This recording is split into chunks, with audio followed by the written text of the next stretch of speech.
In 2009, a TV musical comedy arrived which changed the world of musical theater and high school show choirs forever. Today, we are exploring that show. Good morning, everyone. My name is Anna, and today we are analyzing all things Glee. Growing up, I was an avid Gleek, and I still consider myself a huge fan of the show. Recently, Glee has been scrutinized by people with legitimate grievances and musical theater haters alike. So, as a fan, I felt it was my duty to determine what made Glee so popular and why public opinion has turned against the show. So many videos and articles that reflect on Glee only focus on one side of the show. They talk about the iconic moments, the best songs, and the hilarious quotes. There's nothing ironic about show choir. Or they focus on the problems, the ways the show is bad, and the cringy rapping. Get down, girl, go ahead, get down. These are fine, but I never felt like they captured or examined the entirety of the show, the very soul of Glee. So I set out to fix that and bring a nuanced look at the good and the twerking, the iconic and the problematic. Why did the show have theater kids in a chokehold for over a decade? Is Will Schuester the grossest, creepiest man alive?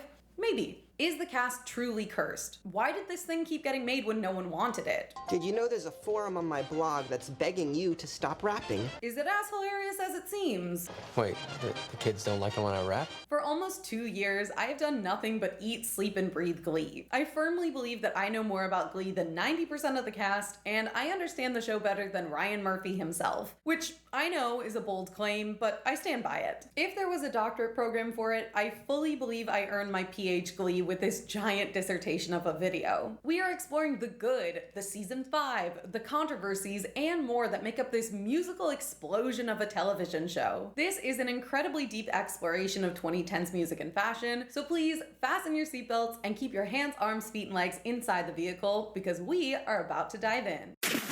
This is what you missed on Glee. Glee is an American musical comedy about a group of underdogs and their show choir teacher, Bill? Mr. Schuester. William. Mr. Schuester. Mr. Schuester. William Michael Schuester. navigating the worlds of high school romance, drama, and journey songs. Don't stop, don't stop, don't stop.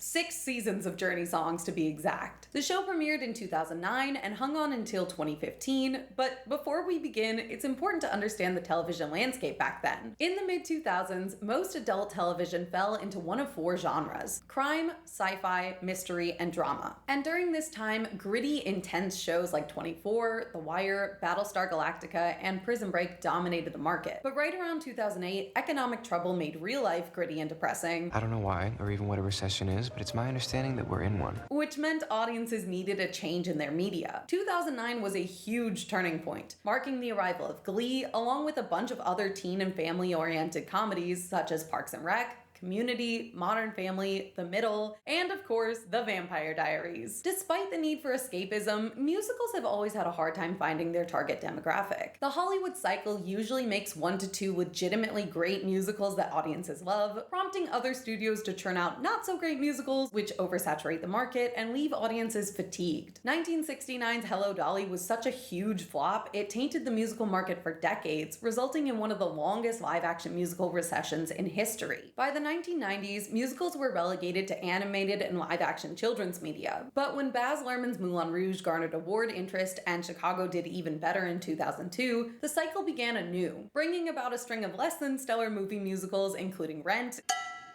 Diet Coke. and the 2004 Phantom of the Opera, which garnered attention, but for the wrong reasons. By 2008, musicals were once again falling out of fashion. The most recent movie musical in theaters was Mamma Mia, which did earn a PG-13 rating, but things were about to get even edgier.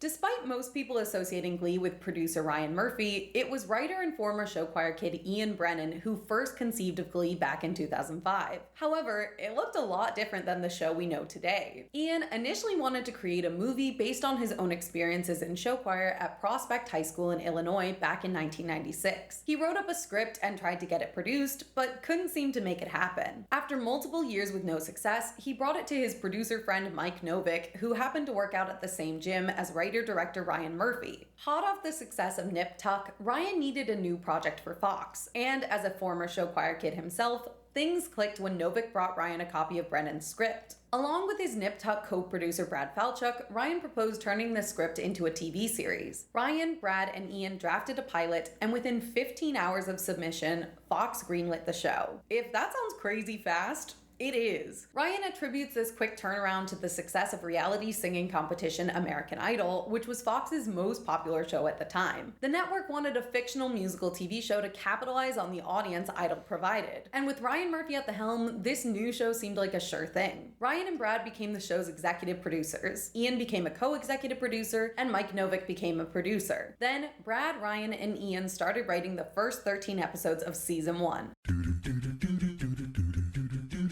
Now that the show was greenlit, the next thing to do was find the cast. According to legend, Ryan Murphy spent 3 months scoping out the entirety of Broadway for talented singers and actors he could poach for the show. It was there that he identified Matthew Morrison, a talented Broadway star who originated the roles of Fabrizio in Light in the Piazza and Link Larkin in Hairspray, as a potential hot teacher type, which I find hilarious because Matthew was playing Lieutenant Cable in South Pacific when Ryan found him, which is about as far from boy band rapper as you can get. Although I'm almost positive his shirtless performance of Younger Than Springtime is what landed him the role. According to Ryan, the role of Will was written with Justin Timberlake in mind, but he was too busy on tour to join the cast, and I don't believe JT ever auditioned for the show. Cheyenne Jackson of Descendants 3 fame was also considered for the role, but he'll come back later. Eventually, Matthew won the role with his performance of On the Street Where You Live from My Fair Lady,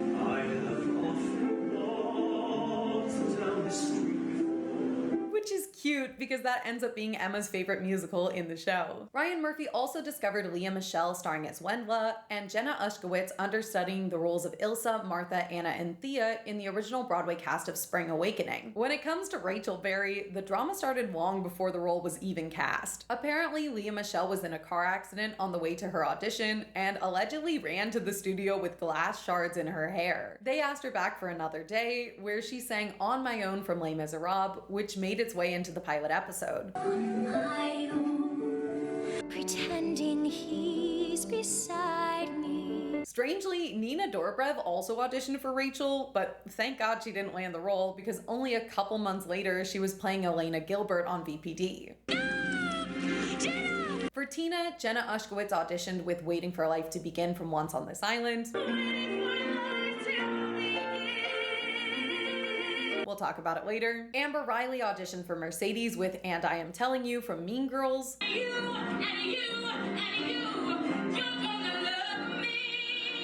And Corey Monteith was too nervous to sing, so he sent in a self-tape of him acting and playing the drums. When casting demanded a video of him singing, he sent in REO Speedwagon's I Can't Fight This Feeling Anymore, which also found its way into the pilot. And I can't fight this feeling anymore. Other notable actors who auditioned for Finn include Darren Criss, Jonathan Groff, and Aaron Tveit, who allegedly did not get the part because he was considered too handsome, which is such a lovely way to be rejected. Chris Colfer originally auditioned for the role of Artie, but Ryan liked him so much he created the character of Kurt just for him. The original pilot included an Indian boy named Rajesh, who was part of the Glee Club and got bullied by Puck and Finn, so some of Kurt came from repurposed bits of Rajesh, and other parts came from Chris himself. The character was named after Kurt Von Trapp from The Sound of Music, which is one of the first roles Chris played in a musical. How do I feel that you played Rolf in Sound of Music? I played Kurt. Good for you. I have Von Trapp or no.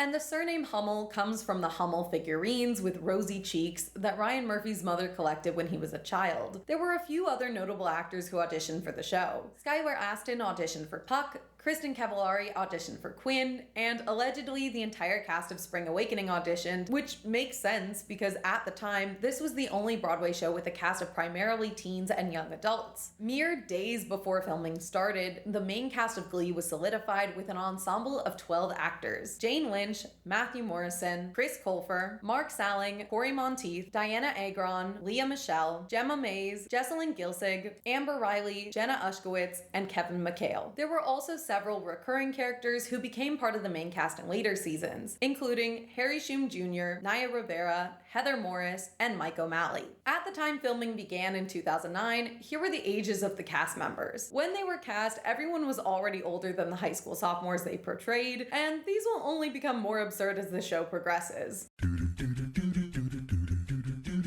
The first episode of Glee premiered on May 19th, 2009, right after American Idol, and brought in over 9.6 million viewers, proving to executives that there was an audience for scripted musicals. The Glee pilot is the best example of Glee's ethos and the overall energy of the show in season 1. It is the most Glee it can get. The job of a pilot episode is to introduce each of the characters to the audience in a way that is memorable without over-explaining things. We've all seen the shows with amazing expository dialogue like, "Jeremy, my brother, you've always been a troubled kid," to explain to the audience that this is the main character's brother Jeremy and he is troubled, despite the fact that no human being alive has ever addressed their brother like this. "Hello, 'tis I, Bertram Chevalier, the despicable half-brother of Heathcliff Charmopolis." Good pilots also set the stakes for the season, whether that's a tantalizing mystery to unravel, a rescue mission, or finding a husband after the Titanic sunk. Glee is an excellent pilot because it accomplishes all of this with some razzle-dazzle. The pilot begins with Sue Sylvester, national champion cheer coach and Adidas tracksuit addict, yelling at her team over the megaphone. "You think this is hard? Try being waterboarded. That's hard." I don't want to overanalyze too much, but this singular line perfectly sets the tone for the series. Sue is mean, funny, and she might just be a pathological liar. This characterization is actually what piqued Jane Lynch's interest in the character. In the description of Sue, it said, may or may not have posed penthouse, and may or may not be on horse estrogen. So I said, I'd like to play this woman. I have to be a little nitpicky because Sue is holding a stopwatch and I don't understand why. She isn't timing anything. This is a routine to music, so she should already know exactly how long it is. It might be another crazy antic of hers, but this always bothered me. William Schuester, Spanish teacher and vest enthusiast, drives his beat-up car to campus. The camera holds on his license plate for a solid minute because in the next episode, his license plate says Glee, but then they change it back to the one from the pilot, and they thought I wouldn't notice, but I did. Will spots Kurt cornered by Finn, Puck, and the other football guys. Finn graciously allows Kurt to remove his Marc Jacobs jacket before they toss him in the dumpster, which Mr. Shu does not notice. The current Glee Club director and colorful sweater enthusiast, Sandy Ryerson, caresses the stomach of a young male student as they rehearse Where Is Love from Oliver while an angry girl looks on. In the teacher's lounge, we learn the school is tightening budgets as the cheerleading squad vastly overspends. Football coach Ken Tanaka crushes on guidance counselor Emma Pillsbury, but she is clearly infatuated with Will. Sue explains what a phone call is. Well, I have a phoner in a couple of minutes. It's an interview on the telephone. I'll probably do it on my iPhone. And calls Emma by the correct name for the one and only time this season. Oh, Emma, I just felt so awful. Probably because they didn't want to confuse the audience in the pilot. Emma announces Sandy has been fired, and Will decides to take over the Glee Club. I'd like to take over Glee Club. You want to captain the Titanic too? But it's going to cost $60 per month from his own pocket. Will changes the club's name, New Directions, and holds auditions. Glee is smart by having characters introduce themselves during auditions for the club, which is a time people would be expected to state their full names. 5 kids audition for the club. Mercedes Jones sings Respect by Aretha Franklin. Kurt Hummel performs Mr. Cellophane from the musical Chicago. Tina C auditions with I Kissed a Girl by Katy Perry. We learn later that it's actually 2 C's for Cohen Chang, but I guess if you hyphenate, you don't keep both initials. Each song selection reveals something about the characters. Mercedes is a diva with a bold sense of style and a strong belt voice. Kurt is gay and he has a high contralto range, but he feels invisible at school. Tina is edgy and goth, but she's also painfully shy. Tina has a stutter, and in the pilot, she writes her name with a stutter, which I find absolutely hilarious. You don't have a stutter when you write, and I'm not 100% sure the writers are aware of this. Artie Abrams auditions off-screen, so we don't see his song choice in the pilot, but we already know from visuals that he uses a manual wheelchair and has glasses, which make him look like a nerd. They also changed the spelling of Artie's name. In the script and the pilot, he spells his name as A-R-T-Y, and all subsequent episodes use A-R-T-I-E. It's not groundbreaking, I just like noting changes from pilots to the main season. Finally, Rachel Berry sings On My Own from Les Miserables. In the first 5 minutes of the show, the audience knows most of the key players and a bit about each of their personalities, so we can see how conflict could arise between everyone. Rachel is the one who got Sandy fired, fired because he gave another student a solo instead of her, but definitely not because she's homophobic. I'm not homophobic. In fact, I have 2 gay dads. She uses voiceover to tell the audience about her life, which is something the show does for each of the lead characters in the pilot. VO becomes a recurring joke in the show, but the pilot uses it more than any other episode. Rachel is a try-hard and overachiever. She takes musical theater and show choir very seriously. There's nothing ironic about show choir. She wants to be a star no matter what it takes, but she's also a loser who is constantly slushied by the popular kids. This is the way that everyone in Glee gets bullied. This is technically assault and battery, but it is also iconic. At the first Glee rehearsal, their performance of Sit Down You're Rockin' the Boat from Guys and Dolls falls apart. The group needs a strong male lead, and Artie is not going to cut it. Put a pin in that.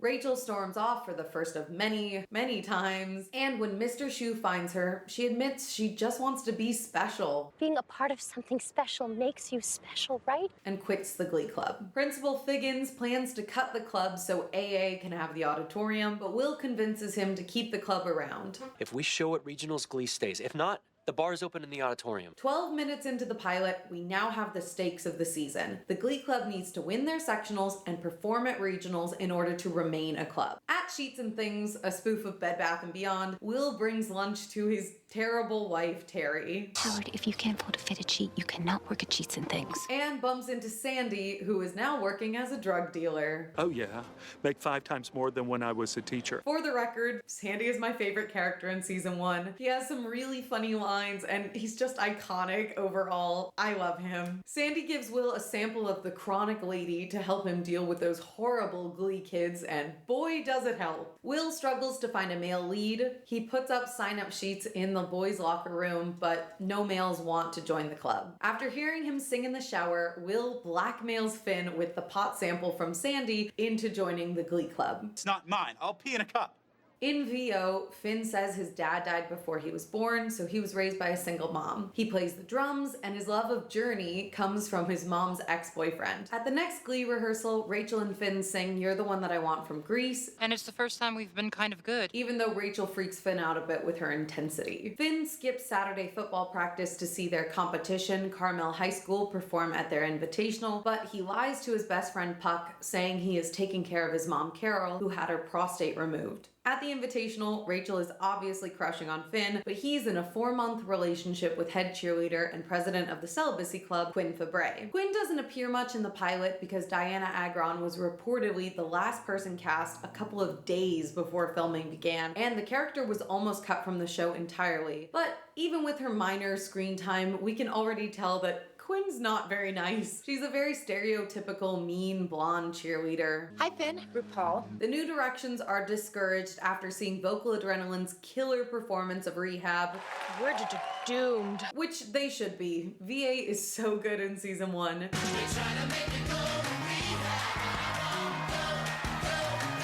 In this scene, they call Vocal Adrenaline Last year's regional champion. But later we find out they're 3-time national show choir champions. Snagging a 4th consecutive national championship would just be gravy. And I would have led with that. I think this was just a little mistake the writers made. On a fun note, the legs you see warming up here belong to Glee's choreographer Zach Woodley, and we will talk about him more in an hour. Puck discovers Finn's lie. Chicks don't have prostates.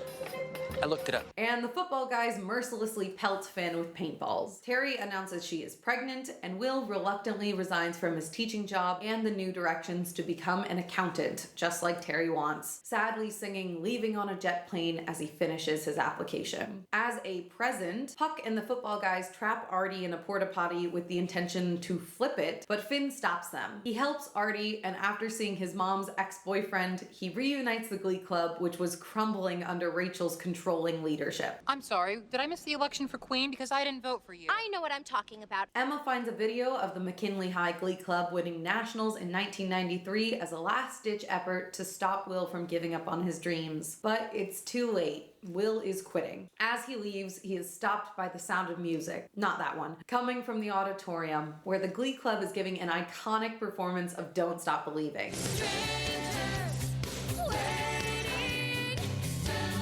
Sue, Sue, Quinn, and Santana, who we haven't really met yet, watch from the balcony, and Puck looks on from the doorway before turning away. But the performance is enough to change Mr. Shu's mind, and the Glee Club is set for season 1. From the top. There is a whole season of television packed into the first 49 minutes of Glee. Will, Rachel, and Finn all quit and rejoin the club in the pilot, and we set up the love triangles from the get-go. Rachel likes Finn, but he is dating Quinn. Emma has a crush on Will, but he is married to Terry. Ken has a crush on Emma, but knows Emma likes Will. By the end of episode 1, we know all the key players and have an idea of the trajectory for the season. Will Schuester is the heart of the show, and he brings an earnest love for performing and teaching the Glee kids. He is the main protagonist, with Finn as the secondary protagonist of season 1. Finn is a little dumb, but he is well-meaning, and he provides half of the heart of the show. He is the one who unifies the Glee Club in the pilot and finds everyone's strengths for their performance of Don't Stop Believing. Tina,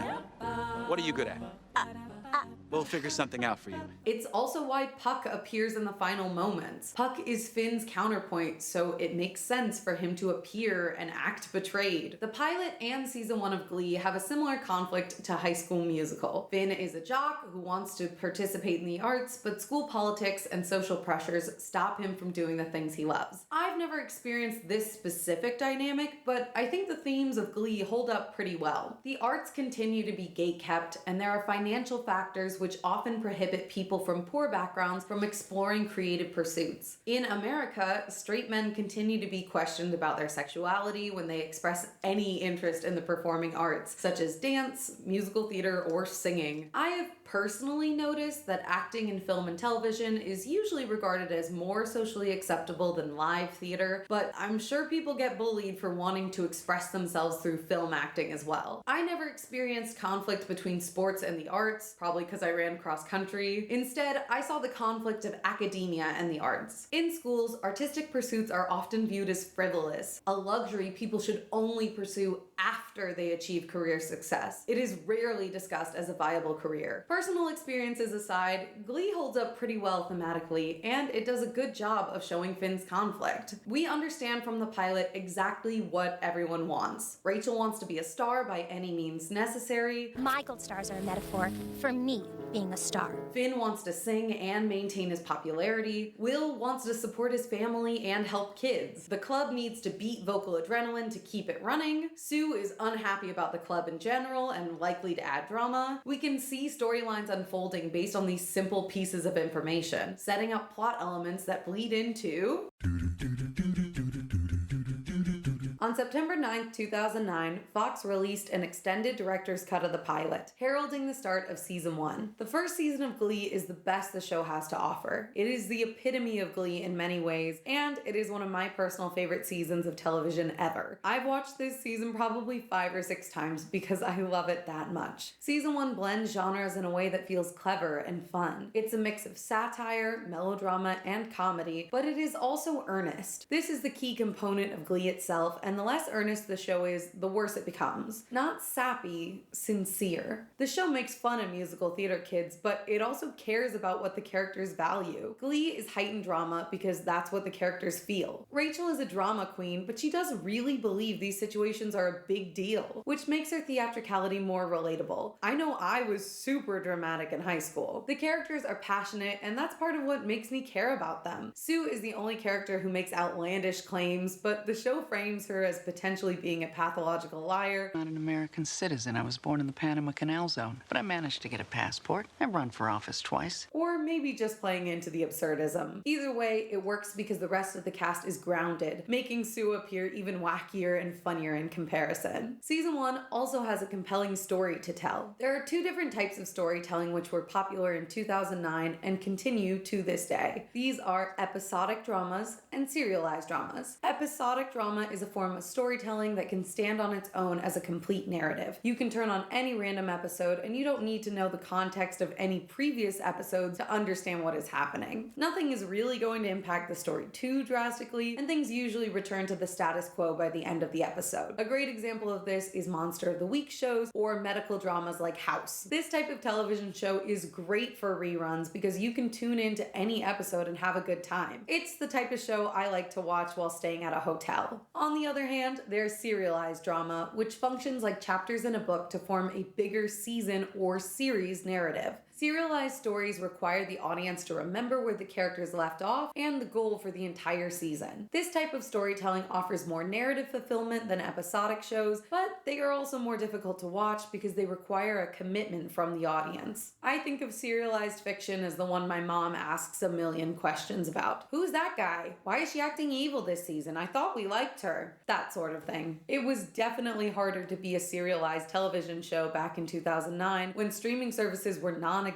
If you missed an episode of TV back then, you had to pray your dad recorded it, catch a rerun, or buy the entire season on DVD. It was a lawless time. The TV show Glee incorporates both types of storytelling. Season 1 tends to be a hybrid of episodic and serialized storytelling, which makes a lot of sense when you look at the overall structure of the show. The plot of Glee follows a very clear pattern for the first 3 seasons. The mid-season finales are a show choir competition, and every finale is a competition with higher stakes. For the first 3 seasons, the overarching plot goes like this. Season 1, win mid-season sectionals, lose finale regionals, Glee Club is saved by Sue. Season 2, win sectionals, win mid-season regionals, lose finale nationals. Season 3, win sectionals, win mid-season regionals, win nationals, graduation. It's a relatively simple premise, and it works for the most part. The competition portion of Glee is fairly straightforward, and surprisingly, it doesn't take up too much of the runtime. Sometimes they have to raise money for a competition or write an original song, but that's about it. This plot is usually not a big enough obstacle to keep the audience's attention over multiple episodes, so the show lifts some of the burden by creating drama within contained episodes. Sometimes the characters will learn a specific lesson for an episode, which might bring about an internal change or a small development, but it's not essential to the viewing experience in the same way the mid-season finale sectionals is. I really enjoy the way Glee blends serialized and episodic storytelling in the first season. The writers do a nice job of balancing episodic adventures by sprinkling in bits of important moments and vice versa. The goal for the first 13 episodes of the season is to recruit at least 12 members and win their first competition, sectionals. In order to do that, they must assemble a set list of 3 songs, so a lot of the episodes are focused on recruiting new members and trying out songs for the competition. Even then, it only takes 3 episodes to recruit the remaining 6 members of the Glee Club. In episode 2, Rachel and Finn try to make the Glee Club look cool and sexy through their provocative performance of Push It by Salt and Peppa at the pep rally. I love this performance because it definitely feels like a theater kid's version of sexy. They're all wearing knee pads and armbands like they might burst into roller skating at a moment's notice. Their plan backfires somewhat, and they're only permitted to sing Christian music for the remainder of the episode. All these songs have either Jesus or balloons in the title. But there are also songs about the circus. But it is also a success because their performance prompts Quinn Fabray, Santana Lopez, and Brittany, no last name yet, to join the Glee Club. Quinn joins to keep an eye on Rachel, who she believes is trying to steal her man. And she is 100% correct about this. Rachel is trying to get with Finn. She plans an elaborate picnic date with him in the auditorium, and they kiss, but Finn pulls away abruptly and runs out. This is the first instance of cheating in the show, and we're only in the second episode, so brace yourself because this is going to become a bit of a habit. The show doesn't really frame this as cheating. Initially, it seems like Finn might be running away because he feels guilty, but I don't think that's the case, and I'm pretty sure that Finn never tells Quinn that he kissed Rachel. More on that later. The next recruitment plan comes in episode 4, but it's not an active recruitment like the first one. It's kind of an afterthought in the episode, but it won't make sense unless I provide some context. Kurt joins the football team to hide his sexuality and make his dad, Bert, proud. My body is like a rum chocolate souffle. If I don't warm it up right, it doesn't rise. As a side note, Glee has a weird thing about rhyming names. There's 3 of them just in season 1. Kurt and Bert, Quinn and Finn, and Brian Ryan. I assume it makes the characters more memorable, like how Stan Lee gave his characters alliterative names, but Kurt is the only name I could find etymological reasoning for. The football players learn to dance with the Glee Club, and they win their first football game with the power of Beyonce. They should have stopped bullying the Glee kids after this, but the show is really committed to everyone being comically mean to the underdog team. More on that later. Kurt finally comes out to his father in a really sweet moment. I'm gay. I know. I've known since you were 3. Bert is another one of my favorite characters, and I adore the way he protects and accepts Kurt. If that's who you are, there's nothing I can do about it. And I love you just as much. Thanks for telling me, Kurt. After the game, 3 of the football players joined the Glee Club. Noah Puckerman, Mike Chang Jr., and Matt Rutherford. This addition feels almost unrelated to the plot. When Quinn joins, she's on a mission to destroy the Glee Club and crush Rachel. I'm sorry, Coach Sylvester, but something is going on between Finn and that thing. She brings Santana and Brittany along because she's the queen bee and she needs her posse. We don't really know why Puck or Matt felt compelled to join. They just make that decision off screen. I don't know about the other guys, but Puck should have joined to impress Quinn. That feels obvious. Whatever the case, the group now has 12 members, which is just enough to compete, and there should be no more drama from recruiting people, right? Wrong! In episode 3, Rachel quits Glee Club to do the school musical, which is honestly one of my favorite parts of season 1. Sandy is running auditions, and as we know, I love Sandy. He and Sue put up this poster to get Rachel's attention, and it is so iconic. They know her so well, which is actually kind of adorable. But now the Glee Club only has 11 members, and that's not enough to compete. Will discovers you can put anyone who didn't graduate high school into the Glee Club. How is that possible? You must be 22. 24. They keep failing me so I could stay in vocal adrenaline. So he recruits April Rhodes to be the star of the New Directions. April is a high school dropout who went to school at the same time as Will, and she has a killer voice. I'm pretty sure a 35-year-old can't attend classes with 16-year-olds, but I do love Kristen Chenoweth, so I give this plotline a pass. April is a bad influence on the kids with her shoplifting. I once got a cake out of a kid's birthday party with the candle still lit. And alcoholism. Smells like my Aunt Mildred. So she leaves to sober up. Rachel comes back after Sandy was too mean.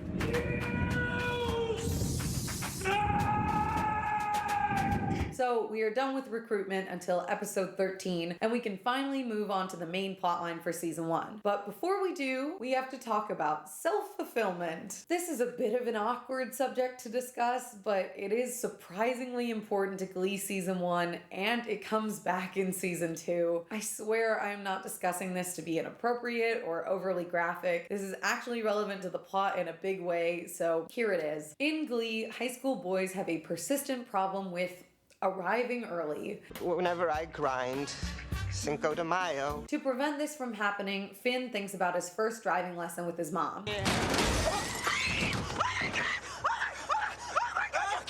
But this often only delays the inevitable arrival in his trousers. The mailman moment becomes shorthand for the audience. Anytime Finn has to think of the mail, we know that he is... You get it. When Rachel and Finn kiss for the first time in episode 2, he immediately has to think of the mail, and now we know why he ran away. It had nothing to do with guilt or cheating. While this is absolutely hilarious, according to men, this is not a common problem, even for teenage boys. Glee was one of the first shows I was allowed to watch that depicted this problem, and I walked around for several years believing this was a daily problem for all men. With that context, here's the plot. The first half of season 1 is mostly baby drama. Head cheerleader and president of the celibacy club, Quinn Fabray, is pregnant, and she tells her boyfriend Finn Hudson that he is the father, despite the fact that the two of them never had sex. We didn't even have sex. Finn believes he is the baby's dad because he thought of the mail while making out with Quinn in a hot tub. Think of the mail. Think of the mail. Think of the mail. Additionally, Quinn lies to him. A hot tub is the perfect temperature for sperm.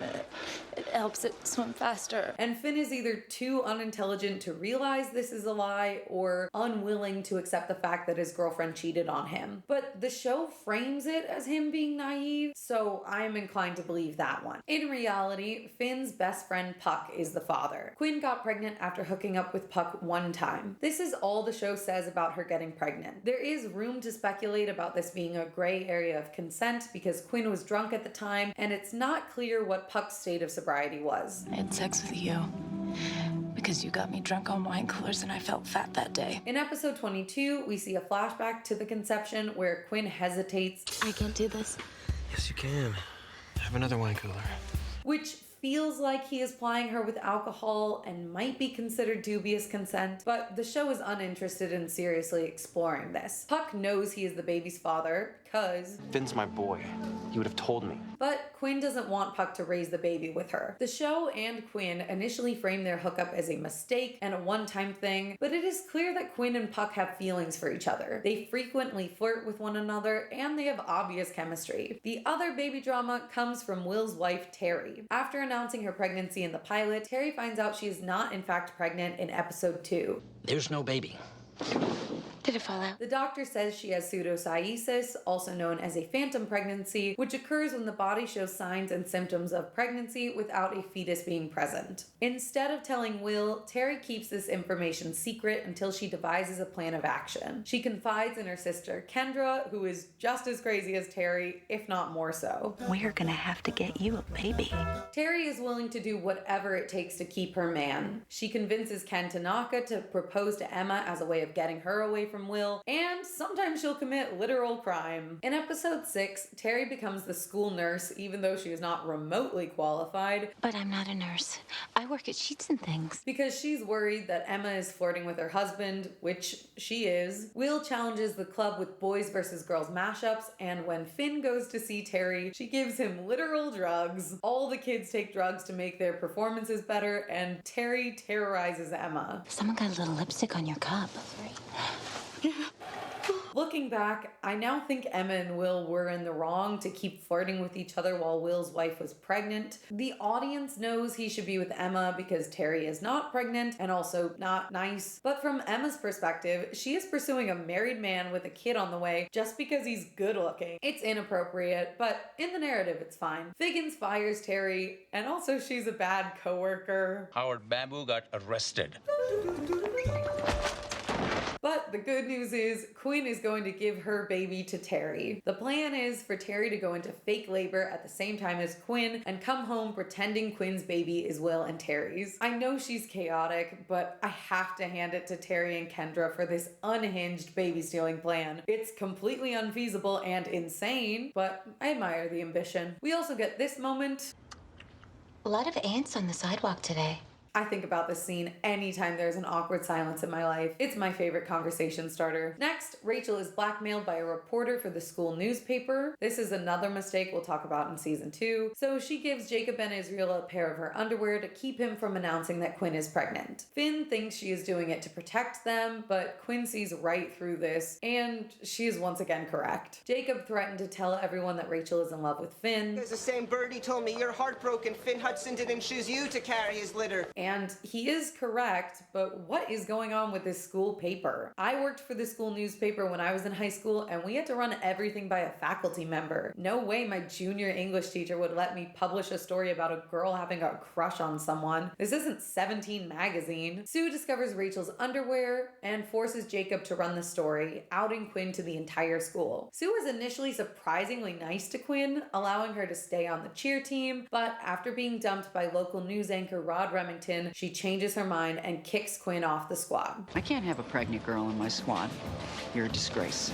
This is a TV show, so I don't want to be too nitpicky, but I find it interesting neither Terry nor Quinn try very hard to fix the problems with their partners. As soon as Quinn found out she was pregnant, she could have done it with Finn, so he believed he was the father prior to her announcing the pregnancy. The hot tub stuff is far-fetched, even for Finn, and I don't know why she is okay with having sex with Puck, but not with her partner who is helping her with their baby. If it has to do with her Christian beliefs, I'm pretty sure that ship sailed when she got pregnant out of wedlock. If the balloon pops, the noise makes the angels cry. As we all know, the Bible says, "Thou shalt not drink wine coolers underage and sleep with your boyfriend's best friend." I'm pretty sure that's Corinthians. Quinn isn't sexually active with her boyfriend of 4 months, which is fine, but she has sex for what we're told is the first time by cheating on her boyfriend with his best friend. The show later implies that Quinn and Puck were in love with each other, but then I wonder why hang on to Finn? Additionally, if she knows she's going to put the baby up for adoption, why not let Puck help behind Finn's back? He clearly cares and tries to give her money several times in the show. Similarly, Terry does not try very hard to make a baby after discovering she is not pregnant. We started doing it once a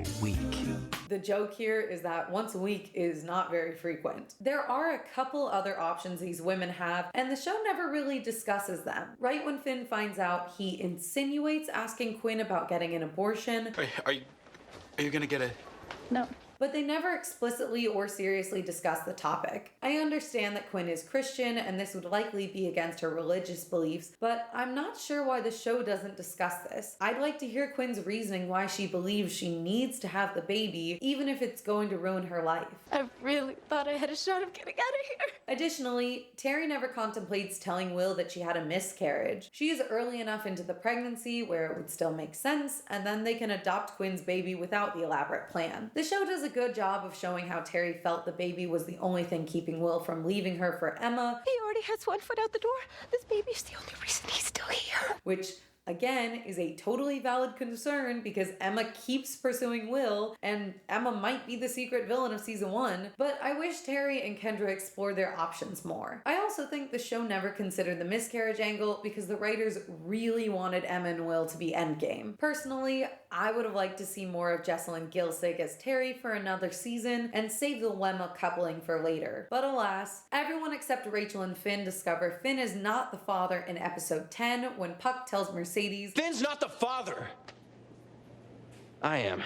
And she blabs to the rest of the Glee Club. Mercedes says, "You're the baby's daddy. It takes a hell of a lot more to be a father, and that role's already been cast because Quinn chose Finn." I understand that they are in high school and we need to save the drama for later, but this is downright awful. Mercedes improves in later seasons, and I like her a lot, but in season 1, there are 3 instances of Mercedes' cruelty. Number 1 is when she throws a rock through Kurt's windshield after he admits that he likes someone else. I bust the windows out your car. Mercedes wrongly assumes Kurt is looking at Rachel, and she breaks his windshield out of jealousy. Kurt never led Mercedes on, and the other girls even told her that Kurt was capital G gay. We need to have a gay-vention. That's a gay intervention. When they noticed she had a crush on him. Bust Your Windows is a great song, but this reaction is completely out of proportion. Second is Mercedes keeping the baby daddy drama a secret. She had no right to keep that from Finn, and I think it's awful the way that she immediately sides with Quinn by telling Puck that he has no right to the baby. You have no business messing up that girl's life any more than you already have. You need to back off. Third is when she starts dating Puck, even though he's only using her for her popularity. Mercedes and Quinn are friends at this point, and she knows it's weird for her to date her friend's baby daddy, but she does it anyway. Around the same episode, Mercedes asks Quinn to move out of Puck's house and in with the Jones family. Saturday, you move out of Puck's house and you move in with me. Mercedes knows Puck is bad news, and I don't think you should date the womanizer who doesn't even care about you enough to know your name. Get ready, black girl from Glee Club, whose name I can't remember right now. The Puckster is about to make you his. She also knows Quinn had feelings for him, and he's her ex in a way, so you shouldn't date your friend's ex-boyfriends. I mean, that's just like the rules of feminism. But Glee is notorious for breaking this rule. With regards to Puck and the baby situation, here is my opinion. That is legally his child, and he should have a say in what happens to her. Just because Quinn cheated does not mean she gets the right to decide who her baby's father is post-insemination. She had the chance to choose when she did it with Puck and didn't use protection. It would be one thing if Finn knew that he wasn't the father and chose to stand by his girlfriend and raise the baby as his own, but he doesn't know, so this is a horrible thing to do. Finn supports Quinn emotionally and financially with a burden that she knows is not his to carry, which is essentially fraud. She continues to cheat on him emotionally with Puck and to insult and belittle Finn as much as possible for not getting a job fast enough. Get a job. I'm trying.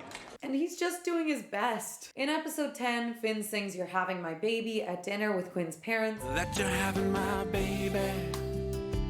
resulting in her getting kicked out of the house. Probably a bad move on his part, but he was trying to stand by Quinn. After being kicked out, Quinn moves in with Finn and his mom, who incorrectly believes that Quinn is carrying her grandchild. Quinn is framed sympathetically in the narrative, and I think she deserves some sympathy, but lying about the baby daddy is a big deal, and the show brushes it aside too quickly for my liking. Episode 12, Mattress, is where all the lies pile up and the baby drama finally unravels. First, Glee Club is taking taking pictures for the yearbook, Rachel discovers that the photographer is shooting a commercial for a local mattress store, and she books the Glee Club the gig. As a thank you, the owner gives the club 13 mattresses. It sounds weird because this episode is kind of an episodic adventure, but the mattresses are surprisingly important. While looking for a pocket square for school photos, A pocket square is going to make you look like Ted Knight. Will finds Terry's fake baby bump and confronts her, revealing her lie. No.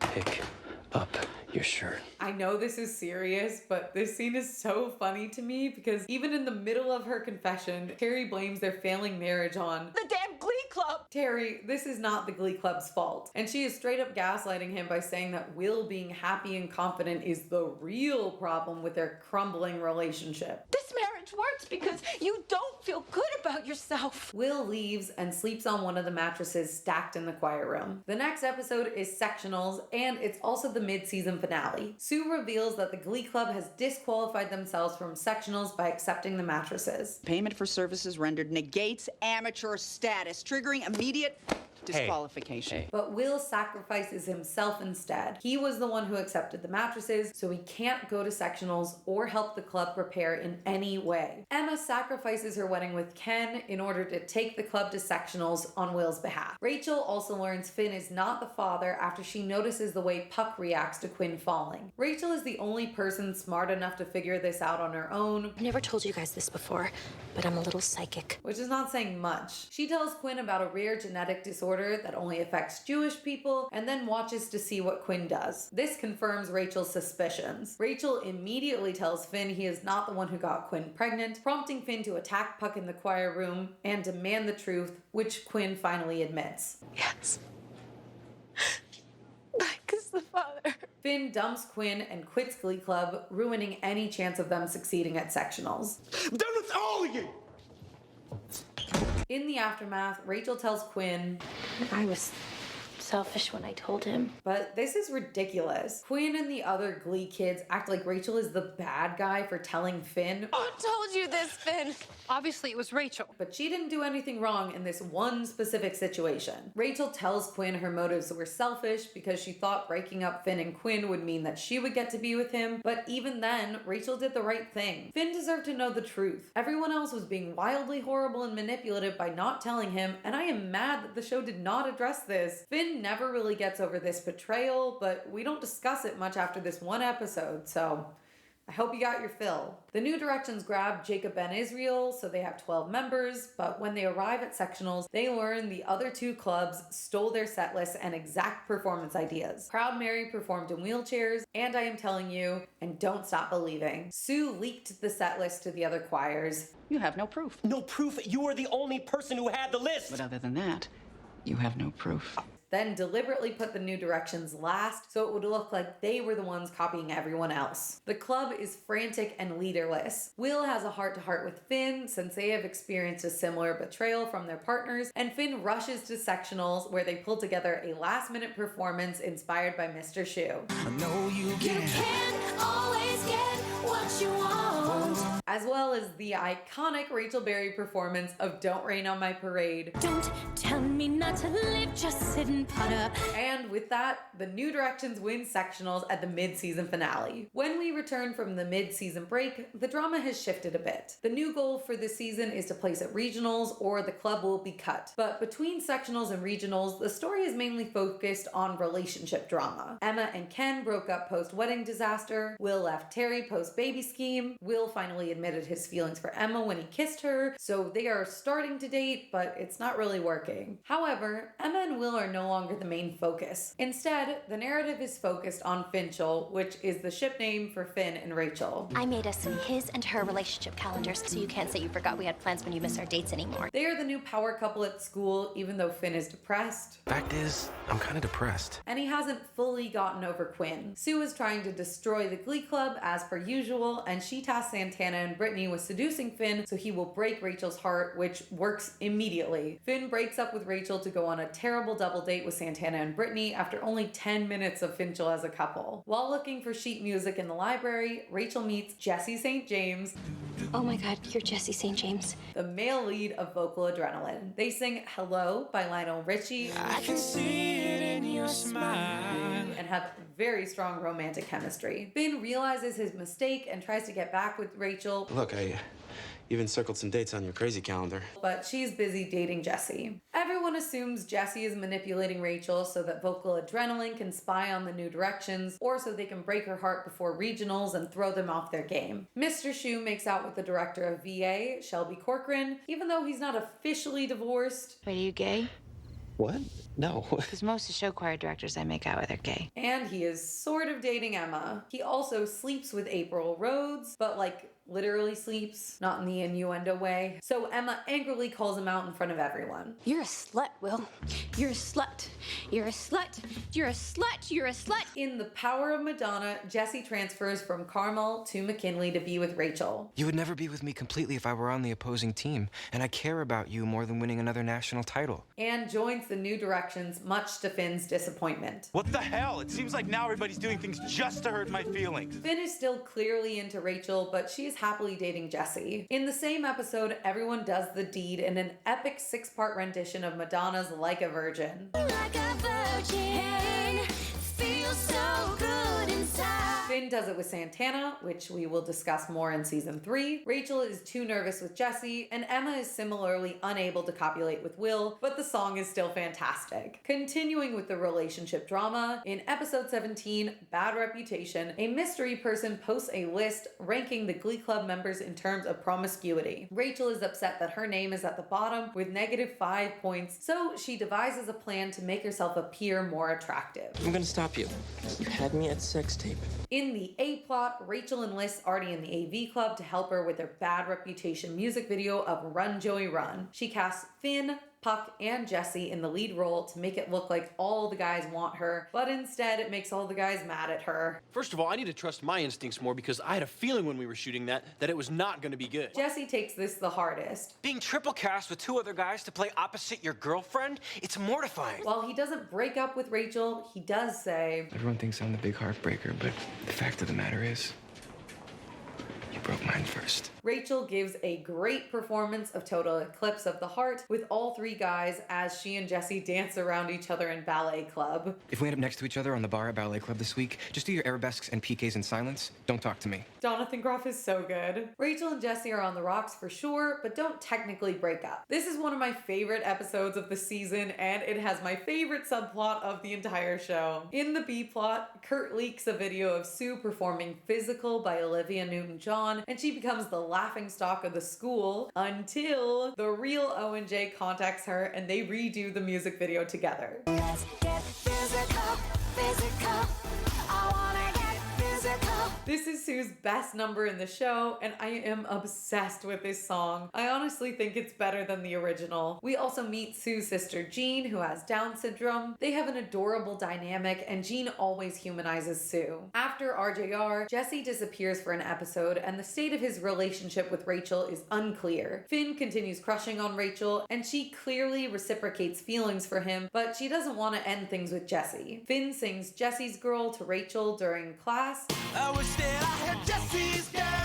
And I am 100% sure this song is the reason why they named the character Jesse. When Jesse comes back, St. Barry goes right back into dating. The audience knows Jesse is up to something, but we're not sure what until episode 20. It turns out the reason Jesse got close to Rachel is because of Shelby. Shelby is Rachel's biological mother, but she can't approach Rachel until she's 18. Before then, Rachel has to come to her. Jesse plants a tape of Shelby singing and makes Rachel listen to it. Then, during the Gaga episode, Rachel and the Glee kids sneak into a VA rehearsal. When she hears Shelby sing, Rachel realizes she is her mom. Shelby always wanted a daughter, but she is no longer able to have kids, and she hopes to connect with Rachel. Unfortunately, Shelby recognizes she wanted her baby back, and Rachel is a full-grown teenager. I know why you're here. To say goodbye. I really wanted this to work. She isn't sure if she can handle being a mother figure to a teen, and she rejects Rachel in a way that leaves the door open for them to have a relationship in the future. Let's just be grateful for one another. From afar. For a while. In the show, Rachel and Shelby end up being more like friends than mother-daughter, which I like as a dynamic. It is curious that the show doesn't explore how Rachel's dads might feel about this. They don't appear in season 1 other than this photo in the pilot, and Ryan Murphy stated that these guys were not actors, so it seems like they didn't plan to interact with Rachel's dads, and they just changed their minds later. Still, Shelby signed a contract stating she wouldn't reach out to Rachel, and even though it's through Jesse's prompting, it would be easy to argue that Shelby is breaking her contract. Rachel immediately starts calling Shelby mom or mother. Mom? Which seems sudden and could potentially hurt her dad's feelings. Prior to this episode, she hadn't expressed much longing for a maternal figure, so it feels random for her to cling to Shelby's identity as her biological mom. Rachel is young, but I feel there is a difference between the person who gave birth to you and the person who is your mom, and Shelby even acknowledges this. It's because I'm your mother, but I'm not your mom. My other annoyance is when Rachel goes to Shelby and asks for help with her Lady Gaga outfit. Oh, dear God. My dads can't sew. I think this is patently untrue. We meet Rachel's dads in season 3, and at least one of these men knows how to sew. I'm betting on Hiram. Shelby says goodbye to Rachel, and we are on the road to regionals. After a couple episodes of shadiness, Jesse transfers back to Carmel High. He performs Another One Bites the Dust in the McKinley Auditorium to psych out the new directions before the competition. How do you think I'm gonna get along without you when you're gone?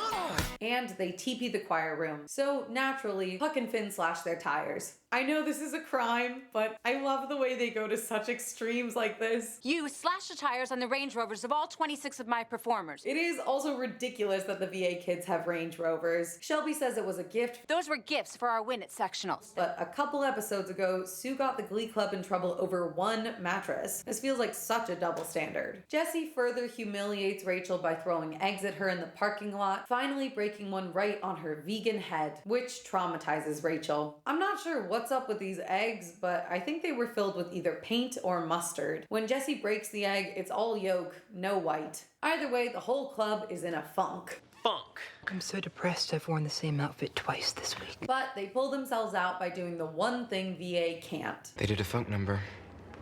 We've never been able to pull off a funk number. Gleeks tend to be divided about whether or not Jesse actually cared for Rachel. The show confirms that the relationship started with deception. Shelby told Jesse to get close to Rachel. When you told me to seduce her. Befriend her was the word I used, actually. So some people argue that he didn't really care about her. Others, like me, argue that this is more akin to the rom-coms that were popular at the time. Jesse started dating Rachel as... I was into it because I thought it would be a good acting exercise, but now I think I kind of like her. But now he genuinely cares for her. When he cracks the egg on her head, he says, I loved you.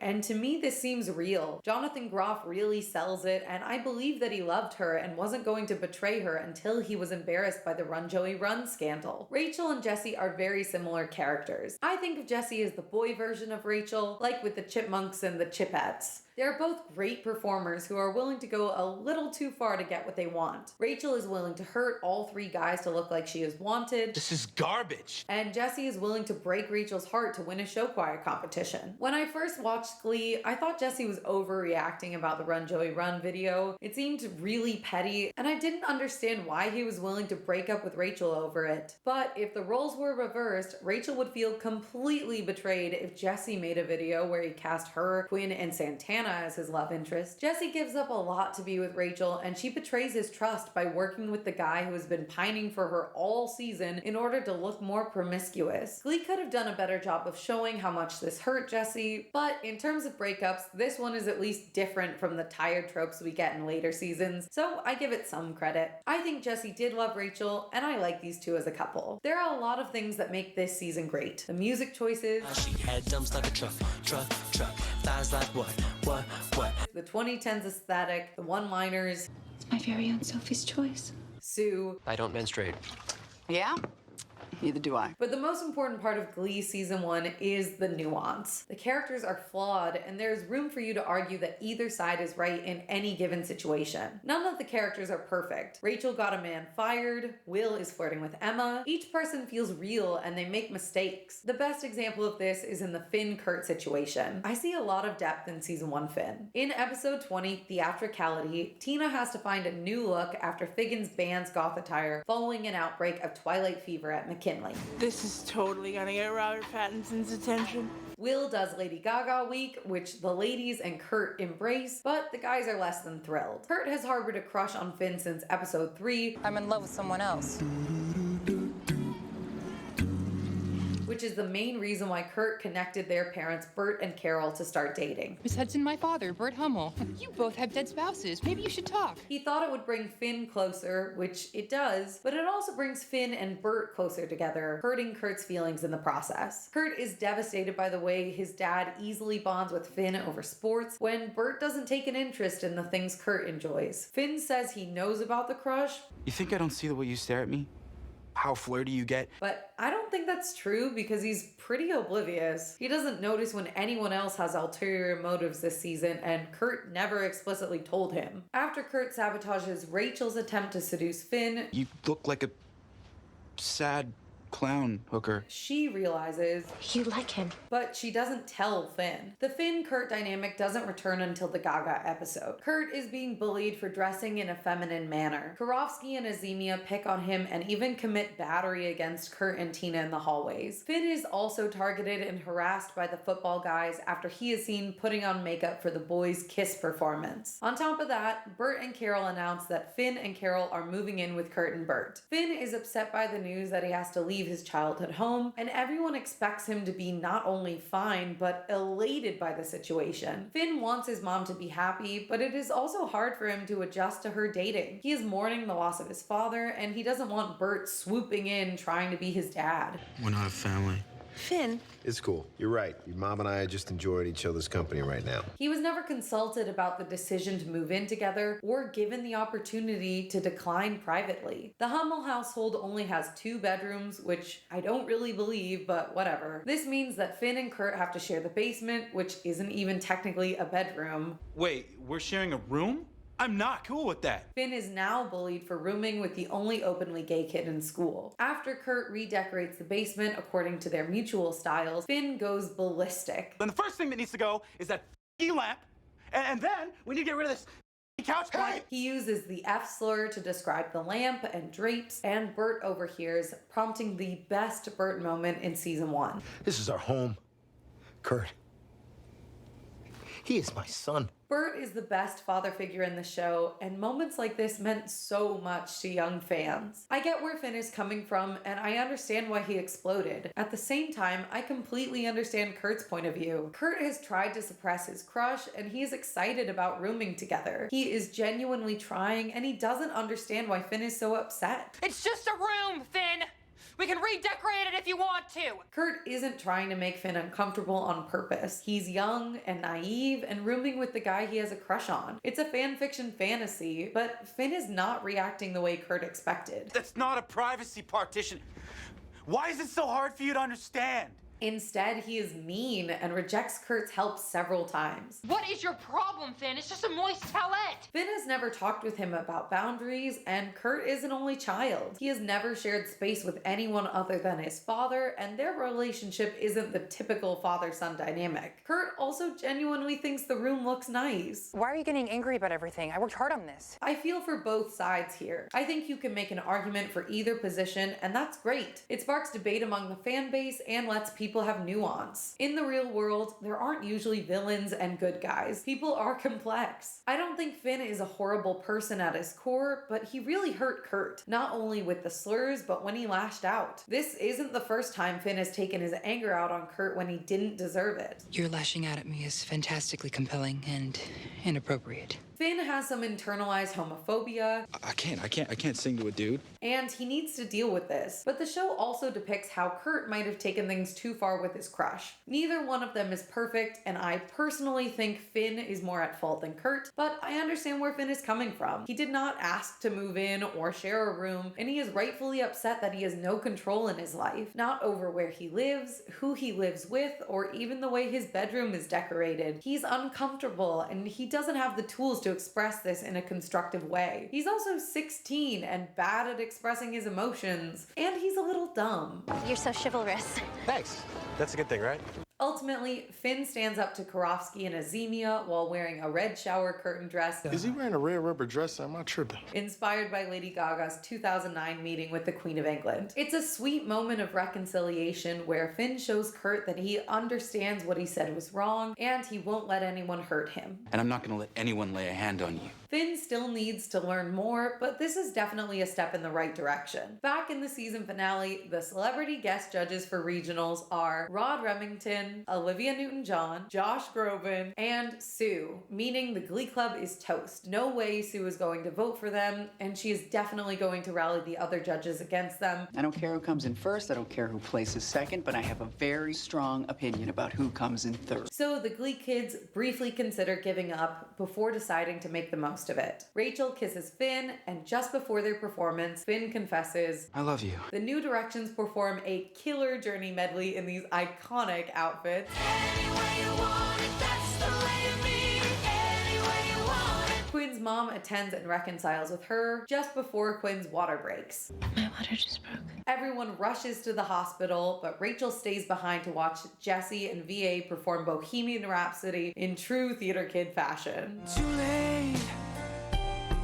My time has come. Sue initially advocates against the New Directions, but when everyone starts to pick apart their performance, she comes to their defense. Not all kids are afforded the same opportunities as others. She also has my personal favorite Sue line in the show. Kiss my ass, Josh Groban. I'm an internationally ranked cheerleading coach who lives in Ohio. Before she privately votes for the New Directions. Unfortunately, it is not enough. Vocal Adrenaline takes first place with Aural Intensity in second, and the New Directions come in third out of 3 competitors. This is a technicality, but when they get third, Artie says, We didn't even place. And that's not true. They did place. They got third. That is still placing in a competition. If there were more than 3 competitors, then they could have come in 4th or 5th, which is not on the podium. This line always bothered me because I thought the implication was that the Glee Club needed to be in the top 3 for regionals in order to place. That was the deal. Now you're saying with the place at regionals, the Glee Club's gone? They didn't have to win the thing. They had to win sectionals, and then they could pop by regionals, and it wouldn't matter if they lost. Maybe the phrasing is wrong, but this really bugs me. They set up the stakes in the pilot, and then they fumbled it in the finale. If we show at regionals, Glee stays. Shelby visits the hospital and adopts Quinn's baby, Beth, so she can have a fresh start with a daughter like she always wanted. The Glee Club is canceled, but Sue blackmails Figgins, forcing him to give the club 1 more year. Season 1 of Glee is a near perfect season of television. It is full of quality one-liners and ridiculous over-the-top situations. My top 3 favorite episodes are Bad Reputation, Sectionals, and Episode 3, which I didn't mention earlier, so here it is. Episode 3 is mostly a side quest episodic adventure, and I love it. Will starts a male a cappella group called Acapellas with Ken Tanaka, Howard Bamboo, Henri the woodshop teacher who cut off his own thumbs, and Sandy Ryerson. I thought you weren't allowed on campus. No, William, I'm not allowed within 50 feet of children. Again, my favorite character of season 1. After Howard and Henri drop out, Finn and Puck join the group to meet hot moms. Ken wants to impress Emma with his killer vocals. My love life is hanging by a thread, and that thread is acapellas. It drives my girlfriend nuts in the pants. But it's clear to the audience that she mainly likes watching Will perform. Sandy announces Josh Groban is looking for an opening act for his tour, and only Sandy can get Josh to watch the group perform. Who is Josh Groban?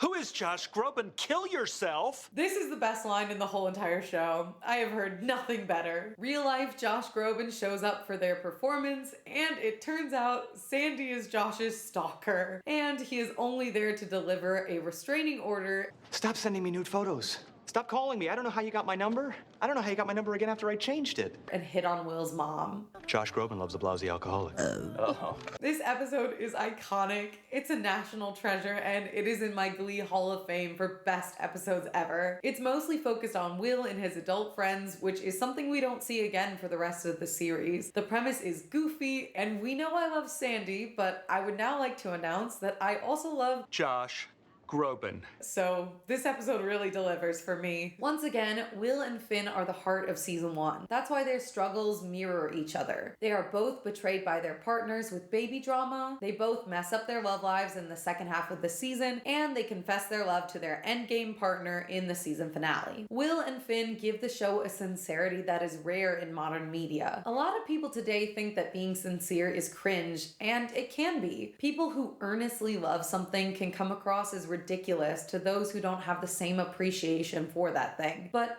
I always prefer someone who is sincerely passionate about what they do over someone who's too cool or unaffected to care about things. Glee Season 1 has nuance, absurdism, Without those endorsements, I won't be able to buy my hovercraft. and rapping. Busted! But the most important thing for me is that it has heart. Overall, this season has some super fun and dramatic episodes. If I had to cut one episode, it would be episode 18, Laryngitis. I didn't discuss this one at all because it's unimportant to the overall plot, and it's not my favorite episodic story either. Rachel gets tonsillitis and can't sing, so Finn takes her to meet his paralyzed friend and get some perspective. The only good part of the episode is the Kurt plotline. Kurt is jealous that Bert is spending more time with Finn, so he starts dressing and acting more masculine to try to win his father's approval. When that doesn't work, he dramatically sings Rose's Turn, which is Kurt's best number in the show. All that work and what did it get me?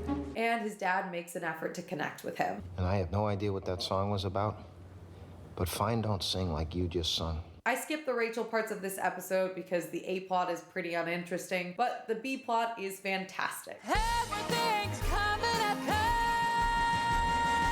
As the season progressed, the show's ratings climbed steadily for an average of 9.28 million viewers per episode, including DVR. The least watched episode of the season was episode 11, Hairography, with 6.08 million views, which is another one of my least faves. And the best watch was the return from the mid-season hiatus, episode 14, Hell O, with 13.66 million views. The show was confirmed for a second season in January 2010, and the third season of Glee was ordered by Fox on May 23rd, 2010, before the first season even ended. That's how good season 1 was.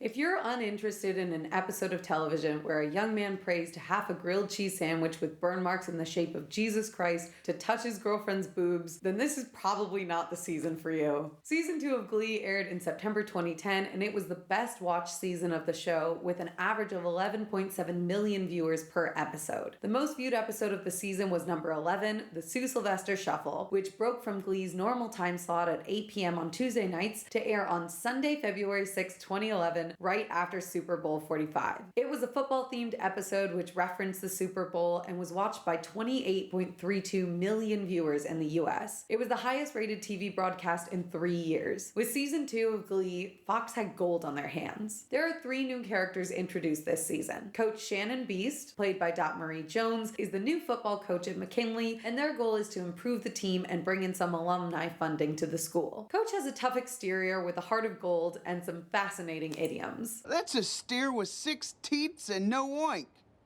Sam Evans is played by Cord Overstreet, which is the most Glee-sounding name of all time. I know Ryan was bummed he didn't think of that one. Sam is basically Finn 2.0. He is a goofy, lovable transfer student with a nice voice. Sam plays guitar, and he's recruited for Glee Club after Finn sees him singing in the shower, just like Finn was. The recurring joke with Sam is that he has big lips. Dude, your mouth is huge. How many tennis balls can you fit in there? I don't know. I've never had any balls in my mouth. I think this is hilarious because Cord is so handsome. The show literally couldn't think of any other perfection with his body to pick on, and I don't even think his lips are that big. Finally, we have Blaine Warbler, played by Darren Criss. Blaine is introduced halfway through the season as the lead singer of the Dalton Academy Warblers and the love interest for Kurt. The original 12 cast members from season 1 continue to be the main cast for season 2. Naya Rivera, Heather Morris, and Mike O'Malley are upgraded from recurring characters to main main cast for season 2, which I love for them. Lauren Zeisys, played by Ashley Fink, doesn't technically get an upgrade, but this is the season where she has the most lines. I didn't mention Lauren last season, but she was introduced in season 1 and mostly used as a punchline.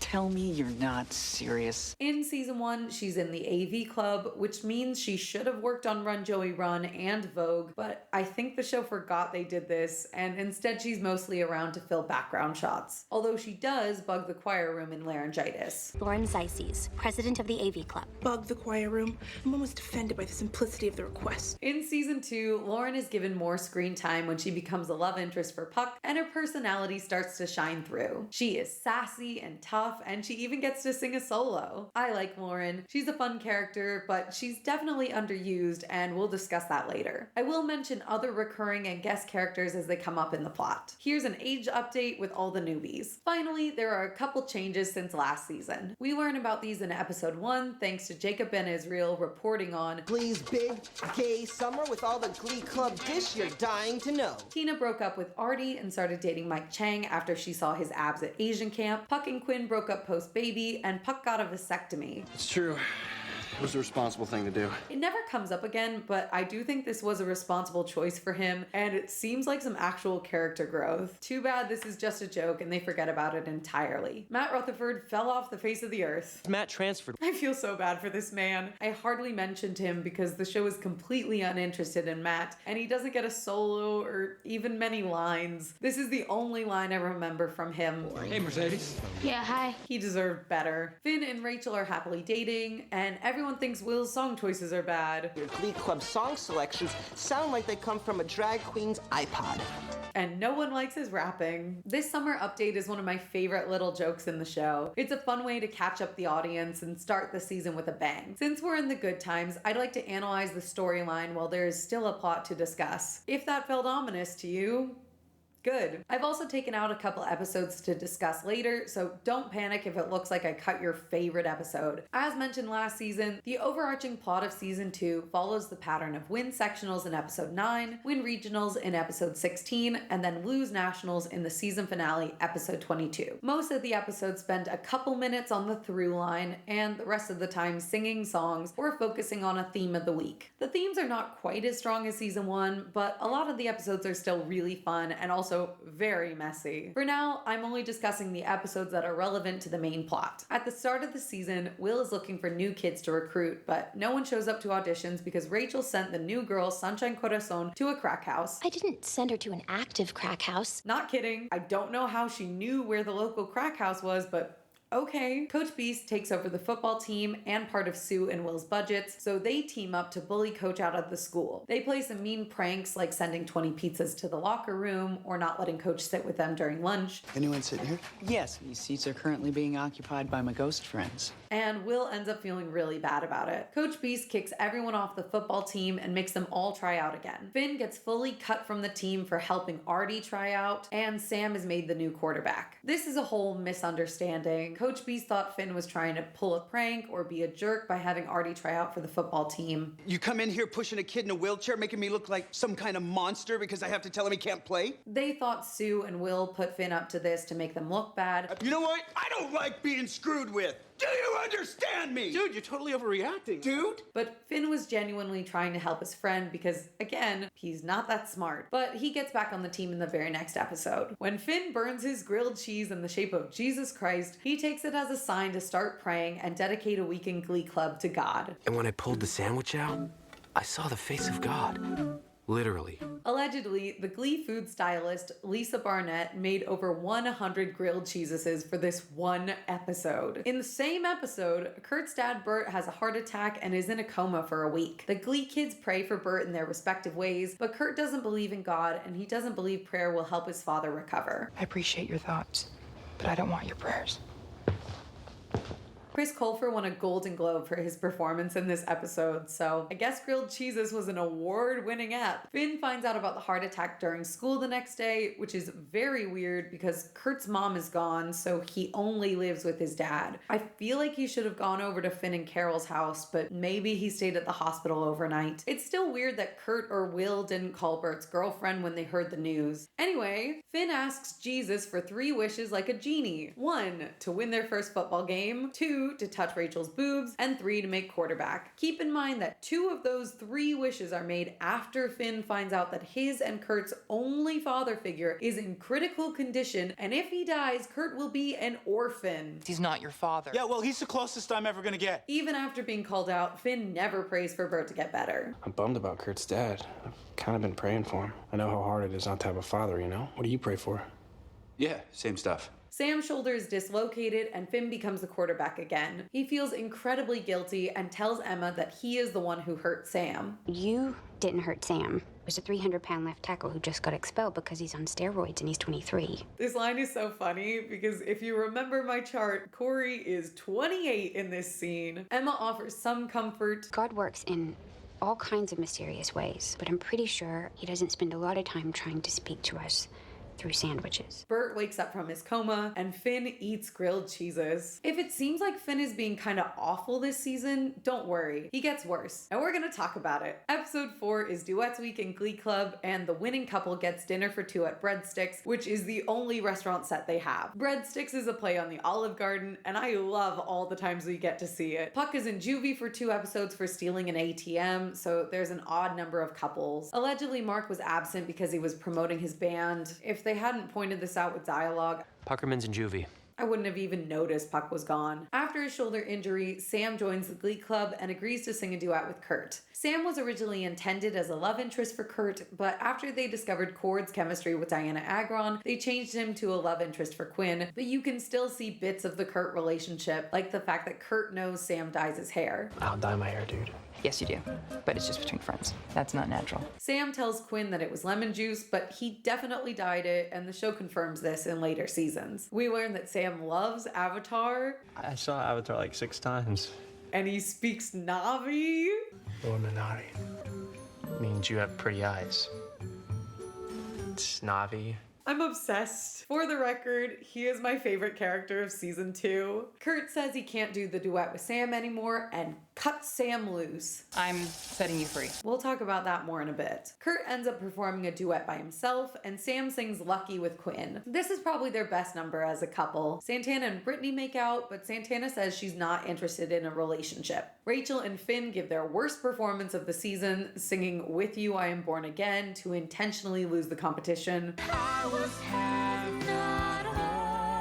I hate this. Definitely the worst Finchel song in the show. Mike and Tina perform Sing from a chorus line, and it's the first time Mike Chang sings in the show. Good for him. I'm a Mike fan, and he's at his best in season 2. Mercedes and Santana perform River Deep Mountain High. River Deep Mountain High, yeah, yeah, yeah. And they definitely should have won, but instead, Quinn and Sam win and go out on a date. The main plotline of the season is the relationships, and almost everyone in the cast is affected by this. Personally, this season leans too hard into the relationship drama for my liking, and anyone who's not in a relationship doesn't get a lot of screen time. Even then, we don't get to explore the nuance of these relationships, except for jokes. Mike and Tina are dating for the entire season, and they only get screen time when they're the butt of Asian jokes. We should go to Asian couples therapy. Why does the couples therapy have to be Asian? The writers add in a new characterization of Tina where she cries while singing now. You're my favorite work of art. Which is a great excuse for why Jenna doesn't get any solos this season. Her duet with Mike is the only performance this season where she doesn't cry in season 2, which sucks. They gave her this because in real life, Jenna is a very emotional person and cries easily. I can cry like a baby. But they ruin all the Tina songs, and it's not funny enough to keep doing it as a joke. Episode 5 is called The Rocky Horror Glee Show. This is my favorite episode of season 2, hands down. It feels like season 1 Glee because because everything is so cleverly interwoven. Everyone has an agenda and the songs are fantastic. All my favorite episodes have either great songs, a great plot, or both. In order to impress Emma, Will chooses the Rocky Horror Picture Show as the school musical despite the risque material. New station manager Barry Jeffries, played by Rocky Horror alum Meatloaf, inspires Sue to write an undercover expose on the musical in hopes of winning a local Emmy. Will's plan to get close to Emma backfires when her boyfriend Carl joins the cast as Eddie after an excellent performance of Hot Patootie. Sam and Finn discuss male insecurity and body dysmorphia after they are expected to perform most of the show in very little clothing. I mean, if I miss a workout or eat a hot dog, I hate myself for a few days. Finn is almost expelled for wearing his Rocky Horror costume in the halls, as it consists of only underwear and glasses. Where are you going? To show everyone how hot and sexy I am. Will decides that the role of Rocky is too inappropriate for a student and takes over the role from Sam, giving us this cursed moment as he inappropriately rehearses Touch Me with Emma. Creature of the night!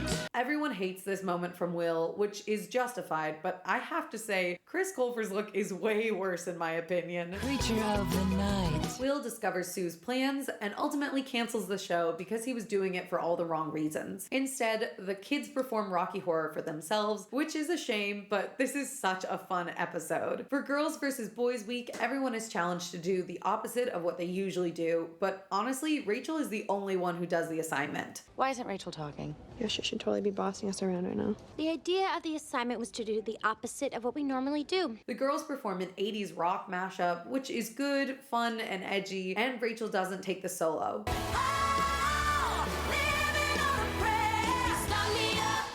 My only problem is that these are the songs Will always picks for the Glee Club. Everyone sings a lot of 80s songs, so that's not anything groundbreaking, and it's not the opposite of what they usually do. I actually think the season 1 mashup of Halo and Walking on Sunshine was more countercultural because it was newer songs and it was more fun than anything Will would ever pick. Puck is back from juvie and helping Artie as his community service. The football boys from Glee Club discover they can cool themselves off during makeout sessions by picturing Coach Beast in inappropriate settings. This is functionally the same as when Finn has to Think of the mail.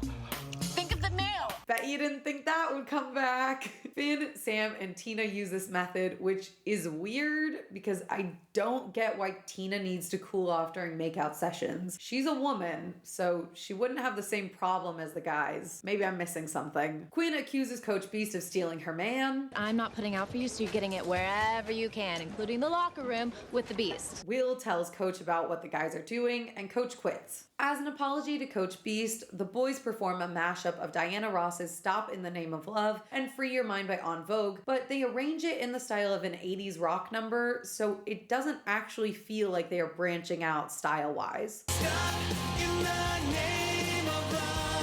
The Madonna episode already did this, and it did a better job of getting the guys to sing something other than their usual stuff. Do you know what it feels like? It was just disappointing because neither performance is actually doing the opposite, but the song is good enough for Coach to come back to McKinley. If I were teaching there, I would not have come back, but oh well. Finally, Will finds out Coach Beast has never been kissed, which is the name of the episode, and they kiss in a really tender moment. Kurt also gets his first kiss. We'll talk about that in a sec. Episode 7 is called The Substitute, and it introduces one of my favorite characters of the series. After Will and Figgins contract the flu, Sue takes over as interim principal, and Holly Holiday, played by Gwyneth Paltrow, takes over the Glee Club. Hola, clase. Nothing says bienvenidos quite like a buttered floor. Will usually ignores the kids' suggestions, but Holly actually listens to the kids, and they perform music that matters to them. To make her principalship permanent, Sue starts a war on junk food and decrees, I'm banning potato tots. Mercedes fights back against her hatred of tots. And we are introduced to Sue's vehicle of choice. The 1979 Le Car. This is one of my favorite running jokes in the series. I find it funny every time they mention it. The Le Car and Michael Bolton are inseparable from Susan Rodham Sylvester. Mercedes shoves Tots up Sue's tailpipe, which Sue claims is a felony. I don't think it is, but Sue is ready to call. And my attorney, Gloria Allred. While sick, Will's ex-wife Terry comes over to take care of him, and everyone hates on the line, Baby likes his soup. but no one talks about, But baby, know that the only way that we could get an accurate reading. Stop. I think both are equally bad, and I do not like Terry's baby voice specifically. She's trying to be sexy while using a rectal thermometer on her ex-husband. Very weird. Ultimately, Holly helps the Glee Club sing some newer songs, and Will actually listens to their feedback for a mashup of Umbrella / Singin' in the Rain. I am so impressed with the way they do this indoor raining effect. This is such an expensive rig to set up. I have to give the production some credit for it. I love this effect, and Mike, Brittany, Will, and Holly do a great job with the dancing. Episode 8 is called Flirt. Here are the silly bits first. Sue tries online dating, and her profile says that she enjoys extreme taxidermy, tantric yelling, and poking old people with hidden pins. Her only match is herself, and she decides to marry herself and send out invitations to her wedding with stamps of herself, and I want them. I want these Sue Sylvester stamps so bad. Despite clearly being a Republican, Sue invites President Barack Obama and Michelle to her wedding. I presume this is to either gloat or kidnap the president. I'm gonna kidnap the President of the United States. I would believe either one. We briefly meet Sue's mother, Doris Sylvester, played by Carol Burnett. She is a famed Nazi hunter who abandoned Sue and Jean years ago. Sue resigns as principal, and add that to the Kurt pin. The other half of the episode is Bert and Carol's wedding, but it's really focused on the relationship between Finn and Kurt. Their couple name is Flirt, and that's why this episode is named after them. Kurt is once again being bullied, and this is one of the biggest plot lines of the season. In season 1, Kurt was bullied for being gay, and things get worse in season 2. David Karofsky, a linebacker on the football team, specifically targets Kurt for being gay. He shoves him into lockers and throws slushies in his face repeatedly. When Kurt eventually confronts Karofsky about the harassment, Dave kisses him. You are nothing but a scared little boy who can't handle how extraordinarily ordinary you are! Revealing Dave might be gay himself, and that is part of why he bullies Kurt and feels threatened by Kurt's openness about his sexuality. We also learn that this was Kurt's first kiss with a guy. During the boys versus girls competition, Kurt is told to make himself useful by spying on the Glee Club's competition for sectionals. So he goes over to Dalton Academy, where he meets Blaine, the lead singer of the Warblers, performing Teenage Dream.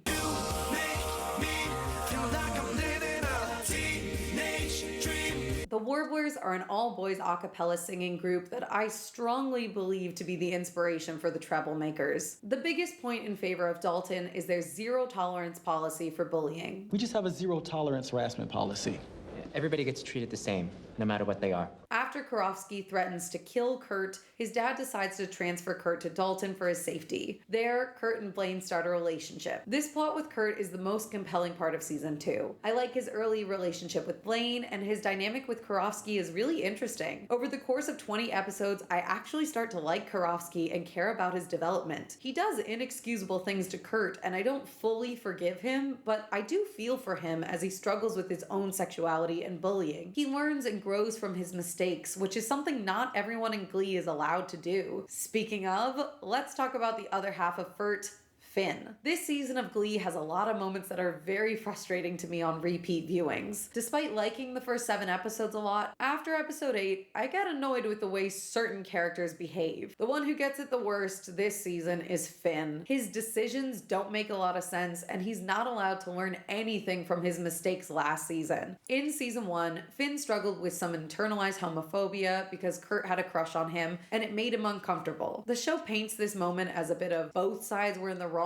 because Kurt was going a bit too far, but I disagree with this characterization, and I'm more willing to cut Kurt slack than Finn. I think it's because in real life, Chris Colfer was almost a decade younger than Corey, and as a result, his character looks more innocent. It reminds me that Kurt is supposed to be a child, whereas Finn looks almost 30, so I treat him like an adult and hold him to different standards. Finn used the F slur, and Bert kicked him out of the house because he's a good dad. I can't have that kind of poison around. Ultimately, Finn learned to embrace his feminine side during the Lady Gaga episode, and he stood up for Kurt while wearing a shower curtain dress. You're not hitting anyone.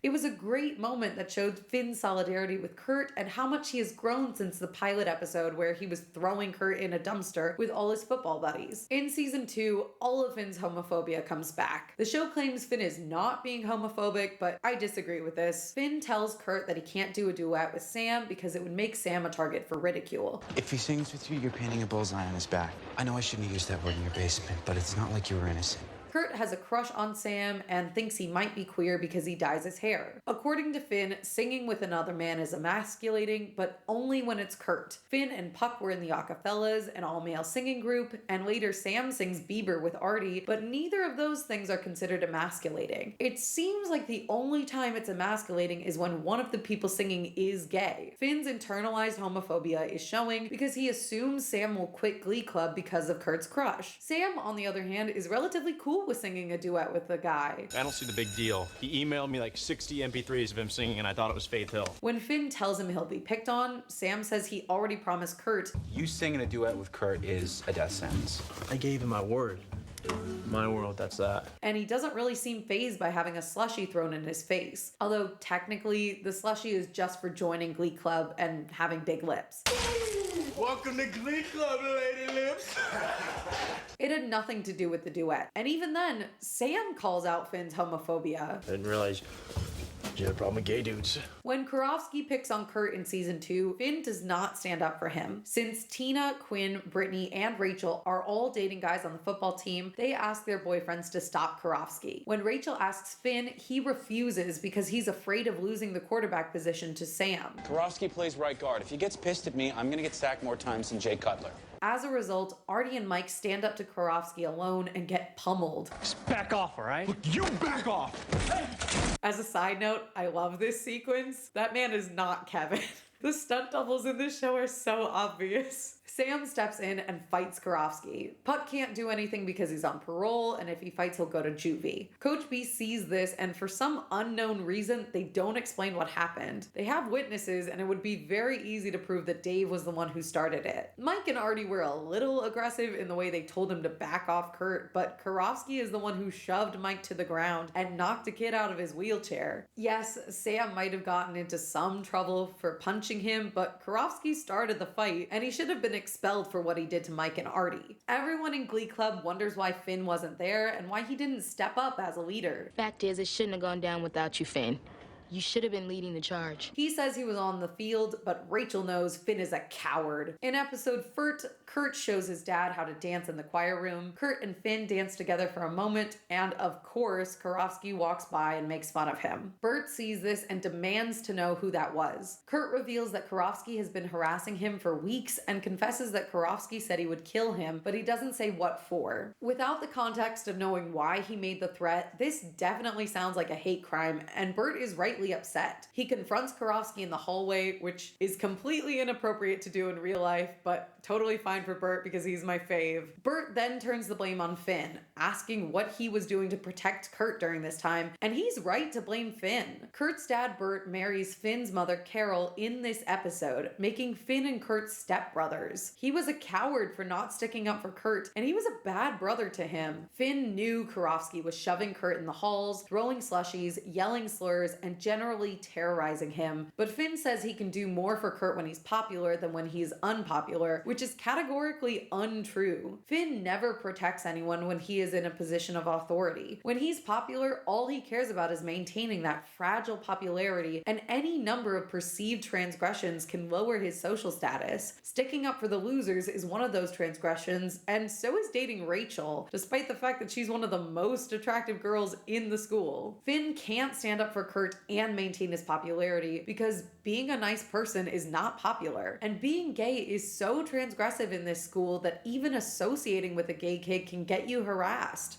Yeah, I'm not interested in seeing that kid be gay bashed. I'm not interested in seeing him being picked on. Finn perpetuates this system, which I perceive as being rooted in homophobia, and his character suffers as a result. I like him a lot less this season because he refuses to stand up for the kid who, after episode 8, is his stepbrother. Finn gives this this whole speech during the wedding about them being brothers, No matter what it costs me, I got your back. but still does not step in and help him later in the season. Sam is the one who steps into the leadership role, defending Kurt from Karofsky and even takes a punch for him. This is what I meant when I said Sam is Finn 2.0. He takes on all the things Finn did in season 1 and should have continued to do in season 2, but the writers weren't creative enough to have 2 compelling straight male characters, so they gave Sam Finn's characterization. Now they have to figure out something new to do with Finn, and what they landed on was making him a source of drama by whatever means necessary. And in the process, they throw out a lot of his characterization from season 1. If you look at season 2 in a vacuum, the Finn development is interesting and makes for dramatic TV, but I don't think it does well when viewed right after season 1, and I don't like his dynamic with Kurt. Back in the plot, we have sectionals. The episode is called Special Education, and I genuinely don't get this name. I didn't really mention it last season, but usually Glee is pretty good about episode titles. They tend to name episodes after the biggest plot line, like Acapellas, or after the celebrity of the week, like The Power of Madonna. Sometimes they create a pun, like Roads Not Taken for the April Rhodes episode, which is my personal favorite. This title isn't any of those, so it's pretty forgettable to me, and it also doesn't have anything to do with special ed. It's not important, but it still bothers me. Puck recruits Lauren Zeises to fill out the Glee Club just in time for sectionals. The new directions are in shambles, and everyone is fighting. Put a pin in it. Will has finally recognized that Mike and Brittany are the best dancers, and he highlights their abilities during sectionals with a number that heavily features them dancing, which brought me a lot of joy. They also give Sam and Quinn the lead duet, which is cute. The Warblers and the New Directions tie at sectionals, so everyone is going to regionals. Finally, Carl and Emma get married off screen in Las Vegas. Good for them. Skip to episode 13, Comeback. After losing cheer nationals, Sue decides to commit suicide. She doesn't have a pulse. Yeah, I do. Dramatic Sue is my favorite. Emma suggests Sue join the Glee Club for a week to restore her will to live, and she suggests they sing Linkin Park for regionals. Sing it out, boy, you've got to see what tomorrow brings. Emma's plan works a little too well, and Sue becomes the new coach of rival show choir Aural Intensity after the old one mysteriously fell down some stairs. This is a classic Sue move. Rachel pays Brittany to wear her clothes to start a trend, but it doesn't work. Who wears a reindeer sweater? All 3 of you? No, this is a carousel horse. Sam starts a Justin Bieber tribute band called The Justin Bieber Experience. to impress Quinn, but he changes his mind, speaks Na'vi again, and breaks up with Quinn. Omagate Kame. Crap. Santana told me to stop speaking Na'vi. Put a pin in it. Episode 16 is called Original Song. After Linkin Park sends the Glee Club a cease and desist letter, Quinn supports Rachel's idea of performing original songs for regionals, and everyone tries their hand at writing. Rachel discovers that Quinn and Finn have been secretly dating, and Quinn is one of my favorite moments in the show. I'll become a successful real estate agent, and Finn will take over Kurt's dad's tire shop. You don't belong here, Rachel. I really love this monologue because it humanizes Quinn to a degree we have never seen before. She's not the most talented singer or cheerleader, and she thinks that Finn is the best she is going to get in life. It's heartbreaking. She sees how talented Rachel is and how much potential she has, but Quinn doesn't believe there's any place for her in the world outside of this small town in Ohio. She knows she is peaking in high school and that Rachel is going to be a star. That's why Quinn resents Rachel. I feel for her in this brief moment in a way that I never did for season 1 Quinn. Diana brings so much sensitivity and depth to this role, and I love her take on the character. Over at Dalton, Kurt's pet warbler Pavarotti dies of a bird stroke. Kurt, what's wrong? Pavarotti's dead. I suspect a stroke. And he decorates a casket for him. Kurt and Blaine sing a duet for regionals. Blow the candles out. And share their first kiss as a couple. At regionals, Rachel debuts her solo composition, Get It Right, inspired by Quinn's monologue. What can you do when your good isn't good enough? And everyone sings Loser Like Me, inspired by their experiences being bullied by the jocks and Sue. All of the dirt you've been throwing my way. Complete complete with slushies filled with confetti. The New Directions win regionals and head on to nationals in New York City, but this also means Kurt and the Warblers did not win regionals and will not be moving on. Original Song is the all-time fan favorite episode, and for good reason. The original music is great, and everyone gives amazing performances across the board. Episode 17 is a silly one. Sue brings together all of Will's enemies to create the League of Doom. Legion. I don't think I was listening when he said what our name was. Is it League or Legion? An eclectic group with plans to sabotage the Glee Club and code names. Sandy Ryerson, you are the Pink Dagger. Yes. You are the Honey Badger. Dustin Goolsby, Sergeant Hanson. The Glee kids hold a benefit concert to raise money for nationals and the academic decathlon team. We've never seen them before, but all the smart Glee kids and Brittany are part of academic decathlon. Sunshine Corazon volunteers to sing with them, but Dustin pulls her from the concert last minute to sabotage it. The audience is comprised of Sue's trained hecklers, which is hilarious because even if they're being jerks, they did buy tickets. If they hadn't, no one would have watched this show. Seriously, I don't get why everyone's parents aren't there to support their kids. My mom and dad went to every choir concert I had, even the bad ones, which was most of them. Despite the lack of audience, it turns out Pink Dagger loves Aretha Franklin, and after watching Mercedes' performance, he donates the money needed. Aretha's my kryptonite. This is the final appearance of Sandy, but at least he went out with some good lines. You just got poked. Poked by the dagger. Holly Holiday accepts a 4-month substitute job in Cleveland, and she and Will break up despite their love for each other. Episode 18 is Born This Way. After Finn breaks her nose while dancing, Rachel contemplates getting a nose job. Santana discovers Karofsky is gay. I'm a closet lesbian and a judgmental bitch, which means one thing. I have awesome gaydar. And blackmails him into starting an anti-bullying club so Kurt can return to McKinley. Zaises runs for prom queen and unearths unflattering photos of Lucy Quinn Fabre. That's me. But it turns out people love knowing Quinn was once overweight and had braces. I always thought she was just some kind of stuck-up bitch, but she's really one of the people. Emma takes steps to embrace her OCD, but Santana doesn't embrace being Lebanese. I'm Hispanic.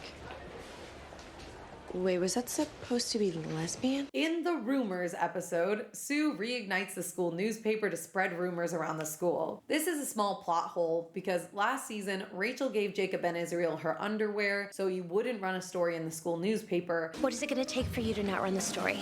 And Jacob did that little vlog thing at the beginning of season 2, which I assumed was for the school news as well. Hi, I'm Jacob Ben Israel with Glee's Big Gay Summer. So it doesn't make sense for Sue to say, I'm bringing back the school newspaper. When did they stop doing the newspaper? It doesn't make sense. Will uses the Fleetwood Mac Rumors album as the theme of the week, which means this episode has fantastic music. April Rhodes invites Will to join her new Broadway musical. Quinn says Finn can't sing any more duets with Rachel, a rule which is not enforced at all. How can I ever change things that I feel? It seems like Quinn and Kurt are cheating on their partners at a motel with Sam, but it turns out Sam is actually homeless. Yep, he's homeless. As you can imagine, the show does not cover this storyline well. This is a messy episode, but I also thrive on chaos. Second favorite episode of the season. 2 other things happen in episode 19. First, Brittany outs Santana as gay during her internet talk show, Fondue for Two. I heard a rumor that Santana plays for the other team. And I can confirm that rumor. It's 100% true. Second, Brittany and Artie break up. So let's talk about it. Santana and Brittany explore their feelings in season 2 in a way that I very strongly dislike. I know I'm going to get a lot of hate from Santitney fans, so I will clarify. I like Santana and Brittany together. They are endgame, and I'm thrilled that so many people have resonated with them and love them as a couple. That being said, I do not like the circumstances by which they start dating. In season 2, Brittany and Santana have casual makeout sessions and hook up while Puck is in juvie. I'm only here because Puck's been in the slammer for about 12 hours now, and I'm like a lizard. I need something warm beneath me, or I can't digest my food. After being rejected by Santana, Brittany asks Artie to be her partner for duets in Glee Club, which he accepts. Brittany says she's physically attracted to Artie now that he's on the football team, and he loses his virginity to her. Santana tells Artie that Britt was just using him, and she has sex with everyone. Hi. Excuse me, do you know Brittany? Cheerios, Brittany? Yeah, we had sex. Artie is heartbroken and refuses to do the duet. He views sex as something special, and he feels completely betrayed over this. 2 episodes later, Artie decides to win Brittany back, and the two begin officially dating. While they are dating, Santana and Brittany continue to hook up. I really like when we make out and stuff. which isn't cheating because the plumbing's different. While Santana is dating Puck and later Sam, she is manipulating Brittany into cheating on her healthy, happy relationship, and Brittany is so gullible that she doesn't even know she's being manipulated. Brittany tells Santana multiple times that she prefers being with Artie because they talk to each other about their feelings. But when Artie and I are together, we talk about stuff like feelings. Why?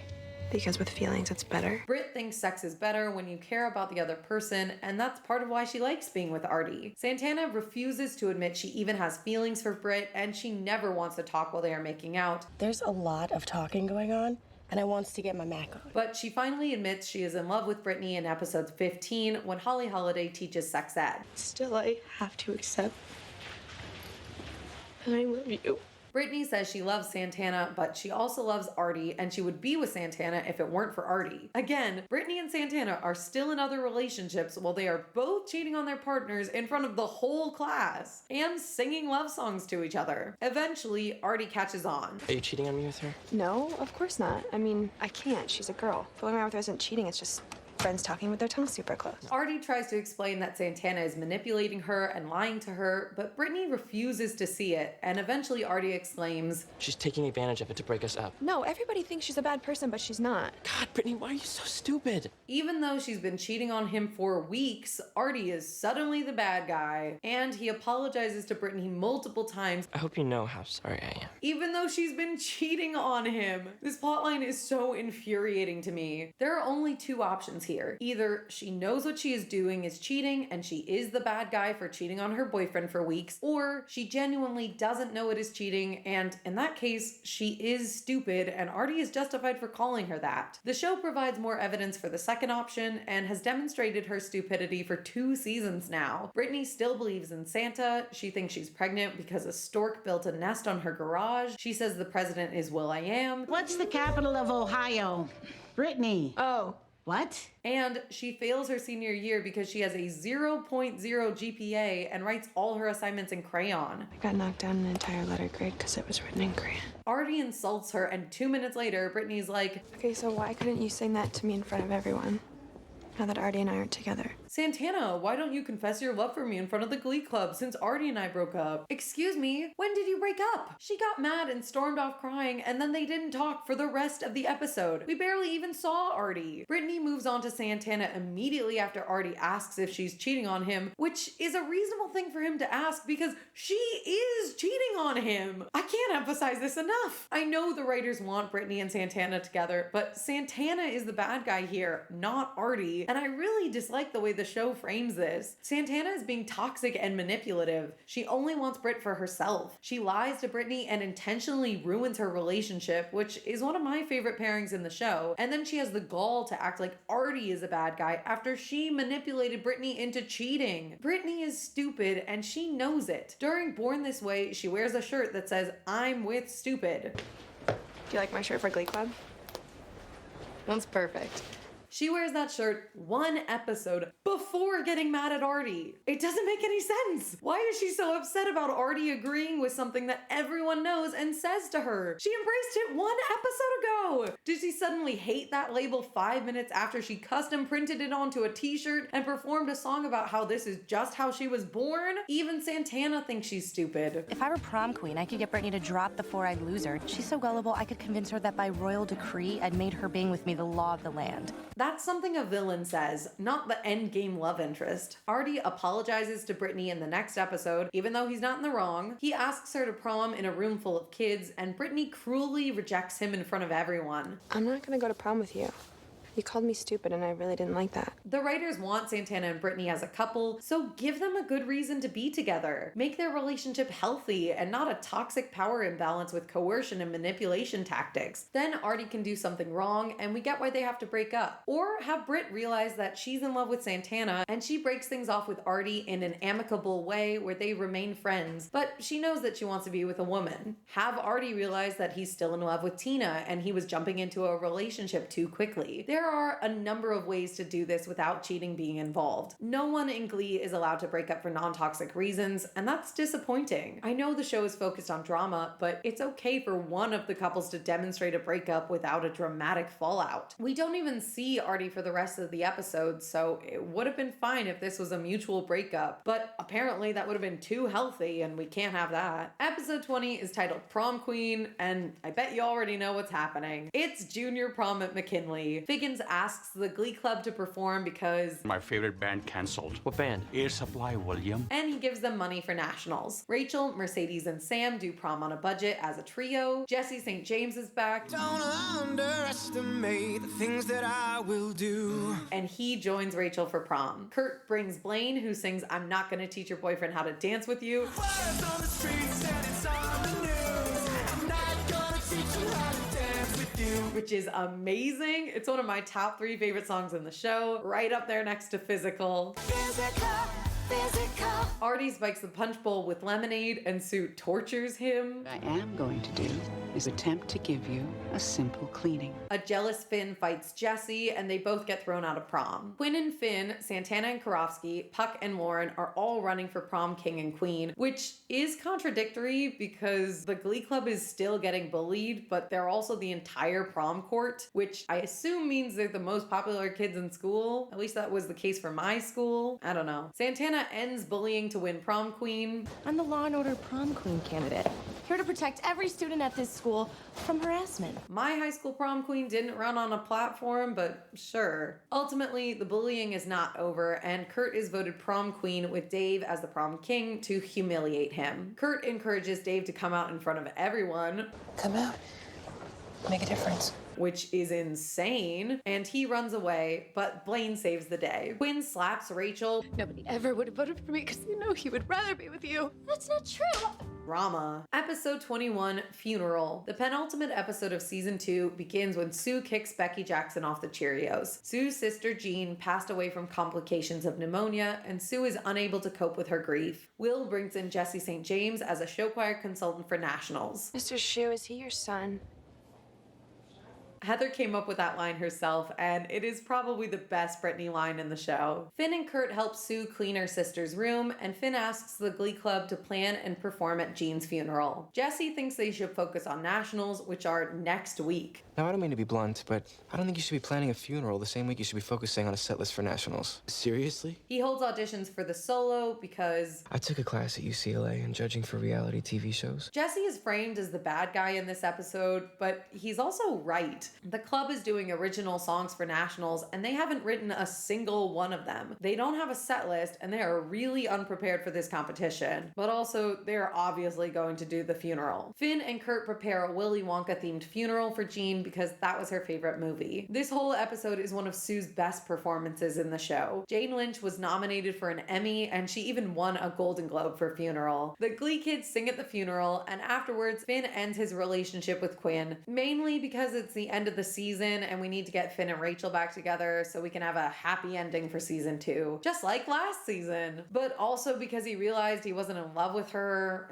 It's unclear what his reasoning was. Finally, in episode 22, New York, the Glee kids fly to the Big Apple to compete for show choir nationals. They spend half their time in New York sitting in the hotel room writing the songs they're going to perform, presumably because it was too expensive to let anyone go outside. This was the most expensive episode of the season, reported to cost $6 million because they filmed on location in New York City for a week. Rachel and Kurt live their Broadway fantasies when they trespass in the Gershwin Theater and sing on a real Broadway stage, which is super illegal. Please do not commit crimes in the name of musical theater. Finn woos Rachel with a Hallmark-inspired New York date. Take her on one of those big awful dates you see in those unwatchable romantic comedies that you grow a vagina if you watch all the way through. Tonight felt like one of those awesome nights you see in one of those amazing romantic comedies. Will is ready to make his Broadway debut in the April Rhodes musical, but he backs out last minute just because the writers wanted to upset me. There is no way a high school show choir teacher from Ohio would give up his Broadway dreams just because it might disappoint his show choir. That doesn't even make sense. This plot makes me physically angry. Ugh.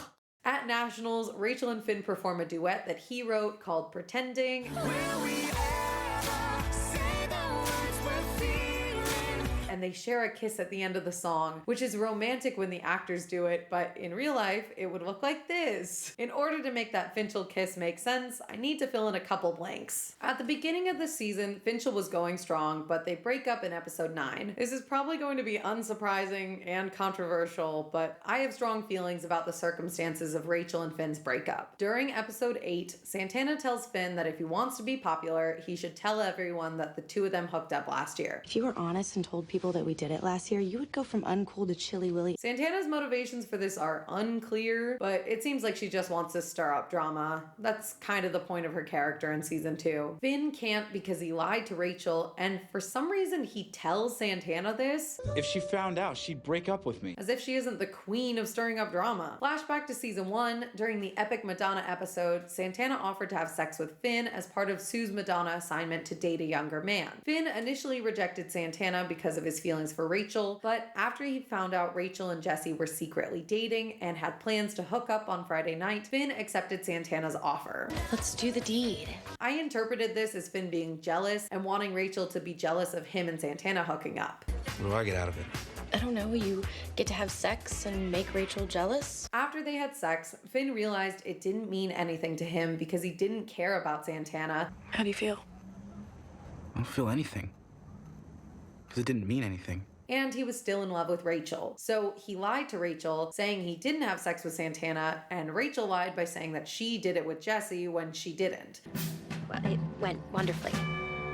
Honestly, it wasn't that big of a deal. And what about you?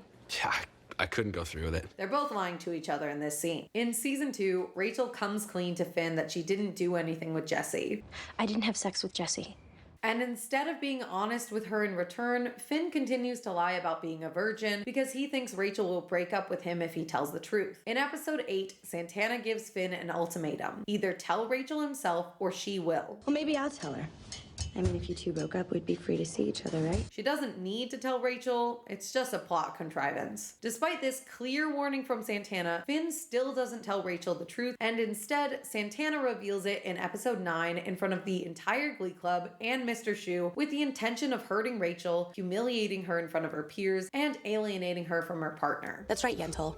Your sweetheart, he's been lying to you. Because he and I totally got it on last year. Okay, enough already. After this, Finn does not comfort Rachel at all. Instead, he smiles as Santana blows him kisses in the hallway. He barely speaks to Rachel, and when he does, it's just to tell her that she has no right to be upset because it happened while she was dating another guy. When this all happened, you were dating another guy, so you don't really have a right to be pissed at me about it, okay? And fine, I shouldn't have lied about it. What he fails to see is that Rachel has been insecure about Santana since season 1 when she stole Finn from her, which is the entire reason Rachel started dating Jesse in the first place. She's an insecure teenage girl who's afraid that her boyfriend doesn't think she's as pretty as the popular girls he has dated, and she is constantly worried that Finn is going to leave her again for one of those other girls. Not only that, but Santana is one of Rachel's primary bullies in the show, and Finn knew that she bullied Rachel before sleeping with Santana. Did you see what Rachel was wearing today? No, I know. She looked like Pippi Longstocking, but like Israeli. It's a sensitive topic. Finn could have easily told Rachel the truth and that he lied because he realized how meaningless it was to lose his virginity to someone he didn't care about. He could have told her how beautiful she is and that he thinks she's prettier than Santana. Do you think she's prettier than me? Don't answer that. But instead, he lets Santana tell her. To add insult to injury, it is later revealed that everyone in Glee Club already knew about them sleeping together. I think Brittany told me, or maybe it was Puck. Yeah, it was me. Everybody knew about this but me? Pretty much. In a scene where Santana continues to bully Rachel, Nobody tells you anything because A, you're a blabbermouth, and B, we all just pretend to like you. and Finn never sticks up for her or comforts her. Finn is a bad boyfriend to Rachel, but you know who does stick up for her and offers her some comfort? Puck. It's not true. I kind of like her. He is the only person who was kind to Rachel after Santana publicly humiliated her. Rachel is hurt and upset, and the only person trying to help her is Puck, so she decides to make out with him to hurt Finn back, and it works a little too well. How could you do this to me? It was a mistake. Finn is aghast, and he breaks up with Rachel after she tells him, which is interesting because she actually tells him, unlike someone else in that scene. Yes, Rachel cheated. There's no denying that. She is in the wrong for cheating. She She should have broken up with Finn and then hooked up with Puck as a rebound. That being said, I'm not that mad at Rachel in this episode because Finn is terrible to her. He was dumb in the first season, but he still seemed capable of critical thinking. I really can't imagine any way to justify him smiling and flirting with Santana or not telling Rachel after Santana said she was going to. His excuses are lame, and he allowed Santana to hurt Rachel far more than he would have. But once again, season 1 Finn is gone, and season 2 Finn is a coward and a butthead. I can't believe you just called me a butthead. I mean, no one's called me a butthead since about the 9th grade. Maybe not to your face. The Finchel breakup lasts for the rest of the season, which actually doesn't bother me that much because, like I said, Finn was being a bad boyfriend and I didn't think they should be together. But that doesn't mean we are free from the Finn relationship drama. Now that he and Rachel are done, Finn's primary function in the narrative is to be a home-wrecking Jezebel. After winning the championship football game because of Rachel's help, Finn develops a big head and is admired by all the girls in school. He convinces Quinn to kiss him so he can win her back. However, she doesn't break up with Sam and continues to string both men along while actively cheating on her boyfriend. Quinn is not framed as being in the wrong for cheating again, which is an interesting choice. I know logically I should be upset with her, but I tend to be more upset with Finn for pursuing a girl who is in a relationship and doing to Sam the thing that hurt him horribly with both of his girlfriends. He even lies to Sam's face and gaslights him for being upset. Back off, man. I didn't kiss your girlfriend. She saved my life. I hate it. After Sam finds out the truth, he leaves Quinn and starts dating Santana. Finn starts dating Quinn after she cheated on Sam with Finn, even though Finn can't forgive Rachel for doing the same thing Quinn did to Sam. On top of that, Quinn cheated on Finn with Puck in season 1 and lied to him for months about having his baby. I know it was bad for Rachel to cheat with Puck, but it feels hypocritical that Finn can't forgive Rachel for kissing Puck, but he forgives Quinn for having a baby with the guy and trying to trick Finn into financially supporting the product of their affair. I know which one I could forgive more easily. He even keeps their relationship a secret from Rachel because he knows it would hurt her. Because of Rachel? She's really fragile right now. I just think we should wait until after nationals. During the rumors episode, Finn thinks Quinn is cheating on him with Sam, and he gets super mad and threatens to punch his face off. He literally says, "Why wouldn't he do the same thing that I did to him?" Because it's gossip, Finn. And takes zero accountability. The double standards are insane, dude. Just like season 1, Rachel turns back to Jesse when she finally moves on from the Finn breakup, and Finn does not take this well. I heard a nasty rumor that Jesse St. James is back in town. I also heard that he's going to be your date. He tries to fight Jesse at prom because he's jealous and insecure. Hey, Jesse, what'd you order? Scrambled eggs? I mean, I know you usually like them served on people's heads. Rachel seems happy with Jesse, and Finn has to butt in to mess things up. Finn is so insecure that it comes across as borderline manipulative. He doesn't want Rachel, but he doesn't want her to be happy without him. Quinn thinks Finn is still in love with Rachel, but if that were true, he would respect her feelings and actually try to make it up to her, not fight her ex-boyfriend during prom. It's so petty and ridiculous. When Finn is cheating with someone, it's totally fine, but when he gets cheated on, he is somehow justified in being a jerk for an entire season of television. The writers go too far with the character assassination to the point that I genuinely dislike Finn for large portions of season 2. I know it probably seems like I'm going all out in my dislike of season 2 Finn, and I do understand that he's supposed to be a teenager, and a big part of being a teen is making bad decisions, but it's hard for me to cut him some slack when they look so old. Finn and Rachel have a couple nice moments during their breakup because the show still wants you to root for them and to like them as a couple, but it's hard for me to enjoy these scenes when Finn continues to cheat with Quinn or when he refuses to stick up for Rachel. It proves that he hasn't learned from the mistakes that broke them up the second time. They were having relationship problems because Finn refused to stand up for his girlfriend. That has not been resolved, and I don't think their jealousy issues have been taken care of either. I have a hard time enjoying these moments when they are right next to examples of Finn being rude to Rachel. During episode 14, Finn and Rachel have a nice moment about writing her own songs. Maybe if you want to be an artist like them, you should do a little living. And then 7 minutes later, he is rude to her for being needy when she gets drunk for the first time. And right now, you're being the needy girl drunk.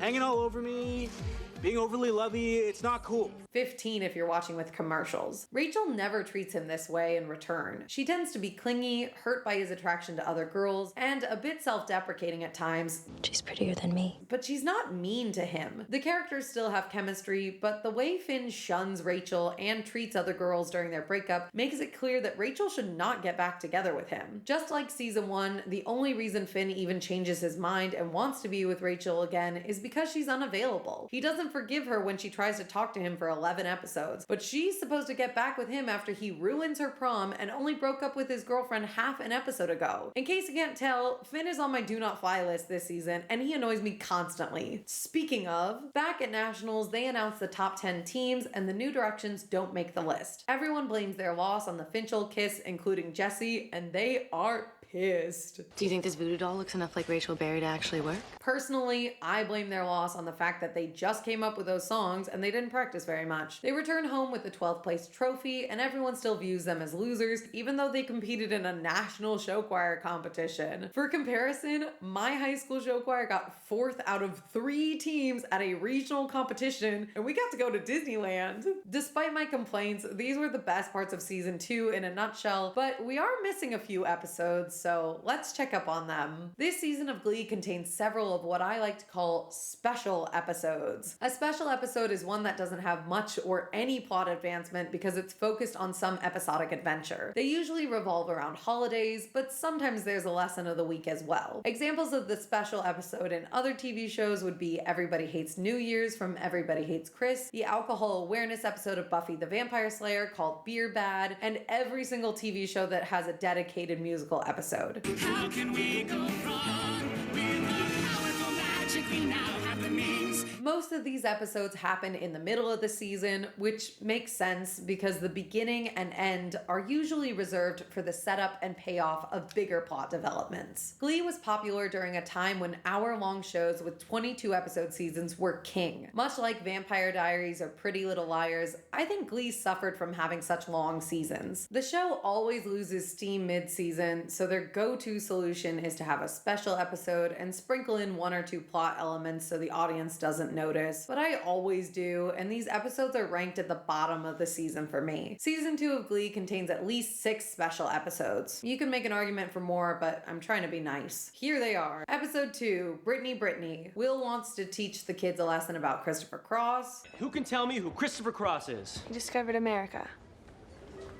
Close. While Kurt advocates for a Britney Spears themed week. Cheerleader Brittany reveals that her name is also Britney Spears. My middle name is Susan. My last name is Pierce. That makes me Brittany S. Pierce. Britney Spears. Good for her for getting a last name. Will brings in Emma's dentist boyfriend to talk with the kids about their teeth. Can I just say that you are the hottest dentist I've ever seen? Yeah, I get that all the time. He puts several kids under anesthesia for dental work, and they have fantasies about singing Britney Spears songs. Artie joins the football team as a human battering ram, which is incredibly dangerous for someone with a spinal cord injury, but okay. We get another pep rally, which, as we remember from last season, nothing good ever happens at a pep rally, but we do get some iconic lines. Because of last week's Grizzly train derailment, the Dulcimer Club is on hiatus. Despite promising Carl that he will back off, Will attempts to impress Emma by performing Toxic with the Glee kids and starting The Britney Spears sex riot. continuing the trend of bad Glee pep rallies. Overall, this episode has very little plot. It is mostly music video sequences and a cameo from Britney Spears herself that make it fun. Episode 10 is a very Glee Christmas. In case the title wasn't enough, this is the Glee Christmas special for the season. Britney still believes in Santa, and she wishes for Artie to walk again. At the end of the episode, he gets a device called a rewalk.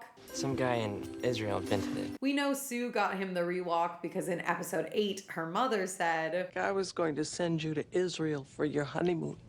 They love me there. because she's a Nazi hunter. Unfortunately, none of this impacts the story later, and Artie never uses the rewalk again. Nice plot cul-de-sac, guys. The only other thing going on is Rachel trying to make up with Finn, and he refuses to forgive her. Last Christmas, I gave you my heart. which is annoying, and I don't care. Episode 11 is the Sue Sylvester Shuffle, which I already mentioned was the highest viewed episode of the season. The football guys join Glee for the second time in the show and perform a halftime show in zombie makeup, even though it's February. This is another time when the Glee Club helps the football team, and they should have stopped being mean to the Glee kids because Rachel and the other Glee girls literally helped them win the state championship in football. They should be heroes at this school. I think they make the hockey guys mean for like 10 minutes, but honestly, no one is going to believe that Rick the Stick Nelson is a threat. He's got a mullet. Sue is bored, and she loses the cheerleading competition because Brittany doesn't want to die by being shot out of a cannon. Episode 12, Silly Love Songs, is the Valentine's Day special. I don't have much to say about this episode. Puck sings a love song for Lauren Zeises, and she gets to sing her first and only solo, which is cool. Boys like me. She actually does better than some main cast in this regard. Blaine has a crush on a legal adult who works at the Gap. We're not dating. If we were, I'd get arrested because you're underage. While Kurt has a crush on Blaine. Finn does a kissing booth to raise money for the Glee Club, but he really just wants to kiss girls because he's a Jezebel. Finn and Quinn get mono from kissing when she cheats on Sam. First time I got pregnant. The second time I got mono. I think the universe is trying to tell me something. Yes, it is, Quinn. Stop cheating on your nice boyfriends. While waiting in the nurse's office, a heartbroken Rachel asks Finn what it was like to kiss Quinn. So what did it feel like when you kissed her? Fireworks. Did you see fireworks when you kissed me? Finn doesn't answer, which Rachel takes as a no, but this is a lie. Finn is a dirty liar, or at least Ryan Murphy is lying to me. When Rachel and Finn kiss for the first time, Finn immediately runs away because he arrived in his pants. It may not have been fireworks, but that is definitely an explosion of something. I know Finn only said fireworks so Rachel would sing Katy Perry's Firework in this episode because Ryan couldn't think of another way to incorporate it. Do you ever feel like a plastic bag? But still. Episode 14, Blame It on the Alcohol, is the alcohol awareness special, and I am not a big fan. The Glee kids party at Rachel's house and play Spin the Bottle. Rachel kisses Blaine while drunk, and he questions his sexuality. Put a pin in it. The kids get drunk before the pep assembly, and Brittany throws up on Rachel during their performance of The hit single Trick and also Talk by rapper Key $, Ha. I love Figgins. And also, stop letting the kids perform at pep rallies. It has never gone well. Will gets plastered with Coach Beast and tries to call Emma, but drunk dials Sue instead. Hey there, sexy lady.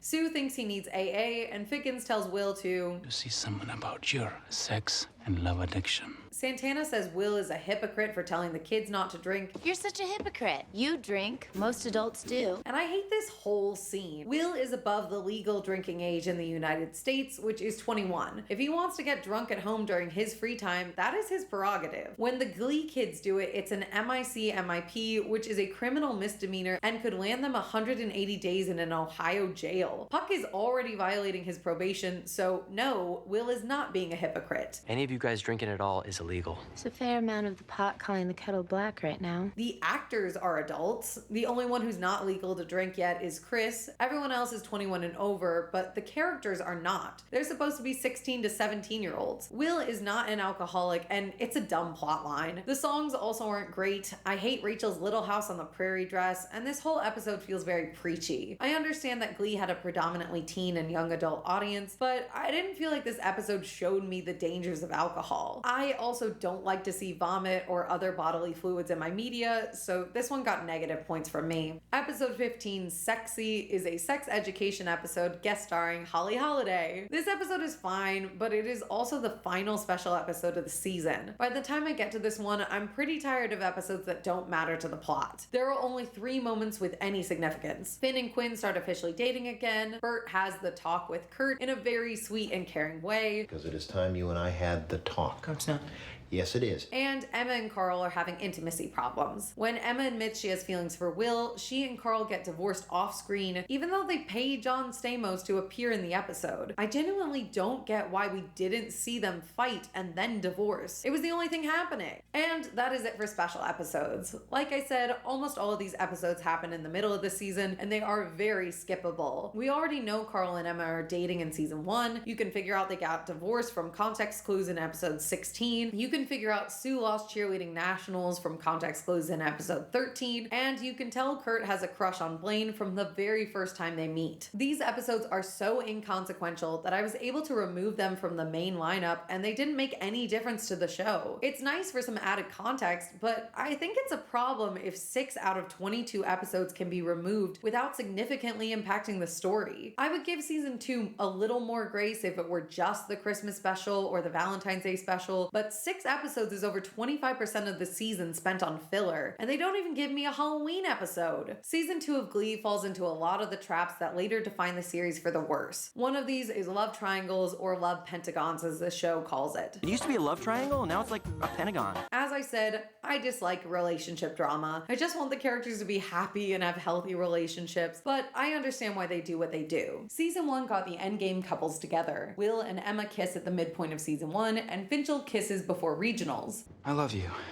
For season 2, the show does everything possible to break the couples up and keep them apart all season long. Will pines over Emma while she's dating Carl, and they get married during sectionals. When Emma is single, Will is dating Holly Holiday. One of them is always emotionally unavailable, so the two of them can't be together until a finale or when the writers arbitrarily change their minds. This is pretty standard for teen romance dramedies. All the best shows of the time were switching partners, but Glee pairs it with a splash of character assassination, so I forget why I liked certain couples in the first place. In season 1, we already saw breakups and getting back together. They've already done this, so the second time around feels like deja vu. Their biggest mistake was making me like the new pairing so much that it's actually disappointing to see them go back to their exes. For example, Emma and Carl get a divorce off screen after they have one episode of relationship problems, even though Carl was making Emma better with her OCD. She was taking more risks and freaking out less. I think Carl couldn't stick around too long because John Stamos was busy, but I was sad to see Carl go. Well, technically, I didn't see it happen because it happened off screen, but still. Carl was hot, but they had to break up so Emma and Will could be together again, and by this point, I didn't even like Will because he was disrespectful of Emma and Carl's boundaries. It's the same for all the breakups in season 2. I don't like Finn, Santana, or Will's behavior, and I don't think they deserve to get with their endgame couple. They needed to do something to redeem themselves and earn their partners back. But the show didn't understand that they were the bad guys in their respective relationships, so they don't think they need to change. The only good endgame couple is Klaine, and I genuinely love the way they get together. It's super cute, and they get great development. Kurt pines for Blaine for a bit, while Blaine likes another guy. Eventually, they realize their feelings for each other and sing a duet at regionals. They're really sweet this season. So how does season 2 of Glee compare overall? Thus far, we've only discussed seasons 1 and 2, and I've already announced that season 1 is my personal favorite, but I don't think season 2 is far off the mark. It's a fun season of television, and it maintains a good balance of wacky hijinks, sarcasm, darkness, and saccharine moments that create the classic Glee energy of season 1. The influx of special episodes and my problems with Finn and the Barty breakup make this slightly less than a perfect season of television, but they aren't bad enough to ruin it for me. I still get annoyed by them and complain every time I rewatch, but I do still rewatch season 2 because there are a lot of moments that work. My top 3 favorite episodes are The Rocky Horror Glee Show, Rumors, and Funeral. If Ryan gave me the power to cut anything, I would get rid of Blame It on the Alcohol. It's the worst rated episode of the season, as voted by me. The actual lowest viewed episode of the season is Born This Way with 8.62 million views, but I like that episode fine. I know I've been critical of season 2, but I want to be clear. This season is still great and fun to watch. It's fondly remembered by Gleeks, and 2010 to 2011 is widely considered the peak of Glee's popularity, so of course they had to capitalize on this market in more ways than one.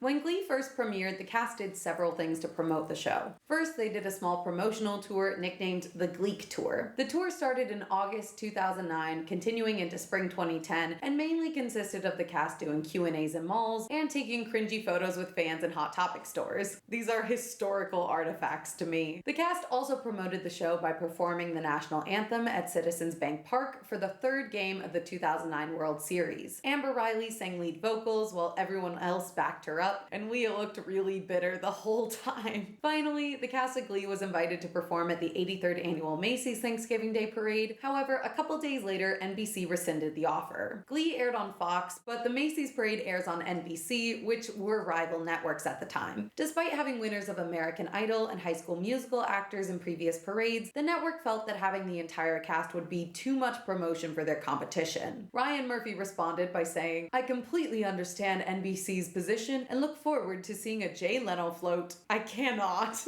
Macy's was off the table, but they did perform for President Obama and Oprah, so I'd call that a win. Because of the success of the Glee tour, the producers decided a concert tour might be lucrative. This is purely speculation, but I think that seeing the success of the 2006 High School Musical concert tour might have inspired them. At the beginning of 2010, several Glee cast members started hinting about the tour on Twitter before it was officially announced. The first leg of the North American tour began on May 15th, 2010 in Phoenix, Arizona, and in retrospect, I am so mad that I did not go to this. The set list consisted entirely of songs from the first season of the show. Bust Your Windows, I'll bust the windows out your car, Don't Rain on My Parade, Faithfully, and obviously Don't Stop Believin', to name a few. The 2010 tour was 2 weeks long and only visited 4 cities. Only the New Directions went on tour, including Dijon Talton as Matt Rutherford, but they included surprise visits from Jane Lynch and Matthew Morrison at Radio City Music Hall in New York and Jonathan Groff in LA. They added Hello for Jonathan and Over the Rainbow for Matthew and Mark to perform. Jane did introductions, not a performance, which is a bummer. If I were in the audience, I would have wanted to see Vogue or Physical. But I was in elementary school at the time, so my bad. They did a second leg of the North American tour starting May 21st, 2011, and a European leg from June 22nd to July 3rd, 2011, and they kept adding more dates to the tour after tickets sold out within minutes. This time, the set list included mainly songs from season 2 of the show. Lucky, Loser Like Me,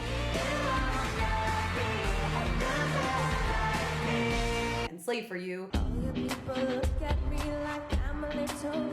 But there was the obligatory Don't Stop as well.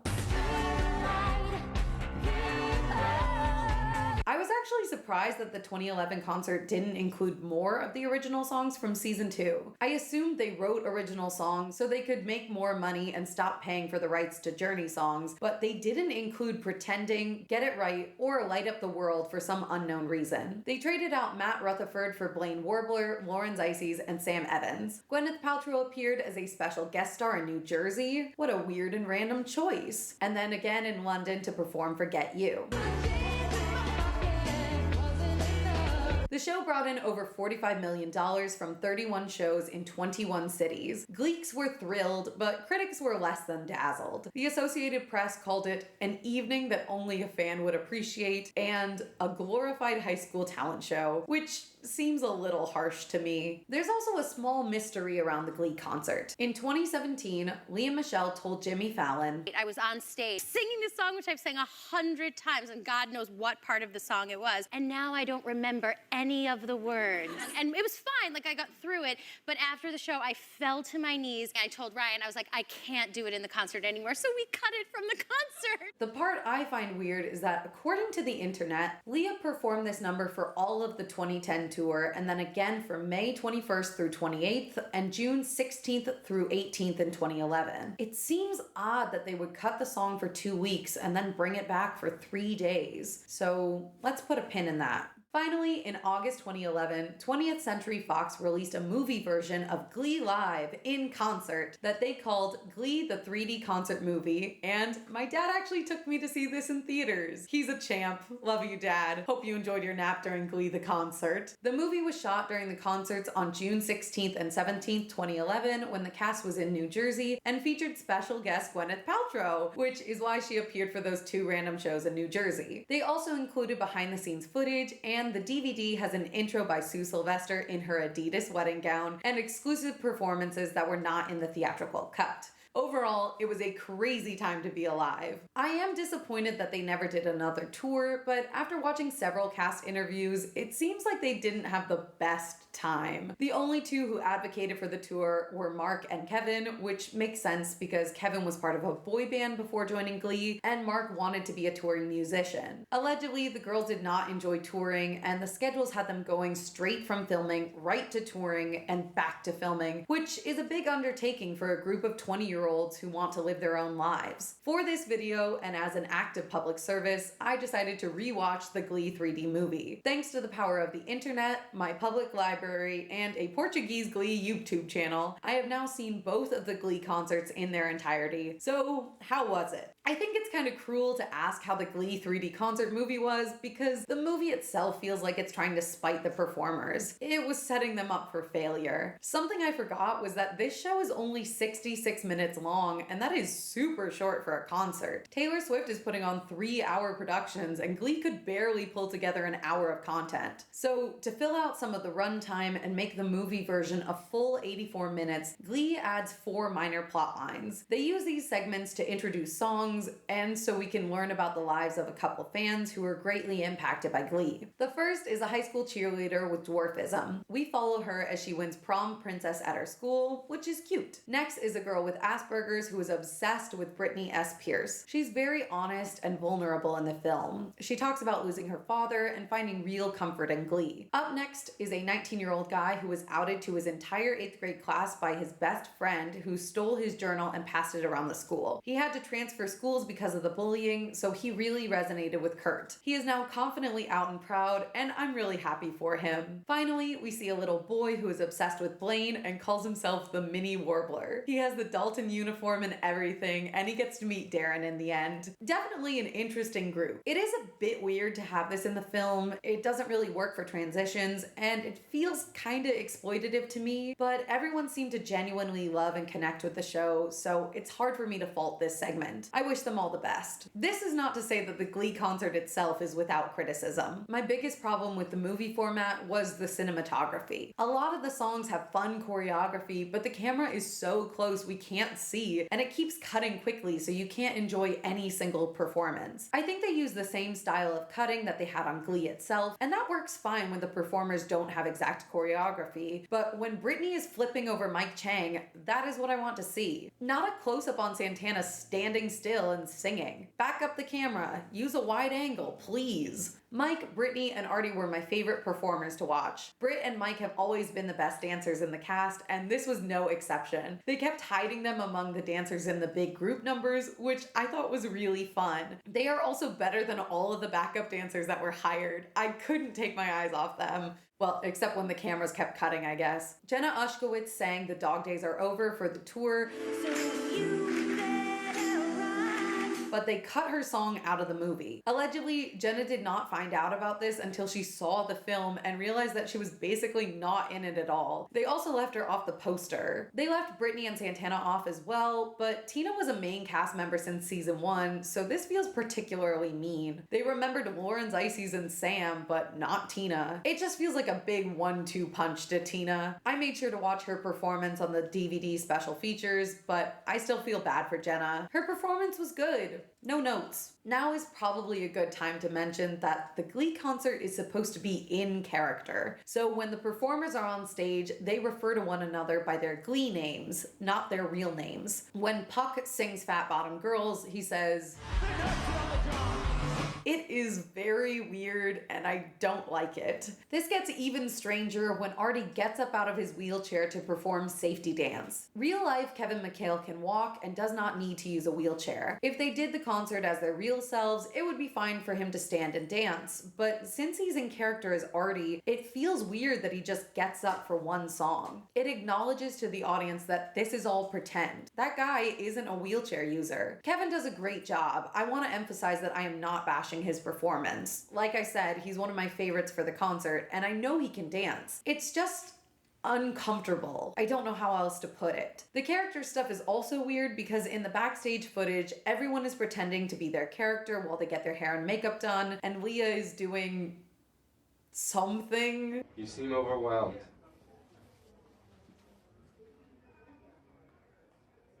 Overall, I really don't like the in-character performance aspect. It doesn't make sense for high school student Santana Lopez to get her hair professionally done for an international concert. It's too meta. Remember how I said earlier that I didn't know why they brought back Don't Rain on My Parade after Leah begged the producers to cut it? Yeah, well, I figured it out. Leah sang Parade from May 21st through 28th, then took off for 2 weeks and brought it back for June 16th through 18th before cutting it for the rest of the tour. The reason she brought it back for those June dates is because that was when they filmed the Glee movie. Either she or the producers wanted it for the movie, so they brought back another solo for her instead of including Tina's song. Good for Leah for getting over her stage fright, but this feels so unnecessarily cruel to Jenna. Despite the fact that I loved it and had an amazing time watching, I would say that the Glee concert is not a good film. The performances are a bit lackluster at times, the set dressing is minimal, and it is clear that not everyone is cut out to perform in a concert setting. Amber is great at it, she does some crowd work, and the audience clearly loves her.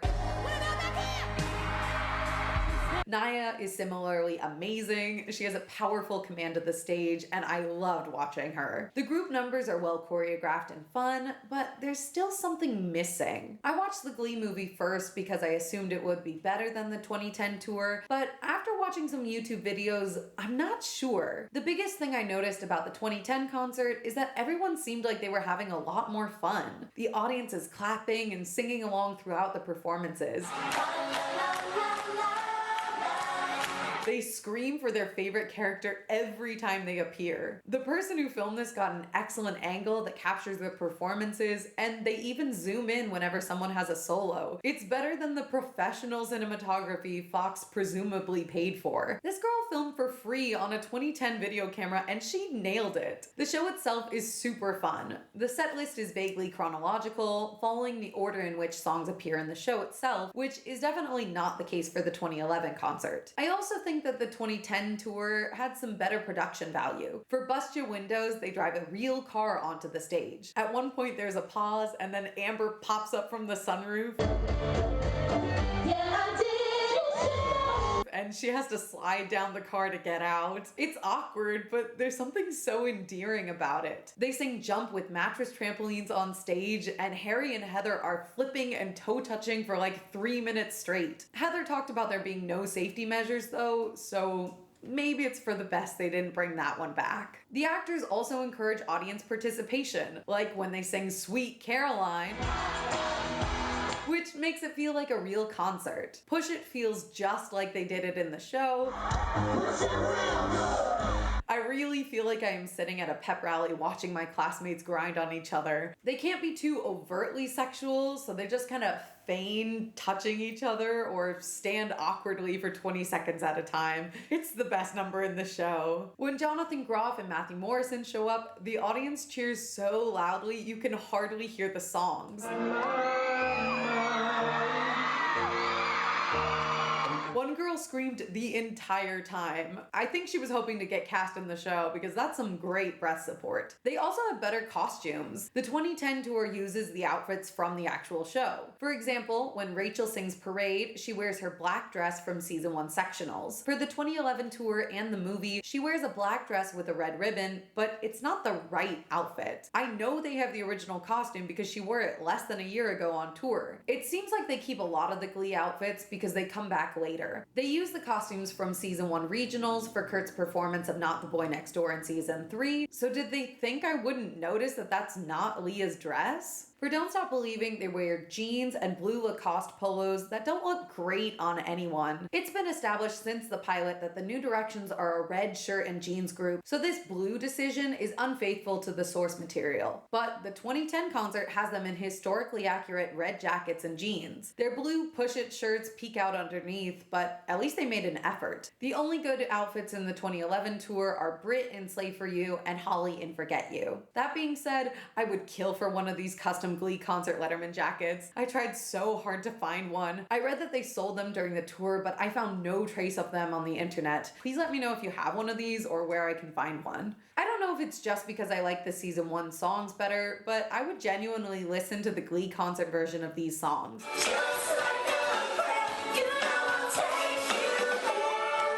They're really charming. Yes, it does still feel like a high school show at times. But that's on par with the vibe of Glee, and overall it's really enjoyable. I'll put the link to the 2010 tour in the description box if you want to check it out. It's a little over an hour including special guest performances, so I think it's well worth your time. I've actually rewatched it twice since I started writing this script because it brings me so much joy. I don't mean to roast the 2011 Glee concert. It is definitely higher quality and has better sound. It also does a better job of giving other people opportunities to shine because the 2010 concert is pretty Finchel heavy. But I have to say, I enjoy the bootleg more because it actually captures the energy and fun that I want from a concert experience of Glee. The venue is smaller, so it feels like a much more intimate experience, which lets me excuse some of the poor production quality. It feels like a live performance of the Glee Season 1 greatest hits, which is what it is. The 2011 tour and the concert movie try too hard to be something better than it is, and ultimately it falls short. In spring 2011, a nationwide search began for new talent to join the ranks of the McKinley High Glee Club. Only this time, there was a twist. Instead of being recruited to be on the show itself, auditioners were being selected for a new show called Glee Project. Unlike the scripted TV show Glee, the Glee Project is an unscripted reality TV competition show. I want to say it's a singing competition, but it really isn't, and we'll dig into that more later. The Glee Project was, in Ryan Murphy's own words, created because Ryan figured out the cast was graduating and they needed new blood. Kids that started out with the show will be graduating very soon, so we need new blood, we need new kids, we need new talent. Ryan knew that the OG cast was going to graduate eventually, but the show was woefully underprepared to lose their stars. If you recall, the OG cast was sophomores in season 1, so they're graduating in season 3. In season 2, the show only introduced 2 new members of the Glee Club, Sam and Lauren Zeises, and spoilers, but they were both left out of season 3. The writers knew they were in trouble and took steps to bridge the gap, hence the Glee Project was born. My acronym for the show is TGP, just so we're all on the same page. I've rewatched the entirety of TGP, so here are my thoughts on just season 1. For starters, this show is cringy, and I don't do very well with that, so it was extremely difficult for me to watch. Your lipstick stains on the front of my left side brains. If you like cringy things, then you would love the Glee Project, and I highly recommend you watch it. The contestants are very earnest, but it is 2011, and the show feels very of that time. It also seems like the show sets them up for failure in some ways, and we'll get into that momentarily. In the United States, TGP aired on Oxygen, which means that unfortunately the show is not available on Disney+, so I had to get it from somewhere else. The Glee Project aired during the downtime for Glee, and the schedule was absolutely packed. Season 2 of Glee premiered on September 21st, 2010, and the finale aired on May 24th, 2011. 2.5 weeks later, the Glee Project Season 1 aired on June 12th, running for 10 weeks before concluding on August 21st, 2011. 1 month later, the 3rd season of Glee arrived on September 20th. On top of that, Ryan and his Glee co-creator Brad Falchuk had another show that was airing during the same time frame. Season 1 of American Horror Story made its debut on October 5th, 2011, and was presumably filming during the same time as Glee Season 3. It takes a lot of work to run a TV show, let alone 3, and it's honestly really impressive that Ryan was juggling everything at once, and it also might explain why some of the plot lines for seasons 3 and 4 were not the strongest. Granted, I don't know exactly how involved he was in production for the Glee Project. It seems like most of the work was delegated to other members of the Glee creative team, such as Robert J. Ulrich, who is the casting director for Glee. Hi, this is Robert Ulrich. I'm the casting director of Glee. We hired Robert Ulrich, who has done all of our casting from day one. Zach Woodley, who is Glee's choreographer. I don't know if you know me. I'm Zach. I do the choreography. And the likes from the pilot. And Nikki Anders, who is a music producer for Glee. I'm Nikki Anders. I work on the music team that does all the music for Glee. These 3 seem to do most of the work, but Ryan does appear in every episode, and he even appears as a guest judge for 1 episode. It is the one and only Mr. Ryan Murphy. How are you? Oh my gosh! On top of that, during season 1 of TGP, the actual Glee cast was on their 2nd North American and European tour, and they were filming a movie movie version of their concert that was released in theaters during the downtime between season 1 of TGP finishing and the 3rd season of Glee airing. Gleever was in full swing, and Ryan Murphy was spread thin. The first season of TGP premiered with a 2-hour special, which included the selection process for the 12 contestants on the show, because again, the only rule that Glee ever remembers is that a show choir must consist of 12 members. Which is the only show choir rule anyone remembers, and yet every year is surprised by. Although technically season 2 does have 14 contestants, but that is at least 12, so I will take it. These contestants come to the Glee campus, which I'm assuming is in LA. The Glee Project campus. I don't love the phrase Glee campus. I think it makes more sense to call it the choir room, so that's what I'm gonna do because I'm the executive producer of this video. Everyone is competing for the grand prize, a minimum 7-episode arc on the upcoming season of Glee. We're giving a 7-episode arc to someone who's totally unknown.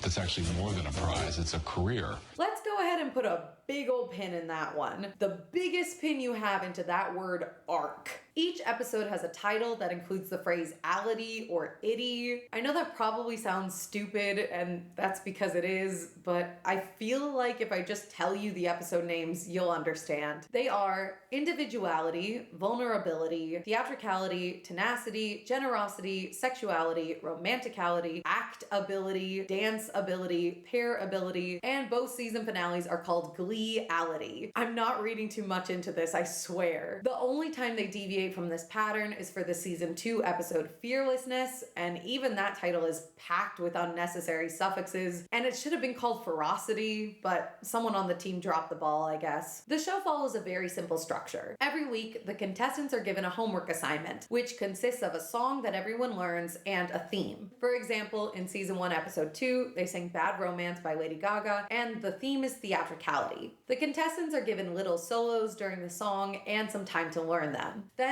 Robert Ulrich brings in the guest judge / mentor for the week. The judge watches the homework assignment performance and picks one person who they think stood out as the winner of the homework assignment. It's supposed to give you a leg up in the competition, but winning the homework assignment doesn't mean much, except the person is given a featured moment in the next challenge and a one-on-one coaching session with the mentor. Usually the mentors are one of the Glee cast members, but they save the core cast for season 2. So Leah, Corey, Diana, Naya, and Chris don't appear until next year. This means we get some cool surprise mentors for season 1, like Idina Menzel, but also one episode features Dave Karofsky. I get that he's on the show, but Dave isn't a main singer or dancer. I can't imagine being thrilled that he's your mentor for the week when someone else got Darren Criss. He doesn't even give any coaching or advice, he just throws slushies at her. And I do get quite a lot in the face. Cut.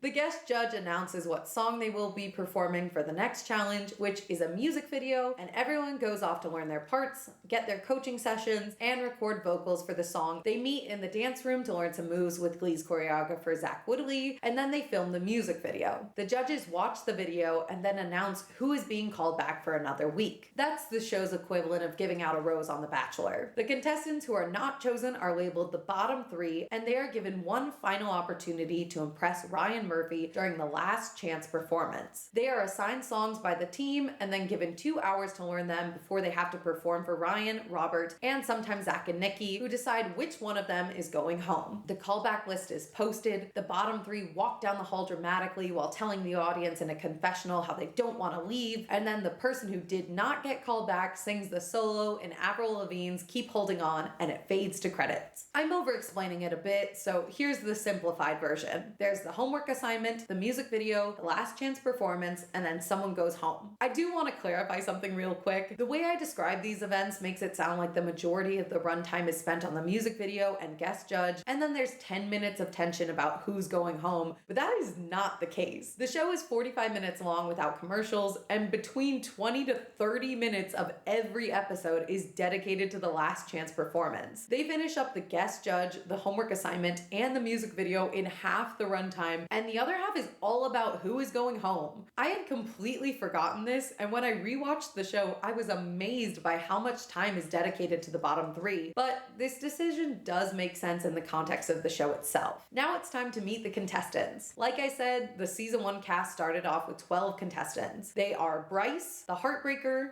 Hannah, the class clown, Lindsay, the self-elected best in class, Damien, the Irish one, Samuel, dreadlocks, Emily, the flirt, Mateus, the short guy, Alex, the diva, Ellis, babyface, McKinley, perfect name for the show, Cameron, the religious guy, and Marissa, the pretty one. I'm going to discuss a few of the contestants as they pop up, but overall I'm more focused on the overarching storylines than the minutia of stuff like the skadoosh drama. He actually said skadoosh because apparently Nikki thought it was hilarious, and it wasn't his thing. We're thinking big picture here, and even then, this is a pretty meaty section. Did anyone watch that Frozen 2 documentary, Into the Unknown? Well, I did, and I was struck on my rewatch of TGP by how similar the two shows were. I initially expected things to be a little cold, sterile, or secretive about the way that Frozen came together. I thought they might sugarcoat things and include lots of Disney's amazing propaganda, but the documentary didn't really do that. If anything, I think they were a bit too honest with the audience, and that was surprising. I feel like this whole thing is falling apart. It felt like a real mask-off look at Disney's Frozen, and I felt the same way watching the Glee Project. TGP gives a very transparent look into the making of Glee itself, and Ryan Murphy is completely honest about why this reality TV show exists from the very beginning. To inspire the creators of Glee to write a 7-episode guest starring role just for them on the coolest show ever. The contestants are here to inspire him to write a new character for them. That's the entire premise. The contestant's job is to impress Ryan and cure his writer's block. Ryan even says to one of the girls, Your challenge is to create a persona that makes us want to write a role for you. The show emphasizes over and over that they are not looking for the best singers, the best dancers, or the best actors. This is not an acting competition. It's not a singing competition. It's not a dancing competition. They are looking for the person who is going to inspire Ryan Murphy, which seems wildly more honest than I thought this show would be. Everyone knows Ryan is the one with the ultimate power on this show, and you cannot question him or his decisions without risk of being kicked off the show. A couple of contestants don't see themselves the way that Ryan wants them to behave, so they get eliminated. He says it's because they weren't being themselves, but he is ultimately the one deciding who he thinks they are. Where's the girl with the tattoo? What's the tattoo? People who came out here tonight, I know how to write for them. I don't know how to write for you right now. It's insanely revealing. Additionally, the show is very open about what it's like to be in the Glee environment. The entire production team is made up of the Glee crew. Zach Woodley is the choreographer for Glee, and he's even missing from several moments during TGP because he had to work on the Glee set. Zach is on the set of Glee. Here's him working with the cast in season 2. He works with the contestants every episode. Now, I know this is reality TV and it's edited to fit certain narratives that the producers want to push. I get that. I think people today have a lot more awareness about the effects of editing in reality TV and how everything is fake or enhanced for drama. That being said, I don't like how Zach appears in the show. Every time he interacts with the contestants, he is mean and rude to them. He's always saying things like, Oh, it's just painful. Hold your space, Hannah. Jeez. Ursula, you got it. Just keep your nuts over the tea. or dramatically bemoaning how slow they are or bad at dancing they are. But honestly, you're messing up, so don't mess up. Whether they suck or not. I just feel like you weren't really trying. Can he dance? Not at all. I understand they're on a schedule, but he's shown being unnecessarily mean to people. I also didn't see any examples of him being a very good choreographer. He doesn't use counts or words like most choreographers I've worked with. He just asks them to improv, spin, give me more. No, not like that. Be a little bit cool with it, like, boom, like, we're not gonna take it. Just get there a little bit faster. And he uses a lot of strange mouth sounds. Boom, ba ba ba ba ba ba, go gat, boom, ba. This is a personal thing, but it wouldn't help me learn choreography. At least 3 contestants are eliminated from the show because of their interactions with Zach. In the first episode, Bryce asks Zach if they can adjust an interaction, so he seems like more of a heartbreaker, and then before the last chance performance, Robert whispers in Ryan's ear that Bryce is a diva because he had an attitude with Zach. But the reason that he's in the bottom 3 is because when he was working with Zach, he had some kind of attitude problems. And Bryce gets the boot. In the next episode, Ellis worries she looks ridiculous because she's nervous about dancing on a platform in heels, and Zach's assistant Brooke says, I'm not here to make you look dumbass. A few minutes later, Ellis gets the boot for her bad attitude. If Zach is really nice, the show doesn't depict this, so blame the editor for cutting out every nice moment with Zach. I do appreciate that TGP shows us a unique perspective on the casting process. One of the factors when it comes to casting is thinking about whether or not you want to spend the next several weeks or months or even years working on a project with this person. Attitudes off screen are very important, and Ryan even expresses this. It's a job. Last season, you said, well, how is this person to work with? And if that is an important element in this competition, then it has to have validity. And However, I think that these specific interactions were blown out of proportion, and it made me dislike one of the adults on the show. This show also gave me some insight into the way that Ryan Murphy casts his shows and writes. Now, this is speculation, but I think I get how he approaches a lot of his characters because of the way he talks to the contestants on TGP. During season 1, Ryan says he needs to be inspired by a person to write a character for them, which felt weird to me because Ryan doesn't actually want to write a new character. He wants to write whatever the person already is into the script and call it a day. He wants contestants to present themselves as Glee characters that he can just pop into the narrative. How you performed it, I understood how to write a character for you. I think this is indicative of how he created the show and cast the original Glee members. In season 2 of TGP, Ryan reveals that Lea Michele was the first person they cast on Glee. This person was the first person we cast on Glee. And according to rumors, Leah and Rachel don't seem wildly different. The character Kurt was written for Chris Colfer specifically because Ryan was inspired to write an openly gay character. And Chris has spoken about Ryan adding elements of his real life experiences into Kurt's plot lines and characterization. Leah has also commented in interviews about Ryan taking elements of conversations between cast members or anecdotes about their personal lives, and suddenly it's in the script the next week. I'm not saying he's untalented. He is clearly very successful in his writing, but it seems like he has a hard time separating his characters from the person that portrays them, and he might be blurring the lines there. For TGP, this means that Ryan is not really interested in a new character with their own thoughts and feelings and personality. The show keeps telling the contestants that they just need to be themselves. Show us who you are, not who you think we want you to be. But realistically, that's not what Ryan wants. He wants them to be themselves in a melodramatic high school Glee environment, and the people who play into that are the ones who succeed. If Ryan doesn't know what to do with you, he doesn't know how to write a character for you, and you don't stay on the show very long. This is a reality TV show, so of course there's going to be lots and lots of drama. Obviously, everyone is competing for the top spot as the winner of TGP, but that's not enough to sustain each episode. So the producers have to manufacture some extra drama between the contestants every chance they get. One of the easiest ways reality TV shows create tension is by having a villain. For season 1 of TGP, the villain of the show is 19-year-old Lindsay Pierce. Lindsay is smart, opinionated, and clearly the best singer of the group. She's a musical theater kid, so she has great control of her voice and some good acting chops. But most importantly, everyone on the show hates her. The show paints Lindsay as this evil villain who thinks she's better than everyone and loves the sound of her own voice. I'm a classically trained soprano. I have one of the best voices here. That's why I'm like nailing it. Hannah is one of the first people to claim that Lindsay is fake, and then most of the other girls jump on the Lindsay hate train. I don't think she's very nice, honestly. I think she's kind of mean. In confessionals, almost everyone has mean things to say about Lindsay. I didn't need Lindsay to say anything.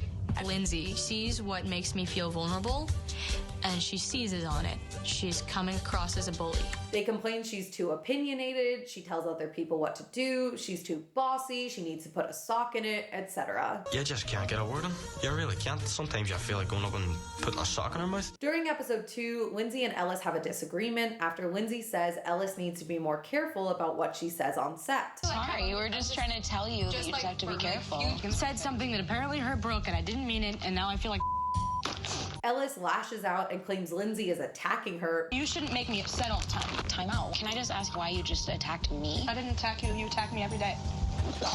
But Lindsay's right. Ellis was rude to Zach's assistant, and it got her kicked off the show literally 10 minutes later. In case you can't tell, I am not a big fan of the way the show portrayed Lindsay because she's basically Rachel Berry but nicer, and for some reason everyone wants to bully this little 19-year-old who's just trying her best. In interviews after the show, Lindsay alleged that she told production her biggest insecurity was people thinking that she was fake, and she felt that the producers weaponized this information, prompting other contestants to to call her fake regularly during the show, and I'm inclined to believe her. The vulnerability episode is packed with Lindsay hate. When asked about her biggest vulnerability, Lindsay says she feels like people only see her body and view her as a trophy, and that people think she's fake. During this scene, Emily is dramatically rolling her eyes. I feel fake. Now, this could definitely be some editing stuff. Maybe Emily rolled her eyes during another moment and the editors moved it here because it created more drama. Whatever the case, the implication to the audience is that Lindsay is being fake for saying she feels like people think she's fake. It's absurd. Unfortunately for the show, Lindsay is also the best singer of the group, and she doesn't have to sing for Ryan until the Pairability episode, after which she is immediately called back. Lindsay, you're safe. Slowly but surely, all of the Lindsay detractors are eliminated, and she is still standing. So the show decides to have the vocal coach start saying how fake Lindsay is. In episode 8, Believability, Alex cries in the recording booth, and Nikki is very nice and comforting. No, don't be sorry. And then 10 minutes later, Lindsay breaks down crying because she's a 19-year-old child who misses home and allegedly hasn't been allowed to talk with her family while she's been on the show. And Nikki is a complete jerk to her. You know, I just feel like Lindsay is forcing emotional drama instead of letting it happen naturally. This is such a callous thing to say, and it makes Nikki look bad, not Lindsay. In that same interaction, this happens. You're awesome. Did she just say you're awesome? I'm sure she was talking to you. No. I know she was talking to me, but I know she didn't mean it. The show is trying to paint Lindsay as a bad guy, but the joke's on them because she's the best singer and actor in the competition. Ryan likes her, and he isn't going to get rid of her because he already knows how to write to her strengths. It reflects poorly on the adults of the show because it makes them look like bullies. Again, I know that they are edited, but it looks like these grown adults are constantly bad-mouthing a group of teenagers. Alex is 18 and Lindsay is 19. They don't even have fully formed brains yet. I think the show does a bad job because it isn't making me dislike the contestants, it makes me dislike the coaches. Like, get it together, Nikki, you're 37 and that child can't rent a car. I'm not saying Nikki is a bad person. I'm sure production was whispering in her ear and asking her to play up the Lindsay is fake drama after the other girls got eliminated, and she's probably nice in real life. The show just didn't portray her that way. It's like when you realize it was weird for your middle school teacher to have beef with you because you were 11 and he was a 43-year-old with a wife and 2 kids. Except this time it's being broadcast to over 1 million people on national television. And guess what, Nikki? It doesn't even matter because you're not Ryan Murphy. So spoilers, but Lindsay partially wins the show. I think you're both such good actors, so we want to write 2 episode arcs for both of you on Glee. And gets to appear on Glee. I'm Harmony. What's your name? Where are you from? And what are your credits? The villain is not supposed to win on reality TV, but this show is bad, and also Lindsay wasn't a villain. She was the best performer there. Now let's talk about boundaries. In the season 1 episode Pairability, Eric White tells Marissa to kiss her scene partner Samuel at the end of the take. You gotta kiss him. If that's your direction, that's okay.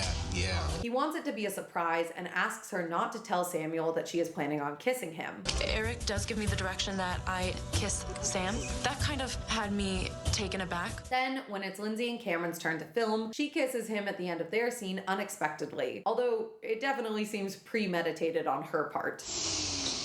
God. Cameron is a Christian boy with a long-term girlfriend, and after the kiss, he is visibly distraught and upset. He looks so uncomfortable. He calls his mom and talks with her because he feels guilty and thinks that he has cheated on his girlfriend because of this interaction. I feel like I've cheated, Mom. I've never cheated on a girl in my entire life, but it honestly feels like I have. The show is very mean to him about this. As I understand it, you got a smacker on the mouth that you weren't expecting, and you cried, and you called your mother. And they don't let it go either. That kiss may have been innocent, but Cameron's not ready to be voted out of the chastity club just yet. This director has a thing about wanting the kids to kiss each other, which I find weird and uncomfortable. I don't like it. He does some other stuff I don't like, but we'll get to that in a sec. The kiss stuff started when Ellis was asked to kiss a guy during the 2nd episode. Bring him closer, like maybe kiss him. When we really roll, then you kiss him. Right? Yeah, when we really roll, then you gotta kiss him. And it turned out that this was her first kiss. I've never actually been kissed, like legit. Best first kiss? I felt bad for her then, and I continue to feel bad for the kids, and it keeps getting worse. The episode after Pairability is called Sexuality, and Cameron is obviously uncomfortable from the start. I'm not comfortable really with the whole sexuality theme.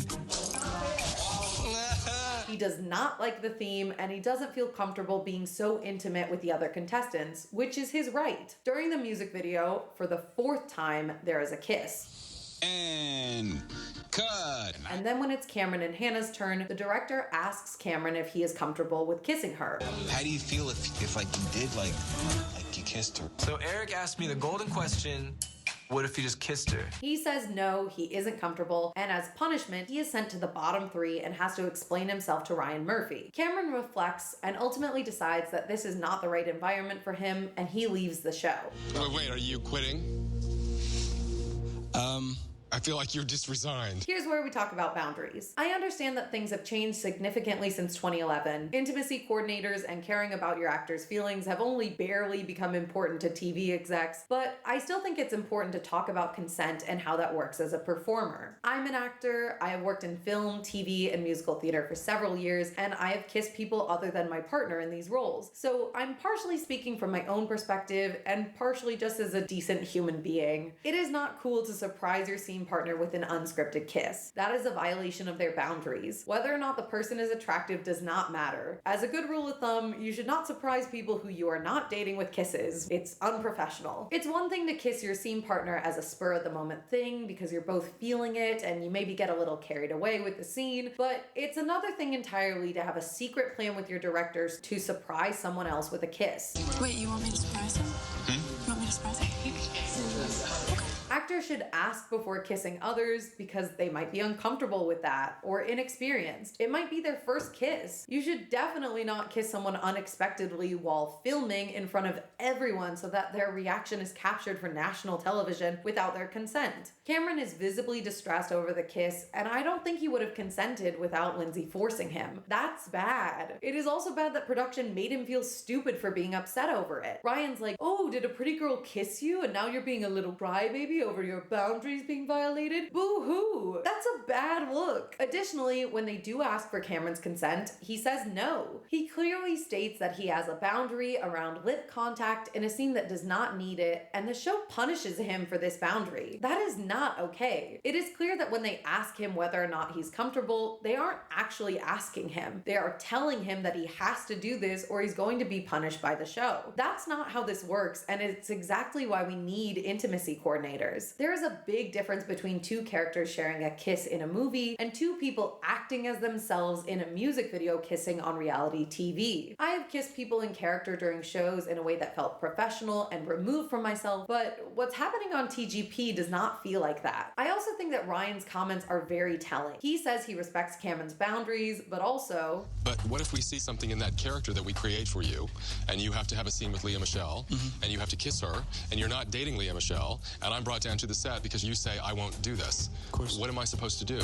Yeah, that's not respecting someone's boundaries, my guy. If you really respected his desire to not have lip-to-lip contact, you would write a scene where he gets kissed on the cheek. You would talk to him about his boundaries and what he does or does not feel comfortable doing instead of mocking him. Maybe he would be comfortable kissing Lea in a scene if he got the chance to read the script or talk with her and clearly establish what was going to happen between them and how many times he had to do it. It all depends, but him not wanting to be kissed without consent is not the same as being difficult. TGP also inadvertently provided supportive evidence for some rumors about the Glee set. Members of the cast and Ryan Murphy himself have said that there was a rampant sex problem on the set of Glee. Producers allegedly banned sex in the workplace because it was holding up production, which is crazy because I thought sex was banned at work by default. After seeing TGP, I think I understand why a group of 20-year-olds who are constantly making out with one another on screen would have a lot of off-screen showmance relationships. Without discussions of boundaries and consent, it can be hard to separate yourself from your character. Those boundaries can get fuzzy because the human body reacts the same way to physical stimuli, whether or not it's pretend. So it's important to discuss and set boundaries with your scene partner to avoid confusion or crossing any boundaries unintentionally. I said I would circle back to Eric White's depiction on the show, so let's talk about him. In the vulnerability episode, everyone is asked about their insecurities and told that they will be wearing a sign publicly with a vulnerable word on it. Can you tell I dislike the vulnerability episode? Emily, who has always been depicted as a flirtatious, kind of promiscuous person, reveals her biggest vulnerability, which is that in her words, music producers have used her, and she specifies that this was in a sexual context. Emily is the oldest member of the group, but she's still only 22 years old, which is younger than almost everyone from the original cast of Glee. She reveals this information in a very vulnerable way to Eric, and this guy is not equipped to handle such a heavy conversation. And I don't think the show itself was ready to deal with something as serious as this. He tells her she's not a loser and then suggests the vulnerable word they put on her sign be used. I just feel like a loser.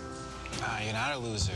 Why don't we say used? In confessional, Emily says this is the first time she's ever talked about this with anyone. It's the first time admitting all this stuff. I feel hurt. I feel disgusted. I feel dirty. This moment feels really gross to me. Emily is clearly being really honest, and production seems more interested in exploiting her pain than getting her help or comforting her. They even eliminated her from the show this episode because she didn't cry enough during the music video portion. She keeps popping in and out of character between takes. This entire episode and the way they handled Emily's confession left me feeling so icky about the show, and Eric's portrayal is not great either. He's the one who asked the contestants to kiss an uncomfortable amount of times during the music video shoots for seemingly no reason. I'm not accusing him of doing anything wrong. This conduct doesn't break any laws, and to be clear, I am not accusing anyone of anything. I just didn't like his depiction in the show. He made me uncomfortable. Glee is not a particularly sexual show. Yes, characters kiss and some have sex, but it's in the TV-14 way where there's some sexual implications, but never anything explicit. I thought it was weird how much he wanted to see these kids kiss. Maybe this was a production thing, and I'm sorry to this man if he wasn't the one making the decisions here, but the show makes it seem like he was always pushing for it, and the combination of the way he handled Emily's confession and the kissing thing made me feel uneasy about Eric. There's a very specific problem with TGP that no other reality TV competitions have. The problem is that the winner of the show gets a role written for them by Ryan Murphy. However, the only time the cast interacts with Ryan is when they are in the bottom three. The last chance performance is done in front of Ryan, and the show says he is the ultimate judge of who stays and who goes on because he is the one who will be writing for them. And ultimately, Ryan will decide who stays and who goes. This is a problem because Ryan doesn't see any of the other performances. He doesn't watch the homework assignments or the music videos or really get much interaction with the contestants at all. The only way to get on his radar is to be in the bottom of the group, which is not a great system because there are some people who skate by all season without incident. Then we get to the end of the series and Ryan doesn't know them. He isn't inspired by them because he hasn't met them because they were never in the bottom. Lindsay, I've never met you before. Hi. Samuel, who is, spoilers, one of the season 1 winners, gets called back 8 weeks in a row without ever being in the bottom 3, which presumably means that he's doing a great job, but it doesn't work with the objectives of the show. Samuel is fine, but by week 8, Ryan has eliminated other contestants who he was a lot more passionate about writing characters for, and now he's kind of stuck with this guy who he doesn't know in the top 4 of the competition. This is a huge flaw in the show, and it's the one that everyone rightly points out as the biggest problem with TGP. American Idol never has this problem because all the judges stay in the room for every performance and see every person who moves on to the next round. But TGP isn't a competition like those other shows. It's a reality show. The winner is not determined by who's the best singer, dancer, or actor. We aren't just looking for the best singer, the best actor, the best dancer. If it were, Lindsay would have won with Alex as the runner-up. They tell us 100 times that they don't care about the kids being the best, but also they do. In short, the show has no clear identity, which means that some people stay for way longer than they should, even though they clearly aren't going to make it, and others get cut because they cause drama. Ultimately, the show is unsatisfying as a reality show because they get rid of all the people who were going to cause the most drama and keep around people who the audience doesn't really get to know or care about, like Marissa and Samuel. I'm sorry to these two. They were really boring to me, and we didn't learn anything about them except that everyone thought Marissa was pretty. You're very much in that sort of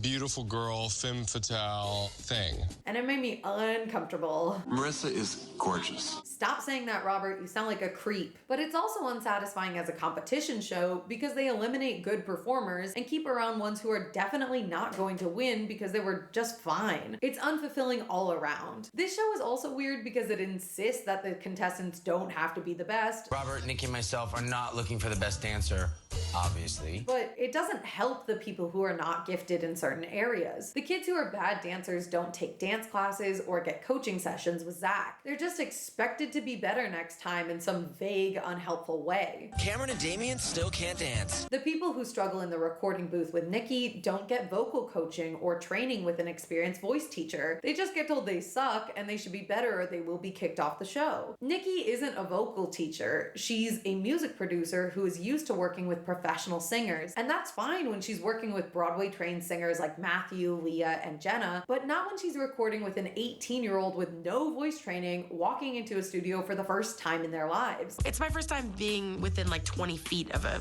professional recording studio. She does not have the tools to get a good performance out of these novices. It sets the contestants up for failure because they don't get any help, and it sets Nikki up for failure too. She's not used to teaching people, and she shouldn't have to. They should have gotten vocal coaches for all the contestants. The acting portion is just as bad, if not worse. None of the contestants have experience with on-camera acting, and I don't think the show does them any favors. The only time anyone gets acting advice would arguably be during the one-on-one coaching sessions with the mentors, but that's only 1 or 2 people at most, and even then, the advice is not anything close to what I've learned from my acting teachers and professional work experience. The contestants are often encouraged to think about sad things to act vulnerable, which is something that you can use, but it's not my personal favorite. You don't need to cry during a song to show your vulnerability. You just need to act vulnerable. In the same way you don't have to be happy to act happy. It's called acting for a reason, but on the TGP set, everyone is encouraged to feel and be in the emotional state they are meant to portray. This can blur the lines between reality and acting, and that's not good. Emily gets criticized by Zach for joking around in between takes during the vulnerability music video when she is supposed to be sad, and to me, this shows a deep misunderstanding of an actor's job. She keeps popping in and out of character between takes. It is not necessary to be sad in between takes. She's not Jared Leto. A lot of amazing actors can snap in and out of character on a dime. TGP does not offer feedback often, and we don't see the mentors working with people to help them act in a scene. This was really frustrating to me because they have a lot of talented people, but it's clear that the show is not interested in helping them. I understand they're going to have even less help on Glee, and they want to make sure the contestants are prepared, but the way to prepare them is to give them coaching, give them dance classes, give them opportunities to learn and grow so that they have the tools to handle a high-pressure situation like filming for Glee. TGP should have just been a theater boot camp where someone gets eliminated every week. If I was ever on the show, here's the strategy I would employ. I would come in with a character in mind from the start. If I was doing this in 2011, I would have gone for a nerdy, mousy bookworm who needs to open up to others. I would then be as nice as I possibly could to production, Robert, Zach, everyone I interact with on set, the contestants, everyone. I would mess up my solo for the group homework assignment every time, so I never got a feature moment in the music videos, and I got put in the bottom 3 as many times as possible. Then I would impress Ryan with my voice and acting every single time I got to perform for him. Show him my ideas for the character and let him add whatever he wants. Take all his feedback and then repeat this over and over again until he's inspired to write the character for me. And I probably won't win the show. I'd probably go for runner-up because that has more opportunities. That's my strategy. Make everyone want to work with you and inspire Ryan. That's it. Tell me your perfect gameplay in the comments below. I want to add something cynical like, I'll never read it, but who am I kidding? I love this type of stuff, and if you have a better strategy than me, I defy you to tell me. Oh, and also be a conventionally attractive white passing man. But I'm sure that's not everyone who wins, right? Right? Let's talk about Cameron one more time. He's the Christian guy with a coffee shop singer vibe. Cameron is one of the best guys in the show, and it became clear near the beginning of the season that he was a favorite of the mentors. He's so perfect. I get why you both would, I mean, there's no disputing that he's a star, but... I'm not certain which ones were rooting for him, but I would guess at least Zach, maybe Robert as well. Cameron, you just love a good Cameron. I just never ever feel it. Why is that? Ryan gave Cameron some notes and asked him to present himself as more hipster, and once he did, Ryan seemed to change his tune. See, I like that guy. It became apparent that he was excited by Cameron's religious experience as a devout Christian, and he wanted to write this into the show. Unfortunately, as we discussed earlier, Cameron became uncomfortable with the process and left the show during the sexuality episode, but not before Ryan Murphy himself came back to talk with him and basically tell Cameron that if he stayed, he would be winning this thing. Well, I'm here to tell you that you're in. You say.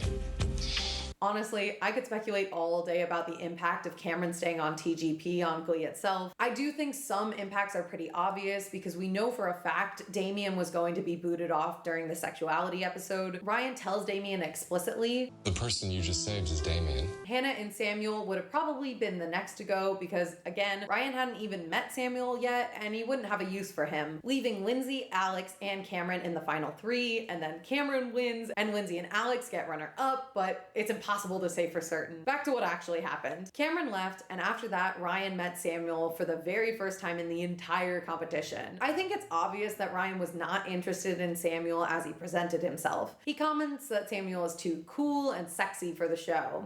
You're almost too slick for me, and I don't see the soft side of you. Ryan wanted to use his Christian character ideas from Cameron, so he latched onto Samuel when he said he came from a conservative Christian family. Because my parents are so conservative Christians and stuff like that. He could have just said Christian. The conservative part is implied. Ryan says, we've never done a Christian character before. I've always wanted to write a Christian character, as you know. We talked about it, and I always thought it was going to be a girl. But it'd be really interesting. Cool if it's him. And that's literally not true. Quinn is Christian, and so is Mercedes. Remember? Let's pray. She's the president of the Celibacy Club, and she wears a cross around her neck. Now remember, if the balloon pops, the noise makes the angels cry. Did Ryan just forget about 2 of his main cast members? I don't know what he's talking about here. In the end, Samuel is declared the winner of the Glee Project Season 1. Sam, you have won the Glee Project.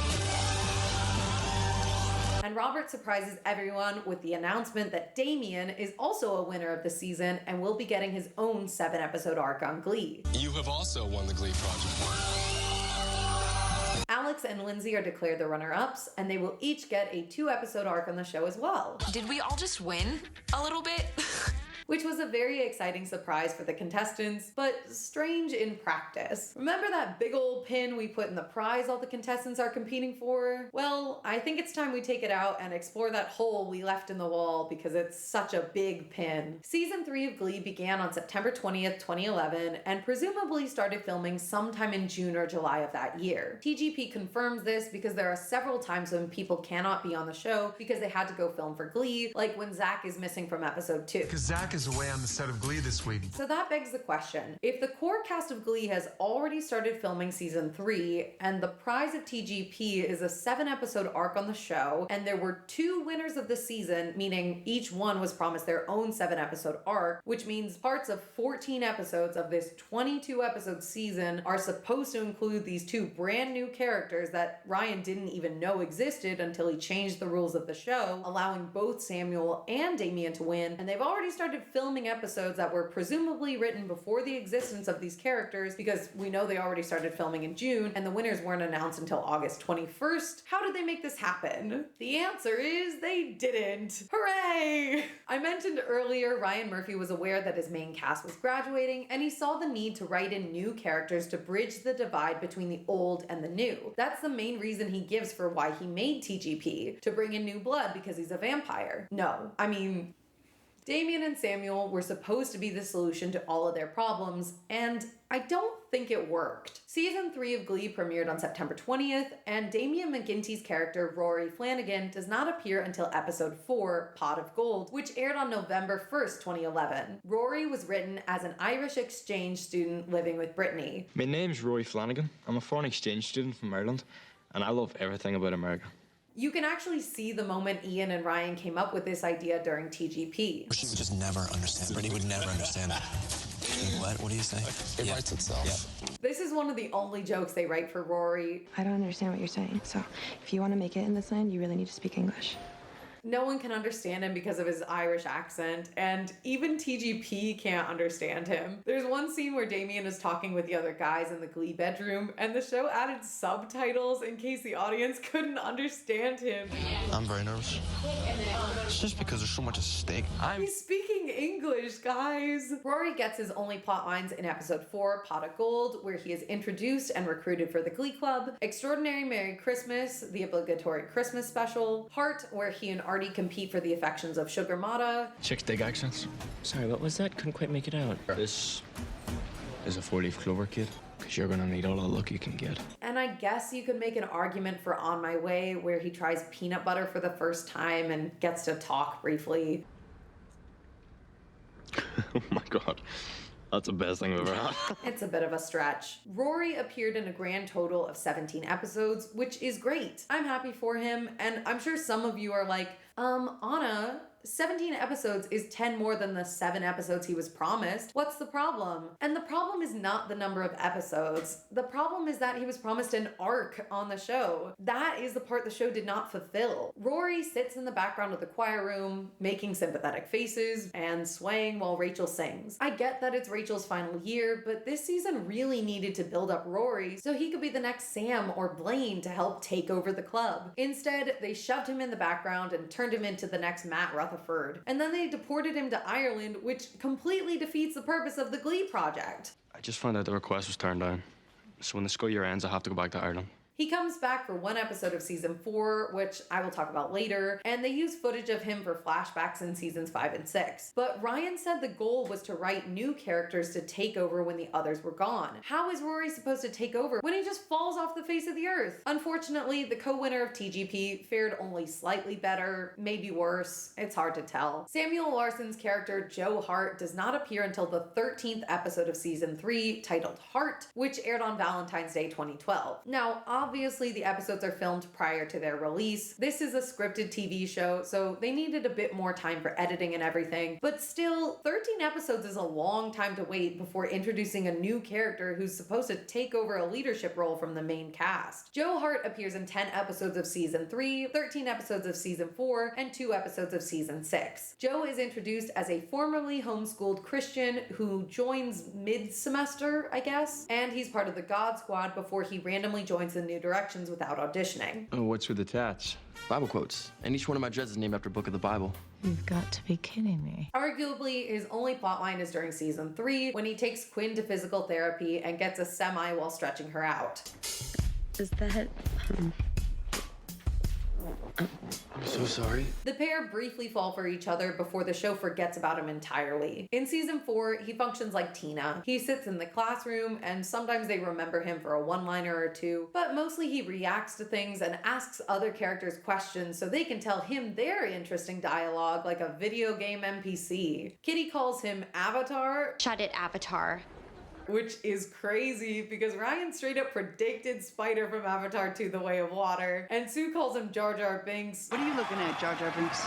Which is silly and maybe a little racist, but I wouldn't call this a character arc by any means. He's in the same boat as Rory, but he gets to stick around for longer. He disappears for a big portion of season 4 and then randomly reappears like nothing happened, and no one mentions it, so that's fun. Samuel is also the only Glee Project winner who doesn't get any solos during his time on Glee. It's not that notable because there were only 3 winners, but it feels significant that they never let him sing alone while Rory got 3 solos. I don't have anything I can pinpoint as evidence for this next part, and I want to explicitly state that this is my opinion and not proven facts. This section is going to contain some speculation that may not be 100% accurate. I am not stating anything definitively. If you see this video, please do not sue me, Ryan Murphy. Also, make me the Amazing Race TV special with Holly Holiday and Sue Sylvester. While you're at it. After rewatching The Glee Project, I have theorized that this show played a significant role in turning people against Ryan Murphy. In recent years, articles and YouTube videos have come out alleging that he had an inappropriately close relationship with the Glee cast, that the Glee set was a toxic workplace. You do not want to be in the room when Ryan is not in a good mood and we're trying to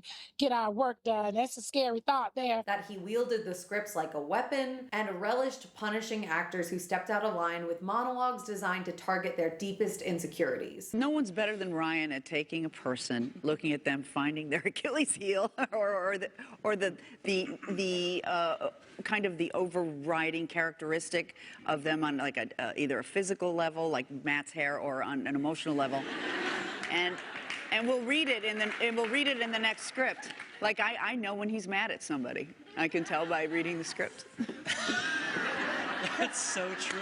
As well as allegations that he was feuding with several cast members. Even Ryan admitted he was too involved in the lives of the actors. Much to everyone's dismay, I was not on the Glee set at the time, and I have never met Ryan Murphy, so I really have no way of confirming whether or not these allegations are true. I do think TGP paints him as having an ego and being a bit demanding, but it's Hollywood. I don't think anyone expected less from a guy who had two of the most popular TV shows of the 2010s. However, I do think that TGP exposed some stuff it did not mean to. The production team was not shown in a very favorable light. Like I mentioned earlier, I was really turned off by the behavior that Zach Woodley and Nikki Anderson displayed. They were very mean, petty, and they were constantly running to Ryan with every single one of their complaints. I think I understand why people have alleged that Lea Michele would allegedly go running off to Papa Murphy every time something didn't go her way on set. When he was working with Zach, he had some kind of attitude problems. Zach is constantly belittling the kids when they mess up their dances, and I'm not sure I believe that he could tell Damien how bad he was and then completely change when he walked across the street to the Glee set. Hey, shut it. I don't know if you know me. I'm Zach.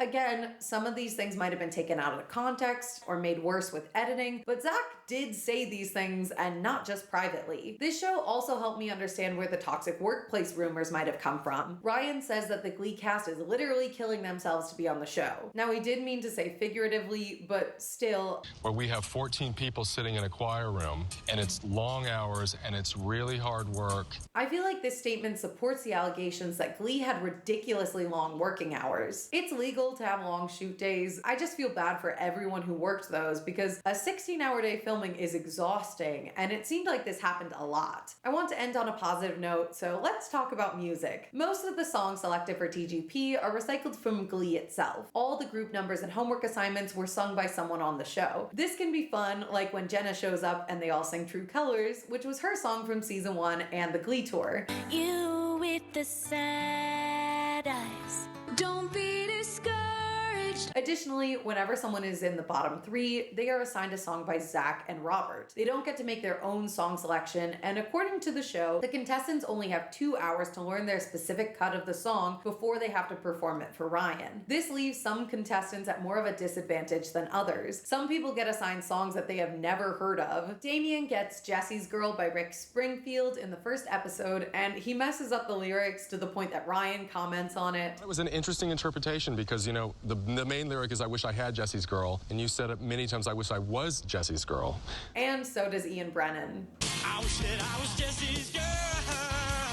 He forgot he was a boy. By the way, that's Ian Brennan. The creator of the show is the voiceover recap guy on every episode of Glee and TGP. And that's all you need to know so far on I think that's a fun way to include him in every episode. For TGP, it also meant that he knew a little bit about what was going on in the show, even when he wasn't there, because he had to record the VO recaps for every week. My assumption is that they used music from Glee because they either already had a good relationship with the artists, so it was easy to get the rights to use the songs on television, or they already had the arrangements for a large group, or maybe it's a bit of both. I don't know exactly how the rights work for reality TV singing competitions like American Idol, but Glee was on season 3, and Ryan was very used to getting the rights to songs for that show, so it's not surprising he got them for TGP. The producers might have thought it would be easier for contestants to sing songs they heard from the show, but I don't think everyone on TGP has watched Glee. I have never heard the song once. I did find an article that claimed TV3 in Ireland has announced Glee as part of its 2009-2010 schedule, but I know there can be delays with watching TV shows overseas, so I cut Damien some slack. I'm pretty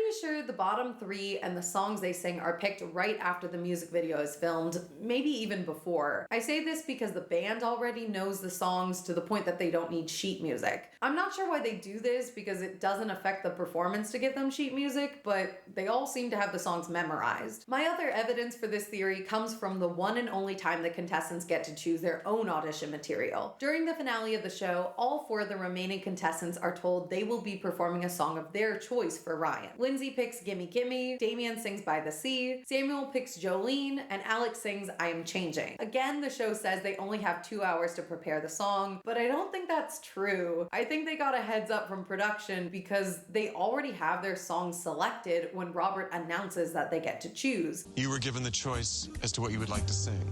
Lindsay, what have you chosen to sing? I'm singing Gimme Gimme from the musical Thoroughly Modern Millie.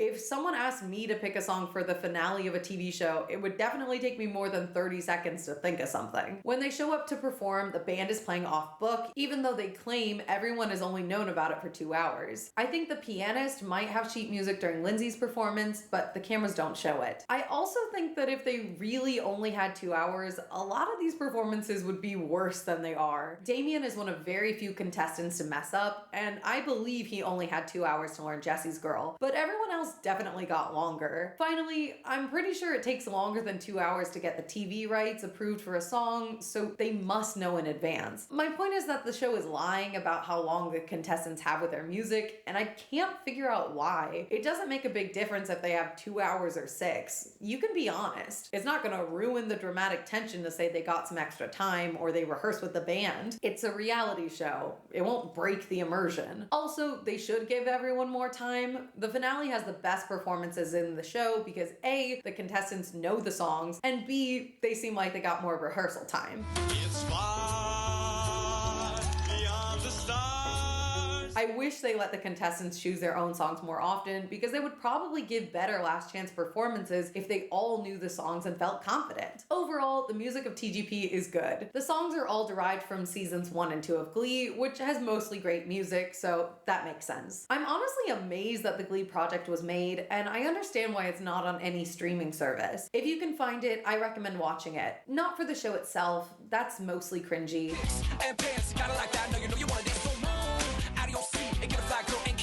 I recommend watching for the insider look you get into the world of Glee. Look at the way Robert, Zach, Nikki, and Ryan talk and behave and make a mental note of it. If you currently run a TV show, maybe check it out for a lesson on how not to treat people. Season 1 of TGP is fascinating. It is unlike anything we get from behind the scenes footage or DVD special features, and I continue to be amazed that Ryan Murphy let the show air. It definitely has a lot of messiness, but maybe things will improve when we cover season 2. For now, let's check back in on Glee.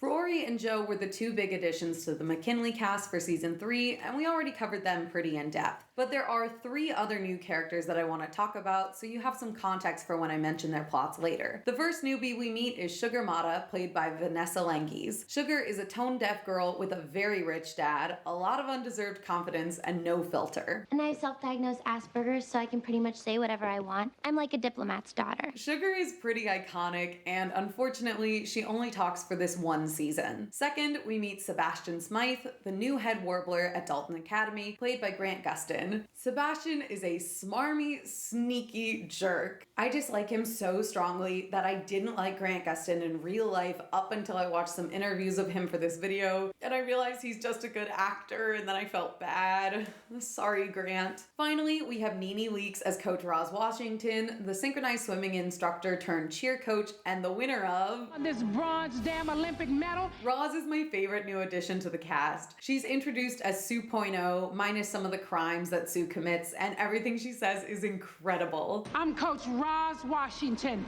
and you are one strange-looking kid. None of the Glee kids graduated at the end of season 2, so the main cast remains the same. There are, however, a couple of updates over the summer. Blaine and Kurt are still dating. In the first episode of season 3, Blaine transfers to McKinley, and he is finally given a last name, Anderson. In season 2, they exclusively refer to him as Warbler Blaine or Blaine Warbler. Blaine Warbler. And he only becomes Blaine Blaine Anderson in season 3, which I always find goofy. Blaine and Mike are upgraded from recurring characters to main cast, which is well deserved. Despite appearing as one of the guest judges for the Glee Project season 1 and going on the 2011 Glee concert tour, Lauren Zisey leaves the New Directions to go back to being in the background of pep rallies, which I found really disappointing. They always recruit random people for competitions to hit the 12-person requirement, and they could have just kept Lauren in the background and throw her a couple lines of dialogue now and then like they do with Joe or Tina. I'm not asking for much here. Over the summer, Sam and Mercedes broke up because he moved to Kentucky and became an underage stripper named White Chocolate. So he is temporarily gone from the show for over half the season. Nice job, guys. Mercedes is dating a football player named Shane, who we have never seen before. We're gonna make beautiful cocoa babies. Quinn fell off the face of the earth. When she returns, she has dyed her hair pink and joined a group called The Skanks. Hello, Skanks. Finchel, Santitney, and Wemma are still dating, and that's it. As we know, the actors were too old to play high schoolers in the pilot, and it is not improving with time. I particularly find it funny that the age gap between the actors for Finn as a senior and Rory as a sophomore is 10 years, while the gap between Mr. Schue and Finn is only 3 years. Pretty sure that's supposed to be the other way around. Season 3 of Glee has a much more cohesive narrative structure than Season 2 does, so I'm focusing on the overarching plot lines more than individual episodes. The main focus of the season is graduation. Rachel, Finn, Quinn, Puck, Santana, Mercedes, Mike, Kurt, and Brittany are all graduating this year, and everyone is struggling to figure out what they want to do with their lives after they leave high school. Almost every major plotline is tied to the pressures of applying for college, getting ready to graduate, and saying goodbye to the senior class, which gives this season a strong thematic through line. Rachel and Kurt apply for the New York Academy of Dramatic Arts to pursue musical theater degrees. They each don't have much on their resumes, so most of the season is focused on them exploring new ways to boost their chances of getting into school. The first thing they try is landing the lead roles in the school musical, West Side Story. Rachel auditions for Maria and Kurt auditions for Tony, but it's clear Blaine is a better fit. Ultimately, Kurt lands the role of Officer Krupke, which is honestly one of the worst roles he could have gotten in the show. Krupke is one of the only non-singing characters in West Side Story. I genuinely think the writers didn't know that Officer Krupke doesn't sing the song Gee Officer Krupke. The biggest solo in that song is actually sung by one of the Jet Boys named Action. This is a much better role than Krupke, but I think the writers weren't sure if people would know a niche character like Action. There's a small battle between Rachel and Mercedes about who should play Maria, and they have callbacks for the role. I'm glad they have callbacks, but Glee doesn't know the purpose of a callback. In theater, you get called back for a show so they can hear you perform material from the show to make sure everything is within your vocal range and that you can act the songs. The directors usually want to see how you work with other people as well. They try out couplings to find who has chemistry with one another and make adjustments based on who needs to be in what role. This is especially important for high school theater where the casting options are very limited. For this callback, Rachel and Mercedes are asked to sing Out Here on My Own from Fame because I Feel Pretty is too easy. But I'll be singing the timeless Maria classic, I Feel Pretty.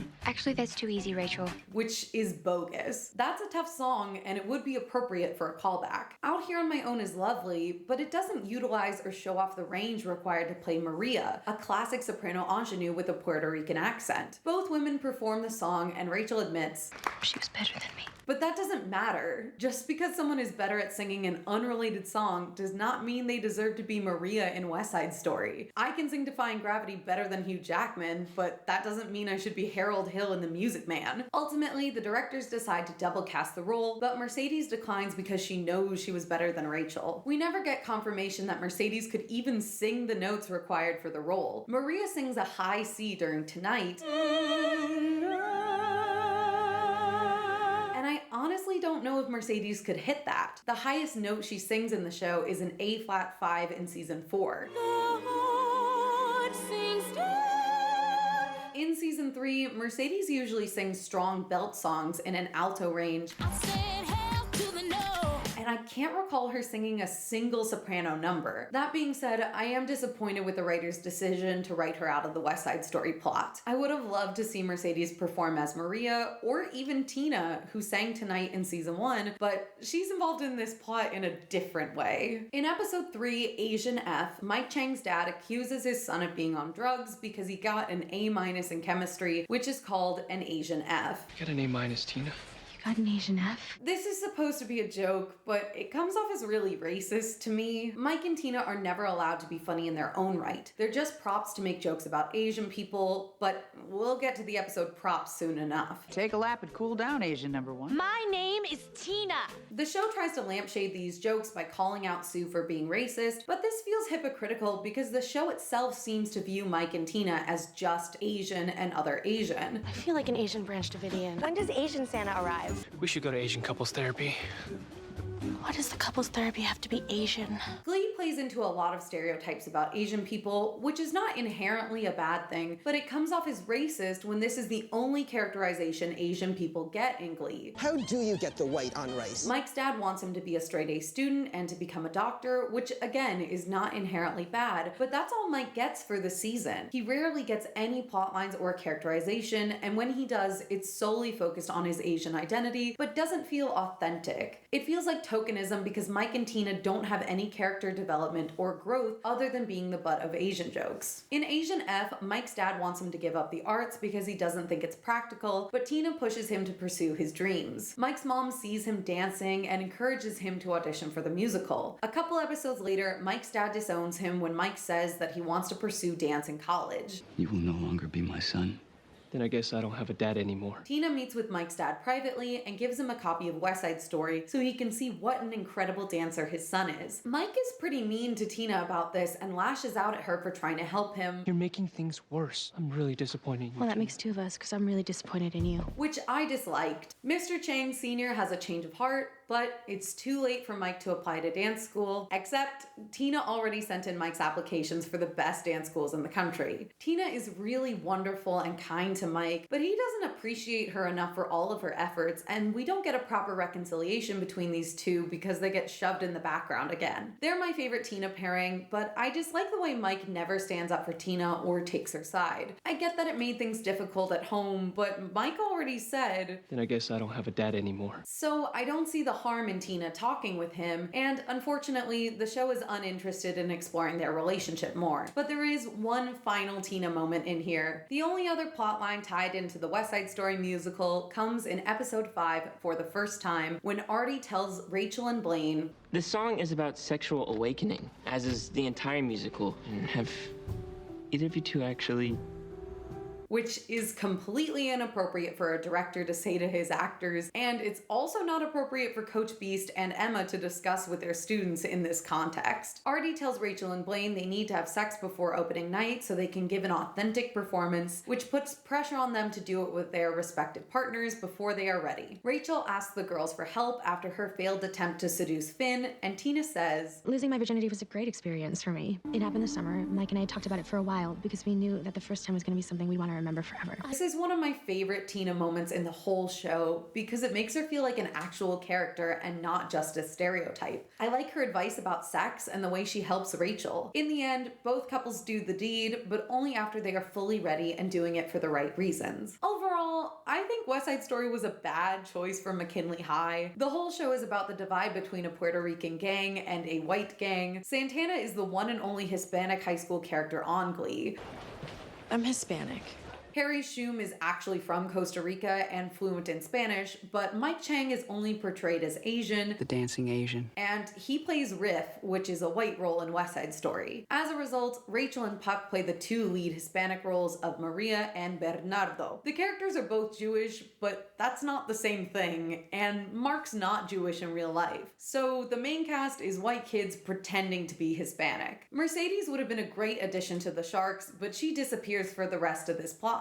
So instead we have a bunch of Hispanic looking extras that have never been at this school and we never see them again. There's this guy with a killer ponytail, and then there's Rory, the whitest kid in the group. You came with your mouth all in. McKinley doesn't have a lot of diversity, so it's important to pick a show that fits the demographics they have, and I think this one is a miss. Next, Kurt runs for class president. When Rachel fears she won't get the lead in the school musical, she briefly runs against him and Brittany. After she gets the role of Maria and realizes how much it would mean to Kurt, she drops out of the race. When she realizes Kurt needs to win for his NIADA application, or I'll have to move to New York without my best gay. What if I need an emergency makeover or last-minute souffle? Rachel stuffs the ballot box with votes for Kurt, resulting in a Kurt win by too wide of a margin. Kurt won, but by 190 votes. Well, the problem is there's more ballots than there are seniors. For some reason, they don't just do it again, so Brittany wins. Kurt is almost expelled, but Rachel admits the truth and she is banned from performing for sectionals. This season makes a big deal about electing the senior class president. It takes up around 7 episodes of the season, but after Brittany wins, we hardly hear anything about it. The only thing Britt does as president is pick a dinosaur theme for prom and ban the use of hair gel. The show even acknowledges that she was a failed senior class president and threatens to ban the practice in future years because of Brittany's failure.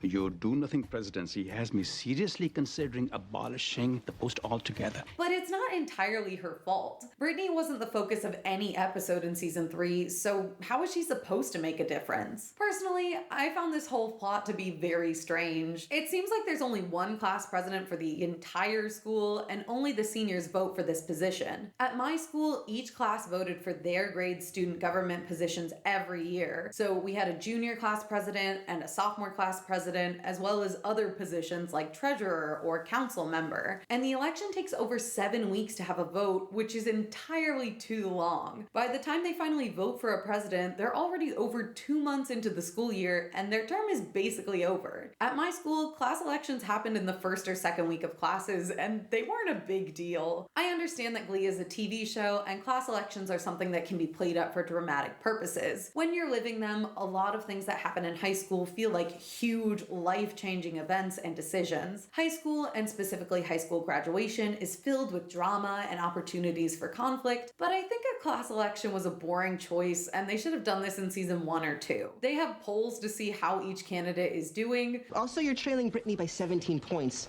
If this was a horse race, you'd be glue. At my school, if you polled everyone, they would assume that was the election and then not vote again and no one would win. High schoolers don't care about polls because everyone knows the student government doesn't have any real power. Maybe they plan a pep rally or pick the theme for prom, but if you're looking to talk politics, join Model UN or make a Reddit account. The class election plot is especially weird when compared with the other important election. Sue is running for Congress on a platform of cutting arts programs across the state of Ohio. And you know what's getting me down, Western Ohio? The arts in public schools. Kurt's dad, Bert, decides to run against Sue as a writing candidate. Bert is campaigning as an everyday working man who believes in the arts. Will works as his campaign manager, and a portion of this season revolves around the election. It's spread over 5 episodes approximately, and it has some serious repercussions in the narrative. Bert wins, and he becomes a congressman for the rest of the season, so we don't get to see him as much. Sue starts making slanderous campaign ads filled with wild accusations about Bert in what I think is political satire.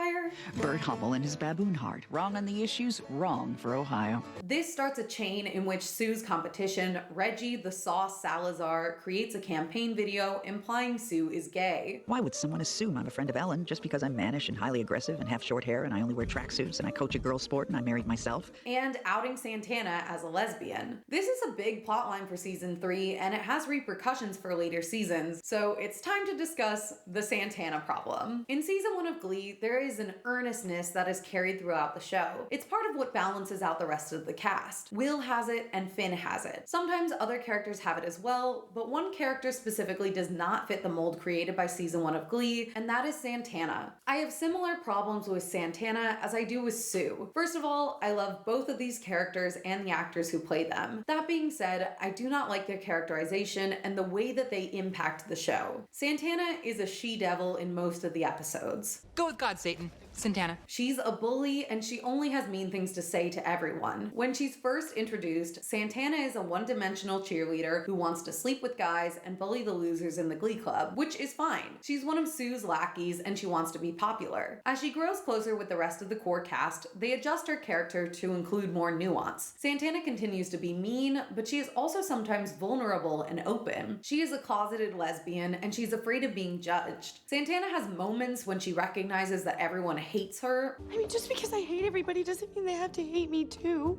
But she can't change her behavior because the plot needs her. In season 2, Santana is simultaneously a character and a plot device. She is there to stir up drama with the other characters and move the season along. She mostly reveals secret information to the other characters, like when she spies on the new directions for Sue, or when she gives Finn and Quinn mono to prove that Quinn cheated on Sam. When she's not spilling secrets or committing crimes, she's picking fights with anyone who messes with her man and later her woman. She doesn't really grow as a character because she's comedic. Santana has some of the funniest lines in the show. Only straight I am a straight up bitch. And she is a standout as one of the best characters on Glee. She is widely adored by fans, which is not undeserved. Naya is an incredible performer and her voice is gorgeous. My problem with Santana is that every season she gets character amnesia and goes back to being a meanie whenever the writers want her to deliver a biting remark to someone. For me, it undermines any character growth she has because I don't feel bad for her and I don't believe her when she is being vulnerable. In season 2, Rachel snaps and finally tells Santana off. You can dish it out, but you can't take it. Okay, maybe you're right. Maybe I am destined to play the title role in the Broadway musical version of Willow, but the only job you're gonna have is working on a pole. And Santana cries. The show wants us to feel bad for her in this moment, but she was literally bullying Finn 10 seconds before Rachel told her off. I would, however, pay $100 to jiggle one of his man boobs. If you can't take it, don't dish it out. Season 3 kicks off with Santana being really unnecessarily mean to Finn. She picks on him for 4 episodes straight until Finn tries to insult her back. After she pummels Rory with dodgeballs until he bleeds, Santana apologizes to Finn with a flurry of insults. I'm also sorry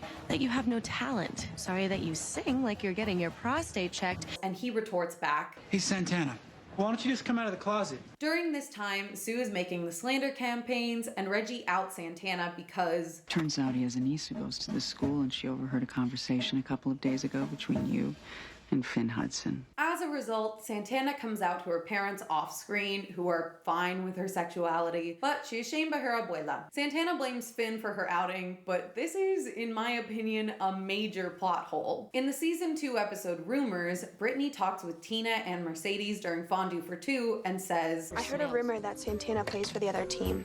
And I can confirm that rumor. It's 100% true. Which is a euphemism for being gay. Sue spreads this rumor around campus through the school newspaper, The Muckraker. What prom queen candidate is spending a lot of time in her closet? And that's garbage. Quinn's claustrophobic. No, that's Santana. Gleeks online have argued that this didn't count because Brittany didn't mean to out Santana, but if you want to use that argument, then I think the same applies to Finn. He used the euphemism coming out of the closet, and he didn't intend for someone to take his words and put them into a commercial, outing Santana to everyone in town. Finn doesn't even say this as a way of bullying her. He's pointing out an insecurity she has that he thinks is responsible for her being so terrible to everyone. It's because you're constantly tearing yourself down because you can't admit to everybody that you're in love with Brittany and she might not love you back. She's mean because she's scared that everyone hates her and that Brittany won't love her. Yes, he could have done this in a better way, but I don't think he said this to out her. He even says later, the whole school already knows. Implying he did not think he was outing her. Brittany put her message on the internet and she didn't clarify what she meant after outing Santana, so I believe Britt did out Santana. If intent matters, then neither Brittany nor Finn intended to out her, and Reggie the Sauce Salazar outed Santana, and if intent doesn't matter, then Brittany outed Santana in season 2. Either way, there is no argument where Finn outed Santana. Unfortunately, the show and Santana believe Finn outed her and he is a bad guy for doing this. I think Santana's bullying is supposed to justify him saying what he did, but it doesn't really make sense because she was already outed publicly. Additionally, even if Finn is supposed to be in the wrong, Santana's bullying and cruelty was not justified. As soon as she is outed, the show wants the audience to sympathize with Santana, but I don't. When Santana finds out about the video, she physically assaults Finn in front of the entire Glee Club and the teachers. What are you talking about?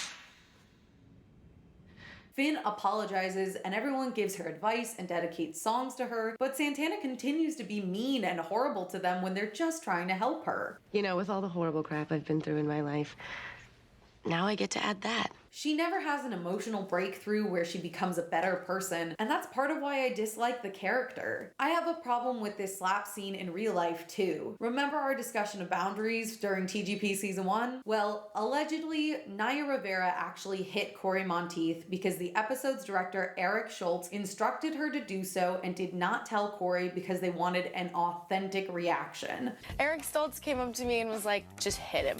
I'm beginning to see a pattern with Glee and Eric's. This hit is assault. It is completely unacceptable behavior, and I cannot believe this was allowed on set. Allegedly, after the first take, Corey asked Naya to hit him for real again, but that doesn't matter to me. You don't surprise your scene partner with physical violence. This sets such a dangerous precedent, and it confirms to me the red flags I saw on the Glee Project set. I know they surprised Alan Rickman on the set of Die Hard by releasing the harness on 2 instead of 3, but they prepared him for the stunt and made sure he was safe in a harness. Allegedly, Corey was told it would be a stage slap, and then he was actually hit. He instructed Naya to slap me in the face, but actually hit me in the face. It's called acting for a reason, people. There was no need for him to be assaulted, and the fact that they didn't even ask for his consent is appalling. Back in the narrative, this season is very inconsistent about who deserves to be punished and who doesn't. Santana physically assaults Finn in front of 2 faculty members and at least a dozen witnesses. When she's brought to the office, Principal Figgins declares she is suspended for 2 weeks and she will miss the sectionals competition. Santana continues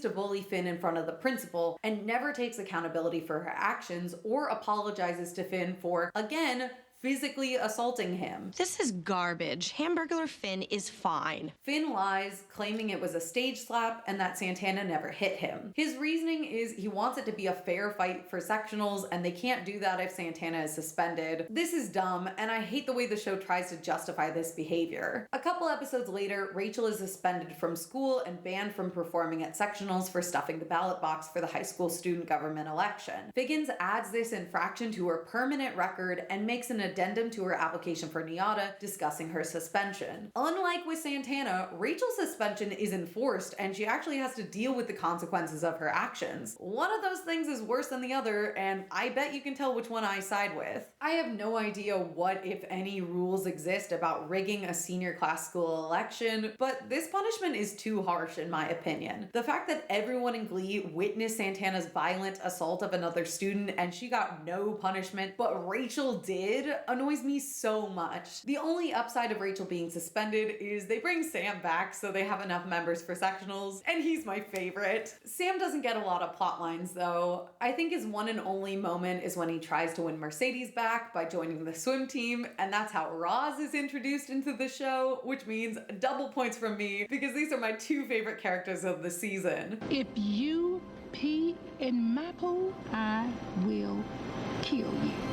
I love them both. Back to the election, I have to say Rachel was dumb for stuffing in more election ballots. She should have opened the box, taken some out, and then added in the votes for Kurt. They all vote like they're on Survivor anyway. I'm not mad that Rachel got punished. I just want consistency. Either punish everyone for breaking rules or punish no one. Speaking of inconsistencies, a similar problem occurs with the villain of the season, Sebastian Smythe. Sebastian is the new male lead at Dalton and the threat to beat at regionals. While I am doubtful he rose in the ranks so quickly considering the Warblers' emphasis on tradition and the way that Kurt didn't even get a solo for season 2 sectionals. So how many times have you guys auditioned? 3.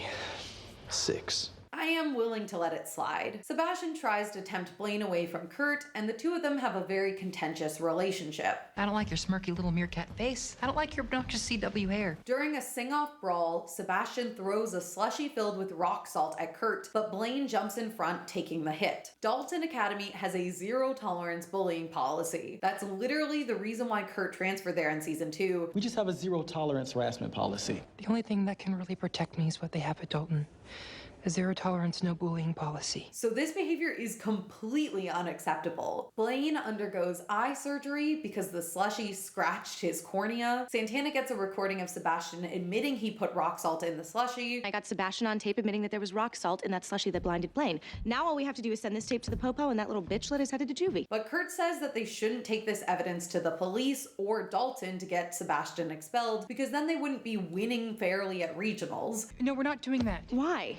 Kurt, this isn't violent. This is clever. I taped it to my underboob. This is such stupid logic, and it's the same thing as the Finn slap situation, only worse. They are winning fairly because they're getting rid of the maniac who is cheating and playing unfairly. Being the bigger person doesn't mean letting people commit crimes. Sebastian threw a slushie filled with rock salt with the intent of injuring Kurt. Just because it injured Blaine instead of the intended victim does not mean that he should be absolved of his guilt. If the slushie had hit Kurt, I know in my heart Bert would have gotten that kid thrown in juvie where he belongs. Don't know if you heard, but Blaine may lose an eye. The same Blaine who was just besties with most of you 4 months ago. Because they don't punish him, Sebastian creates photoshopped pornographic images of Finn. That is photoshopped. His thing is not that small or brown. And he could never fit into those pumps. And blackmails Rachel, saying that he will release the photos onto the internet unless she drops out of regionals. Again, zero tolerance bullying policy at Dalton. Will says, "Please let the system handle this one." but they should go to the police. What he is doing is illegal, and they should get him expelled for his harassment and bullying behavior at the very least. Honestly, Blaine should have pressed criminal charges and made Sebastian pay for his eye surgery, as well as any long-term damage this incident did to his eye, and emotional damage from being temporarily blinded. The real-life reason why they had this plotline was because Darren was gone for 3 weeks performing in How to Succeed in Business on Broadway, but they could have just said Blaine was sick with the flu or out of town for a couple episodes like Lizzie McGuire. Should really talk to Miranda about this stuff. But she's in Mexico City. Sebastian drops the bullying after Dave Karofsky tries to take his own life, which feels very weird because the audience didn't even know these two knew each other. Sebastian feels guilty because he picked on Dave off screen several weeks earlier, and the show gives us a flashback of them meeting and Sebastian being a jerk. Quit waxing your eyebrows, you look like Liberace. While I'm glad the bullying plotline is done, adding Sebastian to the Karofsky thing was entirely unnecessary. The credibility of Dalton has been completely destroyed this season, and I hate it. You can make someone competition without them being evil. Sebastian should be a threat because he's a good performer. Maybe he has a sing-off with the New Directions, or maybe the New Directions bully the Warblers for a change, and they have to learn a lesson about how they are turning into the things they hate. Sebastian should not be directly bullying the kids and committing crimes. He's a little psychopath, and I hate that they never punish him for his multiple offenses. There are technically 2 other criminals in this season. The first is Brittany S. Pierce. In episode 16, Santana struggles with what she wants to do after high school, and she claims she just wants to be famous. I'm gonna be famous.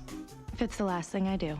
As a result, Brittany releases a sex tape of her and Santana to make her a star. The show frames this as a monkey's paw thing where Brittany unintentionally shows Santana the reality of what it means to be famous. As you're famous.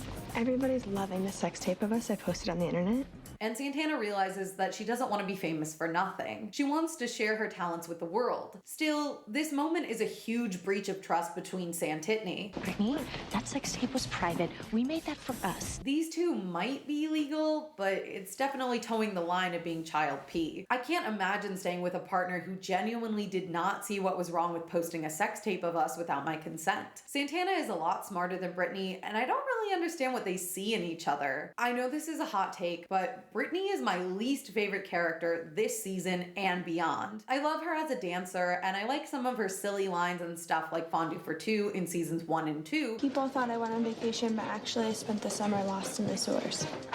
But overall, she's so uninteresting to me. I don't like the dumb blonde trope, and Brittany weaponizes this in a distasteful way. I strongly dislike the way Glee simultaneously infantilizes and sexualizes her. In this season, she pulls the same shenanigans she did with Artie by being upset when Finn calls her an idiot. Brittany, there's no such thing as leprechauns. At some point, you just gotta grow up and stop being such an idiot. It's not fun or interesting. It's just annoying. Yeah, all the guys in Glee Club call me that.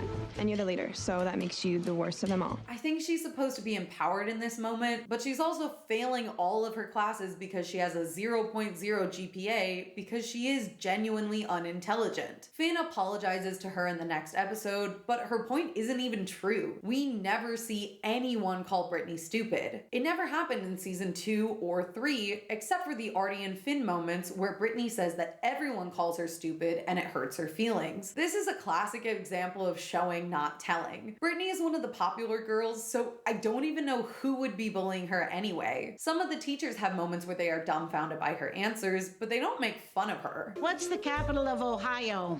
Brittany. Oh. What? Irrespective of Brittany's intentions, she posted pornographic content of another person without their consent, which is classified as revenge porn and is a misdemeanor in some states and a felony in others. When Santana tells her to take it down, Brittany says, "You gotta take the video down." "No way." Which makes this situation even worse. Santana is telling Brittany her boundary, and Brittany is not respecting her wishes. It's not cute or funny, and to me it comes across as malicious. Our final criminal of the season is Quinn Fabray. For the first portion of season 3, Quinn is in her edgy phase with her pink hair, nose piercing, and my ironic tattoo of Ryan Seacrest. After Will rejects Sugar Mata from the New Directions, she uses her dad's money to start her own show choir called the Treble Tones, with Santana, Brittany, Mercedes, and some random cheerleaders to compete against the New Directions at sectionals. Sugar hires legendary show choir director Shelby Corcoran, which means we get to see more Idina Menzel this season. It also explains why she was available to guest judge TGP season 1. I love having Shelby around, but she does make things complicated for everyone else at McKinley. Shelby is the adoptive single mother of Quinn and Puck's daughter Beth, and she is the biological mother of Rachel. At the very least, Shelby should have given Rachel a heads up that she was moving back from New York. It's one thing for her to move to Ohio, but she's working at the high school all of these kids attend, and they have to see her on a regular basis. Shelby semi-rejected Rachel in season 1 when she realized that she couldn't be a mom to Rachel, and she decided to start over with Beth. Rachel is understandably still hurt by this. Rachel, like we talked about before, I'm your birth mother. Okay, but not my mother, I know, okay? I almost had to go to therapy because of you. And I imagine her dads would also feel uncomfortable with their child's biological mother being so close to their daughter while she is underage and in an environment where Shelby has authority over Rachel. However, this season is mostly uninterested in the relationship between Rachel and Shelby. Instead, it focuses on Quinn trying to get back custody of Beth. Shelby wants Puck and Quinn to have a relationship with their baby, but she won't allow Quinn near Beth until she cleans up her act. Quinn pretends to change, and while babysitting with Puck, she plants evidence of Shelby being an unfit mother around her apartment and calls CPS. Puck removes the evidence and continues spending time with Shelby, taking care of Beth. Ultimately, the two of them start a sexy relationship, which the show justifies by saying that Puck is 18, so it's technically legal. First of all, Puck is 18. In the US, the legal age of consent is 18 years old, but I still don't like this. Puck made out with Rachel several times, and now he's dating her mother. I found this depiction to be really gross and weird, not to mention how inappropriate it is to date a student as an adult. I get that he's the father of her kid, but still, it's icky. Quinn wants to report Shelby, but Rachel, of all people, convinces her not to. It's not illegal, so all you're doing is you're getting her fired, which is going to take away her income to provide food and clothes and put a roof over her child's tiny little blonde head. Also a weird choice. Quinn tries to do it with Puck to get pregnant again. This shouldn't be possible because Puck got a vasectomy over the summer before season 2. You spent all your summer pool cleaning money on a vasectomy. It's true.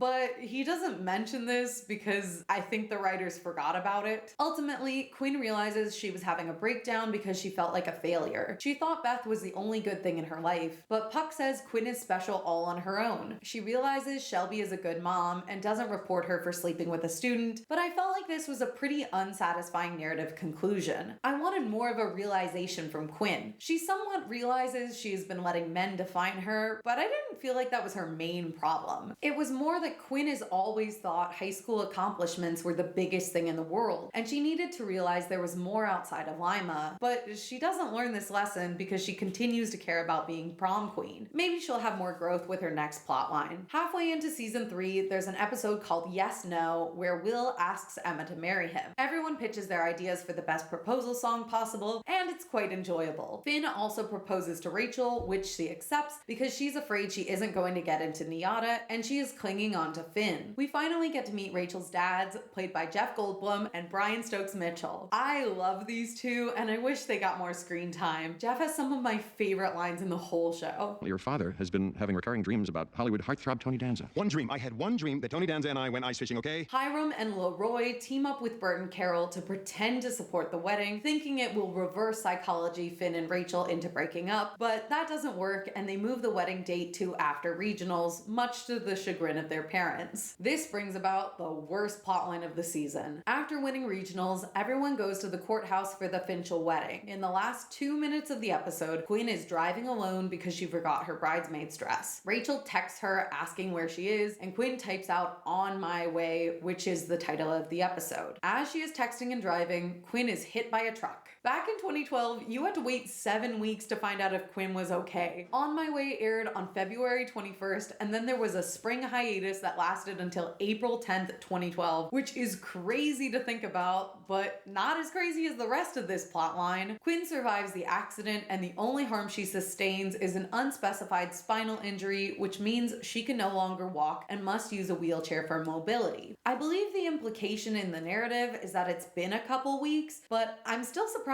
Quinn doesn't have any other injuries like a concussion or some bruising at the least. The truck was coming really fast, but Quinn says the other driver wasn't injured, which seems unlikely. The Quinn wheelchair accident is one of the worst plotlines of season 3. Gleeks are typically very critical of the show for this portrayal, and I don't blame them. When you watch Glee on streaming, the shift is very abrupt. Quinn's car is hit by a truck, then the next episode starts, and the first thing she does is sing "I'm Still Standing" with Artie, which is not meant to be ironic. I'm still standing. Yeah, yeah, yeah. It is played fully seriously, which is so weird. Quinn utilizes a wheelchair from episode 14 till episode 20, where she reveals during prom that she can stand. Gleeks were disappointed by the overall lack of screen time Quinn got after her accident. Most of her time was focused on the romantic connection between her and Joe, as he helped her with physical therapy. But fans wanted to see more of Quinn's feelings about being in the chair, myself included. She and Artie briefly bond over their shared experiences. Artie tries to help Quinn accept that she might not ever recover from her injury, but Quinn yells at him, "I'm not like you. This isn't my life." Which feels really cruel and callous to say, especially because she does ultimately get out of her wheelchair. I think having a moment of denial like this could have been really interesting if she continued to be affected by the injury, but that isn't the case here. Quinn is right. She's not like Artie, and she says it in the most hurtful way possible. They never repair or revisit this relationship, which was so disappointing to me. At prom, there's a brief plot where Finn feels betrayed when he finds out Quinn can walk. You can walk? So you lied to us. To everybody. I have mixed feelings on this. Most Gleeks think Finn was a jerk to Quinn in this scene for berating her and trying to make her get out of the chair. Making you walk? Make you stand up and show everybody how much of a crazy liar you are? Yeah, come on, stand up! I'm a little torn because I think Quinn has a right to keep her progress private, and she isn't lying because she definitely still needs the wheelchair for mobility. Just because she can stand and walk a little doesn't mean she is perfectly fine and lying about it. Spinal injuries are complicated, and some days are better than others. At the same time, this episode frames Quinn as being deceitful for trying to get the sympathy vote because of her injury. The atrophy in my leg is a constant reminder of slow, withering remnants of my past life. And the show paints Finn as rightfully upset because he abandoned his girlfriend to help Quinn campaign for prom queen. You may want this, but Rachel needs me, and I picked you over her. Do you know how stupid that makes me feel? I view this moment as another example of Finn being a bad partner to Rachel rather than Quinn doing something wrong. She wanted to show everyone she could walk in a big moment, and she didn't tell Finn to abandon his girlfriend in the process. She asked if he would campaign with her and dance with her one time, but I'm also biased because I happen to really like Quinn. The Quinn wheelchair thing was underdeveloped, and I would have liked more time dedicated to her struggling with the injury and potentially coming to terms with her limitations. The minute after she's injured, she rolls in saying, "This is the happiest day of my life," which feels like some development happened off screen that could have been really interesting, but instead we get an already resolved conflict. Quinn and Artie could have bonded in this situation, but that's not the story Ryan was interested in telling. Ultimately, Quinn gets accepted into Yale and leaves Lima to pursue her dreams. In seasons 1 and 2, Sue tends to yo-yo as a villain, but season 3 Sue is one of my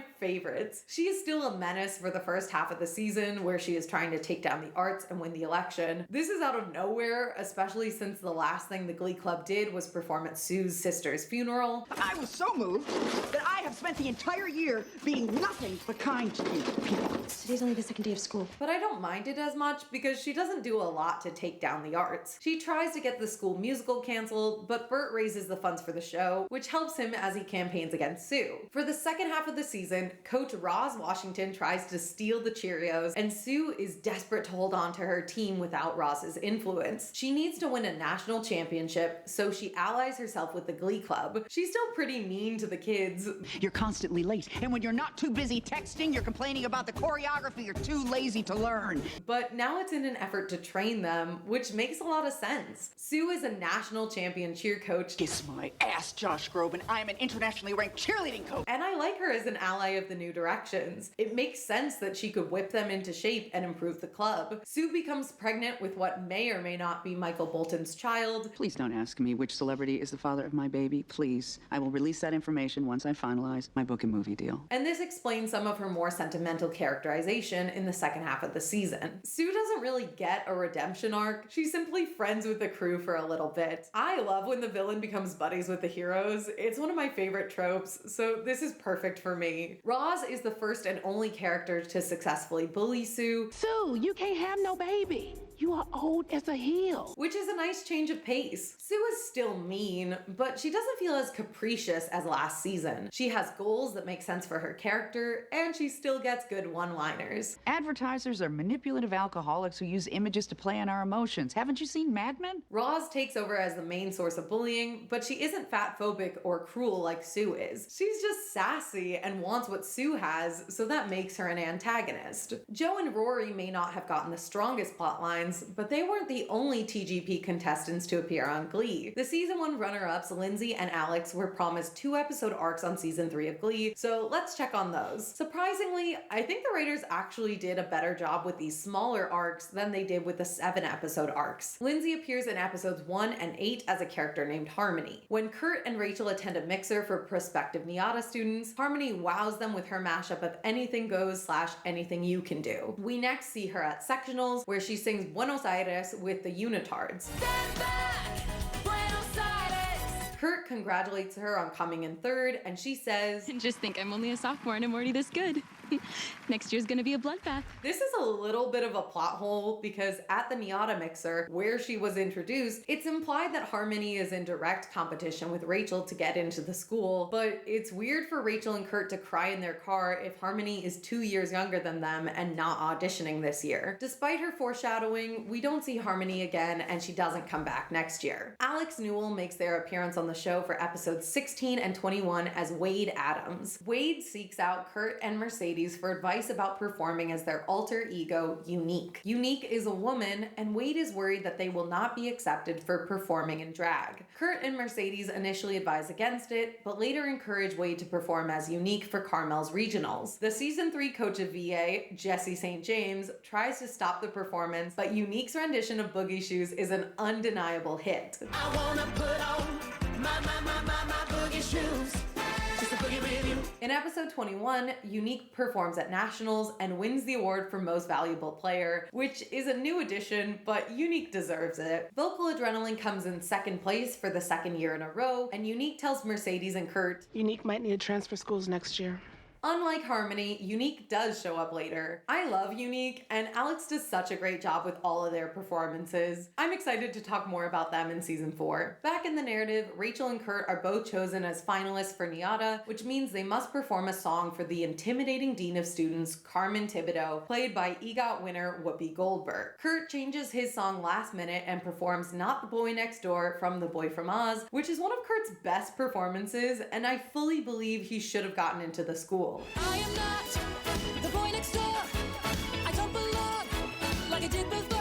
Rachel chooses a safe bet, Don't Rain on My Parade, but she flubs the words twice and Carmen cuts her off, giving us this moment. Please, please, please. It's a complete choke. I can't help but wonder if Ryan based this moment off Leah's flub during the Glee concert tour. But after the show, I fell to my knees, bawling, crying. I told Ryan, I was like, I can't do it in the concert anymore. It seems suspiciously similar. The only reason they have this moment with Rachel is so we feel bad for her in the next couple episodes to justify Santana and Quinn letting her win prom queen and Rachel getting an entire song to herself at nationals, which I personally disliked. I'm with Santana on this one. Look, you choked at your big audition. I get it. I'm sorry.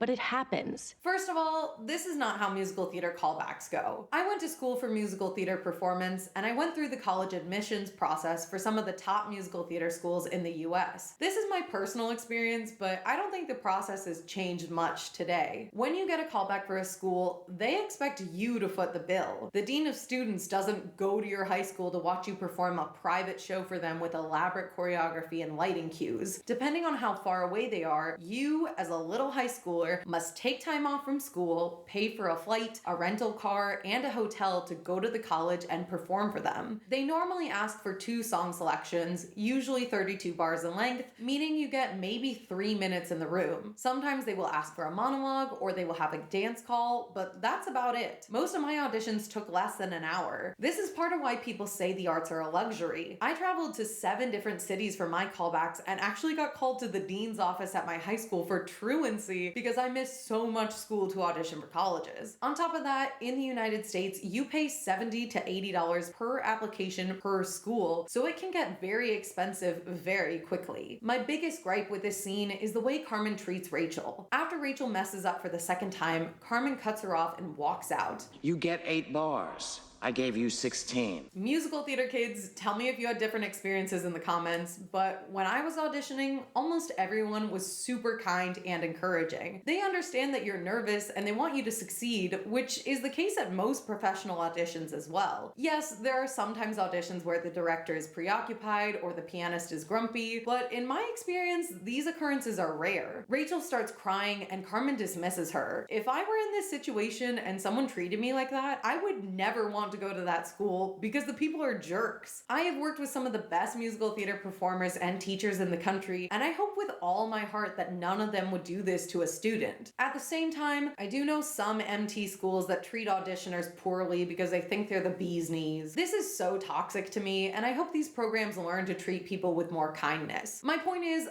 I don't get why Rachel wants to attend the school so badly after being treated this way. Rachel visits Carmen and begs her to watch the New Directions perform at Nationals. She does a great job with her solo, and Jessie St. James even puts in a good word for her. But I still don't think Rachel should have been accepted into NYADA. She showed determination by borderline stalking Carmen, and she sang well at Nationals, but her callback performance was a choke. I wish Rachel had dealt with the consequences of this instead of having everyone else come to her defense. She messed up a big audition. It happens. A lot of artists self-sabotage out of fear. Rachel even discusses this with Kurt. I think this is self-sabotage.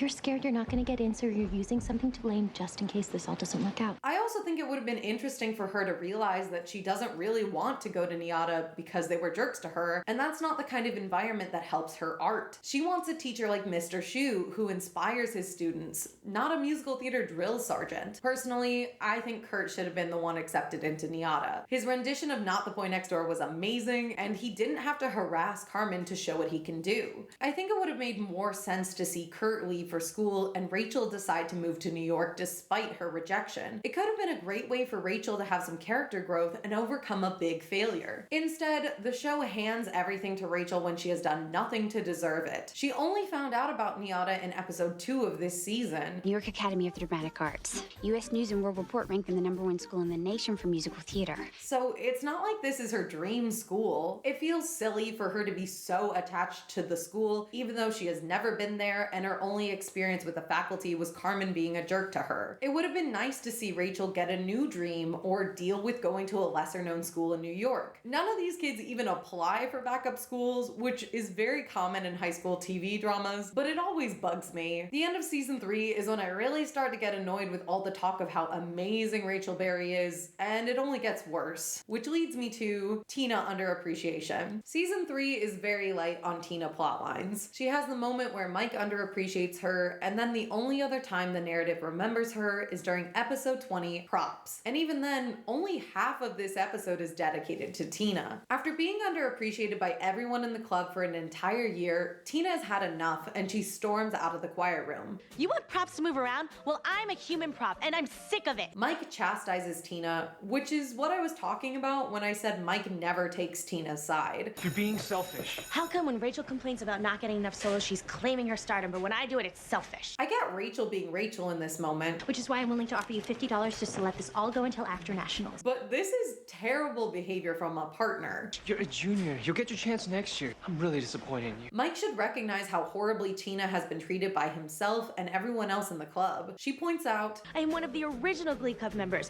and I was singing Sit Down, You're Rockin' the Boat when Finn and Puck were still throwing slushies at us. And she's right. So to make up for the lack of Tina appreciation, Tina hits her head after falling into a fountain, and when she wakes up, everybody is body swapped. Tina with Rachel, Finn with Kurt, Blaine with Puck, Artie with Santana, and Brittany with Mercedes. This last one is my least favorite, and it definitely feels problematic. Praise. In case it wasn't apparent, this is my least favorite episode of the season. The whole point of the episode is for Tina to understand and appreciate how hard it is to be Rachel, but honestly, we never see Rachel under that much pressure. It's fine if they want to dedicate an episode to how stressed she is, but that shouldn't be an excuse for Rachel getting all the solos and attention over everyone else. I need this. Because you blew an audition, that's not a reason for you to get a solo at nationals. Tina gets to sing her first full song of the season, and the only reason she gets a solo is because she is body swapped with Rachel. They can't even let Tina have the solo in the one Tina episode of the whole season. Rachel is technically singing the solo. Rachel as Tina gets more dialogue in this one episode than real Tina did during any other episode this season, and the dialogue is so mean and deprecating to Tina. I know that drama school auditions are a year away from me, and I know that I'm kind of a long shot. She's not a long shot for college, and real Tina has never expressed this before. Last time she talked about college, she said, You want to be a performer too? And your parents support this? They love me.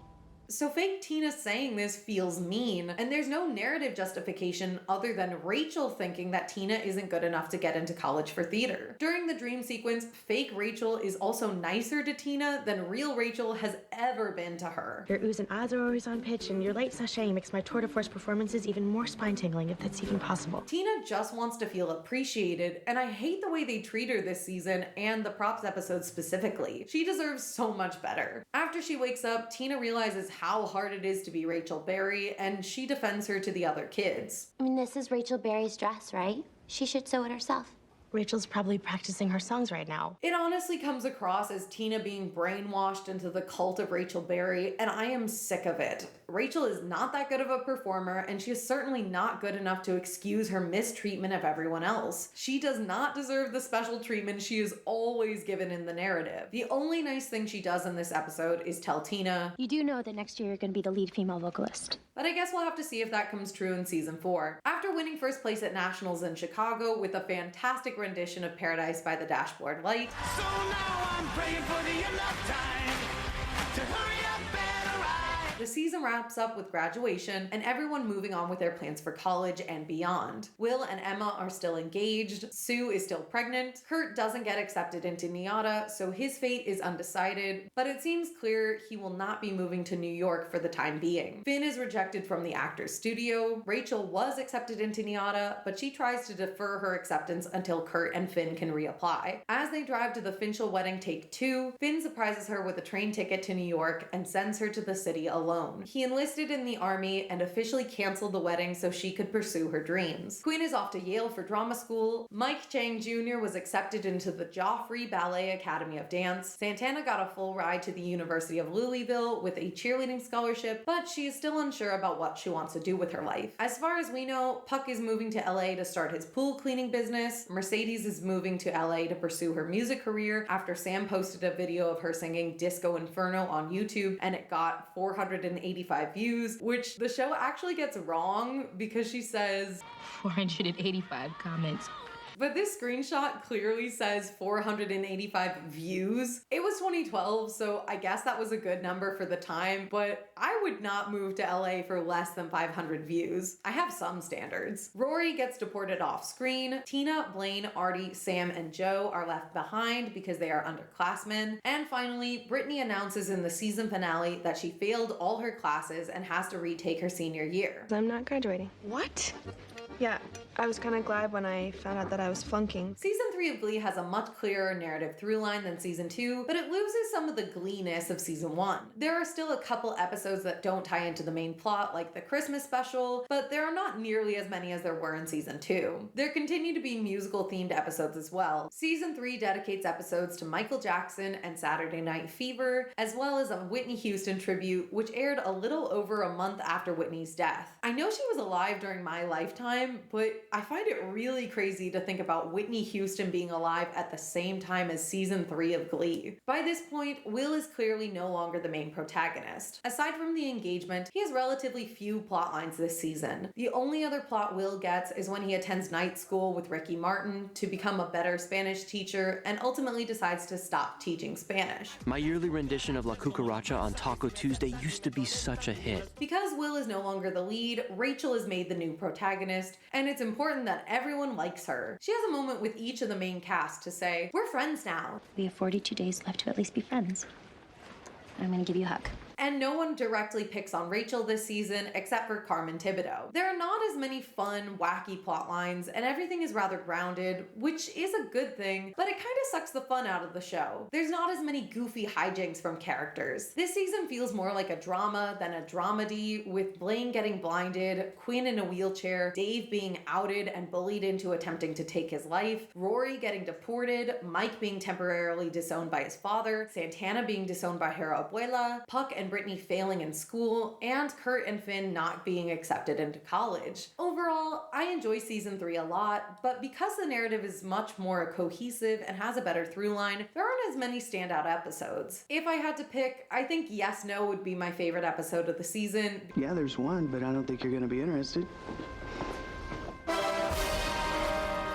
I like everything about On My Way except for the final 2 minutes, so that would also be a good contender. If I could cut any episode, it would definitely be Props, and then I would add some stronger Tina plotlines throughout the season. This season lost a bit of steam in terms of viewership, with an average of 7.31 million viewers per episode. The Season 3 premiere, The Purple Piano Project, was the best watch episode with 9.21 million views, and the least watched was Choke with 6.01 million views. Season 2 had the same problem, where episode 18 was the lowest viewed. I'm not sure if this is because the episodes are worse or if people enjoy them less, because this is usually the low point of the season. In terms of my ranking, Season 1 is going to stay in the top position for the rest of this video, so we're only fighting for second place. Personally, I like more individual episodes of Season 2, but I would rather watch the entirety of Season 3 of Glee. Season 3 is a better season of television, but Season 2 has more fun and is closer to the energy of the first season, so I have to give second place to Season 2. Ryan Murphy stated he thought the show ran too long and Glee should have ended after Season 3, but I disagree with this. I'm glad Glee didn't end here because it's a bit depressing and we don't know if the characters are going to be okay. It's a downer ending. Yes, Rachel is going to New York, but everyone else's futures feel unresolved, and fans wanted to see more of their favorite characters, so the network responded.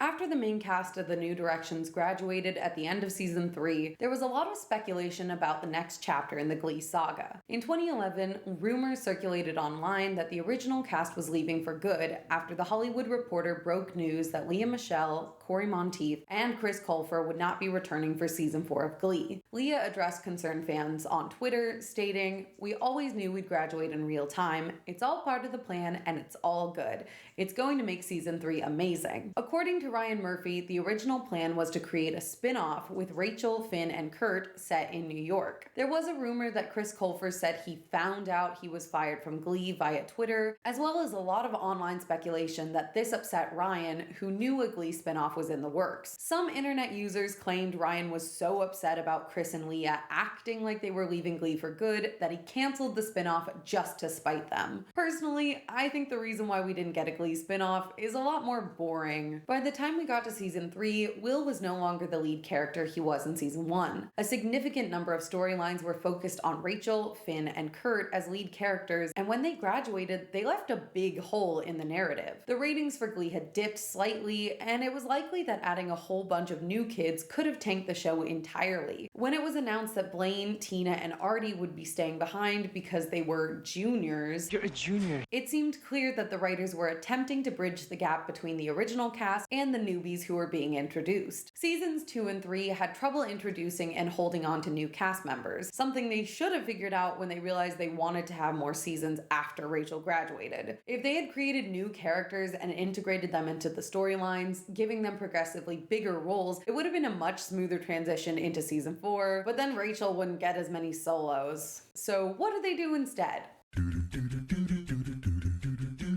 Season 2 of the Glee Project came out during another crazy busy time for Ryan Murphy. Season 3 of Glee concluded on May 22nd, 2012. Then 2 weeks later, Season 2 of the Glee Project aired for 11 weeks from June 5th until August 14th. Less than 1 month later, Season 4 of Glee aired on September 13th. During this time, they also had to write and film all the episodes for Glee. According to reports, filming for Season 4 of Glee began on Tuesday, July 24th, 2012, which was during week 8 of the Glee Project. On top of that, studio recording for Season 4 began even earlier, with Jenna and Heather spotted in the recording studio on July 19th, 2012. Additionally, Season 2 of American Horror Story arrived on October 17th, and was presumably in production during the same time as Glee and TGP. In Season 1 of TGP, Ryan implied that he is not on set every day during filming for Glee. And I'm brought down to the set because you say I won't do this. Of course. What am I supposed to do? But he did get writing credit for 3 episodes of Season 3 and 4 episodes of Season 4. For Seasons 1 and 2, Ryan Murphy, Brad Falchuk, and Ian Brennan were the only writers for Glee. For Season 3 and beyond, they brought in a writing staff of 6 people: Ali Adler, Marty Noxon, Michael Hitchcock,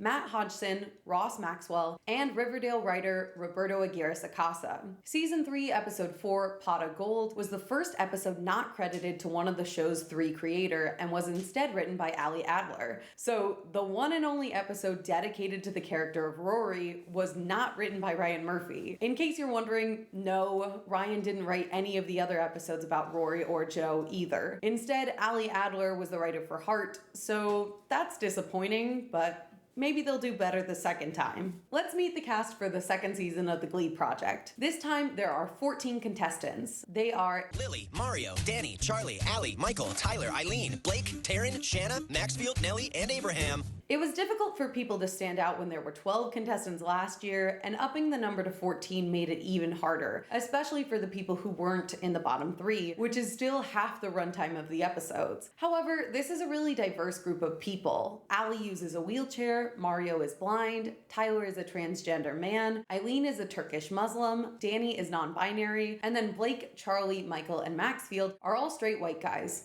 I wonder who's going to win. I will say up front that Allie and Mario are my 2 favorite contestants. I'm trying to be more positive for the second part, so I will be breaking up my criticisms with whatever positive moments I can find. The second season did make some adjustments and improvements that I like, so I will be adding those into the conversation in a compliment sandwich. But I did observe more missteps than good things, so it's a mostly critical sandwich, and I wouldn't recommend eating it. Bad thing, Eric White is still making the kids kiss. In the second episode, Eric announces that the music video concept revolves around the contestants playing Spin the Bottle during a house party, and everyone actually kisses whoever it lands on. This is once again creepy and weird. It was unnecessary, and no one talked about consent. I'm not too excited to be playing Spin the Bottle. Like, I don't just kiss people.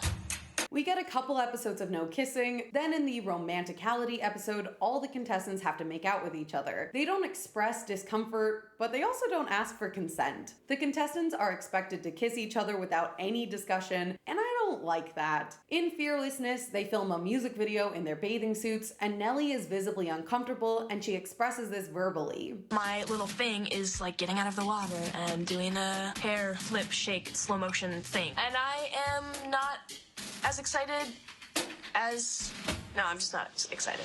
She is ignored, and they tell her to act sexy in the pool. This is just slow motion sexy stuff. Oh, you got it, Nellie. I'm telling you, I believe in you. I don't think it shows her fearlessness to have her climb out of the pool in a sexy manner. They act like Nellie is just being insecure. I think Nellie, of all the contenders, seems to be the least confident in how she looks. Like she's a 2000s rom-com leading lady who just needs to take her glasses off to be beautiful, and not a young person expressing a boundary. They did a similar thing objectifying Nellie during the sexuality episode, and she also expressed her discomfort then and was again ignored. There's a difference between someone getting out of their comfort zone and violating someone's boundaries, and I think they crossed the line over the course of the show. Again, I don't know if these are Eric's decisions or someone else's, but it feels weird and I don't like it. Nellie's done something to give herself permission to be something that she does not feel comfortable with, which is sexy.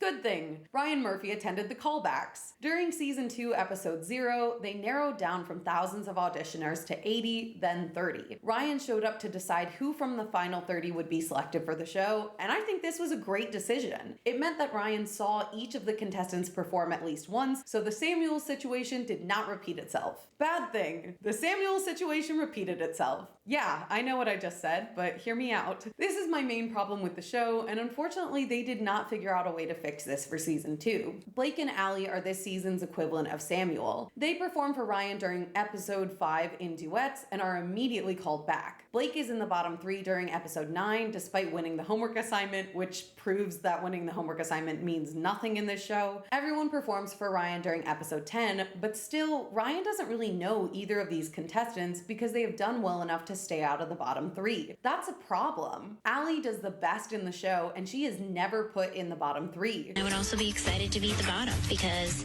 I have not done a solo for Ryan. She does 2 last chance performances, first for the semifinals and second for the season finale. Fortunately, Ryan chose them for the show, so we saw them perform at least one other time, but it's still not great. Eileen got to perform 5 solos for Ryan, while Allie went right to the semifinals after he saw her once in a duet. The problem this time was that there were too many people, which made it easier to not be in the bottom 3 of any given episode. Also, Allie was amazing. I didn't want her to be in the bottom 3. What I'm saying is, she didn't win because Ryan didn't know her because she was never in the bottom because the system is broken. Good thing. As mentioned earlier, at the end of every episode, the person who has not been called back sings the solo for Keep Holdin' On, and then it fades to credits. Now, the efficient way to film this would be for everyone to come in that first week and record each of them singing the ending to the song. That way, whenever someone is voted off Show Choir Island, production can just roll the clip of them singing, and that's it. You don't have to deal with a disgruntled contestant or an overly emotional performance. It also gives production time to edit the song and have them on hand in case someone gets sick or leaves the show unexpectedly. The hilarious way to do this is for them to film all the scenes like normal. You're in the bottom 3, then the callback sheet goes up and production tells you you're being dumped. However, before you can leave, they tell you that you are contractually obligated to give them your saddest rendition of Keep Holding On, and they will not let you leave set until they are satisfied that it is sufficiently depressing.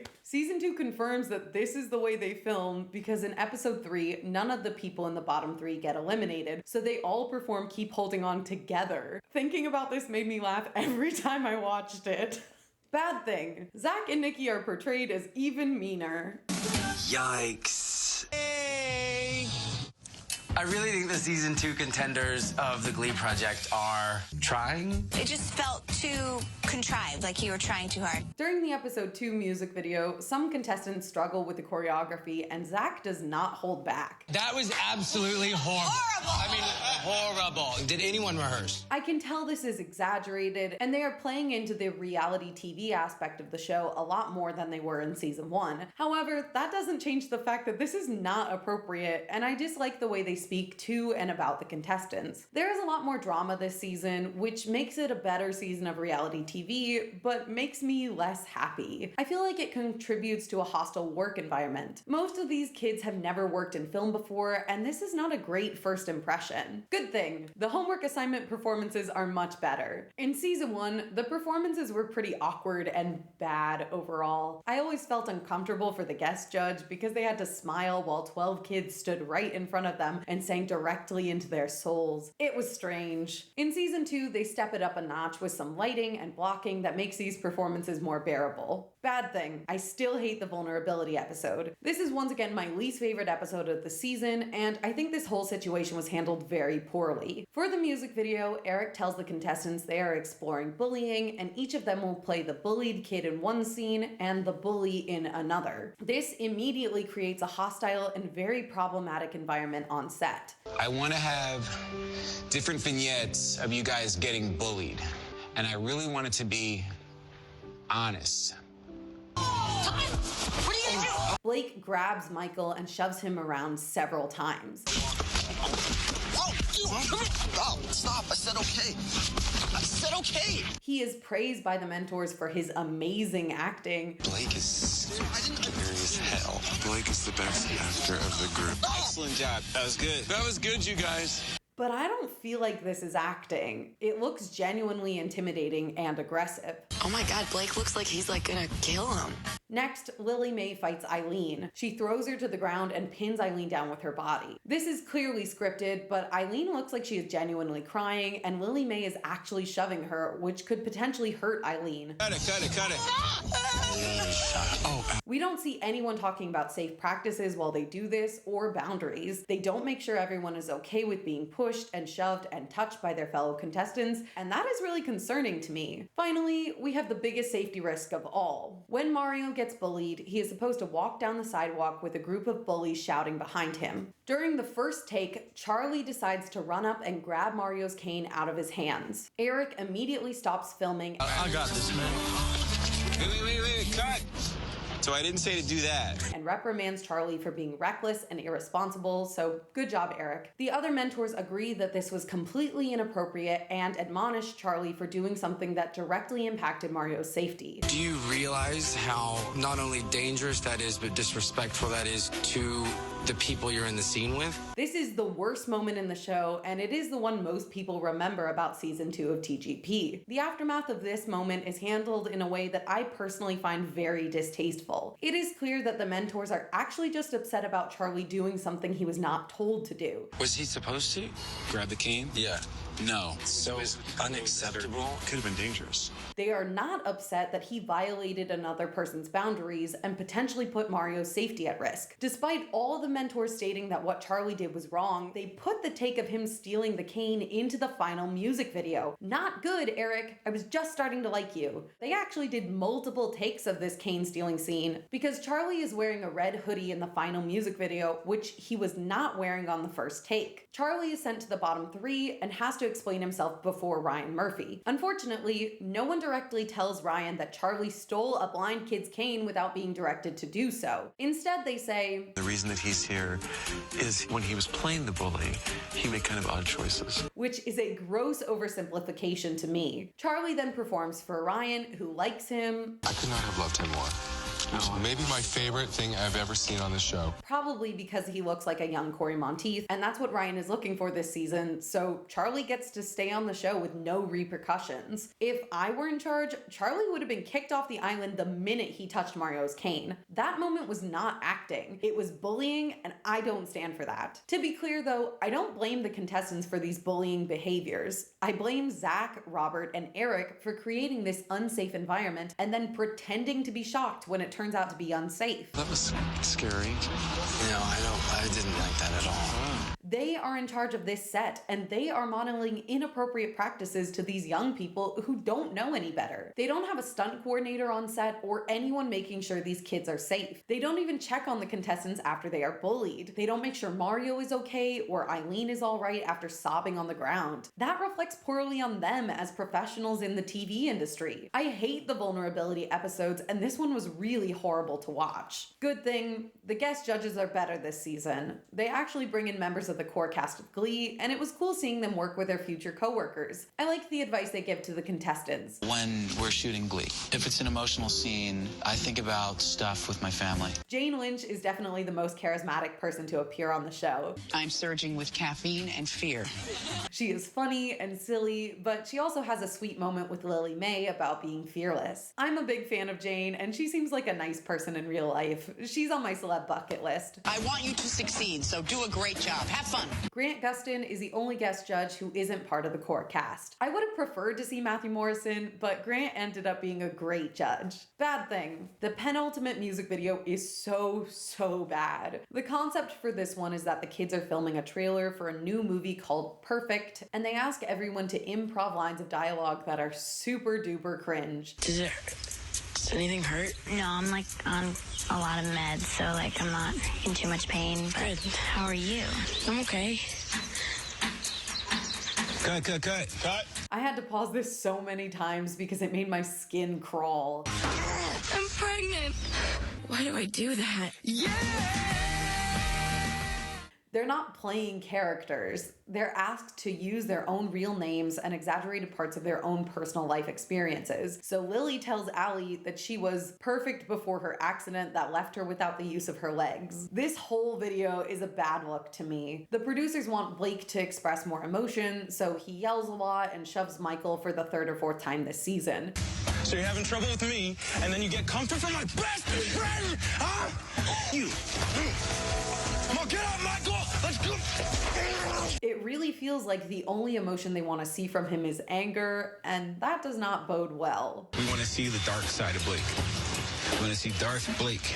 Good thing, this season doesn't have a villain, unless you count the judges, which I do. But still, I am glad that they don't pick one of these kids as the main villain for season 2. The drama isn't gone, and some contestants still have beef with each other, but they don't attack anyone like they did in season 1 with Lindsay. Bad thing, Robert always wants to surprise the contestants by waiting for the guest judge to walk into the room, and then everyone reacts in shock. The problem is that one of the contestants is blind, so he can't see who the judge is, and Robert refuses to say, this week's judge is Naya Rivera. So Mario has to sit there waiting for someone to tell him who the judge is, while everyone else is gasping and screaming in delight. The suspense. It's almost comical how much this show does not consider what it means to work with people with different abilities, but it's mostly disappointing. At one point, Mario tells the judges he gets overwhelmed by the sounds in the recording booth, and Nikki dismisses him, saying that he is argumentative and doesn't take feedback. Sometimes when I have a lot of electronic noise flooding through my ears, I can be a little off. This is another moment where the show makes Nikki look bad. I think it's good that she isn't giving anyone special treatment, but accommodations for different abilities are not the same as special treatment. As a blind performer, he knows better than Nikki what would help him in the recording studio, and the show paints him as a bad guy for asking for his needs to be met. Mario is a very sweet and respectful young man. He breaks down crying in front of the judges when they wrongly accuse him of being difficult. I am a very sensitive guy. I wear my feelings on my sleeve. I'm hopeful for another opportunity to show you guys that the assessment that I have left you guys with is not correct. And he even apologizes to Nikki, who didn't deserve an apology in my opinion. I apologize, Nikki, as well. Thank you.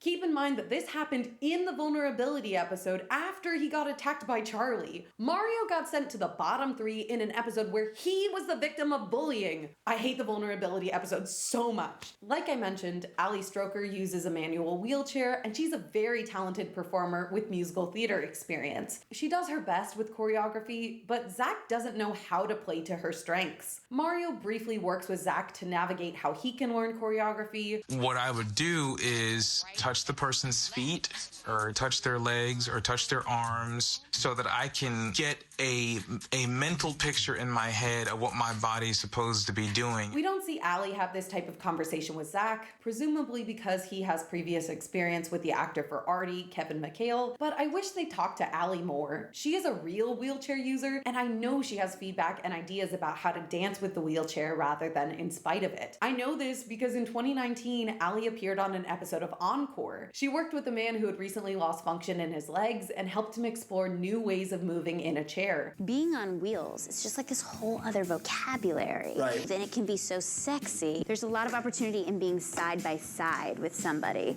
Yeah. You know, using resistance sometimes is better than using force to pull forward. It was really cool, and I wish TGP listened to her feedback more. Good thing. TGP Season 2 does a couple things to specifically help meet Mario's needs. Every time there's a new song assigned, Mario is given sheet music with Braille so he can feel it. When he is in the bottom 3, they put the callback sheet in Braille. I'm assuming he talked with production about this because I know not every visually impaired person reads Braille, but in this case Mario does, and it was helpful for him. Many of the contestants also offer their support and help Mario as he navigates new spaces. Through the front door to the right's our dining and sitting area, and then here's the stairs. Watch your step. Now right to your right.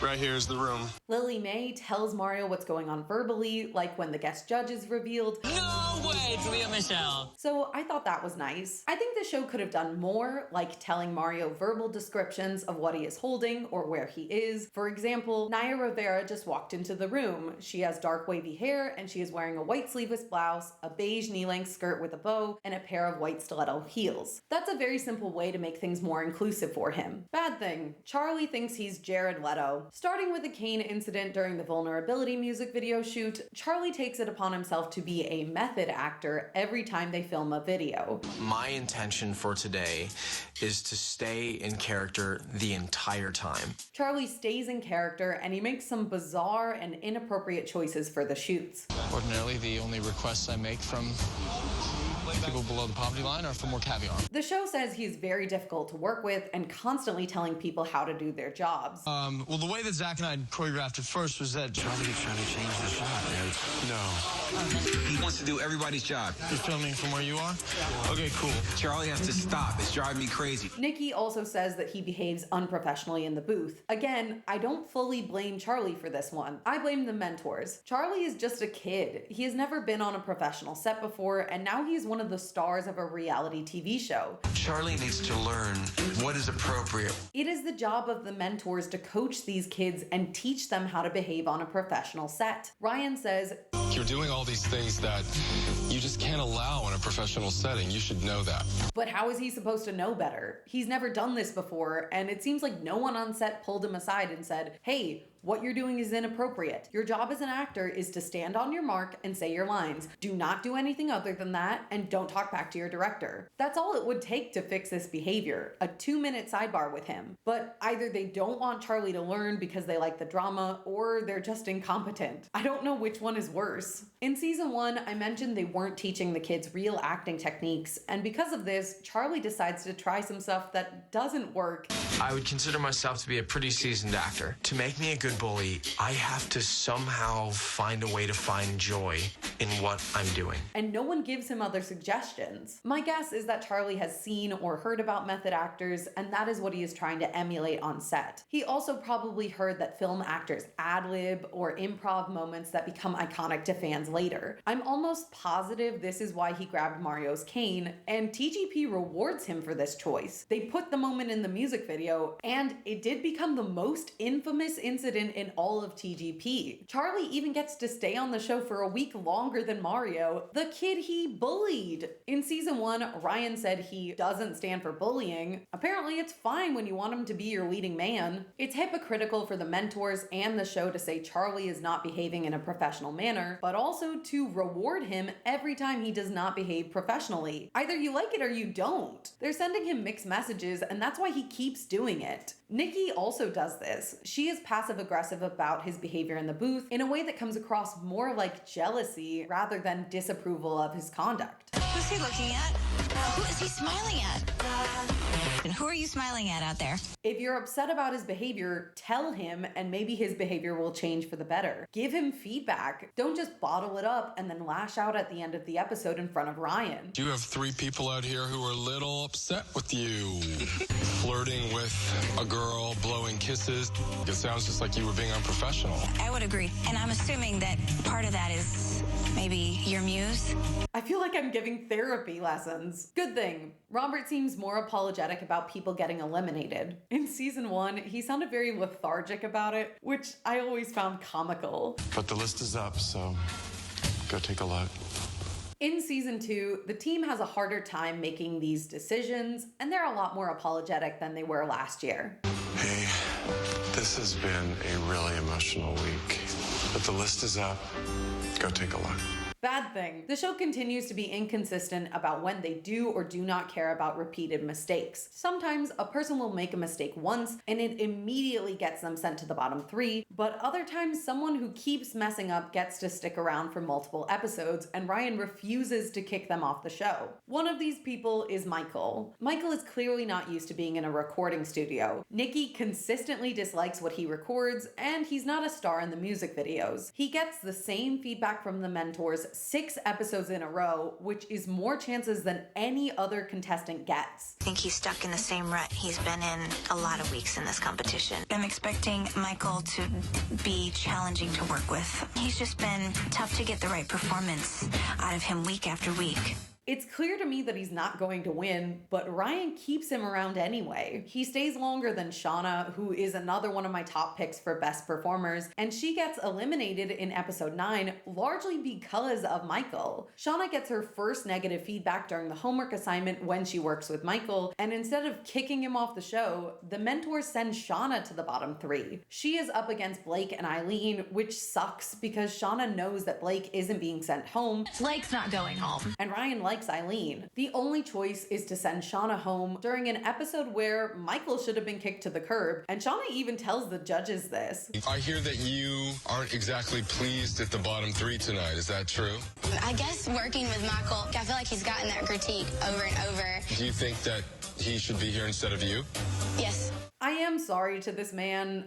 Sorry to this man. I don't mean to sound like I dislike him. He's a talented performer and he seems nice. I'm just upset about the way that they show favoritism to certain people. It's Shauna's first time in the bottom and she gets no mercy from Ryan, but Eileen was in the bottom 4 times and Lily was in the bottom 5 times and they both got to stay. It's frustrating and indicative of how I think they play favorites on Glee itself. Good thing this season has better sound bites. You're kind of just not really a nice guy. No sexuality. You are pregnant. Scott Campbell is a terrible human being. I will sing and dance my blind way into Glee. Blake just got me pregnant and I'm left here on my own. Welcome to Sex Ed.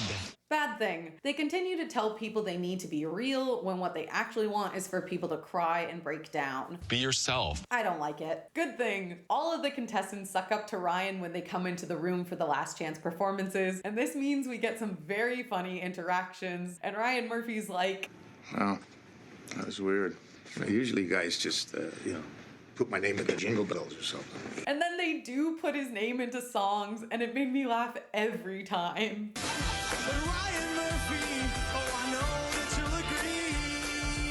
These contestants know they need to suck up to Ryan, and they're playing the game well. I love you, Ryan Murphy, more than I ever thought I would. You're very sweet. Thank you. Bad thing. Blake wins the season. I mentioned that this was a really diverse group of people, and then the winner of the show is Blake, a Bieber-haired white male lead. Technically, Blake is half Cuban, but he is white passing, and he even jokes about being very white in the finale. I'm the guy who's the whitest half Cuban ever. This was a really disappointing choice. Ryan admitted early on that he was looking for the next Finn Hudson to lead the group, and Blake is definitely a Finn Hudson type. I will give him that. But I was disheartened by this choice. They don't crown a co-winner like they did last season or offer smaller parts to the runner-ups, so Blake is the only winner for the show. Ali Stroker did make a 1-episode appearance on Glee, but they didn't even let her sing. I really wanted to see her as the new lead vocalist of the New Directions. I wanted Mario to be the first blind person to have a lead role on Glee, or Tyler as the first transgender man. During the finale, the only people pushing for Blake are the writers. When Blake performed in Forgive Me, Team Alley, a boy became a man. A star is born. I thought that he really exposed something about himself, which was lovely. There are depths there that we don't even know about. Charlie and Amber Riley make arguments for Eileen and the impact seeing someone like her on TV would have in a post-9/11 world.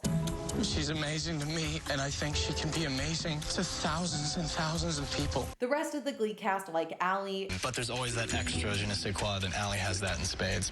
I mean, her expression and her heart is just beautiful, and she's undeniably talented. She's definitely my choice. Team Alley. Alley was the one person that, for a second there, I forgot we were doing a competition. And Diana even says that she would represent people in a way that Kevin can't and doesn't.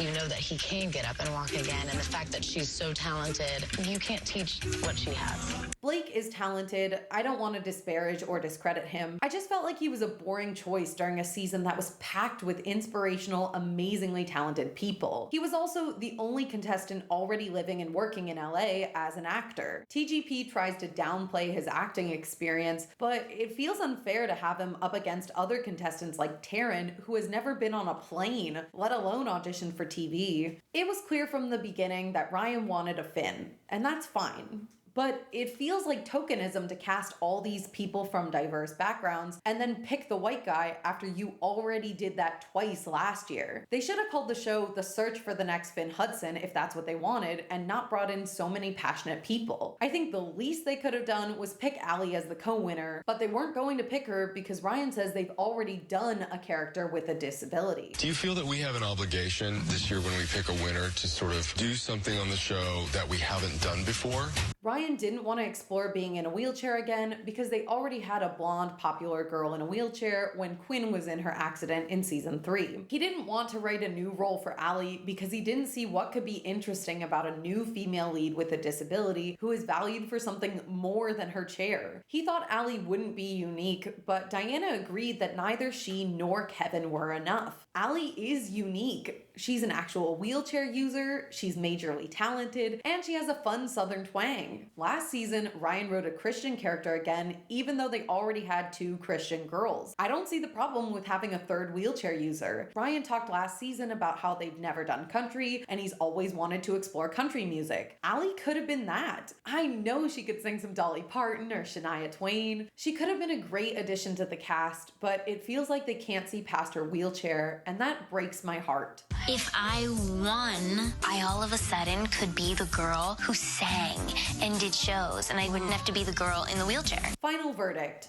The Glee Project provides an intriguing look into the behind-the-scenes world of Glee and a lot of information for me to speculate about. Season 2 has almost all the same problems as Season 1 and a few new ones. Very few things are improved, and Season 2 was less satisfying overall because they actually stick to the one winner premise. If you're really desperate to watch the show, I recommend watching just Season 1. If you like reality TV, there are better shows out there. If you like competition shows, there are definitely better shows out there. Blake is the one and only winner, and as such, he is guaranteed a 7-episode arc on the show for the upcoming season. Maybe things will be different the second time around as we return for season 4 of Glee, and it turns out Blake's not the only new addition to the cast. Season 4 marked the beginning of a new era for Glee. Since the New York spinoff was scrapped, the team decided seasons 4 and 5 would involve cutting back and forth between the adventures of Kurt and Rachel at NYADA and the new directions who are left behind. However, everyone knows the only rule they enforce on Glee is you need 12 kids to qualify for regionals. So they added several new characters to the group. Melissa Benoist plays Marley Rose, a soft-spoken nice girl with a pretty voice. Jacob Artist plays Jake Puckerman. Creative naming, guys. Noah Puckerman's half-brother with ballet training and a chip on his shoulder. It's kind of embarrassing that I'm trained in ballet. The Glee Project winner Blake Jenner plays Ryder Lynn, a goofy football player with dyslexia. Becca Tobin plays Kitty Wilde, Sue's replacement for Quinn Fabray. The Left Behind Club accepts everyone, even losers and lessies, so your whole Glee Club's invited.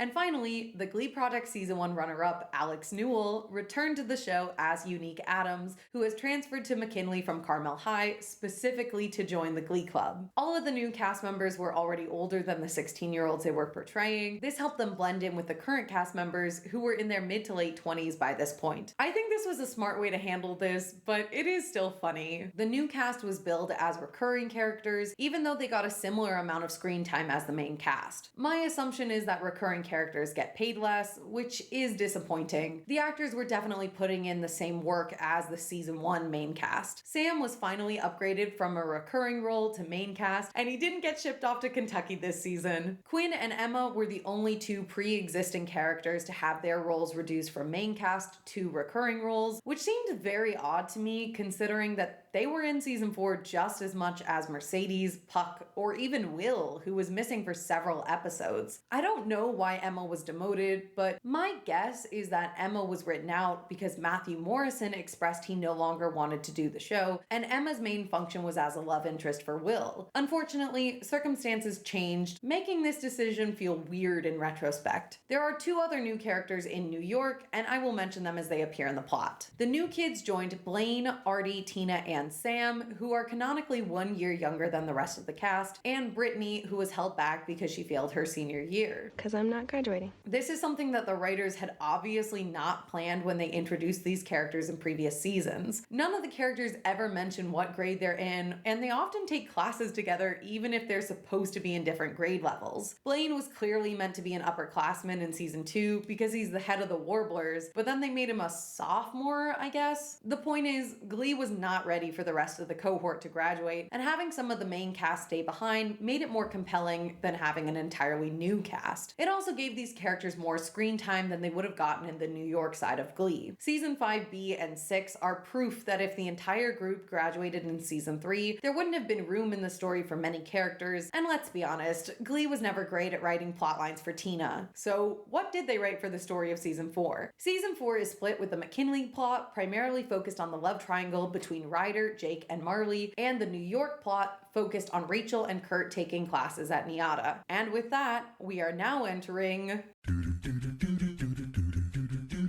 Just to be 100% clear, I don't think these seasons of television are bad. Some fans consider everything past season 3 to be the bad parts of Glee, but I'm not one of them, and I disagree with that assessment. This season of Glee is worse than season 1. There are some weird choices that I disagree with and problematic material that we are going to discuss, but on the whole, I enjoyed this show, and a couple dumb plot lines can't ruin that for me. Seasons 1 through 3 had a very simple structure of mid-season win followed by a finale competition win or loss, but season 4 breaks from this structure. Because season 4 is balancing the New York and Lima plotlines, the structure of season 4 goes like this. In episode 8, the Glee Club performs at sectionals and they lose to the Warblers, which has never happened before. The Glee Club always wins sectionals. We'll talk about the circumstances of this loss momentarily. In episode 12, the New Directions get back in the competition for regionals. Put a pin in that one too. In the season finale, the Glee Club wins regionals, meaning they're going on to nationals. On the New York side, there is no mounting drama for pretty much the entire season. Rachel just takes classes. In episode 9, Rachel wins the winter showcase and Kurt gets accepted into NIADA for the second semester. In episode 13, Santana moves in with Kurt and Rachel. Put a pin in that one too. And in the finale, Rachel auditions for Funny Girl on Broadway and gets a call back. That's it. The actual midpoint of the season is episode 14, I Do, where Emma leaves Will at the altar. I guess this makes sense because the season finale is Emma and Will getting married in the choir room. However, these two are in this season so little that it feels weird to call this the main plotline. It's more like something that happens. Compared to other seasons, this story is definitely less dramatic. The midpoint plot twist is Rachel might be pregnant with Finn's baby. Compare this to the season 1 midpoint where Will finds out Terry was lying about the pregnancy, plus Finn discovers he's not the father, plus Sue leaks the set list,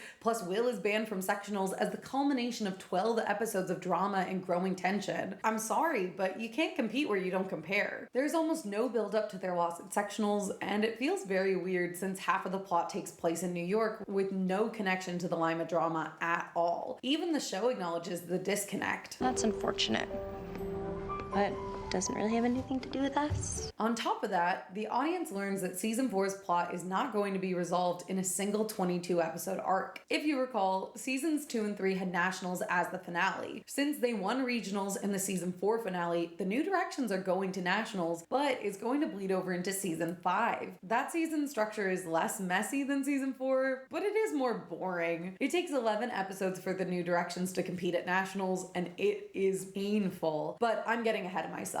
As you may have guessed, the show needs other things to carry the drama in between these episodes, so let's see what they came up with. Oh boy, I can't wait. A quick reminder of where everyone left off. The Glee Club is popular because they won nationals, and they are now the most sought after club in school. Rachel went off to New York for college, Kurt didn't get into NIADA or any college, and he's still dating Blaine. Finn called off the wedding with Rachel, then left her at a train station and joined the army in Georgia. Will and Emma got engaged, and Santana got a cheerleading scholarship to Kentucky Kentucky State University. In New York, Rachel starts her classes at NYADA. She meets her formidable dance teacher, Cassie July, played by the amazing Kate Hudson, and learns that she is no longer a big fish like she was in high school, but also not really, because Rachel is better than everyone at NYADA, but we'll get to that. Cassie hates Rachel and picks on her constantly. After 2 days of living in the dorms, Rachel can't take it anymore, and luckily Kurt moves to New York to save the day. The pair find a 2,300 square foot loft in Bushwick for less than my 700 square foot apartment and move in together. Kurt is focused on reapplying to NYADA and impressing his new boss, Isabel Wright, after he lands a job at Vogue.com on his second day in the city. Rachel wants to be a star as per usual, and she starts auditioning for Broadway productions against the advice of Cassie. She's the most talented freshman they have ever seen, but realistically, she still can't dance, and the show points this out. Possible you're getting worse?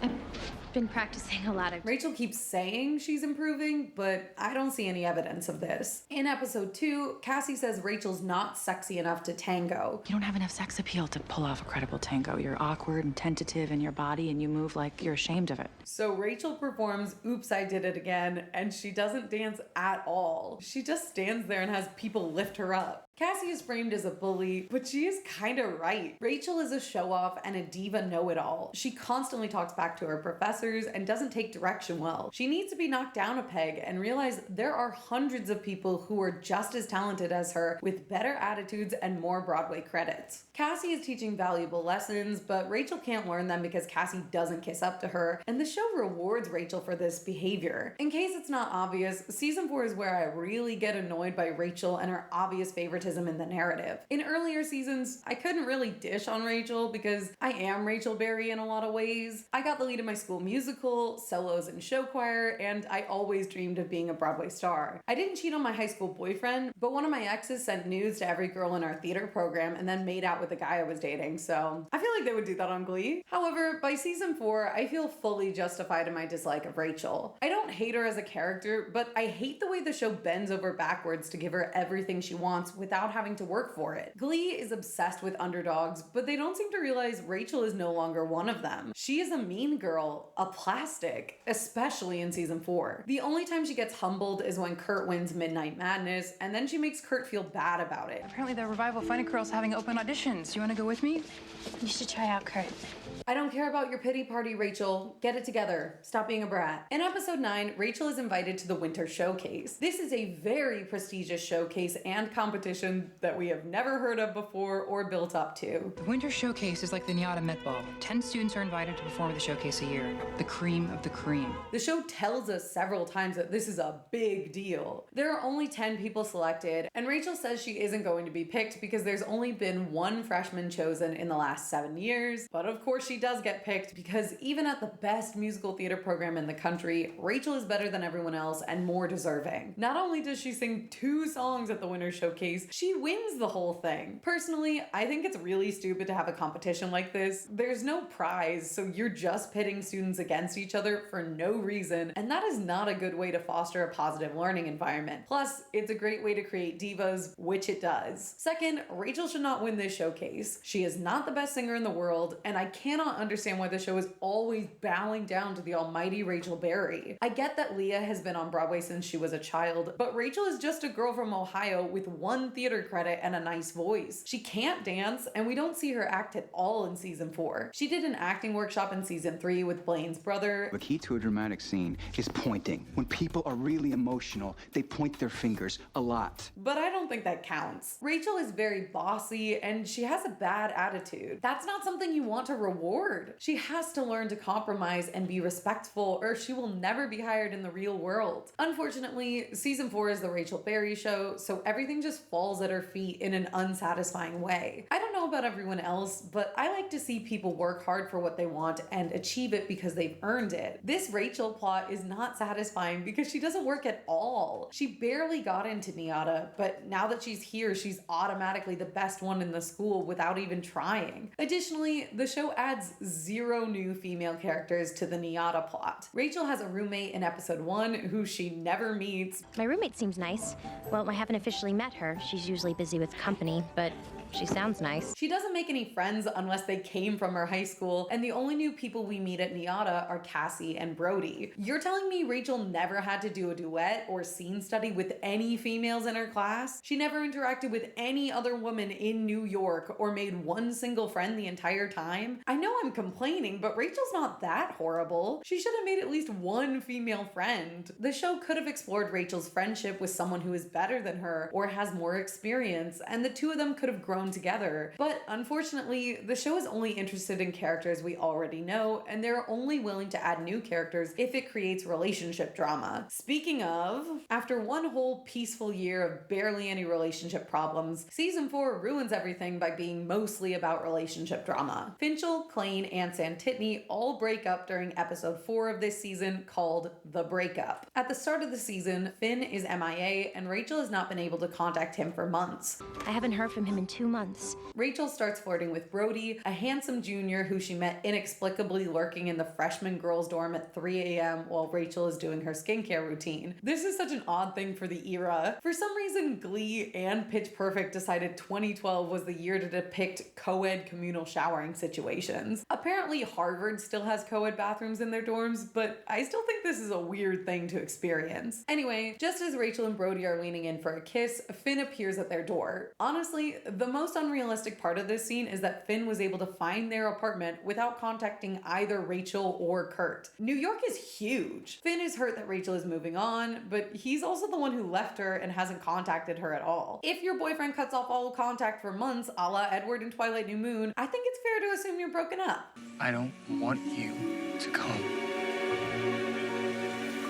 Apparently that wasn't the case, and Finchel officially breaks up in episode 4. Similarly, Blaine and Kurt are having relationship problems. Even though Blaine convinced Kurt to leave Lima in episode 1, by episode 3, he's annoyed that Blaine can't constantly text and call now that he has a job at Vogue.com. Blaine shows up unexpectedly, and after singing my least favorite rendition of Teenage Dream ever, I'll let you put your hands on me in my skin tight jeans. He confesses he cheated on Kurt with Eli C. I was with someone. The show doesn't tell us how much they did or didn't do together, but I have to say this is entirely out of character for Blaine. During the season 3 Whitney Houston episode, Blaine claimed Kurt was cheating on him emotionally by texting a guy who liked him. He was ridiculously upset. Why are you getting so upset? This is all innocent. This is cheating, Kurt. So it feels completely out of nowhere for Blaine to do this to Kurt. Everyone immediately bullies Kurt and tells him that he has to forgive Blaine, and this irked me to no end. Blaine cheated on him after like 2 weeks apart. There is no reason Kurt should forgive him or want to talk to him again. Blaine is clearly the bad guy in this situation, and everyone acts like he should be forgiven immediately just because he feels sad. Everyone except Rachel is pretty terrible to Kurt about this. I mean, even my fave, Bert, brings Blaine to New York for Christmas without asking Kurt. Surprise!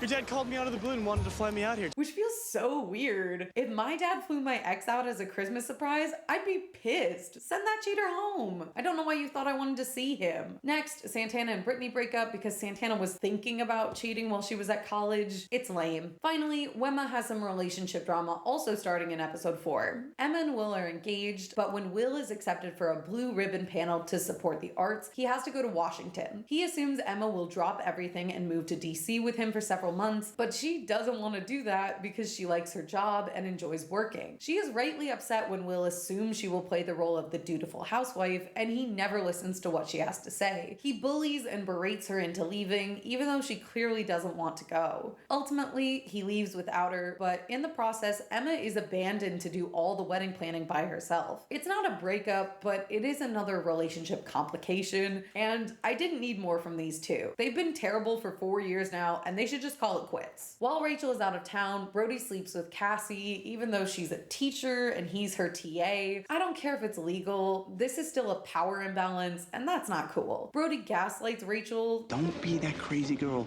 who expects people to read her mind. So that's another red flag. I personally think you should never date a guy in the same musical theater program as you because, number one, they are probably gay and you will find out the hard way. And number two, musical theater programs are pretty small. When you break up, you still have to see that person all the time. Sometimes they're in all your classes and it makes things super awkward. Not that I would know from experience or anything. Kurt starts dating a British guy named Adam, who is the leader of the Adam's Apples, and they sing a rendition of Baby Got Back, which I enjoy. Baby got back. Rachel and Brody start dating, and he moves in with her and Kurt after like 2 episodes. Your boyfriend's bare ass is on one of my vintage flea market chairs. In episode 13, Santana moves in to give this season some much needed drama. Bitch took my pillow. She starts snooping and discovers Rachel might be pregnant, but it turns out to be a false alarm. Santana also thinks there's something fishy going on with Rachel's new beau. It turns out Brody is a male escort. He is paid by older women to spend the night together in a hotel room, but it's not entirely clear what he does. When Santana finds out about his job, she calls Finn, who beats Brody up and threatens him. Stay away from my future wife! Which would be super possessive and inappropriate if Finchel was an endgame. This is one of my favorite Santana moments because she's actually being a good friend to Rachel and looking out for her. You need to stop and focus, Barry. I hope they're not planning on ruining her characterization anytime soon. Brody later gets mad at Rachel and calls her a liar. And who's the liar now? I know you still love him, and I know that you slept with him at that wedding. Because she slept with Finn while she was home for Will and Emma's wedding, but Brody was literally cheating on Rachel with lots of other women. They have an open relationship, but Brody clearly tells Rachel that they have to be honest with one another and tell each other if they sleep with another person. Key is that we are honest with each other with everything that we do. Rachel is cagey about sleeping with Finn, but she doesn't outright lie. So, did you see Finn? Finn's fine. He lives in Ohio, and I live here with you. Whereas Brody lied to her repeatedly. Sure that there are a lot of lonely girls in New York City on Valentine's Day. I stayed at home and watched weightlifting videos. I like Brody's voice. When you were here before, couldn't look you in the eyes. And he was a better dancer than any of the other guys, but I don't like his dishonesty and weirdness. I also think this is a poor representation of male escort work. Brody is the only representation of a sex worker we see on Glee, and Finn immediately fights him because of it. He needed a job to get through school. It happens. But the show paints him as a bad guy for engaging in this work. It's one thing for Rachel to address the cheating aspect, but it's another thing entirely to shame him. Brody shouldn't have lied to Rachel, but I still don't think this was a fair reaction. Santana and Finn assume Rachel wouldn't want to be with Brody because of his work without ever discussing it with her, and Finn attacks him on her behalf. After tonight, you're a ghost. You disappear from her life forever. In the real world, men and women in that industry are particularly vulnerable to physical and sexual violence, so I strongly dislike Glee's justification of violence against Brody. Santana and Finn didn't know if Brody and Rachel had an understanding. Listen, I can explain this. Shut your mouth. Or if she knew about the job but wasn't comfortable telling her friends about it. It's just a bad look. Rachel and Brody break up, and Kurt breaks up with his boyfriend Adam so he can go back to dating Blaine long distance again. I will never, ever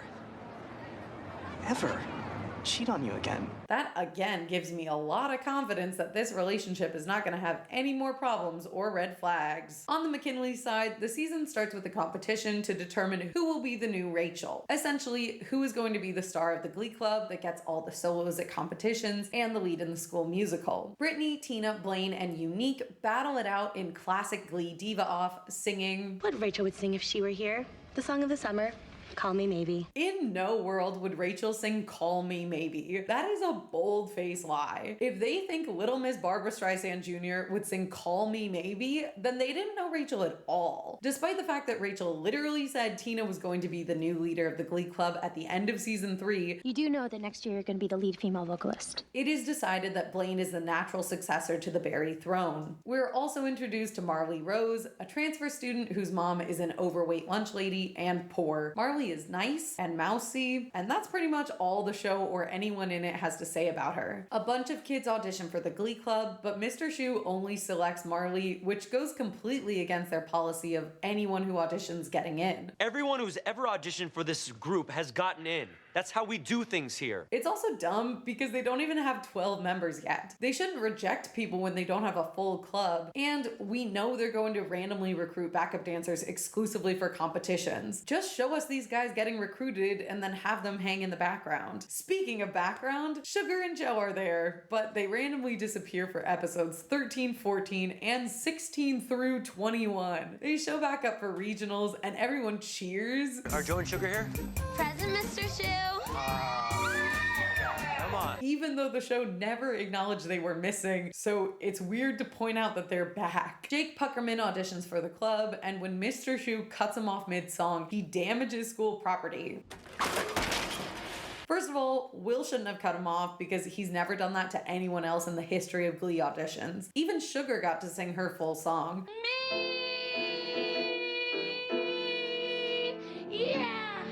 Second, Jake has anger management issues and he should be in counseling, not the Glee Club. But they let him in because he's a good dancer and Will wants to help him. Most of the McKinley plot is focused on the love triangle between the new kids. Marley and Jake have chemistry, but he starts dating Kitty in episode 2 for basically no reason other than to create drama. In episode 4, Kitty and Jake break up. I didn't mention it with the other breakups in episode 4 because it's not on the same level, but technically there are 5 breakups in that one episode. Remember how Blake Jenner won the Glee Project and was promised a 7-episode arc on the show? Well, now's the time to discover how that turned out. In episode 5, Finn recruits football player Ryder Lynn to play Danny Zuko in the school musical and join the Glee Club. Ryder is played by Blake Jenner, so let's see what fun plots await him. During Grease, Ryder and Marley flirt and kiss before the show, starting the love triangle between Jake, Ryder, and Marley. In episode 7, Ryder discovers he has dyslexia. 2. Because... And later they give him the most egregious spelling in the world. So they can keep talking about sending me to a camp for little boys who like to wear dresses. I hate this so much. He's dyslexic, not 6. He knows how to spell. He can spell perfectly fine in episode 16, and these letters aren't even close to each other. You can tell the Glee Club has met exactly 0 people with dyslexia in their whole entire lives. Even though Marley is supposed to be this really nice girl, she ditches Ryder to go out with Jake on Friday night because Ryder has to go to bed early. It's a weird little plot, but it somehow feels unoriginal because we already saw this when Finn and Sam were competing for Quinn's affections back in season 2. Marley and Jake start dating, so that ends the love triangle for a little bit. During Valentine's Day, Jake doesn't know what to do for Marley, so Ryder plans stuff for him, and Ryder kisses her. Marley tells Jake about it, and instead of being mad at his friend, he gets mad at Marley, even though she didn't ask to be kissed, she didn't cheat, and she wasn't leading Ryder on. She was just being nice to him and he kissed her. In the episode Feud, Ryder argues that Unique is not a woman and has some transphobic remarks that make my skin crawl. But what's true is true. I could put on a bunny suit and hop around school giving out chocolate eggs. Doesn't make me a rabbit. And he eventually learns to accept Unique's identity. In the same episode, Ryder starts chatting online with a girl named Katie. Even though they've never met, Ryder says he told this girl all of his darkest secrets. Even if she was real and not clearly a catfish or scammer, I don't know why he did this strange and very dumb thing. Ryder seems like the type of guy to send money to a Nigerian prince. He sees the girl at school and finally discovers he's being catfished. This whole plot feels very early 2000s internet safety video. It's just too real. There's just too much the time. The Catfish TV show premiered in 2012, so I guess this was topical in 2013, but it's pretty overdramatic. Ryder is obsessed with knowing the identity of the catfish. It's not something I'm invested in, but they want us to care. In episode 18, he calls her and a phone goes off in the choir room, so we know it must be someone in Glee Club. In episode 20, Ryder reveals that he was molested by his babysitter as a child. This is his deepest secret, and he wanted to tell everyone in case Catfish was going to reveal it, even though Catfish never said they would reveal his secrets and never gave any sign of wanting to out him as a victim of SA. All the guys are incredibly insensitive about this. You're 11 and some hot 18-year-old places your junk. I'd have killed for that. Why are you ashamed of this? And the show does a bad job of explaining how wrong it is to dismiss male molestation because they think guys somehow enjoy it. Kitty is the only one who comforts Ryder and shares that she was also a victim of SA. She offers to go out with Ryder, but he declines because he's too obsessed with the catfish, which is so dumb. I can't kind of have a date. With who? Katie. The catfish? Anyway, the catfish is unique. She didn't think Ryder would talk to her if she didn't look like a conventionally attractive white girl, so she catfished him. She is right though. Despite the fact that they have chemistry and really enjoy talking to one another, Ryder wouldn't date or even be friends with Unique if not for the catfishing. It doesn't make it okay, but it is interesting. As soon as Ryder finds out, he threatens physical violence. I'm not gonna punch you in the face, but I'm also not gonna talk to you ever again. And says he's going to quit the Glee Club. After regionals, Ryder doesn't quit Glee, and he also doesn't get any more interesting plot points. He never talks with Unique again, and we don't get any further development or resolution between these two. In season 5A, he briefly pursues Marley after she and Jake break up, but other than that, he's barely in the season. So yeah, that's everything Ryder does in season 4. I'm not sure if I would call this an arc, but he does get catfished for 6 episodes, and he got more solos than Joe and Rory combined, mainly because Joe didn't have any solos. But yeah, let me know if you think that was an arc. Personally, I'd call this a character Ray, but he was at least involved in the main plot, so I think Ryder fared better than any other winners of TGP. There are 2 other plots at McKinley. The first is losing sectionals. In episode 6, Marley lands the role of Sandy in Grease. Kitty is a jealous little bee, so she bullies Marley about her looks and her mother being overweight. Don't listen to what everybody else is saying. I don't think you look bloated at all. Kitty secretly sews Marley's costumes tighter every night to make Marley think she is rapidly gaining weight. Wait, did I just say fat? I was distracted by Marley's unfortunate and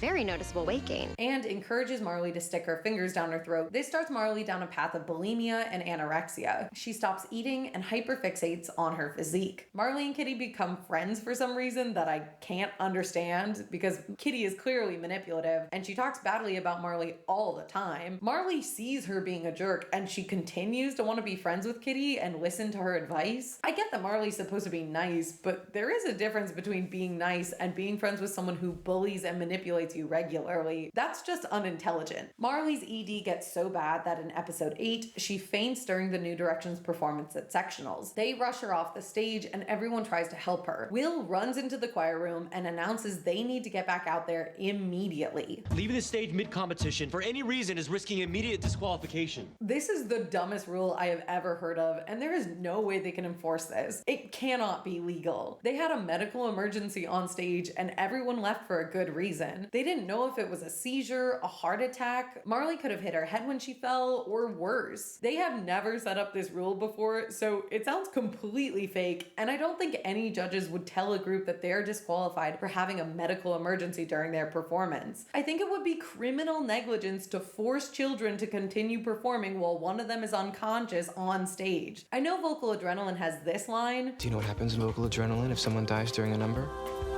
They use them as a prop, like Weekend at Bernie's. But that's a joke about how extreme VA is. It's not a show choir rule. The New Directions don't make it back out in time, and the Warblers win sectionals by default. This is without a doubt the dumbest way they could have done this. In the next episode, everyone is mad at Marley for making them lose the competition, and they are extremely cruel to her multiple times. Yeah, well, we'd all be here if you hadn't face planted at sectionals. Tina? Which is absolutely horrible. Apparently, everyone knew Marley was not eating and they did nothing to help her. She hasn't been eating. She's been skipping lunch. Is that because you've been telling her to? You trying to turn her into a damn Rexy? Within 2 minutes of meeting Kitty, Santana figured out that she was a bee trying to give Marley body dysmorphia, but somehow no one else saw this or intervened. Kitty doesn't take any ownership for her actions and she never apologizes. She lets Marley bear the blame for their loss. Instead of being mad at Kitty, they're mad at the girl who literally fainted because she was so malnourished. When Mercedes faints from hunger in season 1, Quinn understands and comforts her and tells her she's beautiful. You've always been at home in your body. Don't let Miss Sylvester take that away from you. When Marley is struggling with body dysmorphia for 5 episodes, she gets told, "This is Marley's fault. Knew Rachel my butt. I knew Rachel Berry, and you, Marley, are no Rachel Berry." Preach. I know Tina's supposed to be awful this season, but it feels like the show agrees with her and Artie because no one stands up for Marley. Not even Finn. It's absurd. Everyone blaming Marley impacts her mental health even more, and Marley has to go to therapy. Episode 10 is the last time they mention Marley's ED, so in total, this plot took up 5 episodes. For reference, this is about as long as Quinn was in her wheelchair. Glee is not good at addressing serious things like this, or having discussions about why someone would develop develop an ED. They aren't interested in showing her recovery or how hard it is to heal a relationship with food. They just want credit for addressing ED on Glee like it's a checklist of diversities that they need every season. The Glee Club gets to compete again because Sam discovers the Warblers use PEDs to assist them. Winning was everything. I mean, you took the shots or you didn't perform. But this doesn't make any sense. They were disqualified because they failed to finish their performance. The Hoosier Daddies would have been next in line to perform at regionals, so the Warblers cheating shouldn't affect anything. If they came in second place, things would be different, but that didn't happen. The losing sectionals plot is basically the same as Pitch Perfect 1, and the Glee episode came out 2 months after Pitch Perfect, so it didn't exactly feel original, even though it's one of the only things happening this season. The second plotline is Will and Emma's wedding. Will is in Washington, so Emma has to prepare for the wedding all by herself. In episode 13, Finn helps her select colors and flowers, and they develop a rapport. When Emma has a meltdown because she's unsupported by her partner, Finn kisses her to try and calm her down. This is a bit of a weird move, and both Finn and Emma feel guilty about the kiss. That being said, I don't know what else Finn could have done. He's a young adult, and he has never been good with strong emotions. Well, remember when I told you that if you come at me with the crazy right off the bat that my head goes all empty and I can't really have a productive... Crazy. He's trying his best, and he did snap her out of her state of panic, so I don't think he should feel so guilty. In episode 14, after doing exactly 0 work to help his fiancée, Will returns from Washington and just shows up to his wedding. Just really could use some help with this scene. Right after Glee practice, I promise. Sue arrives in a replica of Emma's dress because she's crazy. Oh my God. What are you wearing? What, this whole thing? Why, it's an exact replica of your wedding dress. But we love her. Emma has a panic attack as everyone sings Not Getting Married Today from Company, which was an inspired choice. This is a patter song that's very wordy and super fast. Part of me is everybody there because if everybody's there, I want to thank you all for coming to the wedding. It's regarded as one of the most difficult musical theater songs to perform, and Emma does such an incredible job. Plus, it is thematically relevant to the events of the scene, so season 4 gets points for that. Emma runs away from her wedding, and everyone just goes on celebrating. I know it's Will's fault, but I do still feel bad for him here. No one comforts Will or checks in on him at all. They just go to the reception and then hook up with each other, ignoring the fact that their father figure just got left at the altar an hour before. Emma disappears for several weeks and does not contact Will at all. It's the second time this season someone acts like Edward from Twilight New Moon. Eventually, Finn finds out where she is and helps Mr. Schue reconcile with her. Finn is working harder to save Emma and Will's relationship than either of them are, which is a bad sign. When they finally talk, the rest of their relationship progress happens mostly off screen. Will and Emma start dating again, he re-proposes, and they get married after regionals, but the audience doesn't get to see most of their reconnection. We're just told that it's happening. Emma and I are back together. Which feels particularly strange considering how much Will and Emma were the focus of season 1. Even in season 3, their relationship was a big deal, and we saw a lot of their dynamics, but Emma hardly appears in season 4, and I'm uninterested in another complication in their romance. Finn confesses he kissed Emma, but does a poor job explaining the context. She was freaking out about the wedding and going all AC/DC, and I tried to calm her down. And I kissed her. So he and Will have a fight during the feud episode. They perform a mashup of Bye Bye Bye and I Want It That Way, which is actually one of my all-time favorite performances in the show. Will, Jake, and Blaine dance with the puppet strings, and they do such a good job. Usually I don't like when the mashup is just half of one song and then half of another song, but I love 90s boy bands, and everything about this number is so good.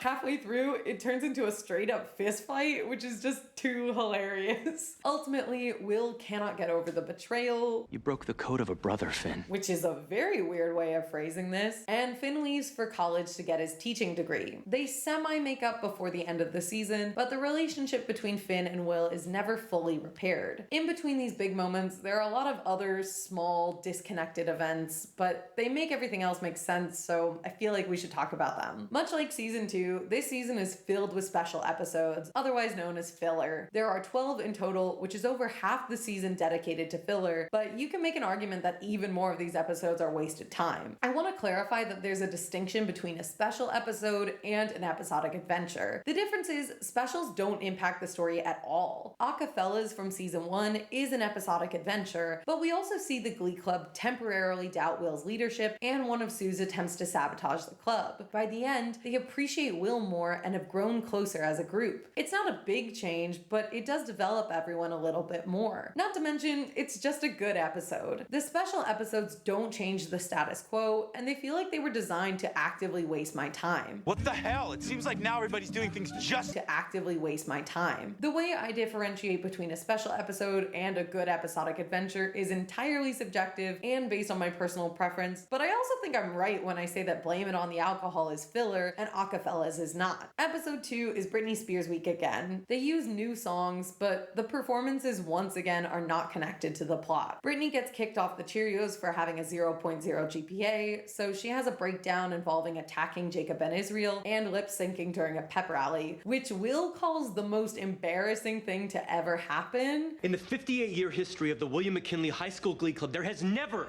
been such a debacle. I guess he forgot that the kids threw up on each other in season 2. This episode is mocking real-life Britney Spears' mental health crisis in 2007, where she shaved her head and had a public breakdown. It feels very mean-spirited to me. Britney appeared on Glee, and she let them use her songs. There's no need to make fun of her with dated jokes. I think the public opinion of Britney is a lot more sympathetic in recent years, so this episode didn't age well for me. My favorite performance is Jake and Marley singing You Drive Me Crazy.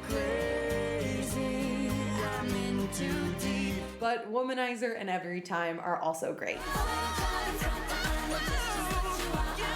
I do wish they had done Circus. Glee never went to the circus, but if it had continued to air into 2017, I fully believe Glee would have done a circus-themed episode when The Greatest Showman came out. Episodes 5 and 6 are dedicated to Glee's performance of Grease as the school musical. Episode 5 is auditions and 6 is the performance. This is a hot take, but I don't actually like Grease the musical. I prefer the movie. The musical is close to 3 hours long, and it has a bunch more songs like Mooning, where they show their butts. I don't think anyone's missing that. But luckily, Glee only does the movie songs. They recreate scenes from the film by having Kitty make fun of Marley at a sleepover while singing Sandra Dee. The guys fix a car and perform Grease Lightning, which is admittedly good, and it's kind of clever because Burt Hummel is a mechanic, so it makes sense that he would have access to old cars. Kurt and Rachel come home to see the show, and it causes drama with their exes, which is also fun. We get a great performance of There Are Worse Things I Could Do by Santana, who comes back to do a High School Musical as a college student, which is very lame, but she nails the song. Tina should have played Rizzo when Unique wasn't allowed to, but the show hates Tina. We also get Blaine as Teen Angels singing Beauty School Dropout, which is good, but Blaine would have been incredible as Danny Zuko, and the circumstances of him not being the male lead are dumb. Basically, Blaine doesn't want to be Danny because he's too upset about the latest Klaine breakup. He sings Hopelessly Devoted to You at auditions, which is so ironic because he literally cheated on Kurt one episode earlier. The show wants you to feel bad for Blaine, and it doesn't get how hypocritical it is for him to sing about his devotion, but I do. I think a more appropriate choice would have been Sandy, which is the song Danny sings after Sandy leaves him at the drive-in because he was a jerk.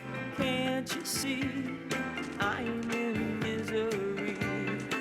It's a silly song because Danny genuinely doesn't know what he did wrong, but the audience understands he's terrible, which is exactly how I feel about Blaine right now. The best part of the episode is when they perform You're the One That I Want, and Rachel envisions herself singing on stage with Finn. That was the first song they sang together in the pilot, and now they're broken up, so it feels meaningful, and we see how much all the couples miss each other. This was the one clever use of songs in the episode. They also bring back Mercedes from LA to sing Hand Jive, which was another one of my favorites for the app. Episode 7 is Superhero Week, 8 is Thanksgiving, 9 is Sadie Hawkins, 21 is Stevie Wonder Week. For me, these are worse filler episodes than seasons 1, 2, or 3 because a lot of them just repeat ideas that we've already done before. Diva offs, boys versus girls mashups, and duets have all been done better in previous seasons. Season 2's Britney episode is more fun because it was original. By season 4, they've already done this, so it just feels lazy and sad. Speaking of, to the surprise of no one, I once again dislike the Christmas episode. This one is called Glee, actually, and it consists of a couple disjointed stories that are supposed to get you in the holiday spirit. The only good part is when Puck and Jake go to LA together. They have this fun little montage around the Paramount lot, which I really enjoyed because Glee was actually filmed at Paramount. Here's the plaque from when I was on the Glee set. Unfortunately, I have a bone to pick with 2 of the other stories. The first is Artie's dream sequence. After Artie wishes he was never in his wheelchair, his angel Rory tells him that his car accident never happened and he can walk. I love that Rory's back, but I wish it was in any other episode. As Artie goes through the halls, he sees all the Glee kids and their sad lives. Kurt,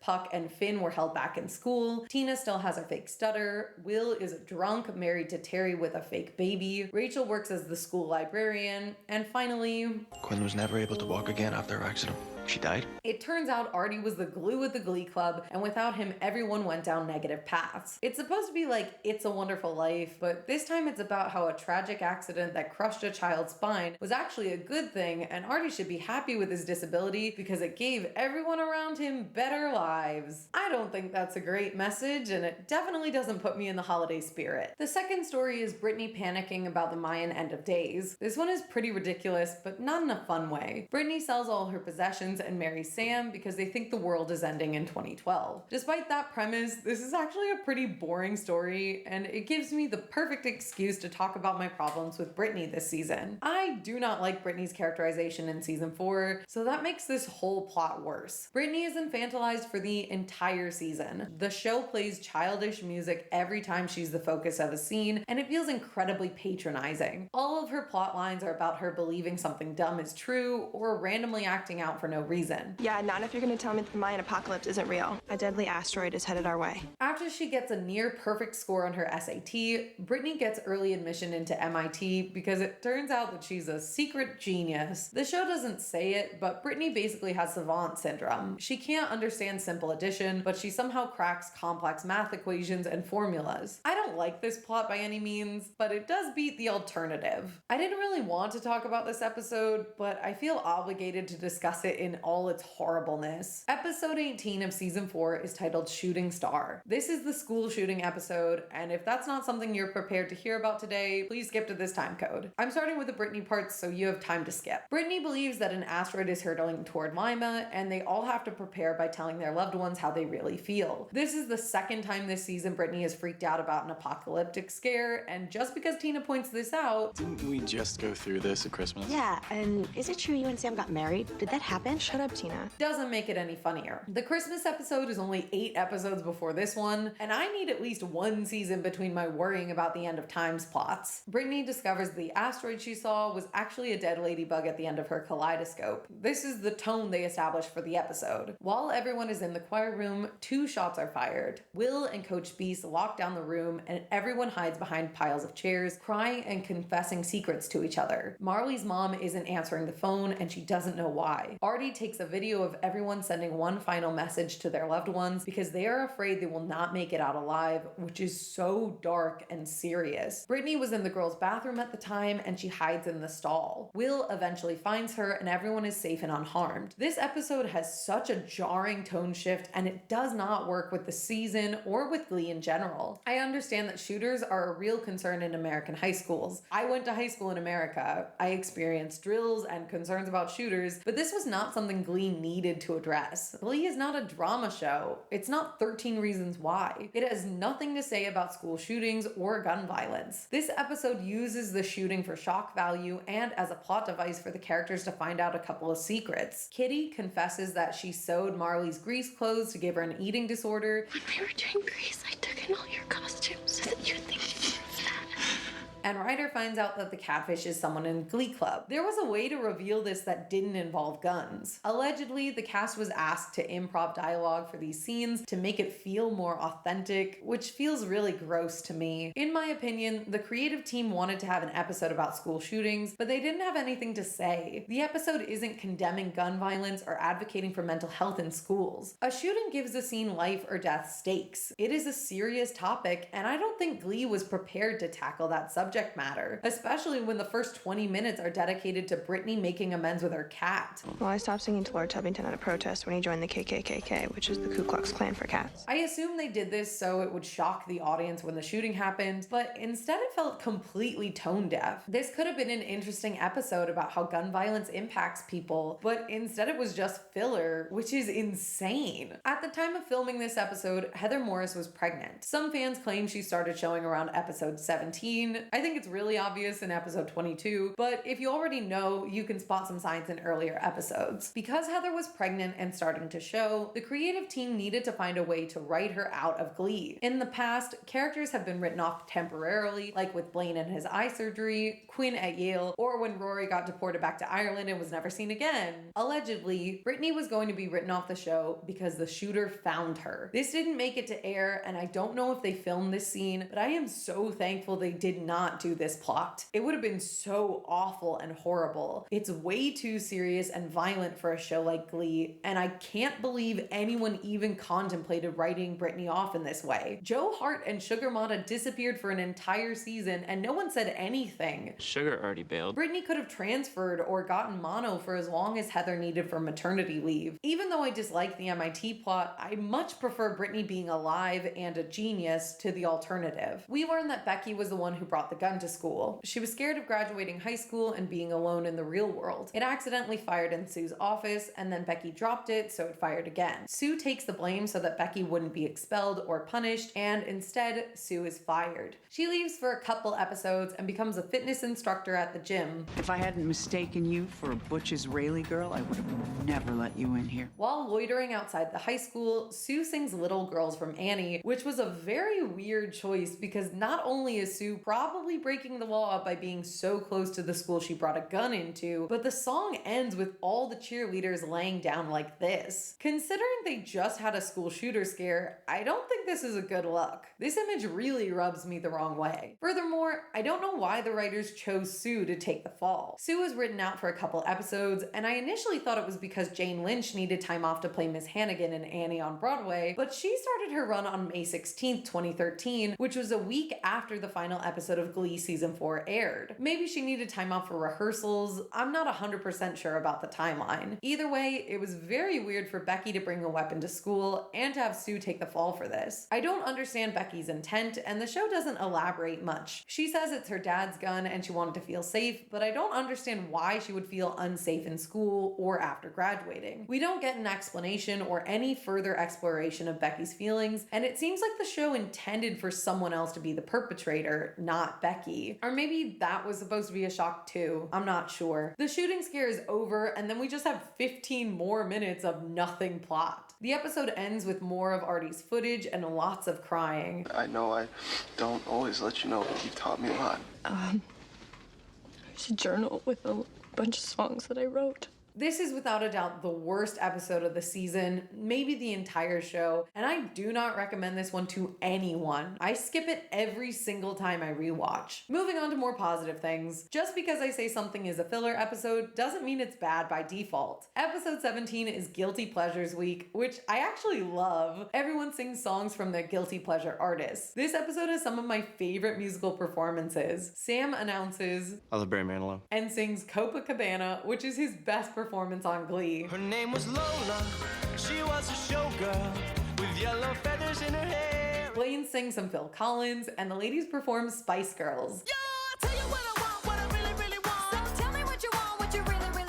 Even if the plot isn't fantastic, the songs are great. And I'm always more lenient with Glee when the music rocks. It makes up for a lot, in my opinion. Episode 12 is called Naked. It's a filler episode where Rachel might film a topless scene in a student film about a grandmother with dementia. Santana and Quinn come back to convince Rachel not to do it because it's going to be bad. And they're right. They sing Love Song as a trio, which is one of my favorite Glee songs ever. Is that why you wanted a love song? This is the one and only time we get this grouping, and I love their voices together. The McKinley side has a fun B-plot where the Glee guys do a sexy calendar to raise money, and Finn reveals that Sue posed for Penthouse. A rumor about a certain cheerleading coach at this school who once took horse estrogen and posed for Penthouse back in the day. It's a silly one for sure, but I enjoy the A and B plots, as well as the C plot of Finn trying to find old pornography of Sue Sylvester. I'm not gonna lie, I thought I'd purchased every last issue from eBay. It's goofy. Rachel sings a duet of Torn with herself that works surprisingly well. I can't touch, I'm torn. It's really up their cinematography budget this season. I don't automatically hate the filler episodes. Some of the plots are fun, and they almost always incorporate great music. The creative team has perfected the art of making these quintessential Glee music videos, and the song choices in season 4 slap. The Thanksgiving episode contains a mashup of Turkey Lurkey Time and Let's Have a Kiki, performed by Rachel, Kurt, and Sarah Jessica Parker. Let's have a Kiki. I wanna have a Kiki. Lock the doors. It is the most iconic song in this entire season, and maybe the whole show. No, I will not be taking feedback on that one. My problem is that these don't feel connected to the show or to a larger narrative. Filler episodes are fine here and there, but when half a season could be cut and no one would notice, that's a bad sign. Howard Ashman said, "If you can take a song and you can remove it from the script, and the script still makes sense, you haven't done your job properly." At the time, he was talking about Disney's The Little Mermaid and musicals in general, but I think this same lesson applies to Glee. If a song, a plotline, or an entire episode can be cut without any impact to the plot, that's not serving your narrative. But I'm not really mad about the filler episodes because the bigger problem is that there's barely any overarching storyline. This season has almost zero direction or sense of building pressure. Even though previous seasons didn't dedicate a bunch of time to the competition, we at least knew what everyone was working towards, and they each had personal goals for the season. In season 2, Rachel wants to win Finn back. In season 3, Quinn wants to prove Shelby is an unfit mother and get her baby back. No one wants anything this season, which completely ruins the stakes. Rachel wants to take classes. Mercedes wants to come back and help her high school with their musical. Finn wants to... what? Coach Glee because he's lost all sense of direction? No one is motivated to do anything, and it comes across as depressing. I want to say this was intentional to demonstrate that directionless feeling many people experience after leaving high school and entering the real world, but I can tell the writers didn't intend to create this. It's not some biting commentary on the failure of the American school system. It's just an unintentional byproduct of an unfocused season of television. After having little to no plot for basically the entire season, the final 4 episodes are focused on Rachel auditioning for the Funny Girl revival. In episode 19, Rachel needs to find the perfect song for her audition. Shelby returns to sing Next to Me and tells Rachel she can't do Barbara at the audition. She has to be herself. At the open call, Rachel sings Don't Stop Believing, and as she performs, she envisions the rest of her Glee Club family singing alongside her. I want to be nitpicky and say that this is a terrible choice to sing for a classic Broadway audition, but I love this sequence. It shows how far Rachel has come, and she sings with a lot of passion. It's also the last time we see Finn in the show, and it makes me cry every time without fail. The Glee Club wins their regional competition, and they get to move on to nationals in Los Angeles for season 5. Overall, this season felt more self-conscious than any of its predecessors. Glee has always had its finger on the pulse, but the show was very aware of the way it was being perceived in the cultural consciousness during season 4. In previous seasons, the actors were required to have Twitter accounts to promote the show, which meant they read and saw a lot of the praise and criticism that people threw at them. This was cool because fans had a close connection to their favorite actors. It was a great way of disseminating information about upcoming seasons, and it allowed the creative team to see how people liked or disliked new pairings. Unfortunately, this access also meant fans could easily harass or bully actors online. For example, Chris Culver's partners were often harassed and threatened by fans who wanted to see Chris and Darren date in real life. This wasn't the only example, but it was probably the most prolific. Another effect of Twitter was the writers adding in several jokes or meta references, which I think they picked up from the fans. The first time this appeared was season 2, with Jacob Ben Israel doing his interview update of Glee's big gay summer with all the Glee Club dish you're dying to know, calling out Rachel for being too controlling and Will for rapping. Wait, the kids don't like it when I rap?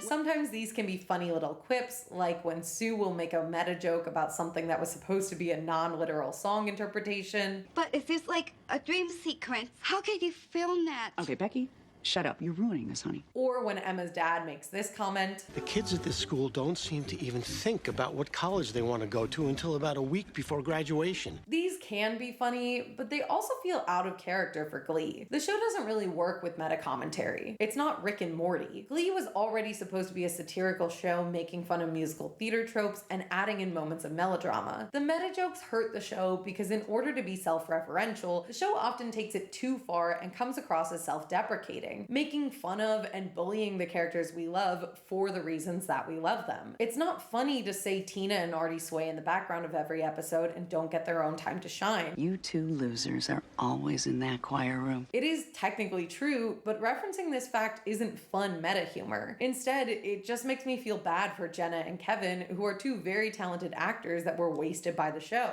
At its core, Glee is earnest, and the meta jokes the show incorporates are cynical. Cynical and earnest don't gel together. A strong example of how the meta impacts the plot occurs in episode 9. After Brittany and Santana break up, Sam has a romantic connection with Brittany. Again, Sam is my favorite, and he manages to have chemistry with almost everyone in the show. I even like him and Blaine together, but they don't become involved romantically. Your guilty pleasure is me. I've known all year, and frankly, I'm an attractive guy, and you are into dudes, and if you weren't into me, I'd probably be pretty offended. When Sam expresses his feelings, Brittany says that people online care about her being in a lesbian relationship and are going to be upset about her being with a guy. All the lesbians of the nation. And I worry if they find out about you and I dating that they'll turn on you and get really violent. This is a very thinly veiled acknowledgement of the fan base who wanted Santana and Brittany to be endgame. The creative team knew Gleeks would be upset about Sam and Brittany dating, so they added this line preemptively to get ahead of the potential Sam hate and call it out in a meta way. While some people were upset about the pairing when the show aired, fans today seem mostly ambivalent to Bram. The only complaint from modern Gleeks tends to be that viewers were upset that the traditional hetero relationship got all the things fans wanted for the lesbian relationship, like love songs, cute moments of them as a happy couple, and Sam and Brittany even get married during the first End of Time scare. Some fans were also annoyed that the show seemed to be insulting them for being invested in a lesbian relationship. I honestly think this meta comment upset fans more than Bram ever did. Overall, season 4 took away the wrong messages from previous seasons. They took the episodic moments from season 1, the music videos from season 2, and the meanness from season 3 in order to create a season of television that feels like it's lost its way. When I first watched Glee as it was airing on television, my family and I stopped watching after season 3. We were completely uninterested in the new characters, and I didn't feel the show was compelling enough to dedicate time to every week. Now, I think Glee seasons 4 through 6 benefit the most from being on streaming services. Because most of the episodes are episodic specials, you don't need any context other than the little intro to enjoy it. You can turn on any episode and enjoy the songs. I think the best way to look at this season is as a series of music videos. The songs aren't connected to the plot in the way that previous seasons used to connect the songs to the material. There are some really good performances here that I love, but they are usually just barely connected to the plot, if at all. I don't want to be too mean, but this season is bad. That being said, I think it's possible for something to be critically bad and still enjoyable. For example, I didn't think Lyle Lyle Crocodile was going to win any Oscars, but it's still a fun movie to watch.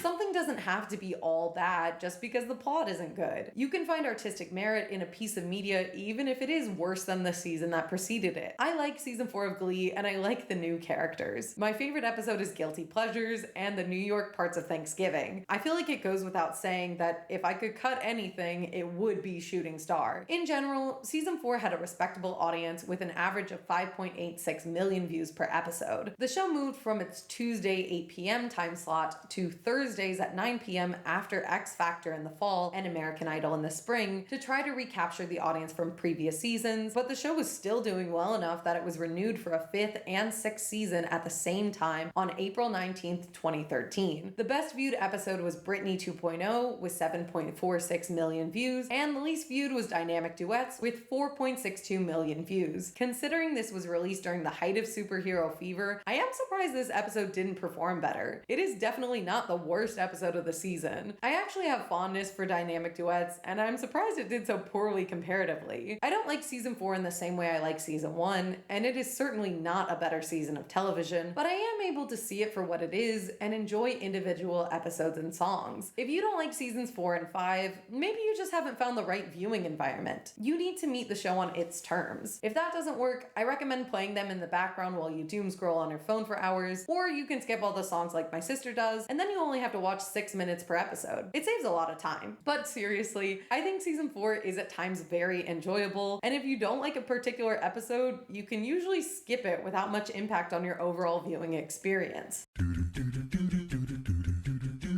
Season Season 5 is the first time Glee deviated from their usual number of episodes per season. Seasons 1 through 4 contain 22 episodes each, whereas Season 5 has only 20 episodes. I have further divided Season 5 into two segments. Season 5A, which consists of episodes 1 through 13, and Season 5B, which consists of episodes 14 through 20, because these two are so wildly different, they might as well be completely different seasons of the show. We'll cover 5B in the next segment. For now, we're only focusing on 5A. Even though Seasons 4 and 5A take place over the same year, there are still a couple changes and additions I want to mention before we dive in. First, Jake, Marley, Ryder, Kitty, and Unique were upgraded from recurring cast to main cast, even though they appear in fewer episodes than they did in Season 4, and their roles were significantly reduced. That's some ominous foreshadowing for ya. Mercedes, Puck, Brittany, and Mike Chang were demoted to recurring characters, even though Mercedes is in more episodes of 5B than Will is. Amber was doing the work, and she deserved to be in the main cast. There were 3 new additions to the cast, and I'll mention them as they appear in the narrative. Finally, Sugar and Joe are completely gone for Season 5. No explanation, they just disappear. As I mentioned, Season 4 and 5A take place over the course of a single school year. This is the first and only time Glee used this method of separation, and I personally think this was a bad move. The actors were never high school age, and that's fine, but with each passing year, it was getting more and more ridiculous to call these over 30-year-olds kids, and splitting senior year into 2 years made the time go even slower. It also seems like the writers didn't plan on stretching these plot lines out for 2 whole seasons. Episode 10 of Season 4 is Christmas, and episode 14 is Valentine's Day. If they knew they wanted to spread everything out over 2 seasons, I feel like they should have taken more time with it and made every episode take place over 1 week instead of several weeks or months going by in a single episode. Instead, these 13 episodes of Season 5A supposedly take place over the 6 weeks from approximately mid-April until graduation. On the McKinley side,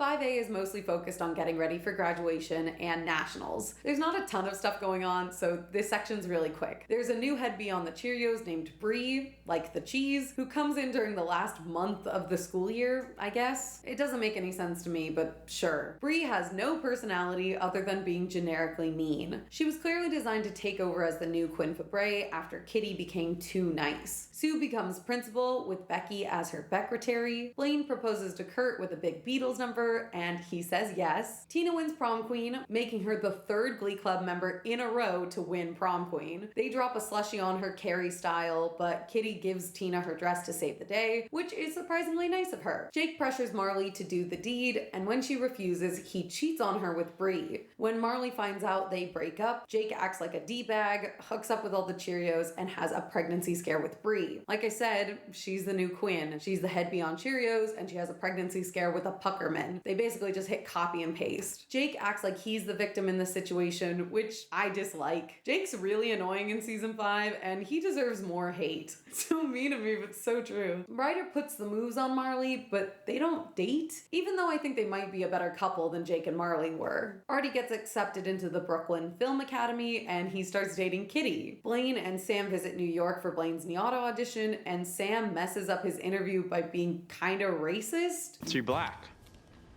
That must be interesting. Which is not good. He also has a terrible haircut for several episodes, which sucks because he's my favorite and they're ruining him. He meets with Bichette, played by Tyra Banks, about being a model, and she tells him to lose some weight, which is crazy because Sam has like 7% body fat. And even if you have 7% body fat, you're gonna see that all of us are still gonna love you. Tina and Artie compete for valedictorian, and we have this incredible stunt.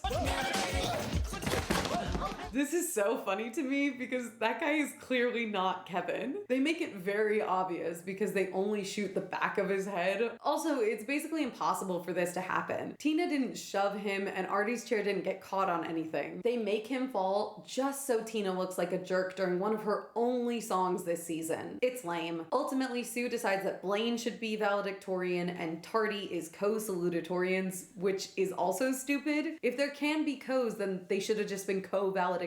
experience. It's ridiculous. Blaine, Tina, and Sam do a lock-in, Tina and Sam kiss, and Blaine is grossed out, but I actually kind of like this pairing. If the show cared about Tina at all, they would have dated. And like I said, Sam has chemistry with everyone on this show. Finally, we get to nationals in LA. Bert and Carol join as chaperones, even though they don't have kids in the program, which is a little weird. The New Directions meet Throat Explosion and their leader Jean-Baptiste, played by Jesse from Pitch Perfect. He is absolutely the best thing about this season. They're not overly mean, they're just good at what they do and super intense about show choir, which is how all the villains should have been. Now is probably a good time to mention something you might have picked up on earlier in this video. A lot of the show choirs have silly names that include some kind of innuendo. Throat Explosion, Aural Intensity, Who's Your Daddies, they're all puns that have to do with sex. Well, there is another club that has a similar name. According to Ryan Murphy, the name New Directions is a play on New Directions. This is reinforced by the visual of Will getting the idea for the club while naked in bed. New Directions. But apparently Ryan said no one gets this joke. The joke is that he has an erection. You know, they should have communicated that better visually. Like if you had seen Will with a pitch in a tent, I would have gotten it. I cannot unhear this, and now neither will you. Enjoy! At Nationals, Throat Explosion performs Domo Arigato Mr. Roboto with masks. With parts made in Japan. Which feels insensitive. I would have left that one off the set list. The New Directions have a great old school set list comprised of Finn's favorite songs. They're singing all of his favorite songs. During Still Haven't Found What I'm Looking For, the show plays clips of Finn, which always makes me cry. And at the end, Sam triumphantly holds up Finn's drumsticks. Once again, I'm in tears. Ultimately, the New Directions get second place at Nationals, and Sue says she has to disband the club, which is so dumb to me. Second place is amazing, and Will has more than proven the validity of the program. My hands are tied. They spend the final 2 episodes saying goodbye, clearing out the choir room, and celebrating graduation. Blaine gets into NYADA, Quinn and Puck start officially dating, Tina gets into Brown University, and Brittany comes back from MIT to surprise graduate. On the New York side, 5A is dedicated to funny girl drama, but there are also a couple other plot lines, so let's discuss those first. Kurt, Rachel, and Santana start working at the Spotlight Diner as singing waiters. Rachel says, "This is so great, I feel like I'm on Smash Season 1. Which is so weird because Smash only existed to compete with Glee. It was literally NBC's rebuttal to Fox's show. I wonder if they reference Glee on Smash. Also, no one on Smash was a singing waiter, so Rachel's a fake fan. Santana starts dating Danny from the diner, played by Demi Lovato. I love Danny, and these two were a super cute couple until the show forgets about her so that Britannia can get back together, which I found disappointing. Kurt forms a band called Pamela Lansbury with his roommates, Danny, and a steampunk rocker named Starchild, aka Elliot. This look gives me 2013 flashbacks. He is played by Adam Lambert, and he's one of the best parts of season 5. Adam Lambert was really dominating the teen guest star zeitgeist of the 2010s. He was on the Pretty Little Liars Halloween train, and then Glee. Although someone better inform IMDb because Adam didn't get credit for serenading Arya. Kurt and Starchild have a brief rivalry before becoming friends. And now, for the real conflict of the half season, the funny girl drama of season 5A. In episode 2, Rachel lands the role of Fanny Bryce in the Broadway revival of Funny Girl. This is her dream role. Rachel has expressed her love for Barbra Streisand since season 1, so getting the lead in Funny Girl is a huge accomplishment. Whether or not it's deserved is up for debate, but it's still a big deal. In episode 9, Rachel tells her roommates Kurt and Santana that she's panicking because they're holding auditions for her understudy. Without telling Rachel, Santana arrives at the auditions and sings Don't Rain on My Parade. Who told you you're allowed to rain on my parade? At home, Rachel is furious that Santana auditions for her show behind her back, to which Santana says, These past couple of months with you in rehearsal and me waiting tables has been such sweet revenge for you. This prompts a fight in which the two girls argue with one another for several minutes, culminating in Rachel slapping Santana across the face. I was better than you then, and I'm always gonna be better than you. You are short, you are awful, and that is never gonna change. Santana is offered the role of the understudy, and the two of them start feuding at work. The director, Rupert, played by Carlisle Cullen, says that having two girls from the same high school will be excellent for publicity. This is definitely not enough press for a Broadway show. They should have hired a famous person for the role of Fanny, like in Smash, and real life. Rachel is so upset that she demands someone move out, which is weird. She already told Santana to move out, and Santana agreed that she would leave. I think you should move out. I agree.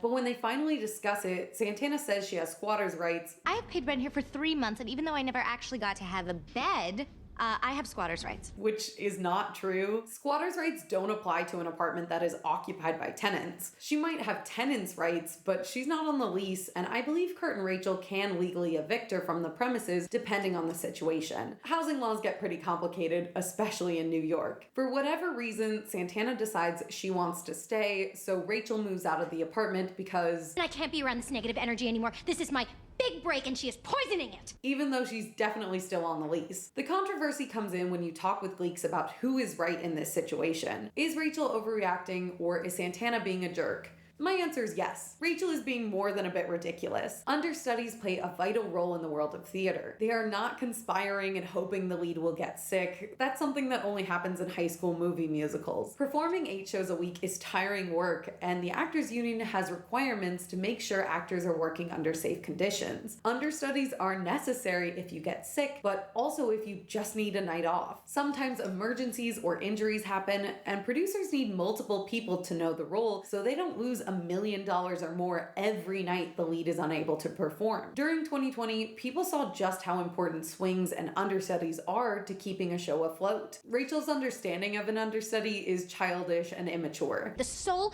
purpose of an understudy is to hope that the lead never goes on. She only wins if I lose. At work, Santana is using Rachel's dressing room, which is not how it works with understudies. The leads usually don't share a dressing room, and understudies typically get dressed and made up in the ensemble dressing room because understudies are in the show every single night playing an ensemble track. I actually think Glee depicts Santana as more of a standby, which is a role whose job is only to learn the leading role they cover and stand by in case they need to jump in last minute. Either way, Rachel is vastly overreacting to the entire understudy situation, and she reacted poorly to Santana auditioning. She shouldn't have slapped Santana, and she's being a bit of a diva at their workplace. That being said, I think Santana is more in the wrong than Rachel is. Santana knows how much this role means to Rachel, and she knew Rachel was freaking out about having an understudy. They're auditioning my understudy today, and I have to be there. I would think that you would understand all of the emotional stress that I'm under right now, and I need you guys to just be a little supportive. Instead of comforting her friend, Santana did what was best for her and used the information Rachel gave her to manipulate her way into the audition room. To our knowledge, Santana didn't know about the audition prior to Rachel telling her, so this does make it seem like Santana is using Rachel and not being a real friend. Santana says, Rachel, I'm your friend. You can trust me. Just tell me what's going on. A lot in season 4, but she doesn't act like a friend, and she never apologizes to Rachel for the horrible way she treated her and Finn while they were in high school. Santana bullied Rachel, embarrassed her publicly, slept with her ex-boyfriend, and made fun of her on a daily basis. Santana acknowledges this. I think I just have this weird guilt trip thing about being friends with you because I was so awful to you in high school. But she doesn't stop the behavior. If she feels bad, she should act like she feels bad and actually make it up to Rachel instead of continuing to be awful to her. During the fight, Rachel's argument is that Santana knows how much this role means to her, and she's trying to ruin Rachel's big moment. This is my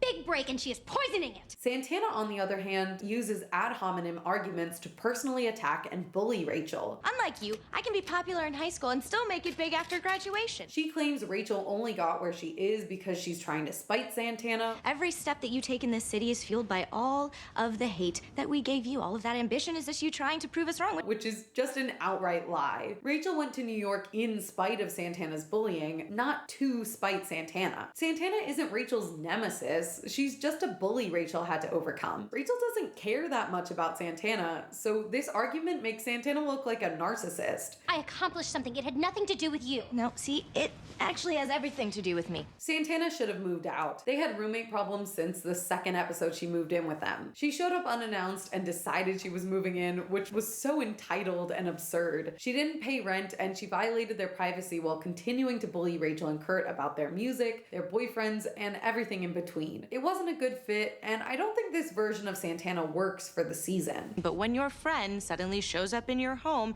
moves in, and goes through all your stuff, you're offended? Now, some of you might say, if the roles were reversed, Rachel would do the exact same thing, which I agree with, but the reasoning would be different. Rachel has always wanted to be a star, and Broadway is her dream. She's been shown to do whatever it takes to achieve that dream, even if it means hurting other people in the process. Santana, on the other hand, is willing to hurt people for no reason. She has a track record of betraying people and embarrassing them just to stir up drama, and that's what this feels like. She's not pursuing a dream, she's just stirring the pot. Personally, I don't like the way Santana was added into Rachel's storyline. It feels limiting and doesn't give Santana a chance to shine on her own. She's an interesting character, and I like the depth Naya brings to the role. I think the funny girl drama brings out the worst in Santana. She acts like a villain for the season, which would be fine, except the show doesn't want to admit that she is the villain. The show thinks we should still like her because she's funny, but again, I don't. There's a line between funny and mean, and Santana crosses it constantly. We know she doesn't want to be on Broadway like Rachel or a pop singer like Mercedes. She doesn't want to be a cheerleader or go to college, but we never learn what she does want. Santana never expresses a want during the show, except in season 3, where she wants to be famous for one episode. I just want to be famous, plain and simple.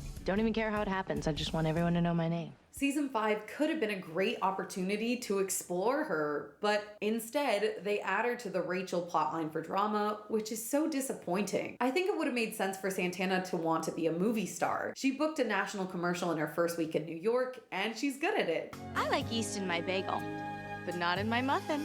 She's manipulative, so she could psych out the competition before auditions, and she has a great crying face. She could be friends with Rachel and Kurt, and the drama comes from outside their friend group, like Rachel struggling to learn choreography, or Santana meeting a girl from a rival yeast cream commercial, or the drama could have come from inside the group, with Santana being a messy roommate, or Kurt being too obsessed with tea towels. The point is, Santana is a fun character, and she should have gotten her own storylines instead of being shoehorned into other people's dreams. Some fans argue that Santana is all talk and she isn't really as mean as she says she is, but I disagree with this. When Rachel and Santana are feuding in episode 10, Santana tells Elliot that she's going to psych Rachel out. And tack up yearbook photos of her from sophomore year when she was a chunky little butterball. Once a fatty, always a fatty. There is no indication Santana is messing around when she says this, even though Rachel was not fat in high school, and this statement is a blatant lie. Her plan is to hurt Rachel and wage psychological warfare. God is my witness, I will break her down. Rachel, on the other hand, dedicates her time to running lines and practicing non-stop. And I want to do the entire show from top to bottom, maybe 2 or 3 times. Santana's meddling prompts Rachel to work harder, whereas Santana just gets meaner. In private, Santana continues to badmouth Rachel Over her whiskery little chin,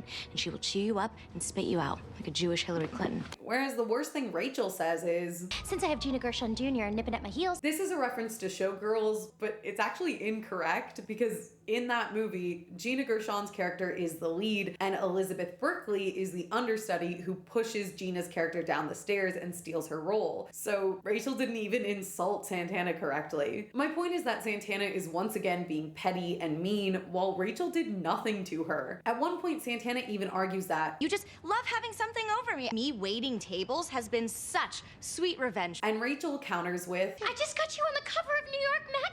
In the background. Santana's being ungrateful here, and she's projecting. Rachel did not rub anything in Santana's face, and she wasn't even being a diva in this instance. She was a diva to Kurt in season 4, but Santana didn't live with them, and she didn't ever see this. Rachel has been nothing but nice since landing the part. She still works at the diner, and Santana even acknowledged that Rachel was being cool. I really hope that I can be as cool as you when the roles are reversed.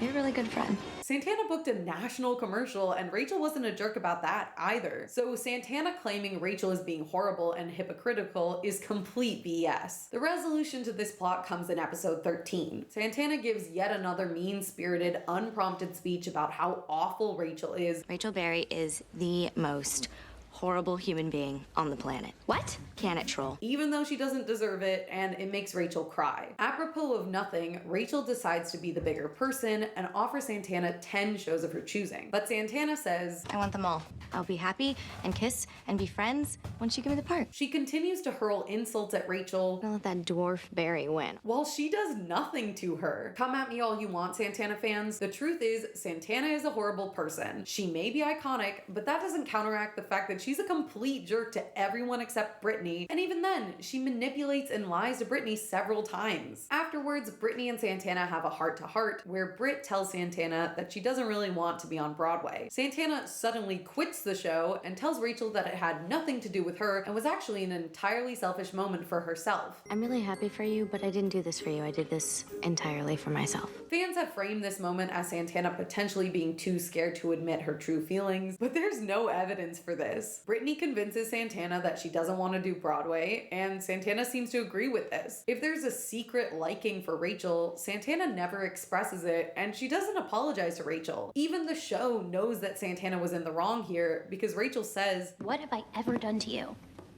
Nothing.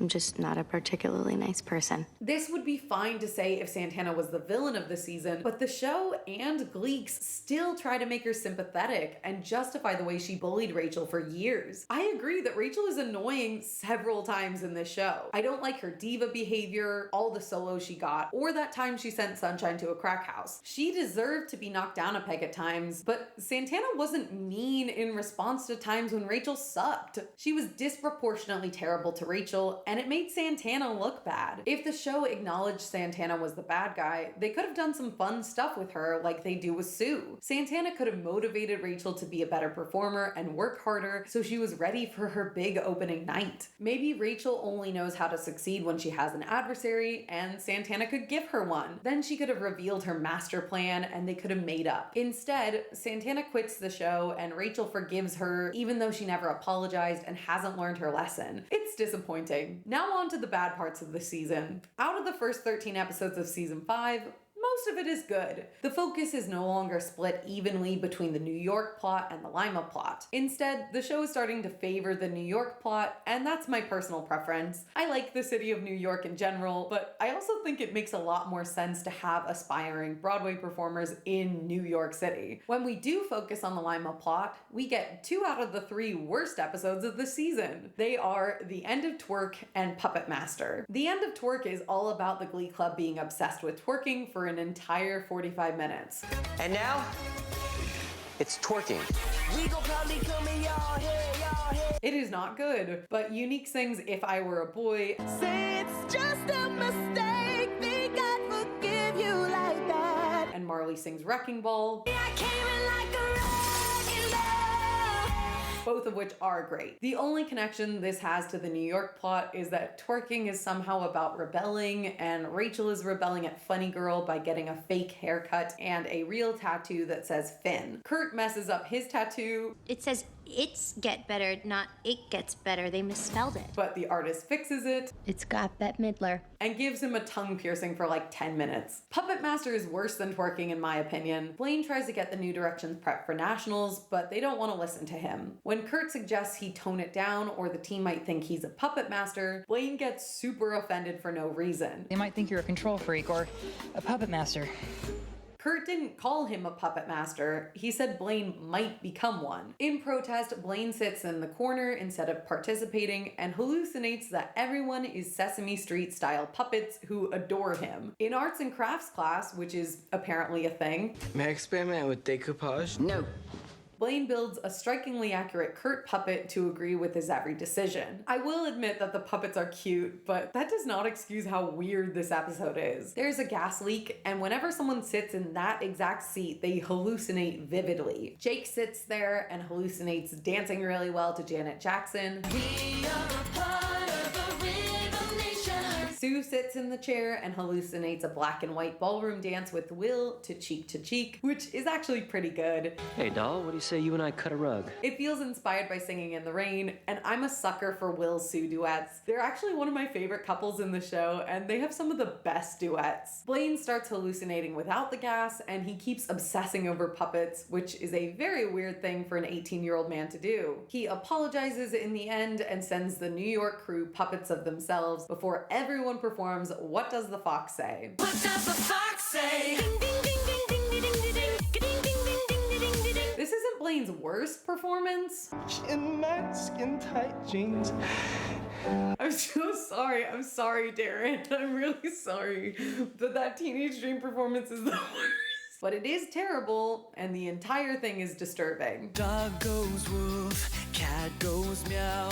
Stinky episode. Finally, I am obligated to mention the third worst episode of the season, which also happens to be the worst episode of the entire show according to IMDb, episode 8, previously unaired Christmas. This is the Christmas special of the season. You should already know by now that I'm a Grinch and I dislike most, if not all, of the Glee Christmas specials. To be clear, I don't hate Christmas specials in general. I just don't like the Glee ones, and especially not in seasons 3 through 5. I think they're corny and they don't bring me joy. The season 5 Christmas special is the worst one. Because the writers chose to stretch season 4 and 5 into one continuous year, they shouldn't do a Christmas special for season 5 because it's supposed to be the spring of Rachel's freshman year at NYADA. Instead of letting it go, they chose to do a meta joke where Jane Lynch appears and reveals that there is a secret Glee holiday special that Fox has been keeping from the world. Fox executives recoiled in horror and then locked the episode in a lead vault where it languished for an entire year. This explanation still doesn't make any sense because Glee aired a Christmas special last year. Merry little Christmas.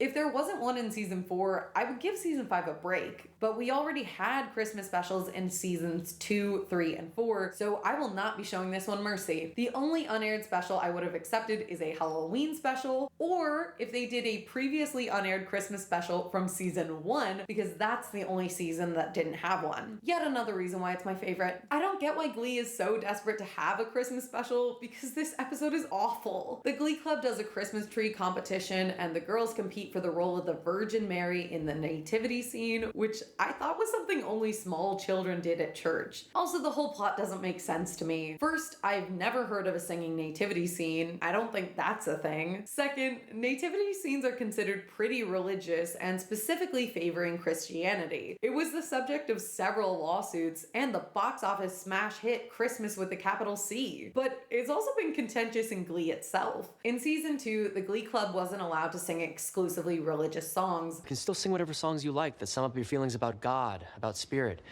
You just can't do it on school time. So why is there a school nativity scene? Does no one remember grilled cheeses? Amen. In New York, Rachel, Santana, and Kurt work as Christmas elves at the mall, and they meet a sexy Santa who robs them after singing the Chipmunks Christmas song. Becky plays Baby Jesus in the school nativity scene, which is a choice. Bless all the dear children. And everyone sings about Jesus again, even though Rachel and Jake are still Jewish. The end. If that sounds like a good time to you, please have at it. I will be watching the Charlie Brown Christmas special and skipping this one for the rest of my days. Season 5 experienced yet another significant drop in viewership with an average of 3.27 million views per episode. The least viewed was the season finale, the untitled Rachel Berry Project, with only 1.87 million views. While the best viewed episode was episode 3, The Quarterback, with 7.39 million views, and it was also the highest rated episode of season 5. During the summer between seasons 4 and 5, Glee star Corey Monteith tragically passed away. The decision was made to continue filming the show without him. According to reports, Glee production was delayed by 3 weeks because of Corey's passing, which is why the season is shorter than previous ones. The Quarterback episode is a beautiful homage to Finn. It's not a funeral, but a special memorial Mr. Shoe planned. Everyone except Quinn attends the celebration, and they sing songs that remind them of Finn. My personal favorite is Mercedes' rendition of I'll Stand By You. Won't let nobody hurt you. I'll stand by you. The episode is very sad and moving. I don't watch it often because it makes me cry just thinking about it. Sue plants a tree for Finn, and Rachel makes a plaque for the choir room. And the show honors the real-life passing of Corey Monteith. It's a beautiful episode. After Finn's passing, there were several things that needed to be changed last minute. For example, season 4 set up that Finn was going to become the new Mr. Schu after he got his teaching degree, but this could no longer happen. Instead, Matthew Morrison was brought back for another season as the coach of the New Directions. Allegedly, Matthew wanted to move on from the show, but he came back full-time when they needed him. It also seemed like the Glee creators originally wanted to have the new cast take over the show after Blaine's cohort graduated. Tina and Sam and probably Brittany are all going to be gone next year, and it's going to be up to us to keep up the Glee Club torch. But they changed their minds sometime during filming for season 4. The newbies said during interviews in 2012 that they were excited to film for another year. I think the creative team wanted them to be the new stars, but it wasn't working. My guess is they got scared by the negative feedback and poor reception season 4 received, so they decided to keep Blaine's cohort in school for another couple episodes to try to salvage the ratings. But this still didn't work. Fans didn't like the new characters and thought they were less compelling than the OG cast. Because everyone was on Twitter at the time, the whole cast and creative team knew people wanted to see less of Marley, Ryder, Jake, and Kitty, which I found disappointing. Most of them are good actors and singers, and they could have been really compelling characters if the show cared about them even the tiniest bit. They weren't given the time and development that the others got, and they had to share every episode with a New York plot. Marley can't be the new Rachel because old Rachel is still in the show and she's still the star. It would be different if Rachel had gotten her own spin-off, but as it stands, the show constantly compares current Rachel with Marley by having them sing songs together, including Marley's audition song, I'm in a New York state of mind. If Marley was the new Rachel, she would never have to share her introductory song. Could you imagine if in season 1, Rachel sang On My Own with some other girl for no reason? It would completely diminish her spotlight. We can compare everything Marley does to Rachel, which makes it hard for Marley or any of the new characters to stand on their own. Even during TGP, Ryan kept saying, like a Rachel Berry kind of like character. Sam's just that cool boy and that could give Puck a run for its money. And Brittany has a recurring racist bit where she calls Unique Mercedes. That's a great haircut, Mercedes. I thought you graduated. But they shouldn't be the new anything. They're completely different characters, and they should have been treated as their own individuals in the show. Even the concept of having a new Rachel shows the flaws with the way the creators view Glee. Oh, that could be the new X. That could be the new Y. It was never the Rachel Berry show. Glee is supposed to be about everyone coming together, and you don't need a single star because everyone is supposed to shine. The Warblers have one guy who sings while everyone else backs him up, but the New Directions have a bunch of people with unique traits and talents. Glee Club doesn't need to have one person who is the most talented because it's supposed to be about heart. That's why they can pull off a funk number in season 1, and that is what went missing after season 3. It's fine to have a new protagonist or a new show choir star, but calling them the new Rachel feels reductive and makes the characters live in the shadow of the others. It reminded me of the final season of The Office with new Jim and Dwight Jr. They're like the new Jim and Dwight. Who also felt derivative and unoriginal, especially when they repeated storylines from earlier seasons for them. It must have been a TV trend because season 4 of Glee and season 9 of The Office were actually airing at the same time. No one liked new Jim or Dwight because they weren't their own people. And unfortunately, the audience didn't like the new Glee cast members for what I believe are the same reasons. New characters can serve similar functions as old ones, but their characterization needs to be different. Because no one liked them, the newbies got cut after season 5A, and they got little to no development in the episodes in which they do appear. In season 5A, their only plot lines are Jake cheating on Marley, and Marley talking with Mercedes about writing songs in one episode. Then they're all just placed in the background to fill shots. You know it's the end times for a character when the fan wiki says, someone looks surprised in this scene, or she is seen in the hallway. Anytime the fan wiki uses passive voice, you know they're done. Season 5A firmly closes the door on the New Directions by having Sue disband the club and turn the choir room into a computer lab. All the original cast members return to sing and say goodbye to the Glee Club for good. Once again, this is silly because a singing group like this doesn't take much money to run. The TV show Glee has to pay for the rights to use all this music, but a show choir usually just buys sheet music and they're good to go. The Glee Club doesn't make any money off their performances, and they don't perform for anyone other than Will most of the time, so they can perform whatever songs they want. I don't have to pay Elton John when I sing Crocodile Rock alone in my apartment. The real reason why they shut down the Glee Club is so there are no more questions. The show is moving on from the Glee Club, and if Marley, Ryder, Jake, Kitty, and Mr. Schu are still there, people might want to know what's happening with the Glee Club, or why we don't get to switch between the two perspectives like they did in seasons 4 and 5A. Eliminating the Glee Club entirely and having Mr. Schu start coaching Vocal Adrenaline means there's no reason to check in on the McKinley cast, and we can fully move on to...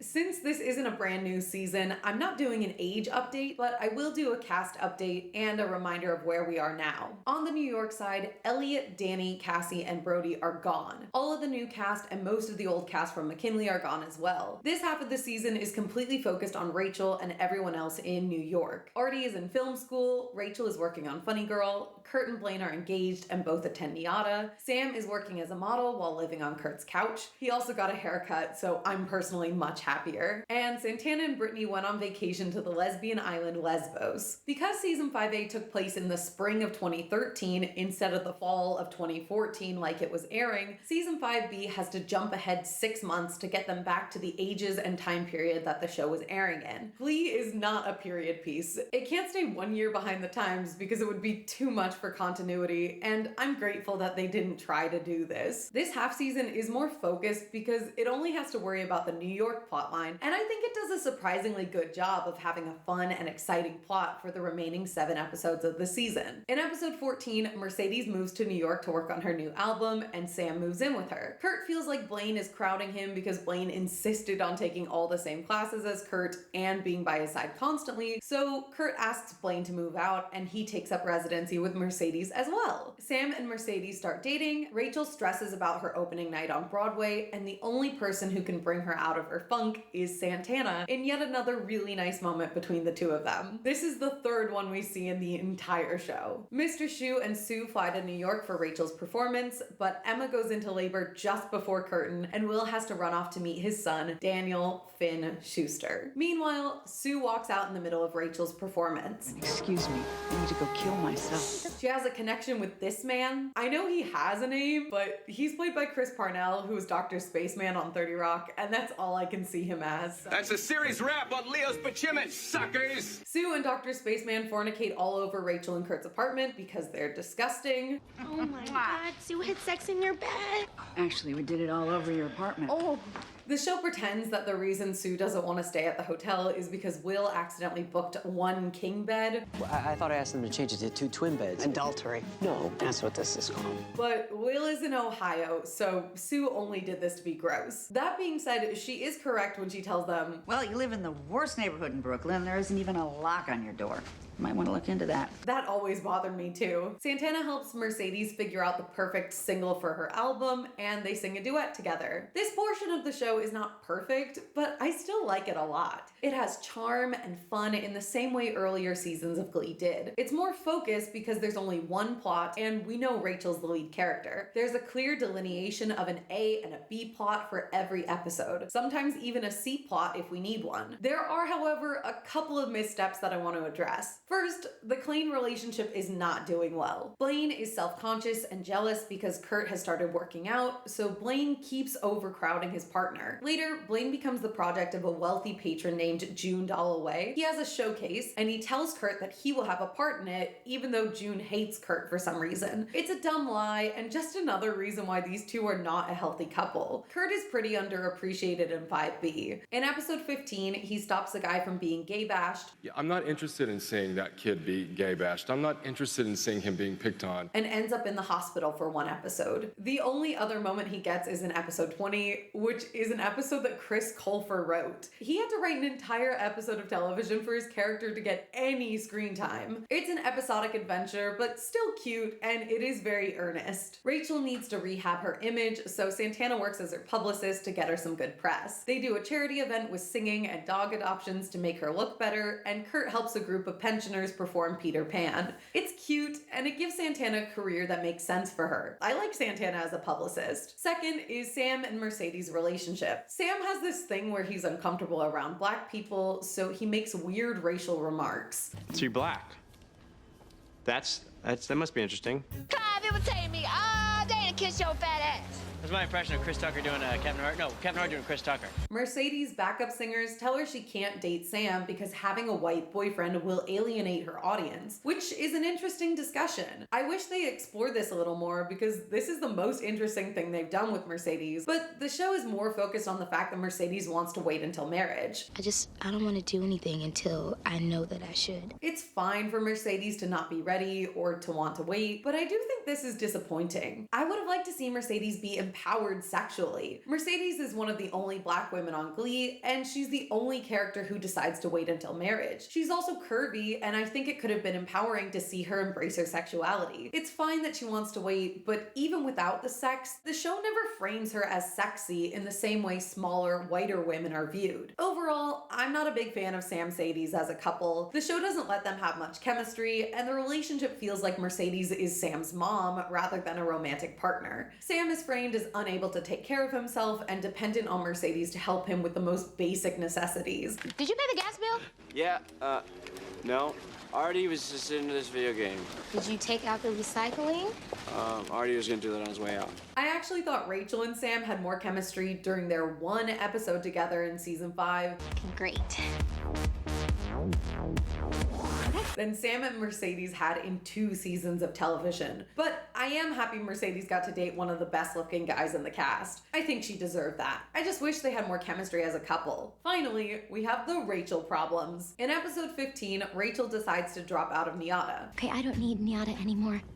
Especially not if it's gonna hold me back. We didn't see much of her going to school during season 5, so this isn't a big loss, but it is the first of several weird choices for Rachel. Personally, I believe that musical theater school is supposed to prepare you for auditioning and working as a performer. If you're already booking gigs on Broadway, you probably don't need to go to college to learn how to get gigs on Broadway. She felt like NYADA was keeping her from committing to Funny Girl, and I think that was a fine choice. The problem comes in episode 18. Exactly one episode after Funny Girl opens, Rachel's getting tired of doing the same show every night, and she wants to see what the future holds. Her agent says she should keep doing Funny Girl forever, and that she has no other prospects, which is ridiculous. She should fire that agent. Rachel books an audition for a TV show called The Song of Solomon, but she must travel to LA. She lies to her producers and calls out sick from the show in order to do the audition, which goes horribly wrong. The understudy is unable to perform, so the producers tell Rachel she has to do it. But Rachel's unable to make it back to New York in time because of the LA traffic, and so Santana steps in for her. This is the 4th nice thing Santana has done on the show. It's a sweet moment and a good setup and payoff for Santana working as Rachel's understudy earlier in the season. I do wish we got to hear Santana sing though. I liked her version of Parade, and I think she could have done a good job with I'm the Greatest Star or My Man. Rachel tells the producers the truth, and she is not fired, but I have a bone to pick with this entire thing. Performers are allowed to take a night off from their shows. Rachel's producer says, I will sue you back to the Stone Age for breach of contract,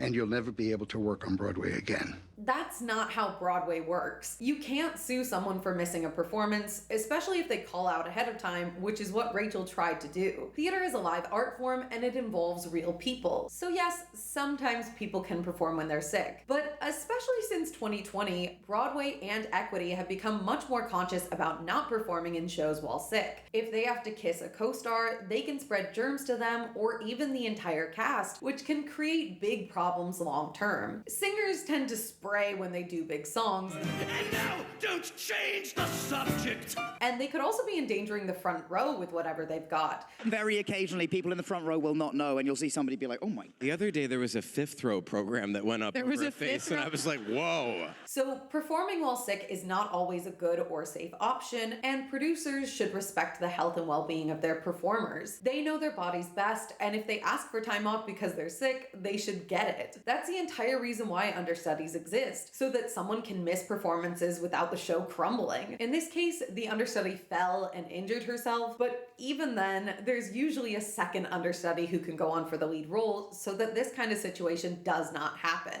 That being said, Rachel lied about why she needed time off, and that's silly. You can request time off from a show. I don't know how common it is, but it does happen. Broadway is a job, and sometimes you need time off for a day. It happens. So no, Rachel should not be fired. Even if she did no call, no show, I believe the rule is they can only dock your pay on the first offense. The biggest part I dislike here is when Rachel says, every single person that works on Broadway wants to make it in TV or film. This is strange and out of character for Rachel. She has never expressed any interest in working in film, so I don't know where this is coming from. Her dream was always to be a Broadway star, and once she got that dream, she immediately tired of it, which is not how things usually work. Real Broadway performers can get tired of doing the same show over and over again, but not usually after 1 week. I was in a production for 11 weeks and I loved the entire run. I sometimes had 11 or 12 performances per week and I still loved the show. So this feels like Rachel's behavior proves Carmen Thibodeau right. Rachel isn't disciplined enough for Broadway and she doesn't have enough experience. I don't understand why Rachel is so interested in being on TV. As someone who loves musical theater and has always wanted to perform on Broadway, I would never give up my dream role in my favorite show to be on a random sitcom. Rachel says she wants to do TV because she'll make more money, but this is still stupid. Lots of performers work in film and TV so they can pursue Broadway and support themselves as they work in theater. Commercials and film usually pays better than Broadway salaries, so some people find it necessary to do film so that they can supplement their income and do what they love. However, Rachel's the lead in a Broadway show. The equity minimum for a Broadway performer is $2,439 per week. Assuming Rachel had a good agent, she should be making double that. But even if she's getting paid the minimum, that's a six-figure salary as an unknown 19-year-old. She's not going to make more than that on a pilot TV show that has not been picked up by a network yet. Despite my protests, Rachel is offered the chance to do a pilot based on her life, and she jumps on it. The network sends a writer to observe her and write the pilot, but this lady's very weird and over the top like Britney. She writes a horrible script. So I put it on, but then I was afraid it might have lice, so I took it off. Then I missed having it on, so I put it back on. One of the ways they show that she's a bad writer is through her uncreative way of naming the characters. Instead of creating something new, she makes the TV pilot names rhyme with the Glee kids' names. Blaine, you'll be playing Slane, and Brittany, you'll be playing Nittany. I'm guessing I'm Jam Blarty?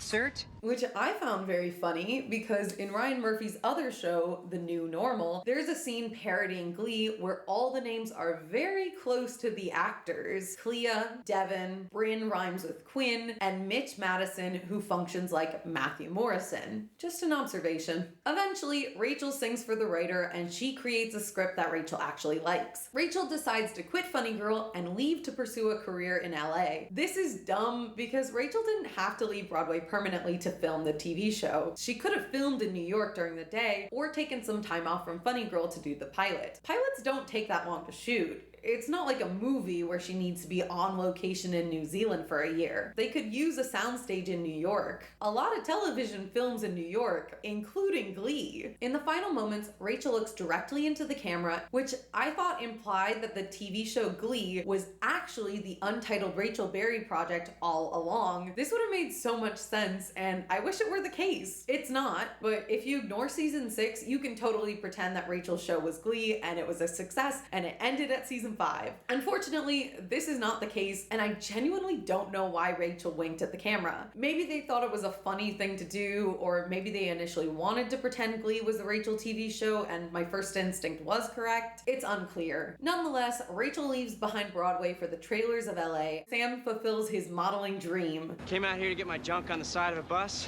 and and I did it.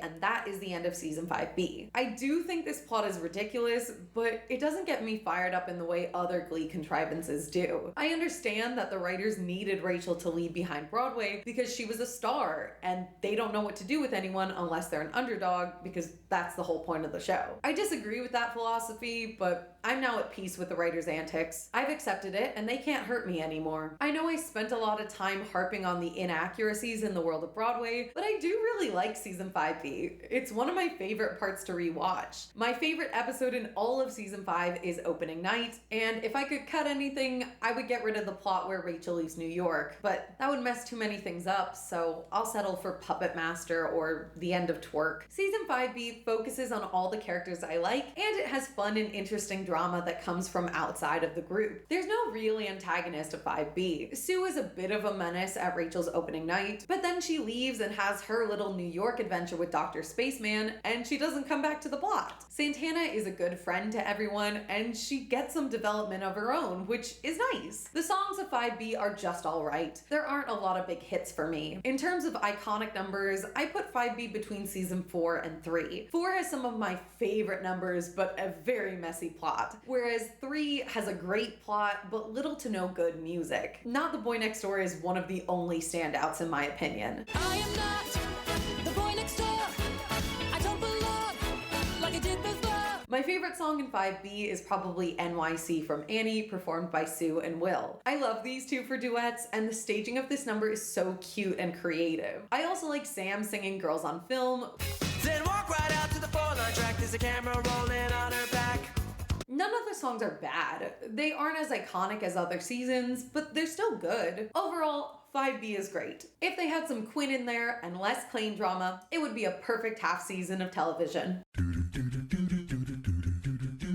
Season 6 of Glee was a soft reboot for the show. Rachel returns to Lima after her television dreams are dashed, and she becomes the new coach of the Glee Club at McKinley High. There's a brand new cast of Glee Club members, and there's a new dynamic because Sam is now the assistant football coach, Blaine is the coach of the Warblers, and Will is the coach of Vocal Adrenaline. This season only contained 13 episodes, which is a little over half of a regular season of Glee, and I think this was a good call for the final season. I don't think the Glee writers had it in them to do another full season, and this 13 episode arc is enough to feel satisfying without filler episodes. Season 6 aired on January 9th, 2015, which was much later than previous seasons of the show. Most seasons of Glee started in September and finished just before summer. Season 6 started in January and ended on March 20th, 2015. Rachel, Artie, Sue, Kurt, Will, Blaine, and Sam continued to be the main cast. Mercedes was reinstated, and Coach Beast was finally recognized as a main cast member, both of which are very much deserved. Santana, Tina, and Kitty were demoted to recurring roles, Unique, Ryder, and Jake made guest appearances, and Marley disappeared entirely. As I said, this season added an almost entirely new cast of characters. At the end of season 5, Sue disbanded the Glee Club at McKinley, and all of the club members were sent away to other schools off-screen. This meant Jake, Marley, Ryder, and Unique could no longer be part of the show.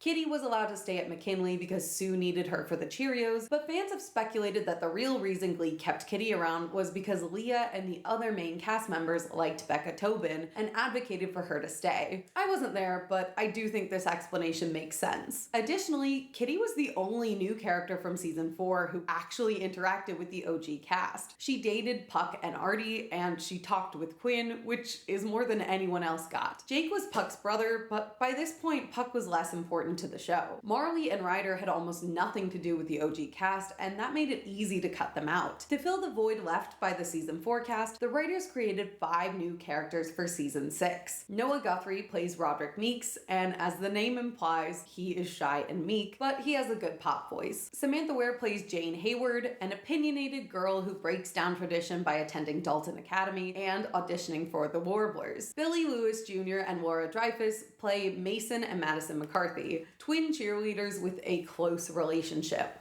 The joke with these two is incest. We have to explain to these two again why Flowers in the Attic is not a love story to aspire to. Finally, Marshall Williams plays Spencer Porter, a postmodern gay who is tired of positive representation and chooses to be a jerk to everyone instead. In keeping with Glee tradition, all of the newbies are around the same age as the main cast, if not older than some of the people who are supposed to be their coaches and teachers. Chris Colfer's character is supposed to be 3 years older than the newbies, but everyone except Noah is older than him, which I just find funny. Season 6 does not follow the same plot structure as any previous season. This is mainly because of how much shorter it is than any other season. It's what I would call a loosey-goosey plot, not to be confused with a loosey-caboosey plot. In the first episode, we find out that Rachel's show, That's So Rachel, has been canceled. That's So Rachel has been canceled. They apparently used the script Rachel said was garbage, and wouldn't you know it, the show was bad. I understand the plot wants Rachel to go back home and reconnect with her roots, but I wish this had been in a Hannah Montana movie sort of way. Hello, New York! Instead of having her show fail. It would make sense for her to get an overinflated sense of self-worth and need to be humbled by returning to her roots for 13 episodes. In the season 5 finale, Rachel changed the script and her pilot sounded good. The more you give, the more you have to give. But for season 6, they ignore this fact, so Rachel's show fails, which feels like a cop-out to me. The TV show was a mess, so Rachel goes into hiding. When she emerges and returns to Lima, she discovers her dads are getting a divorce, selling her childhood home, and Kurt and Blaine have broken off their engagement. Rachel talks to the superintendent to get the Glee Club reinstated under one condition. You run it. Excuse me? Kurt comes home to coach with Rachel as part of his 3rd year internship with Niata, which is really just an excuse to have Kurt there, but I don't mind because I like Kurt. He's decided to win Blaine back, but Blaine started dating Dave Karofsky. I'm gonna be sick. I'm gonna throw up. And when did Blaine start liking bears? Rachel is basically season 1 Will, and now all she has to do is find 12 kids for the Glee Club. This plot is relatively sparse. Episode 2 is focused on recruitment, and some Glee alumni return to help. Rachel hears Roderick singing through the vents, and they track him down in the library, which is a break from the Glee tradition of spying on boys in the shower. And I can't fight this feeling anymore. I would have joined in with a kick-ass harmony, but the dude was naked. He's in the showers in the locker room. They're always in the showers. Roderick is the first to join. When Jane is denied entry into the Warblers, she transfers to McKinley and becomes the second member of the group. Over the next couple of episodes, they recruit Mason, Madison, and Spencer to form just under half of a show choir team. Episodes 4 and 5 are called The Hurt Locker Parts 1 and 2. Sue organizes a surprise invitational for all of the groups to compete against one another. She hopes to crush their spirits and cause mayhem, but mainly this is inconveniencing the adults and not the teams themselves. Where will we sleep? Well, I imagine you two will sleep inside one another. VA performs the first day, then the Warblers, and finally the New Directions. Kitty joins the team at the last minute and helps Rachel find a list of Sue's favorite songs. They give a great performance and win the invitational despite only having 6 kids. In episode 9, the Glee Club is forced to help a 13-year-old boy with his bar mitzvah, which is silly, but it does mean they get 2 new members. Myron, the aforementioned 13-year-old, and Alistair, played by Billie Eilish's brother Phineas, who joins to be close to Spencer. The Glee Club now has 8 members, which is 2/3 of the way there. In episode 10, Dalton Academy burns to the ground. Yep, the whole thing, to the ground. It was very sudden, and we never talk about it again. But this means the Warblers must join forces with the New Directions to become one full show choir. Will leaves VA because they committed hate crimes and were generally mean, and he joins New Directions again as well, so the whole gang's back together. Also in episode 10, Sue has a fall from grace, and she becomes the new coach for Vocal Adrenaline. This is a bad episode overall, but there is a montage where Sue makes the VA kids perform an intense workout while singing Far From Over, which is one of the best performances of the season. I am down, but I am far from over. I really dig this one. Episode 11 is sectionals, and the competition is held at McKinley once again. I think this is because the Glee production team got sick of paying for other venues, so they just used the same auditorium set for like 6 competitions in this show. These are all the same theater. The Glee kids perform their most disorganized set yet with Take Me to Church, Chandelier, and Come Sail Away. 1, 2, 3, 1, 2, 3, drink. Personally, I thought their performance was random and VA should have won that competition, but the show is hurtling at breakneck speed toward the end, so the Glee Club wins. In the finale, they win nationals. We don't see a performance or even regionals, just the New Directions winning the award, and that's it for the Glee Club plot. Getting all the endgame couples together is very important to the fans and the writers of Glee, and they are willing to do backflips to make this happen. In Sue's terrifying Hurt Locker, which is really a storage unit, she has a secret room dedicated to shipping Klaine, and she will stop at nothing to get them back together. At the time, Blaine is living with Dave, and Kurt has started dating an older gentleman named Walter. To break them up, Sue gets all of Dave's exes together. It's Patrick. Hey, Dave, it's me, Patrick. What the hell's going on? Tells Blaine and Dave they are related. You share a great-great-grandfather, one Thomas Anderson. And puts a live bear in their apartment. Oh my god! Is that a real life bear cub? Why is there a bear in here?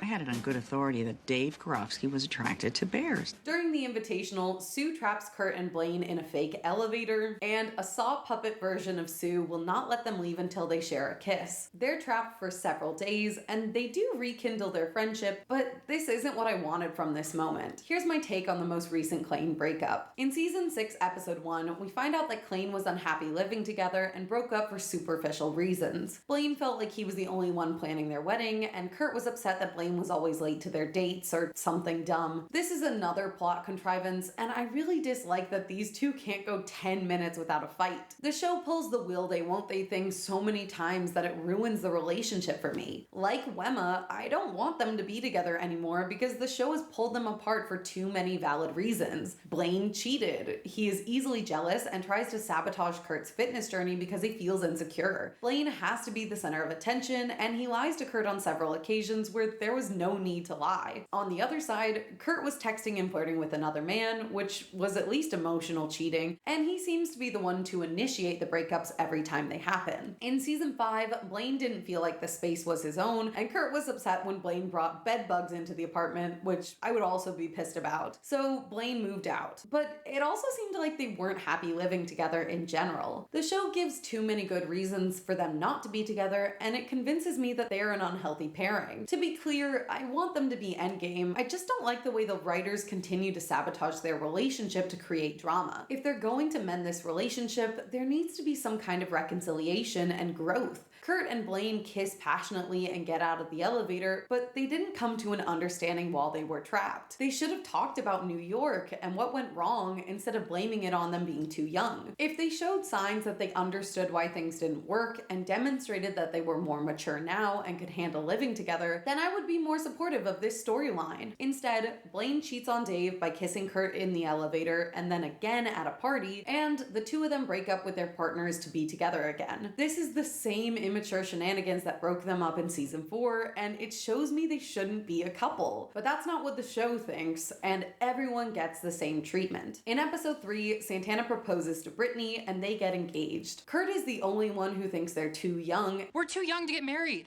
All of us. And Santana rips into him for this in a very mean monologue. Because you're a judgmental and a geronophile with a mouth like cat's ass. Maybe Blaine got tired of hearing a shrill, self-aggrandizing lecture about how you felt the two of you were at the very apex of the gay rights movement every time you so much as cooked macaroni and cheese together or farted. Maybe Blaine didn't want to be with someone who looks like they just removed their top row of dentures every time they smile, or someone who doesn't dress like an extra out of one of Andy Dick's more elaborate wet dreams. Maybe Blaine grew weary of dating a breathier, more feminine Quinn Fabray. Maybe he... Allegedly, this monologue was written by Ryan Murphy himself, and it really hurt Chris Colfer's actual real-life feelings. Episode 8 is Santana and Brittany's wedding. They have to marry in Indiana because gay marriage was still illegal in Ohio in February of 2015 and did not become legal in all 50 states until June 26th of that year. During the wedding, Brittany surprises Blaine and Kurt by asking them to get married as well. This is very sweet, and I love that Klaine gets married, but I don't think they were ready for that at this point in the narrative. It definitely feels rushed and underdeveloped. I don't think they should have gotten married, but I also love a double wedding a la Pride and Prejudice, or more notably Barbie as the Princess and the Pauper. Bert is the officiant, and Sue convinces Santana's abuela to stop being homophobic, and she attends the wedding. Brittany is revealed to be the illegitimate daughter of Stephen Hawking. I ended up having sex with Stephen Hawking. Although, unfortunately, he doesn't make a cameo. Blaine's mom is also introduced in this episode.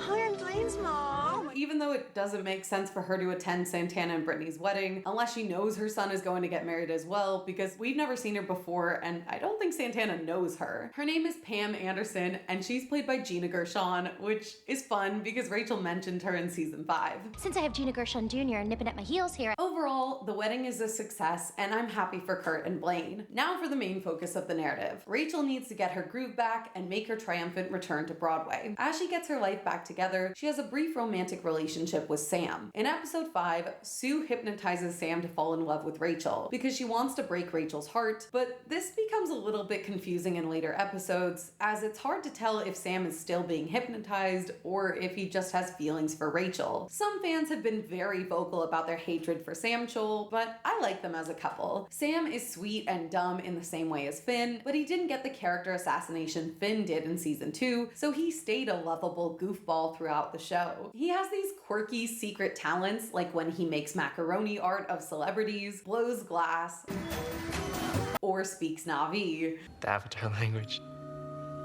Illuminati. And I love them. He has a couple weird moments, like when he shames Artie about getting an STD. Artie needs to be slut-shamed. I'm slut-shaming you, Artie. But he doesn't hold on to these personality traits for more than a couple minutes, so I'm willing to forgive them and his terrible haircut. Sam is dumb at times, but he can be reasoned with, and he doesn't say outlandish things every time he opens his mouth like Brittany does. I like Sam Chol, and I think they balance each other out nicely. Rachel makes Sam smarter, and Sam humbles and grounds Rachel in the same way that Finn did. I don't think they have to be endgame, but I wish they had more of a relationship outside of the hypnosis. Other than relationships, Rachel is co-running the Glee Club with Kurt. Mercedes wants her to go back to New York to pursue her Broadway dreams, but she's scared to try, which is reasonable because her producer did say he would blacklist her from all the theaters on Broadway. Rachel auditions for a new musical and she lands the leading role. At the same time, she meets with Carmen Thibodeau off screen because they couldn't afford to get Whoopi back, and she is given yet another chance to attend NIADA. Sam and Kurt encourage her to go back to school, while Jesse St. James returns in episode 11 to convince Rachel to choose Broadway, but she's afraid of making the same mistake over again. Your mistake was not leaving NIADA. Your mistake was leaving the show too early to do that stupid sitcom. Jesse is 100% right here. Rachel really doesn't need to go back to school if she's gotten an offer for her second Broadway show. She was dumb for doing the pilot, and she should have finished the run of Funny Girl. Unfortunately, she doesn't listen to me, so Rachel turns down the show and announces that she is going back to finish her degree. She and Jesse are going to be in New York at the same time, and they still have chemistry, so they have a flirty little exchange and share a kiss before he leaves. They never discuss it outright, but Rachel and Sam seem to end their sort of relationship, so it's fine that Rachel is still into Jesse. The penultimate episode of the show is a flashback to 2009. It's basically the pilot episode, but it shows us a new perspective. Instead of following Will, we watch Kurt as he struggles with feeling invisible and alone. We see him meet Rachel and Mercedes. Rachel visits Mercedes at her church, and we get to hear her perform. Mercedes has a talk with her mom about Rachel getting the first solo instead of her, which would have been nice to see during season 3, and this just shows how slighted Mercedes was by the show. Unlike Quinn, Finn, Puck, Rachel, Brittany, and Kurt, she never gets a house or even a bedroom. They didn't hire an actor to play her mom until season 6, and she never gets a dad in the show. This is the same for Tina, who never gets any parents or a house. They both truly deserved better. 2009 is a fun way of revisiting the pilot without having to do an exact repeat. It's also very funny to see how they try to make everyone look like their season 1 selves. I think Mercedes and Tina look great, but they add this cakey makeup on Kurt and Rachel that looks terrible. They would have looked more like themselves with zero makeup on instead of whatever this is. They also purposely overdo Rachel's eyebrows, which is not how she looked in season 1. I think they were trying to compensate because Leah had some work done between season 1 and 6, so her face just doesn't look the same, which is fine, but the makeup makes it seem like she was ugly in season 1, and she was not. Leah said, "I got to wear no makeup for the episode 2009, but that's not true or accurate because Leah wore a ton of makeup in the original pilot." Okay, look at Leah's lip gloss. Yeah, a lot more makeup. A lot, right? The other obvious change is that Finn is not present. To compensate for this, the episode ends with footage from the pilot.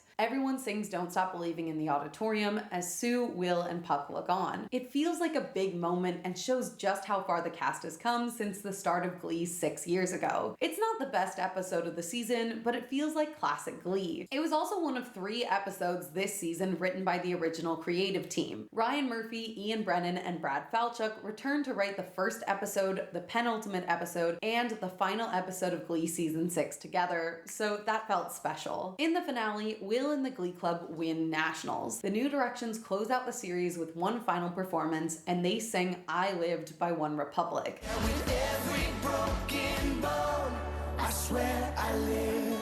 It's nice to see everyone back, but overall this performance was really underwhelming to me. I know it's cliche and all the actors were sick of the song, but the show definitely should have ended with Don't Stop Believing. They sing it for all the best moments in Glee. The pilot, season 1 finale, Rachel's audition, and the end of Glee Club in season 5. Personally, I think they misused the song in season 5 and they should have saved it for the big finale of the show. I Lived is fine, but it's a weirdly slow song, so it doesn't feel like an up-tempo fun number nor a sappy sweet finale. It doesn't deliver any of the things I want for this moment. They use Don't Stop as the ending of the penultimate episode, and I also think this was a mistake. Don't Stop Believing is the most famous song from Glee, and it should have been the final number to bring the series to a close. It was good enough for The Sopranos, and it should have been good enough for Glee. I cut season 6 some slack because it is shorter than any of the other seasons. Prior seasons have a lot of filler because they didn't have a plan for 22 full episodes. Season 6 only has 13, so they have to make strategic decisions that move the story along much faster. Season 6 also captures the energy of early Glee. Blaine is back with the Warblers, and when he performs Sing, it brought me back to his season 2 performance of Misery. Oh yeah! It has the same energy and really feels like Glee has gotten its groove back. Can you feel it? The show doesn't balance the new kids with the OG cast as well as the first season, but that's okay. Glee is clearly more focused on Rachel Berry than Roderick or Madison. We don't really know. We don't spend too much time talking to them. But they're quiet. Quiet because you're always talking? And Madison always points out when Rachel makes things about herself. That sort of sounded like you were congratulating yourselves. Rachel is not like Finn or Will, where she's the heart of the Glee Club, but that works for her. She's always been willing to do whatever it takes to be the star. We saw that as early on as the pilot, where she got Sandy fired because she didn't get a solo. I don't think she was intended to come back like this. The writers wanted Finn to be the new Will, and he would have done a great job. But when he wasn't there, Rachel had to fill in. It's not perfect, but still, there's something I like about season 6.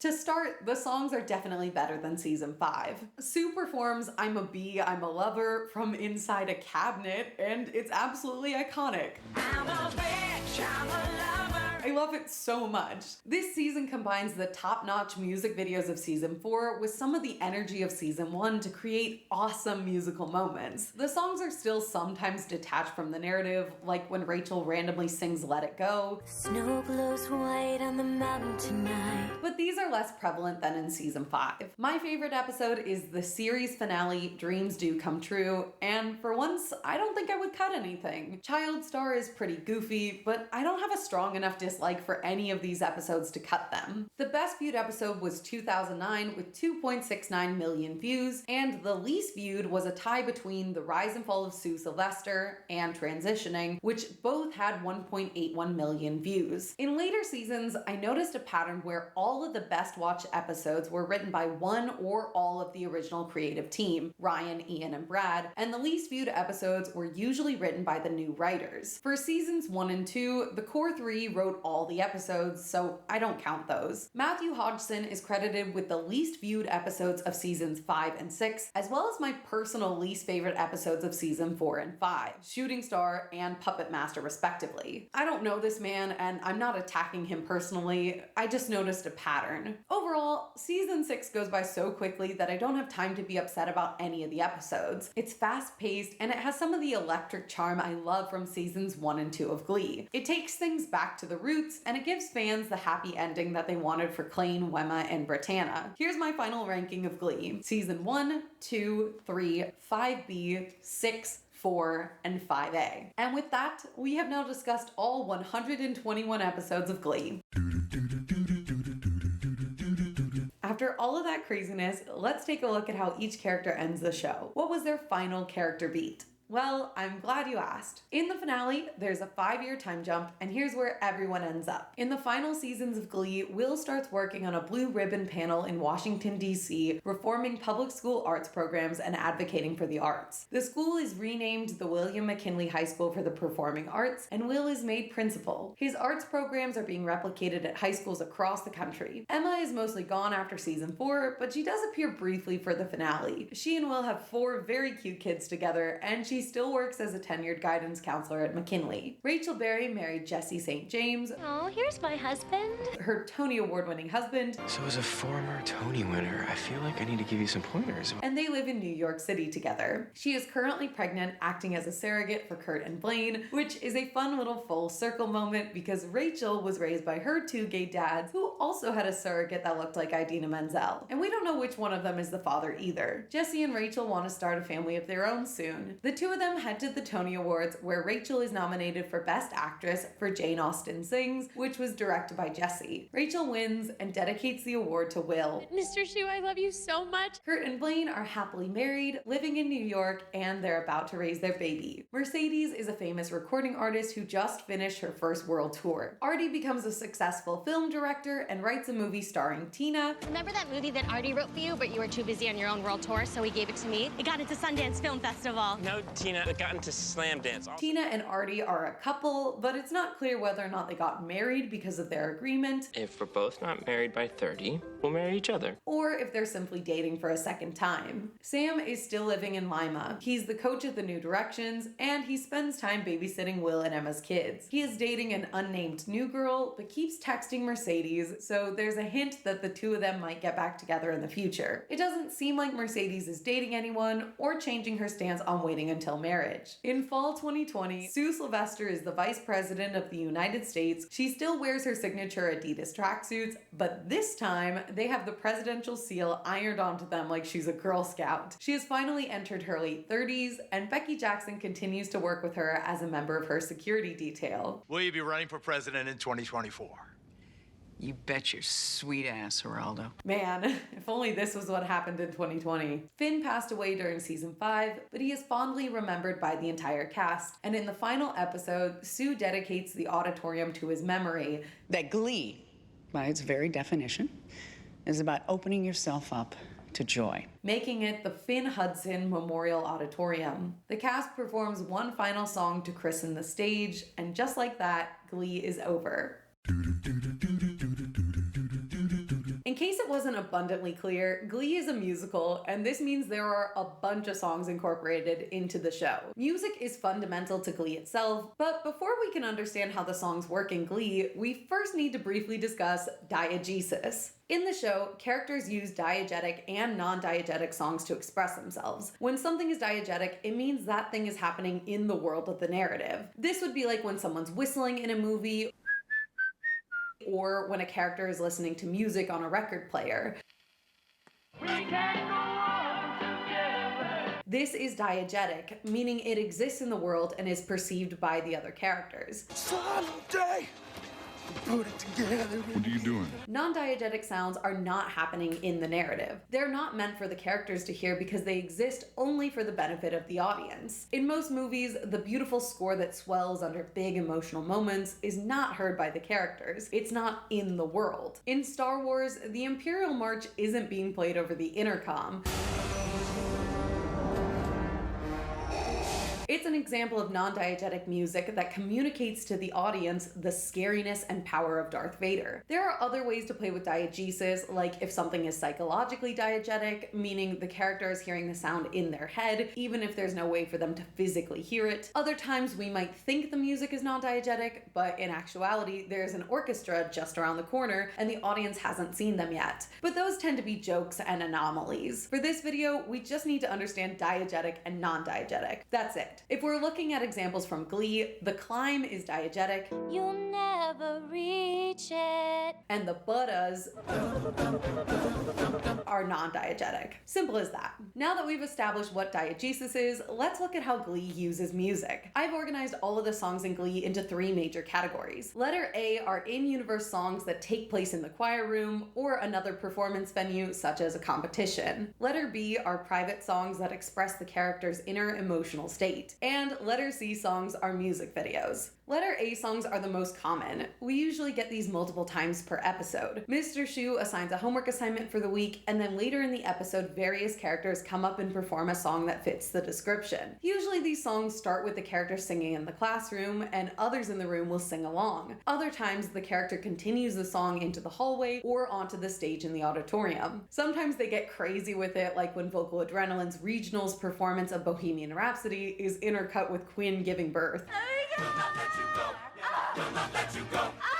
The performance in the auditorium or classroom is diegetic. It's an in-universe performance that everyone else can hear and sing along with. The same goes for all of the competition songs that are performed at sectionals, regionals, and nationals. These are performances and they're being watched by other people in the universe. However, when we cut to the characters dancing in the hallway, that is understood to be non-diegetic almost every time. The characters are not actually singing in the hallways in front of their classmates. It's meant to be a non-literal interpretation, and it gives us a chance to see something other than the classroom or the auditorium while Rachel belts her face off for 3 minutes. In earlier seasons, these songs can have a lot of impact on the plot. For example, in season 1, the Run Joey Run performance is a letter A song that results in the breakup of Rachel and Jesse. Letter B songs are non-diegetic and they function just like ballads in a musical or arias in opera. They give the audience a chance to know what the character is thinking and or feeling in a particular moment without them having to say it to someone or do a dramatic monologue. In musical theater, songs are usually meant to be non-diegetic. There's an adage in theater that says, when you can't talk anymore, you sing, and when you can't sing anymore, you dance. It's a way theater kids explain bursting into song. The emotion is too much, and the only way to express it is through singing. Glee does this well with the category B songs. These are not meant to be heard by the other characters and can often take place inside the mind of the singer or in a vague, non-literal space. A good example of this type of song is Bust Your Windows from season 1. Mercedes is singing with a team of Cheerios as her backup while they bust up Kurt's car. How could you do that? You busted my window. This is meant to convey how upset and distraught she is after learning Kurt is uninterested in her. She doesn't tell him these feelings.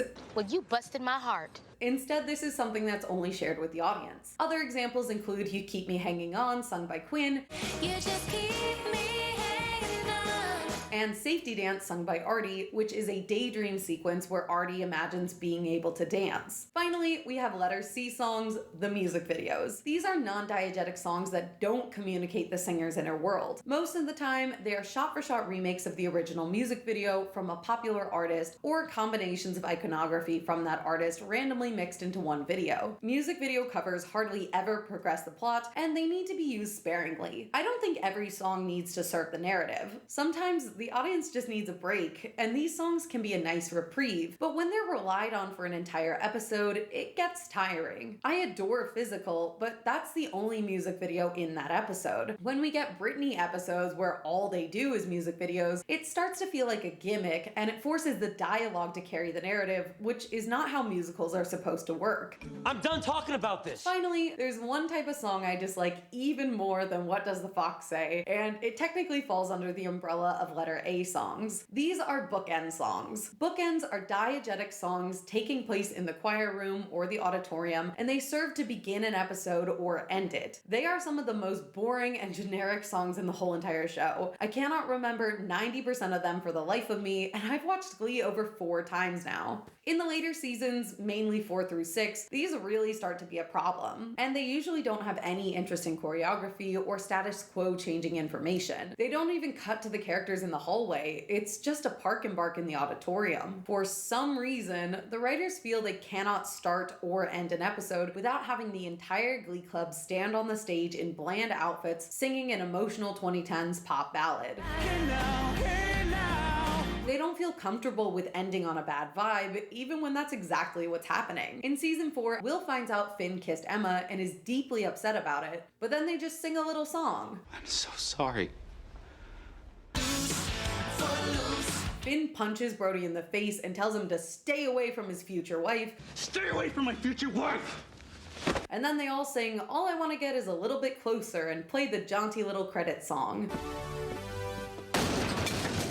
Read the room, guys. It's okay to end an episode with dialogue or silence, but Glee seems to be uncomfortable and always has to end with a song that no one likes or remembers. I think because the pilot ended with a group song on the stage, someone in the writer's room said, well, the audience really liked that, why don't we just keep doing it? But what they fail to recognize is the reason why the audience cares about them singing Don't Stop Believing. It is a big deal because this is the song that makes Will change his mind and brings Finn back to the team. This is one of the first times they've sounded good, and the club is actually starting to work as a cohesive unit. It's not impactful because it's a song at the end of the episode.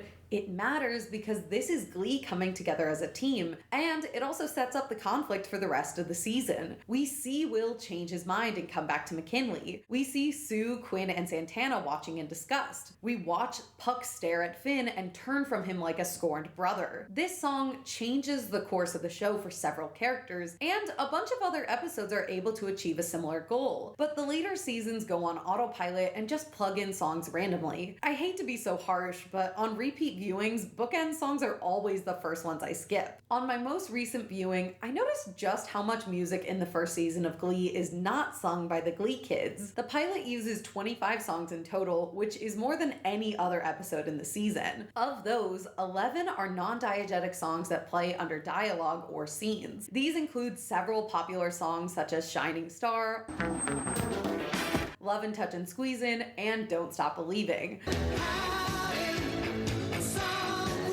I believe this is the only time we hear the original artist version of the song and the Glee cover in the same episode. This use of diegetic sound makes complete sense to me given the grounded narrative approach Ryan Murphy was trying to achieve with the first season of Glee. Ryan's initial vision was for Glee to be a semi-realistic high school show that incorporated music and musical performances but was not itself a musical. He thought the idea of characters having dream sequences or randomly bursting into song would be unappealing to American audiences.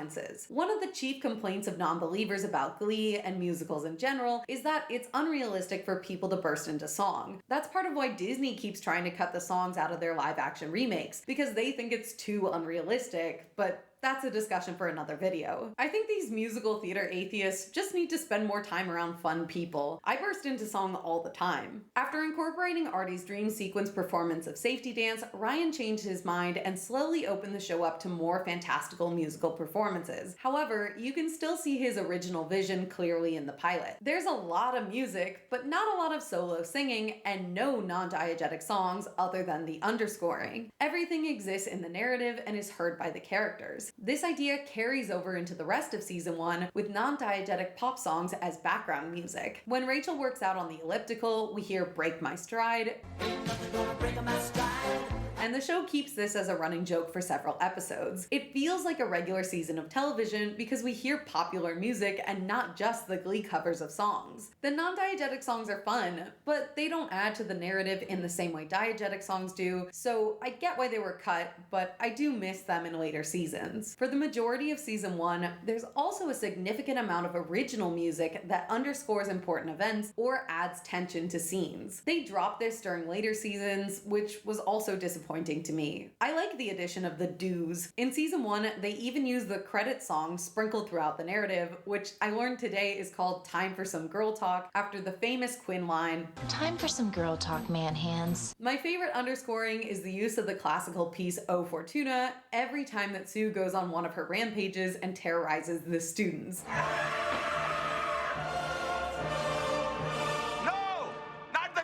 It's one of my personal favorite jokes in the show, and I love when Will tries to copy her. William, stop that. The underscoring in Glee is great, and I wish they carried it into the latter half of the show. Glee is known for primarily doing covers of other artists' songs, and boy do they cover a lot of music. In season 1, the first 13 episodes have an average of 5 songs per episode, and the final 9 episodes have an average of 8 songs per episode, bringing the total number of songs to 132 for the season. Most of the songs are classic rock, as that is canonically Will Schuester's favorite music. I think Ryan's inclination to stay grounded is part of what makes the music of season 1 so good. The songs are mostly category A and B, although technically Sue's performances of Physical and Vogue are both music videos, but they also have in-universe story significance, and they're some of my favorite songs in the show. Season 2 averaged 6 songs per episode for a grand total of 138 musical performances. This season introduced the concept of a music video-centric episode that doesn't tie into the storyline with Britney. This is where we can see Glee slipping away from the original vision of a show grounded in reality and sneaking in a couple of the bookend songs at the end of episodes. For the most part, season 2 does a good job of wrapping up plot lines visually during these bookend songs, so that at least keeps them slightly more interesting, but even this didn't carry over into later seasons. For season 3, Ryan wanted to do only 4 songs per episode and ended up with 5 to 9 songs per episode, making season 3 the most musical season with a total of 145 performances. Season 4 averaged 5 songs per episode for a total of 136 performances. Despite having only 20 episodes, season 5 still managed to have 119 musical performances, and season 6 shoved 73 songs into its brief 13-episode run. Through 6 seasons of Glee, the show incorporated over 743 musical performances, and the full Glee playlist is over 31 hours long. Several Glee performances included mashups of 1 or 2 songs, so the estimated number of songs used in Glee is actually closer to 800 songs over 121 episodes, which is pretty impressive. Despite using around 800 songs, Glee does a fairly good job of bringing in new artists and songs every season, and the show does not like to repeat songs, even when it would make narrative sense for the audience to hear something multiple times. Season 1 accomplishes this by creating reasons why we don't see the songs performed a second time. For example, Sue walks out during the first line of No Air, so we don't see a repeat performance. All right, that's it. Come on. After Rachel leaves the Glee Club in season 1, Roads Not Taken, we see Quinn and April practicing the female solo in Don't Stop Believing, but Quinn gets morning sickness and runs out, so we don't see her full performance.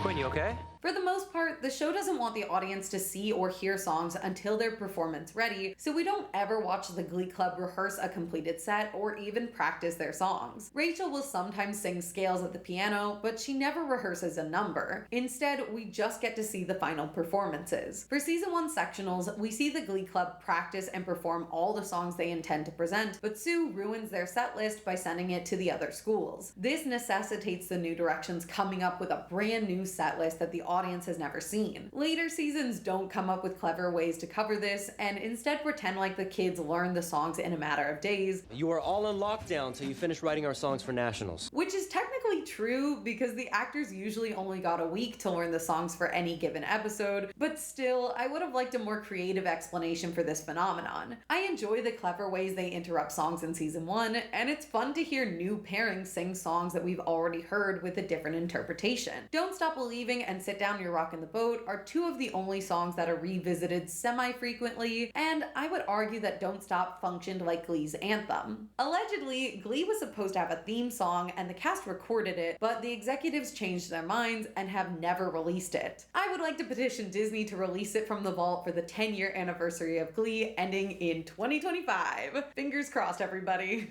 Episode 100 is one of the only times the Glee Club revisits songs they've already done. For the 100th lesson, everyone sings a Glee greatest hit reimagined. So we get performances of I Kissed a Girl, Raise Your Glass. Wait a second, the New Directions never sang Raise Your Glass. The Warblers did that. Valerie, Defying Gravity, again. Keep Holding On, which gave me TGP War flashbacks.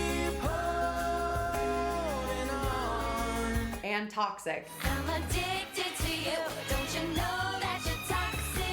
But they're all updated in some way. Season 2 introduces original songs to the show. Rachel pitches the idea of writing and performing their own songs for Season 2 regionals. Despite being initially rejected, Rachel writes her original songs, which gives us the incredible performances of My Headband. My headband. Is this song about your headband?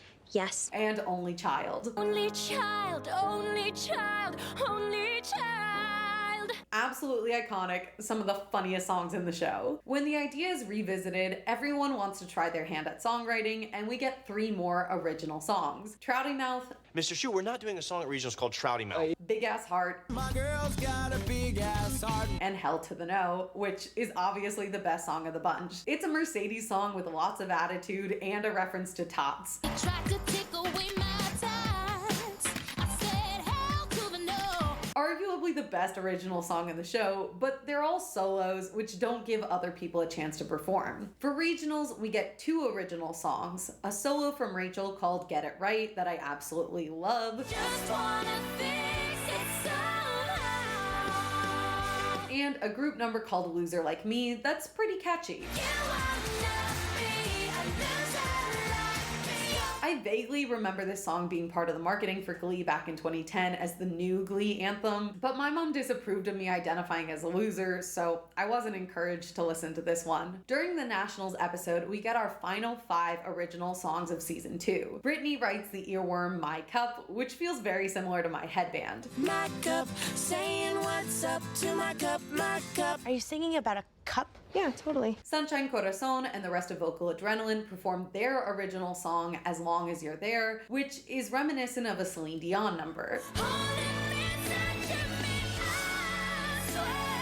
This is the first and only time an original song is sung by a rival show choir. Interestingly, the show doesn't mention in universe that Vocal Adrenaline is doing original songs, so at the time, I didn't know this was a new composition. I genuinely thought it was just a cover song that I'd never heard before. Next, there's a duet for Finn and Rachel called Pretending that I only remember for the chorus and the infamous kiss. We have a group number called Light Up the World, which I completely forget exists.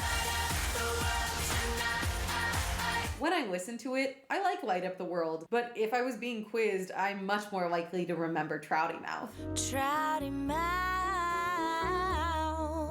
Both of the national songs are going for a late 2000s pop sound that ironically makes them stand out less than the cover songs they did for other competitions. I hate Gangnam Style, but at least I remember it. The final original song comes from the April Rhodes autobiographical musical Crossroads. It's called Nice to Meet You, Have I Slept With You, and it's sung by Will and April. Yeah, I guess I slept with you. It is obviously a comedic song, and if you like this song, there's a secret bonus song from the Crossroads musical called It's 10 a.m. and I'm Drunk, which is also very fun. I strongly recommend it. The song, not getting drunk at 10. There's also a secret extra Rachel song called Back in My Arms that was supposed to be in the original song episode, but it was cut during production, and this is the only piece of evidence I found that it existed. I think they did record this song, but they didn't release it, so unfortunately we can't listen to this one. The original songs come back briefly in season 4 when Marley writes music for them to perform at regionals. I like Marley songs, even if the lyrics tend to be pretty simple. All or Nothing sounds like a Katy Perry song, and it's definitely the best Marley song, but there are only 2 of them, so...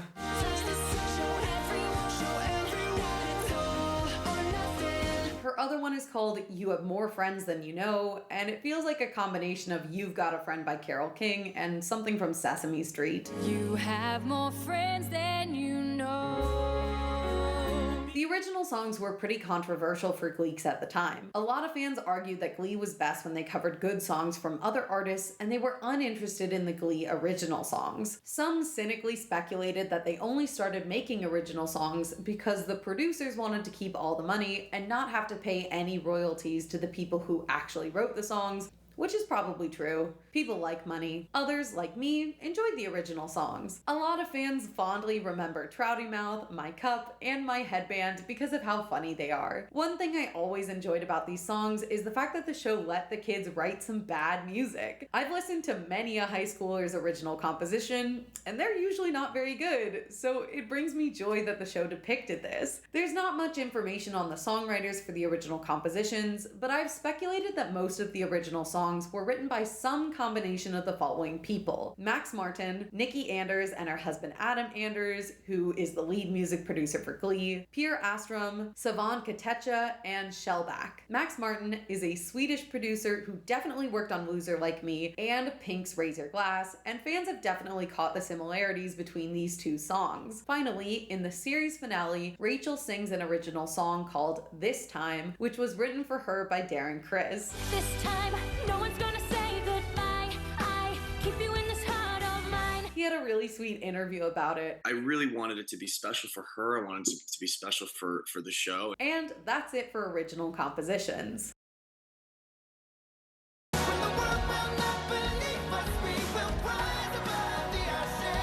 The first couple seasons of Glee do a great job with the music. They pick fun songs, and the show incorporates them well. Glee functions like a real musical, with song intervals arriving when the characters are feeling most emotional. Later seasons, however, function like a series of disconnected music videos. They're good quality music videos, but the problem for me is that they no longer serve a purpose in the narrative. The songs feel completely disconnected from the main story, which is what most people complain about when they say they don't like musicals. It feels weird for people to burst into song randomly, and I agree with this statement. It is weird if it's random, but musical theater is not supposed to be random. As we discussed, people are supposed to burst into song because they're so overcome with emotion that they're unable to talk about their feelings anymore. They have to sing about them. In Glee seasons 4 through 6, there are big emotional moments, but they're not connected to the music. This is fine every now and again, but when it becomes consistent, people stop caring about the songs. The audience knows nothing in the song matters,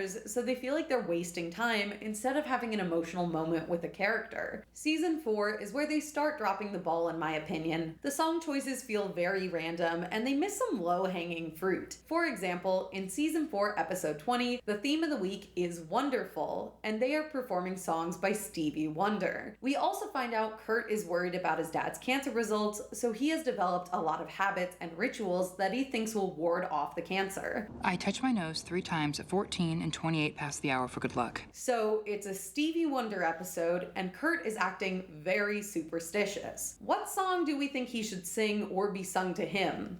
You guessed it, You Are the Sunshine of My Life. You are the sunshine of my life.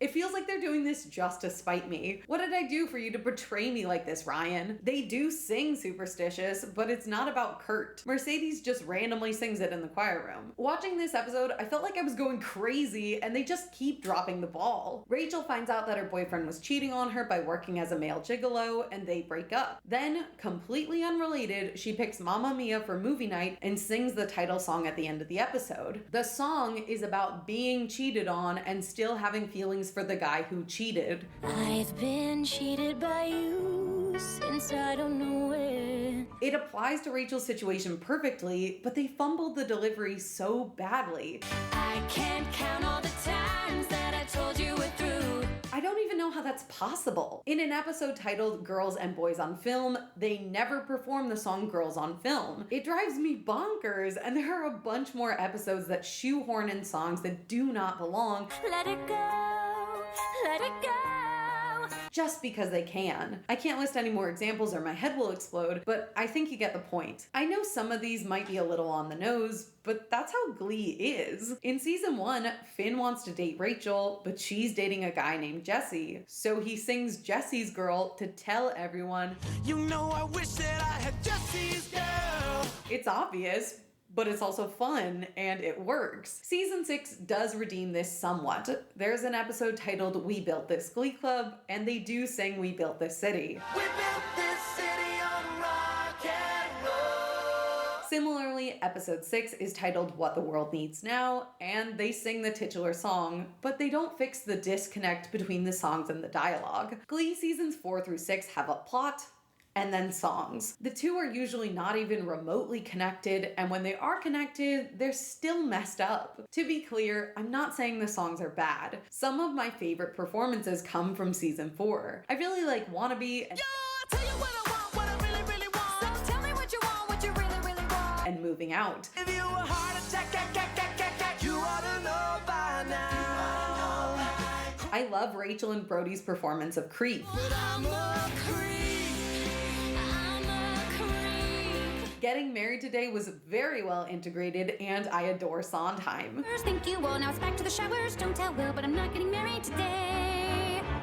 There are still great moments in the later seasons, but I can tell the songs weren't given the same thought and love that Ryan, Ian, and Brad put into the first couple of seasons. This may have been the result of tight turnarounds or too many writers in the kitchen, but either way, it was disappointing. One of the things that was definitely impacted by the tight turnaround of episodes was the backup vocals. Glee uses session singers to provide backup vocals for several of the songs. Unfortunately, I couldn't find out much information about the session singers they brought in. Nikki Leonti is the only person recognized as a backup singer, and she's credited with providing vocals for over 100 episodes of Glee from seasons 3, 4, and 5, but I assume there were many more singers. I don't know how else to explain it. I just know that certain songs are not the voices of the main cast. I think the biggest indicator is this one very strong male voice that doesn't match any of the cast members. I can always pick it out in harmonies, and I know it does not belong to any of the males in the Glee Club. We hear all of the cast sing solos, even if they only get 1 or 2 for the entire series, and as a result, I know how everyone sounds. Later seasons incorporate the main cast vocals more frequently by having lots of people sing in the same songs. One example of this would be Like a Virgin from season 1, which incorporates 6 characters singing together. Next to mine, like a virgin.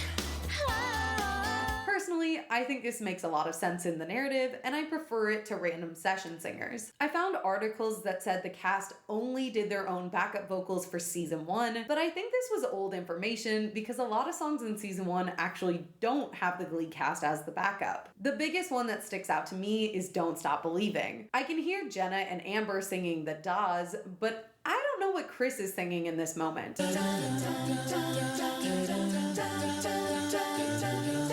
Chris has a higher voice that is very distinct. We hear him sing in a lower register for Pink Houses in season 1, episode 18. But ain't that America for you and me? But even then, this voice doesn't match what we hear in Don't Stop, so I don't believe that he's singing this lower male part. The only other guy in the song is Artie, and we don't get to see his facial movements, so I can't tell if that's his voice, but I don't think it is. Artie mainly plays the guitar in this number, and I don't think he's singing. Kurt's lip sync and his little head bob here doesn't match up with any of the vocal parts, so I have no idea what he's doing. It's one of the few times I can see exactly how Glee songs were filmed. Just like on TGP, everyone sings their songs in the recording booth, and then they lip sync in front of the cameras on the day of filming. One thing I've learned from lip syncing is that you actually want to sing out loud. It looks more real when you're lip syncing. I feel really confident saying that Naya and Heather are not singing backup during Say a Little Prayer.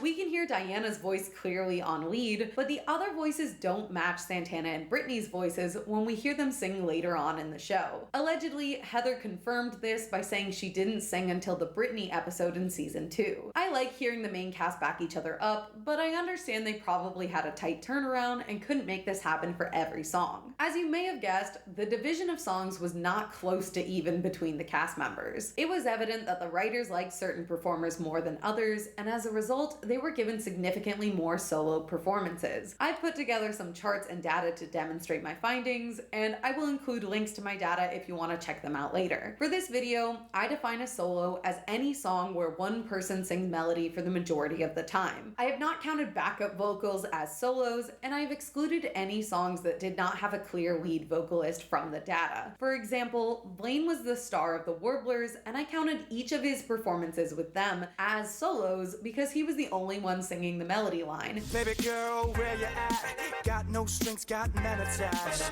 Everyone else is singing ahs and oohs behind him. Similarly, I count Take a Bow as a Rachel solo. I'm very entertaining.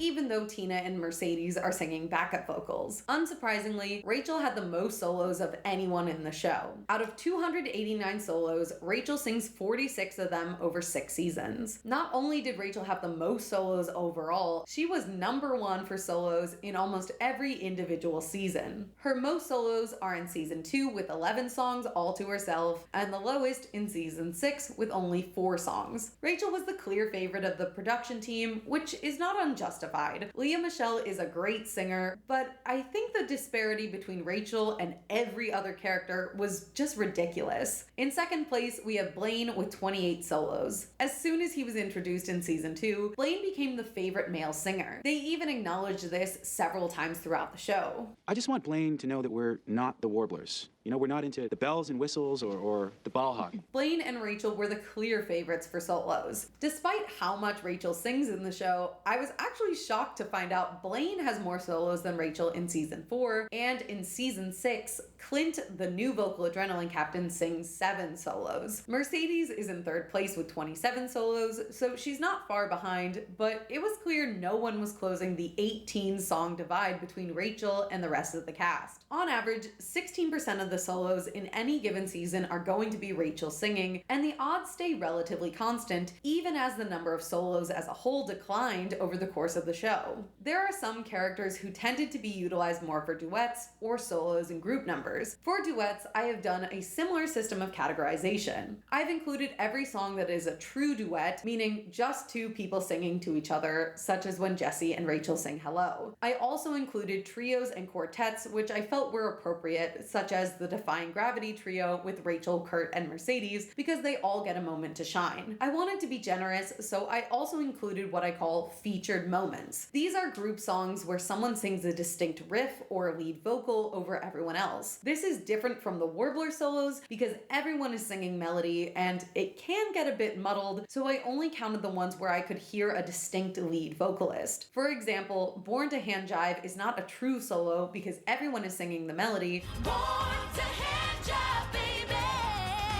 But Mercedes is the lead vocalist. She opens the song and I can clearly hear her over everyone else, so I call this her featured moment. I wanted to include a lot of songs that wouldn't be categorized as true duets, so this is my subjective way of doing it, but feel free to argue with me. Hopefully on this front, things will be a little more equitable. Nope. Rachel has the most duets and featured moments of anyone in the show, with Blaine in second place again. Blaine overtakes her in season 5 by a margin of 5 songs and in season 6 by 1 song, but Rachel is so far ahead it was impossible for him or anyone else to even come close to her. In every individual season, it doesn't seem like Rachel is too far ahead of everyone else. There's usually someone close to her, but when you compare that to the average Glee clubber, Rachel is quickly outpacing everyone. The season 2 chart is the funniest to me because Rachel has twice as many solo moments as the next closest Glee clubber, which is Finn with 10. These numbers add up, and when you look at the total number of featured moments, Rachel overshadows everyone to a comical degree. By season 2, she's had more solo moments than most of the other Glee clubbers will have in the next 4 seasons. In total, Rachel sings on 111 songs, meaning if you play any random Glee song, there's a 25% chance Rachel sings the solo in that song. These numbers are not entirely fair because some of the main cast got demoted to recurring characters or guest appearances in later seasons, but I still think the data reflects how the show prioritized certain characters and performers over others. Quinn only got 6 solos in the entire show, and 4 of those are in season 1. She has the same amount of solos as Holly Holiday, who was only on the show for 5 episodes. Granted, Quinn got demoted to a recurring role in later seasons, but that still doesn't explain why she didn't get a single solo in season 2. Characters like Blaine and Sam were introduced in season 2, yet they still managed to sing more duets than some of the OG Glee cast members. Finn is gone after season 4, but he had such a big presence in seasons 1 and 2 that he ended up with the same amount of solos as Kurt, who was a lead for the entire series. In charting the various duets, I noticed that certain people don't sing with one another. I noticed a hierarchy in which certain cast members are treated better than others. I'm not trying to be mean to anyone about this, I'm simply observing patterns in the data. The top tier is comprised of Rachel, Blaine, Finn, and Will. Second is Kurt, Mercedes, Quinn, and Santana after season 3. These are arguably the best singers in the cast, and they tend to get the most solos and duets of anyone. Then we have the cast members who are treated as as third tier. To me, this includes most of the characters who were left behind in season 4. Artie, Tina, Brittany, Sam, as well as Mike Chang and Santana pre-season 3. These guys are still core cast members, but they don't get the spotlight in the same way the others do. Kurt, Mercedes, and Santana often sing duets with people on the third tier, but Rachel hardly ever sings with the third tier cast members unless it's a group number. Instead, she sings duets almost exclusively with her love interests: Finn, Brody, Jesse, Puck, Will, and Sam. She has exactly one duet with Artie in season 5. Don't sleep in the subway, darling. And one duet with Tina at the end of season 3. Which made me realize that Rachel never really talks to Tina in earlier seasons. She never sings with Mike, Brittany, or any of the new kids in seasons 4 through 6, and she only sings with Sam because he's a brief love interest for a couple episodes in season 6. Finn also doesn't sing with many people other than his love interests, mostly Rachel and Quinn. Every once in a while, he'll sing a rock song with Puck, or my favorite, Bye Bye Bye with Will, but 90% of his songs are with his love interests. The show finds good musical pairings, and then tends to not experiment with other groupings. This usually goes according to who is dating, so Kurt and Blaine sing a lot of duets, Puck and Mercedes, Brittany and Santana, etc. While this makes sense for the show, it is disappointing we don't get to see more fun or weird pairings. In season 1, Will has everyone pick their duet partners out of a hat. Your partners will be chosen by fate. And for a moment, we think we're going to hear Kurt and Finn or Artie and Brittany sing together, but that doesn't happen. Tina is never allowed to sing a duet with anyone above her tier level, so that means she mostly sings with Mike, Artie, or solo. Other Asian. This completely limits her. I'd like to see Tina sing with Blaine or Finn, but the show doesn't consider it because Tina isn't a love interest for Finn. Rachel doesn't consider Artie a good enough partner in the pilot. I need a male lead who can keep up with me vocally. Maybe I can coach Artie a little. Look, Mr. Shu, So they never sing together because of that. I think there are some really unique voices in Glee, and I would enjoy hearing them mixed together. Later seasons have a little bit more mixing. Santana and Rachel sing a duet together for the first time in season 3, and it's great. Emotional, baby, ain't it shocking? But it took 3 years to get this pairing. And who cares that it took 3 years? I mean, we still have plenty of time to do it again. In season 4, Santana, Rachel, and Quinn sing Love Song together, and it's one of my favorite groupings. Their voices blend in a unique way that we've never heard before. Is that why you wanted a love song? But the show prefers the unholy trinity, so that's what we get most of the time, and we never hear this group again. One of my favorite pairings is Blaine and Finn singing together, but I bet you've never heard this song because for every season of Glee, there were also several songs that were cut from the show for one reason or another. I fell down a bit of a rabbit hole listening to all these cut songs and reading about songs that were written into the script but never actually got filmed. For example, Kurt and Mercedes were supposed to sing Fergalicious, and allegedly they filmed it, but all we have are these still photos. My best guess is that these were cut for time or because they dropped the plotline that justified the song, but it is such a bummer we never got to hear some of these. Thankfully, Glee has been pretty good about releasing cut songs as special features on the box sets and CDs, so I have heard a lot of them. My favorite of the unreleased songs is Burning Up, which was sung by Jesse St. James and Vocal Adrenaline during the Madonna episode. I understand why they cut it because the episode doesn't really focus on Jesse or Carmel High, but Jonathan Groff did a great job with that one. I'm burning up. I speculate it would have been sung in the context of Jesse seducing Rachel, but that's just my guess. My other favorite I wish was in the show is Dancing on My Own by Robin. This is a season 4 song that was supposed to be sung by Brittany in the episode where she finds out Santana is dating Danny. I think this could have been an excellent song choice for this scene. I'm in the corner, watching you kiss her.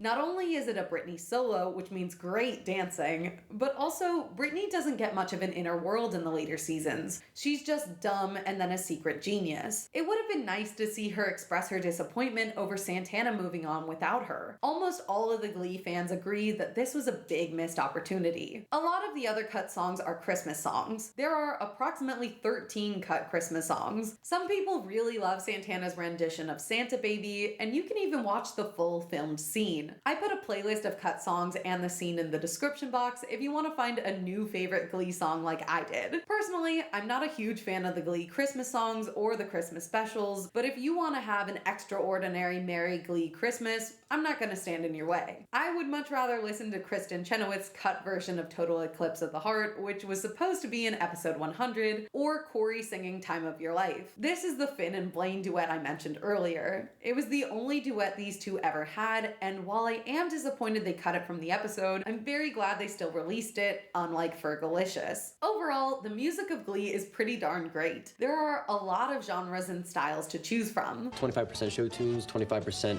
hip-hop, 25% classic rock. 100% gay. There's something for everyone. They cover most of the famous artists from the 80s through 2015. While I find some of the pop songs to be a bit cringe, I often find myself playing the Glee versions of songs because I like them so much. And when I hear a song on the radio, my first thought is usually, they did this on Glee. The show introduced me to a lot of songs I had never heard before. I didn't know Gold Digger rhymed because I had literally only listened to the Will Schuester version.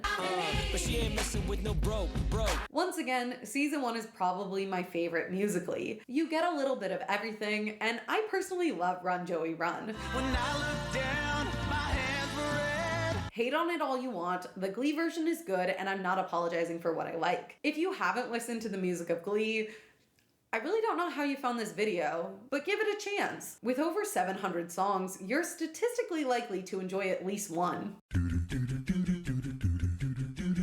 Glee began in 2009, and as such, it was subject to the fashion of the age. Everyone has a distinct style, and their wardrobe reflects aspects of their character. Unfortunately, time has not been kind to the outfits of Glee, and some of these are worse than others. Rachel Berry identifies her style as sexy schoolgirl librarian chic, and claims she purchases her clothing from Kids R Us, which was a children's clothing store that went out of business sometime around 2011, but the joke still works. Rachel's wardrobe consists of knee-high socks, plaid skirts, Peter Pan collars, and sweaters and cardigans. She deviates from these staples during themed weeks like Power of Madonna, Gaga, and Britney Week. Normally you dress like the fantasy of a perverted Japanese businessman with a very dark specific fetish, but I actually dig this look. She doesn't really have a signature color, but if I had to pick one, I would probably say gold is her color. My guess is that this comes from Rachel's gold star metaphor from the pilot. My gold stars are a metaphor for me being a star. In terms of hair, Rachel wears a headband in several scenes, and she sometimes rocks a beret. This is her hair in season 1, and in every subsequent season, she wears her signature Rachel Berry bangs. I prefer no bangs, but that's because I escaped from the cult of bangs when I was 14 and have no intention of going back. In season 4, Rachel has a makeover montage with Kurt, and they definitely improve her outfits. She still retains the signature Rachel silhouette, but now with knee-high boots and checkered shorts that look a bit more adult. She gets some tighter fitting outfits, and she shows a bit more shoulder and cleavage. Some of these look more like costumes than actual clothing a person would wear, but for the most part, I like Rachel's New York fashion glow-up. Once she's out of Lima, the show acknowledges that Lea Michele is very traditionally pretty and lets her hair and makeup match this instead of the ugly duckling aesthetic they were going for when she was pretending to be in high school. These changes also make it very easy to tell the difference between Rachel's looks from different seasons. Quinn, Santana, Brittany, Becky, Bree, Kitty, and Madison spend most of the show in their Cheerios uniforms with a high pony. Some characters add a unique element to this look. For example, Becky wears glasses and her hair is in a bob, so she never does the high pony. Quinn always adds a cross necklace, and Mercedes, Kurt, Blaine, and Mason wear the Cheerios uniform but with pants. Sometimes the Cheerios uniform includes these white cheerleading body liners, but the show is inconsistent with these. I like this look, and the girls wear it well, but I do wish they incorporated some other outfits. At my high school, the cheer team only wore their uniforms on game days, but that's just my experience. After Quinn gets pregnant in season 1, she is kicked off the Cheerios. This meant the wardrobe department got to explore Quinn's personality through her clothing much sooner than Brittany or Santana. Santana. Out of the Cheerios uniform, Quinn tends to dress very conservatively and evoke the image of a sweet Christian girl. She wears a lot of dresses, headbands, and cardigans. Lots and lots of cardigans. Her primary color is white, which symbolizes purity, and she incorporates a lot of pastels like baby blue, pink, and pale yellow. At the end of season 2, Quinn cuts her hair short, which I love for her. I think Diana rocks this length. Quinn almost never wears black, except for when she briefly dyes her hair pink and wears this outfit, which is a very big departure from Quinn's normal wardrobe. Later seasons dress Quinn as a literal pearl-clutching conservative mother. They give her a platinum Karen cut that's not my fave. She's still very beautiful in these outfits, but they aren't my preference for Quinn looks. Glee loves to put Santana in a uniform. After being in the Cheerios outfit for 3 seasons, she graduates to briefly wearing the University of Louisville cheerleading uniform, and then when she moves to New York, she wears the Spotlight Diner uniform for several episodes. When she finally gets to wear her own clothes in season 4, Santana wears a lot of short, tight-fitting dresses. She's stuck with lots of patterned dresses that make her look like an abuela and not a fashionable young popular girl. I wish they had leaned into the smooth criminal looks or this fur outfit instead. Luckily, Naya is gorgeous and she pulls off whatever wardrobe throws at her. Brittany suffers the most from being out of her Cheerios uniform. They really have no idea how to dress her, so she tries a couple different styles. I would categorize Brittany's fashion as hipster 2010s contemporary with a dash of Amish prairie chic. We're told that she's the most fashionable girl in school. Who knew that taking off that Cheerios uniform would turn her into a fashion institution? But I just don't see it. Brittany looks best when she's copying a look from someone else. Madonna, Britney Spears, even Rachel Berry. My personal favorite is her Stevie Nicks 70s era with Santana. The show wants her to look like popular kids of the time, and as a result, a lot of her outfits look really dated in a way that Rachel's don't. In season 4, they were also hiding Heather's pregnancy, so her clothes are billowy and ill-fitting to compensate for this. Finn, Sam, Puck, Mike, Ryder, and Jake are all victims of something I call boy fashion. If you held up one of their outfits, I don't believe the best Glee archaeologist in the world could tell you which of these 6 men wore it. I know this because I quiz myself on these. Most of their outfits consist of jeans or black pants and a shirt. Because this is 2010's maximalist fashion, they sometimes add layers like hoodies, flannels, or Letterman jackets, but that's about as exciting as it gets. Finn wears slightly more plaid or flannel shirts, but Mike Chang also wears a lot of plaid button-downs, and after season 5, Sam starts wearing flannels more often, so even those aren't exclusive to one character's look. Finn wears a hoodie over his outfits, but so does Jake. Ryder wears stripes, but so do Matt Rutherford and Mike. Sam's most distinct outfits would probably be his Justin Bieber purple hoodie and his bare chest, but even that's not exclusive to just Sam. Creature of the night! My point is that none of these 6 Glee guys have their own distinct style communicated through their clothes, but this makes sense in the narrative. They're all supposed to be high school boys. Fashion tends to be easier for guys than girls, and I think people expect less of boys in high school. At my school, I was usually happy if the guys wore deodorant twice a week, so I don't mind 2 guys wearing hoodies. Marley's fashion can be described as trendy but poor. There's a whole plot line about her mom sewing JCPenney labels into her Walmart clothes. The tag will say high class secondhand. Melissa has a tall, lean frame, so they cover her with patterns and prints, but it never weighs her down. Marley also wears a lot of scarves and ivy caps that make her look like a newsie. Now is the time to seize the day. Tina is the character who changes their wardrobe most significantly over the course of the show. When she's first introduced, Tina wears a lot of goth styles, complete with blue streaks in her hair, which I was obsessed with as a kid. She expresses herself in different ways, like this steampunk-esque zombie cheerleader outfit, or the time she convinces Figgins she's a vampire. And Asian vampires are the most vicious of all the vampires. In season 4, Tina gets bangs like Rachel and starts wearing mostly 60s-inspired retro dresses. Jenna looks great in these outfits, but I was disappointed that Tina dropped the goth aesthetic. It made her stand out in the choir room in a way that other outfits don't. That being said, I am obsessed with her little cloche hat in this Christmas special. Some fans thought Tina's season 4 outfits were too close to early Rachel outfits. After seeing this photo of Tina dressed as Rachel compared to her real outfits in seasons 4 and 5, I have to agree. In later seasons, I frequently got her and Rachel mixed up in wide shots because their outfits and hair were basically indistinguishable. This is what Kevin McHale looked like when he auditioned for Glee, and this is what Artie Abrams looks like. Artie dresses like a cartoon nerd. Bowl cut, glasses, sweater vests, and sometimes a literal bow tie and suspenders. He wears a lot of Argyle sweaters and khaki pants. Artie's love of rap music and pop culture is never reflected in his clothing. Get on out there and dance. Dance, I said. And his fashion doesn't improve over 6 seasons. He gets a better haircut in seasons 5 and 6, but he retains his nerdiness until the end. Kurt is the first openly gay character on the show, and he's also the most fashionable male on Glee. He is always experimenting with eclectic accessories, patterns, colors, and hats. He canonically sews a lot of his own outfits, and he made his kilt for junior prom. In season 2, he briefly wears the Dalton blazer, which looks great on him, but Kurt tries to never repeat outfits. I'm so depressed I've worn the same outfit twice this week. In season 4, he gets a haircut, which I like a lot more than his season 1 sideswept hair. In later seasons, Kurt favors a smart academia look, featuring button-downs, turtlenecks, blazers, ascots, scarves, and leather shoulder bags, and he rocks them all. In season 2, Blaine almost exclusively wears the Dalton Academy uniform. In season 3, Blaine transfers to McKinley, and his clothing options open up somewhat. Blaine's outfits feel like a combination of Kurt, Will, and Artie. He wears a lot of bow ties, vests, and sweater vests, button-down shirts, plaids, and stripes. He gels his hair down to create this signature shiny Ken doll look. Darren's hair is naturally curly, and we get to see it in a couple episodes, but the show is very anti-curly Blaine. Is it really that bad?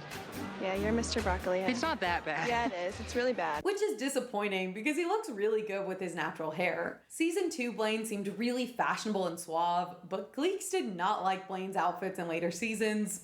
And I tend to agree. I do, however, like his final outfit in season 6. He looks like such a cute librarian. I had a tough time determining what to call Mercedes style, and I finally settled on diva chic. In season 1, this means she wears bright colors and bold prints that were fashionable during the time. In later seasons, she dresses like a coach on The Voice. She has the attitude and outfits reminiscent of famous pop artists like Beyonce or Mariah Carey, which is perfect for Mercedes. She doesn't have any staples of her wardrobe, but I could tell you whether or not something fits with her aesthetic. In later seasons, they pick dresses that really flatter her figure and make her look like an adult. Mercedes wears what I'm assuming are natural curls in the pilot, but they straighten her hair for pretty much the rest of the show. I think Glee and the 2010s in general just didn't like curly hair, but thankfully that trend's over. Sue Sylvester is one of my favorite characters in terms of fashion, and her outfits are iconic. Sue is known for wearing Adidas tracksuits. Red is her signature color like the Cheerios uniforms, but she also wears blue frequently, such as her Adidas blue tracksuit wedding gown. Allegedly, production ran out of official Adidas colors and started using generic tracksuits or making their own so that Sue could have even more colors in her palette. Sue will sometimes dress up for a themed week like she did for the Madonna episode,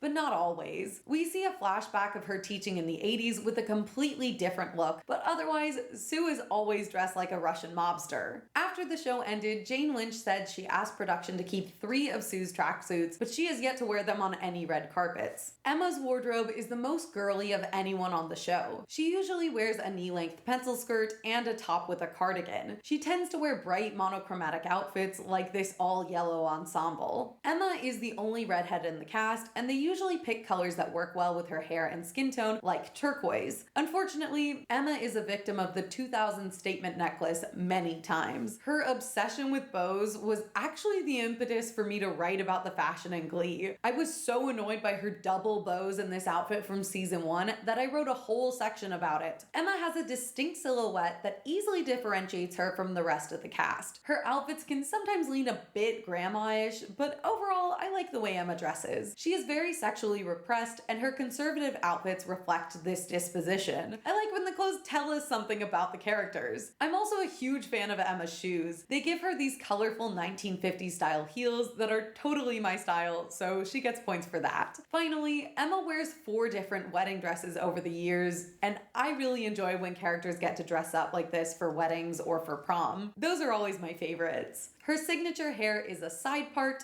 long swoopy bangs, and stick straight hair with a curl under. Emma's hair is pretty consistent. The only change comes in season 5 when it's slightly longer, no bangs, and curled. Will's signature look is dress pants, a button-down shirt, tie, and a vest. I think Will Schuester legally owns the concept of vests. Wait, what? You're addicted to vests. Your extensive collection of vests. I mean, seriously, you wear more vests than the cast of Blossom. Will's other signature look is his well-groomed curly locks, which Sue is constantly making fun of. I'm gonna bring some Asian cookery to rub your head with, because right now you got enough product in your hair to season a wok. He sometimes adds a blazer or a sweater, but Will rarely wears anything other than a button-down, and he's always clean-shaven. I can only think of one time Will really deviates from his usual outfit. I'm obsessed with the way they style his hair just like Sue's. Other than that, Will sometimes wears a plain white shirt in earlier seasons, but after season 3, it's all vests all the time. Overall, I love the wardrobe of Glee. I think it does a great job of communicating character and personality without having to tell the audience who they are. The outfits feel like things teenagers would have in their closets and reasonably be able to afford, unlike some shows that focus on having all designer apparel for normal 16-year-olds. I think everyone looks very 2010s, which means that some of these items might come back into fashion soon. In terms of the best outfits of the show, Sue is the clear winner. Her tracksuits are iconic and comfortable. I'm partial to this style because my grandfather loved to rock a maroon tracksuit, so I'm definitely biased. Sue's tracksuits are the real star of the show. Speaking of stars, if there's one thing that Glee always gets right, it's the cameos. As early as season 1, Glee was bringing in some pretty big-name actors and Broadway performers. Allegedly, Ryan Murphy's rule was anyone with a Tony Award could appear in the show. However, not every celebrity sighting got the same treatment. I've organized the different appearances into 3 categories. Category 1 is characters who actually matter to the story and get the screen time they deserve. This consists of fully or semi-fleshed out characters with recurring roles that actually get an arc and some storylines, and it includes the Broadway legend best known for playing Glinda in the original Broadway cast of Wicked, and Sally in You're a Good Man, Charlie Brown, Kristen Chenoweth as April Rhodes. April is introduced as Will's former classmate who never got her GED and struggles with being an alcoholic. We'll get you sobered up. Find you some underwear. Allegedly, Kristen and Ryan came up with this characterization together. Kristen was worried about being typecast as a goody two-shoes, so Ryan wrote the exact opposite. April is a bad influence on the kids. You can sneak anything out of a store between your knees. Shoes, prom dresses. And she leaves to clean up her act. She pops up next as the owner of a karaoke roller rink. She lets the Glee kids rehearse there and ultimately pays for the auditorium with the hush money from her dead lover's wife. And then he died. One of his eyes went all funny and he had a stroke right in front of me. Jeez, April, are you okay? Okay, I'm rich. She leaves to pursue her dream of mounting an all-white production of The Whiz. I haven't had a drink in 45 minutes. When we see her again in season 2, April's bringing a new show to Broadway, the April Rhodes original musical, Crossroads, and she wants Will to come with her, but he ultimately chooses Emma and the New Directions instead. Boo. And finally, in season 5, April and Holly team up to help save the Glee Club after Will spent all the money April paid for the auditorium. They celebrate the 100th episode and revisit some of Glee's greatest hits. In total, April appears in 2 episodes of season 1, 1 episode of season 2, and 2 episodes of season 5, and she sings on 12 different songs.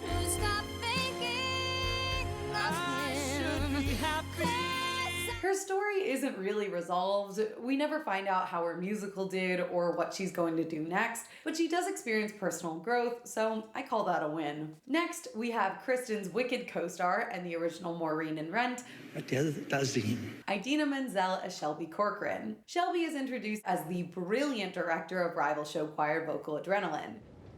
That's a show face, guys. You want to look so talented, it's literally hurting you. She and Will make out briefly. Wait, are you gay? What?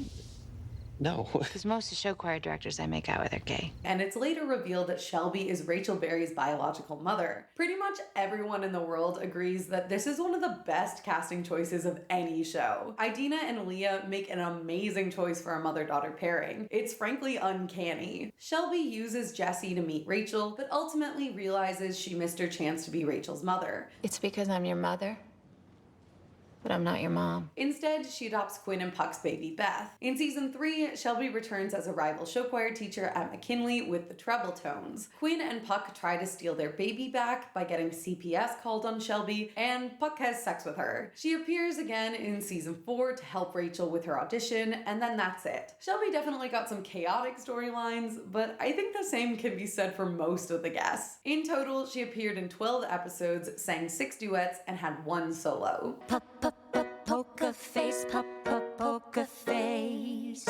Finally, Neil Patrick Harris appears as Brian Ryan, Will's high school arch nemesis who tries to destroy the Glee Club and is instead won back over to loving the arts after he and Will compete for the role of Jean Valjean in Les Mis with the best version of Dream On ever. Sing with me, sing for the year, sing for the laughter, sing for the tears.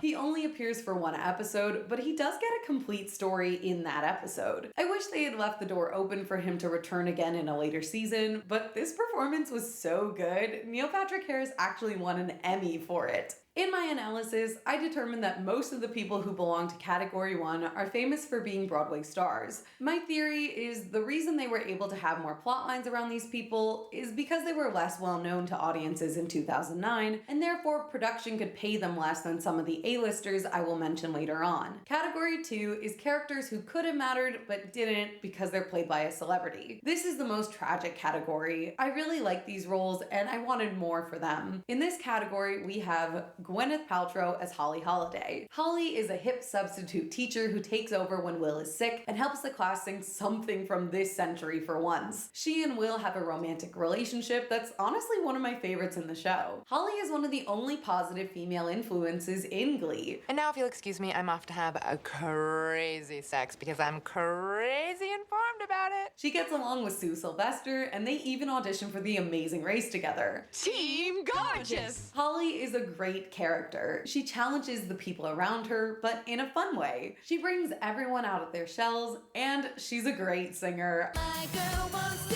party all the time, party all the time, party all the time. I love her cover of Forget You. I see you driving around town with the guy I love, and I'm like, forget you. I'm convinced the only reason Will and Holly couldn't stay together is because it was too expensive to get Gwyneth for more episodes. John Stamos plays Emma's handsome dentist boyfriend and later husband, Carl Howell. Can I just say that you are the hottest dentist I've ever seen? Carl appears in season 2 mainly to be sexy and rival Will for Emma's affections. They say it takes more certainty than talent to be a star. I mean, look at John Stamos. He plays Meatloaf's character in the McKinley production of Rocky Horror and even rides a motorcycle on stage because of his dedication. Carl and Emma get an annulment off screen because they never actually did the deed. Carl's gone. And he disappears for the rest of the series, never to be seen again. Over 4 episodes, he only got 1 solo, which was definitely a missed opportunity because he nailed it with Hot Patootie. Opportunity, bless my soul. I really love rock and roll. Carol Burnett plays Doris Sylvester, Sue's famous Nazi hunting mother, who might just be a pathological liar. She's not majorly important to the story, but her absence does call into question certain things. For example, in season 2, she doesn't go to her own daughter's funeral. Doris may not have been close with Jean, but having her miss the funeral adds a level of cruelty to her that might not have been the case if she were played by a lesser-known actress. So I guess I wanted more from her, but ultimately she is more of a cameo than a real character. In season 3, we finally get to meet Rachel's gay dads, Mr. and Mr. Barry. Jeff Goldblum plays Hiram Barry, and Brian Stokes Mitchell plays Leroy Barry. These two are a very sweet couple, singing show tunes at dinner and trying to figure out parenting their only daughter. They are hilarious, and I love the dynamic between these two. I'm gonna fake an epileptic seizure. You're not an epileptic. That's why I'm gonna fake it. And then we're gonna commence with the teenage lovemaking.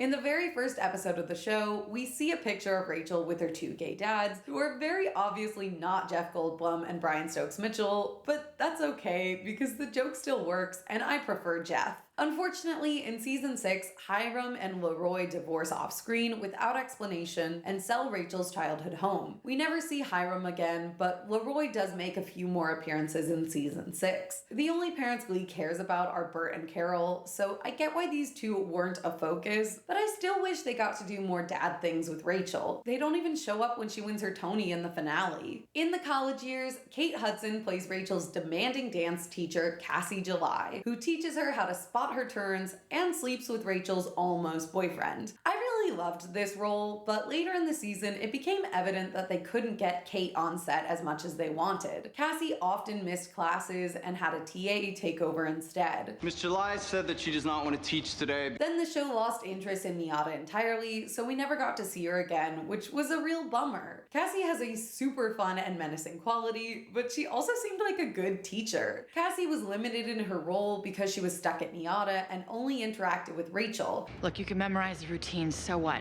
Rachel was incredible. You were incredible. She was okay. Making it easy to cut her from the narrative altogether, but I still wish they let her be more of an antagonist to Rachel. Also in the college years, EGOT winner Whoopi Goldberg plays the daunting dean of NIADA, Carmen Thibodeau. She first appears in season 3 to judge Rachel and Kurt's auditions. In season 4, she makes minor appearances to teach a class and let Kurt into NIADA. She argues with Rachel in season 5 and rightly fails Rachel and Blaine on their midterm because they didn't do the assignment, which is valid. In season 6, they talk about Carmen, but we don't see her anymore. Whoopi sang in Sister Act and the 1997 Cinderella, so I was a little surprised that they didn't give her any songs in Glee. I noticed that characters who sing tend to stick around longer than strictly acting cameos, but that wasn't always the case in later seasons. For example, former Disney Channel star and childhood friend of Artie actor Kevin McHale, Demi Lovato plays Danny in season 5. She has a recurring role as Santana's girlfriend after she moves to New York and has finally broken up with Brittany for the millionth time. Danny is part of Pamela Lansbury, and she just kind of fades away. She and Santana don't even officially break up. Santana cheats on her with Britt, and we never see Danny again. Yay! This is one where I don't know what happened. I don't think she was too expensive to get on the show. It seems like they just forgot about her or got bored with maintaining this storyline. Danny was connected with Santana, Kurt, Rachel, and Elliot, but she was really only Santana's friend, so I guess that made it easier to dump her when Santitney was ready to get back together. Overall, I think it's a bummer because I really liked Danny and the way she was open and confident about her sexuality. She mellowed Santana out, and they had a really healthy relationship together. Adam Lambert got a similar treatment with his character Elliot / Starchild, a punk rock singer who joins Pamela Lansbury. According to the show, his name is an homage to David Bowie, but it kind of feels like it's a reference to Darren Criss's involvement in Star Kid Productions. This is another one where they seem to get bored or forget about Elliot. I liked him, but the show stopped having things for him to do, and we don't get a satisfying conclusion to his story. Elliot was Rachel's roommate briefly and a potential romantic interest for Kurt, but they don't explore this and he gets cut from season 5B. My idea would have been for Starchild to leave to audition for American Idol as a fun little gag. And finally, we have Miami Sound Machine singer Gloria Estefan as Santana's mother. Much like Idina, I think this is an excellent casting choice. Gloria does a great job with the role, and we even get to hear her sing at Santana's wedding. My only complaint is that they don't involve her earlier in the show. There are some plot points and discussions around Santana's sexuality which could have used a mom figure. Santana also faces some homophobia from her abuela, and we don't see her mom defending her because either they couldn't get her on set or they just didn't think about it. Either way, it's a plot that could have used a mom. Overall, the problem with casting big-name celebrities in roles fans really like is that it can be hard to get them back into the studio for filming. Gwyneth Paltrow came back briefly in season 5, 5, but in between she was filming Iron Man 2, Iron Man 3, and The Avengers. It's unrealistic to expect these A-listers to be available for a recurring role on a TV show. So if the writers know that's the case, then I think they need to either write a story with a full arc in 1 or 2 episodes, or just cast less well-known people who can commit to coming back. I still really love and appreciate these performances, but I am disappointed and lament what could have been with these characters. And the last one, category 3, is called, oh look, it's Jimmy Buffett. This is the category where we see the most people appearing as themselves and not a character. It includes Josh Groban. He plays himself and attends a performance of Will's a cappella group, the Acafellas, to serve Sandy a restraining order. He didn't need to serve it himself, but that's the kind of guy he is. Josh appears in the season finale as a judge for regionals, and he's in my top 2 favorite celebrity appearances of the show. Kiss my ass, Josh Groban. After Sue Sylvester's physical performance goes viral, real-life Olivia Newton-John contacts Sue to redo the music video, giving us one of my favorite performances. Let's get physical, physical. She also appears as a judge for season 1 regionals. I thought that brunette had an amazing voice. Brunettes have no place in show business. I was thrilled with their use of Olivia, but I think that if she were less famous, she probably would have popped up on Glee more and maybe done a Grease number or 2, but that might be wishful thinking on my part. Tyra Banks pops up as Bichette, the owner of a modeling agency who judges Sam's body and tells him he needs to lose weight. Ricky Martin plays David Martinez, a night school Spanish teacher who helps Will admit he doesn't know Spanish, and he gets to sing a hot song with Santana. Tropical, the island breeze, all of nature wild and free. I like this character a lot. He only appears in 1 episode, and we'll talk about why in a bit. Skylar Astin of Pitch Perfect fame appears for season 5 nationals as the leader of Throat Explosion named Jean-Baptiste. We are Throat Explosion. Expect us. Skylar auditioned for Glee back in 2009 because he was in the original Broadway cast of Spring Awakening with Leah, Jenna, and Jonathan. He didn't land the role of Puck, so instead they gave him a French accent and some of my favorite lines in the show. Bonjour! Le directions nouveau! So I'd call this one a win. Katie Couric and Geraldo Rivera from Fox News both interview Sue Sylvester. I assume they were easy to get because Glee also aired on Fox, but I don't know how that all works within the network. June Squibb plays a sad old lady for 1 episode in season 5. Broadway star Patti LuPone is spotted in Sardi's in season 2. Allegedly, they were going to do an entire episode about her, but it was canned because LuPone didn't want to be stuck doing TV appearances, so they changed it to a cameo instead. While under the influence of laughing gas, several Glee clubbers see real-life Britney Spears in season 2. Hey, Brittany. Oh, hey, Artie. Sarah Jessica Parker plays Isabel Wright, Kurt's fashionable boss at Vogue.com, who celebrates Thanksgiving at Kurt and Rachel's apartment. The reason this one is a category 3 and not a category 2 is because Isabel doesn't have any storylines. We don't learn about her at all. She barely has any scenes, so you hardly notice when the show forgets about her entirely. It's one of those things where someone says, oh, did you know Sarah Jessica Parker had a cameo on Glee and they sang Let's Have a Kiki? Let's have a Kiki! And then you move on. Broadway star Shirley MacLaine appears in season 5 and becomes Blaine's wealthy patron for 2 episodes. Ken Jeong and Jennifer Coolidge play Britney's parents. They are only introduced for Britney's wedding, and the main joke here is that Ken Jeong's character is ridiculously dumb. Your real father is Dr. Stephen Hawking. The robot. He's not a robot. They are not subtle about this one. Initially, I thought they could only get him for 1 day because he misses the wedding because he's in the bathroom. My husband's in the bathroom and he's missing all the vows. But it turns out they did get him for 2 episodes, and the joke is that he missed his only daughter's wedding because he was in the bathroom. My husband's in the bathroom and he missed the whole aisle thing. It's not a funny joke to me, but I hope someone liked it. Shouldn't he be walking Britney down the aisle? What a weird joke. Cheyenne Jackson of Descendants 3 fame plays Dustin Goolsby, the Season 2 vocal adrenaline coach who steals Sunshine Corazon. He is also called Sergeant Handsome in Sue's League of Doom. Surprised you even saw me. I was blending in pretty well back there. For some reason, he's listed on the fan wiki site as Jack Summer, and I don't know who that is. Cheyenne wasn't super well known at the time because his background is in musical theater, but they don't let him sing on the show, which I found strange. I assumed they cast him because of his Broadway experience, but I guess not. I like this actor. He did a good job as Hades, and I liked him on 30 Rock as well. After Glee, he worked on 4 seasons of Ryan Murphy's other project, American Horror Story, and he briefly played Cinderella's Prince in the 2022 revival of Into the Woods, so he seems to be doing well. Hot off the set of Twilight Breaking Dawn Part 2, Peter Fasinelli plays Rachel's funny girl director, Rupert Campion. Rupert is kind of a jerk and a little bit dumb at times, but he looks like Carlisle Cullen, so I'll forgive him for just about anything. Finally, every season we have a variety of guest stars who appear to play judges for the show choir competitions. This is one of the most popular places to spot celebrities on Glee. Season 1, we have Pitch Perfect star Anna Camp. Season 2, Kathy Griffin. Season 4, comedian Fortune Feimster appears, but technically the judge is her racist male poodle. And Season 3, we have an impressive lineup of Lindsay Lohan, Perez Hilton, and Glee creator Ian Brennan. He plays a vampire judge named Sven Goebbels. Sven Goebbels!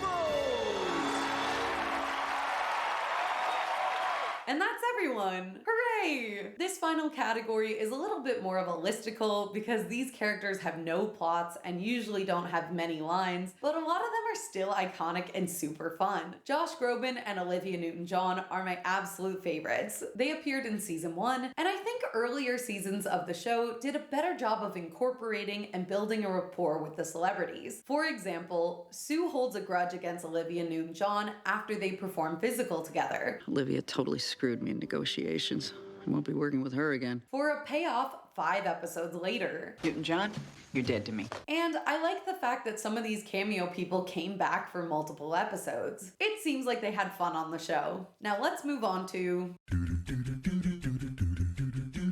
In the first draft of the Glee pilot episode, the one where Kurt is an Indian boy named Rajesh, there is no villain. If anything, the plan for the villain of Glee was the crumbling 2008 economy. The Glee Club is being shut down due to budget cuts, something which has historically affected the arts much more than any villain ever has. However, the creative team thought the show needed something else. It wasn't enough to watch them overcome capitalism. They needed a real antagonist to personify the intangible hatred of the arts and the unpopular kids. Ryan Murphy credits then Fox Entertainment president Kevin Riley with the creation of Sue Sylvester. And it was exactly this characterization that drew Jane Lynch to the role. I remember the first description of Sue Sylvester. It said, she may or may not have posed for Penthouse. She may or may not be on horse estrogen.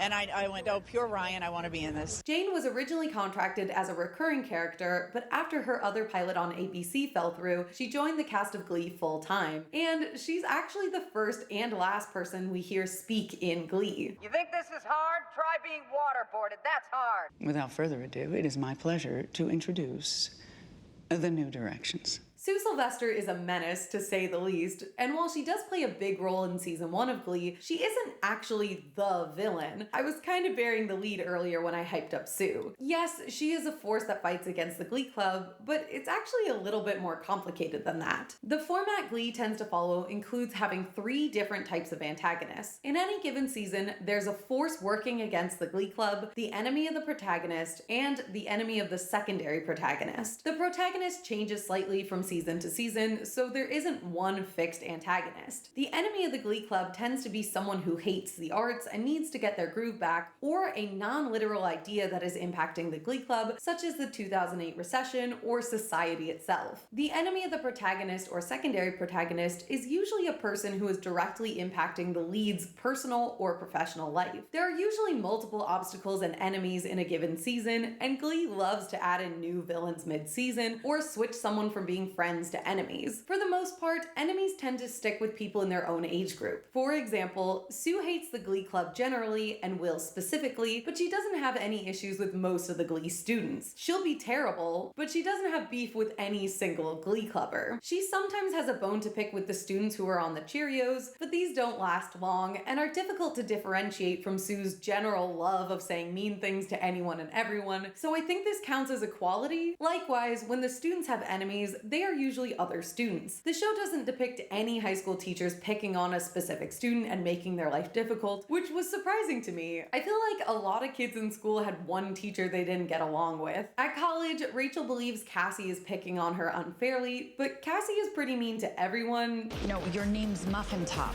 So I don't count this. For this section, I thought it would be fun to graph the main antagonists of the Glee Club. On the y-axis, we are charting how well they work as an antagonist, from just plain evil to iconic, and on the x-axis is their crime level, from completely harmless to criminal. Jesse St. James and Vocal Adrenaline. In the pilot, we meet the main competition for season 1, three-time national champion Carmel High School show choir group Vocal Adrenaline. They come from a public school, I think, that's in a rich area with better funding for the arts, and they care about show choir so much that they hold students back from graduating to make their team stronger. They fail you on purpose?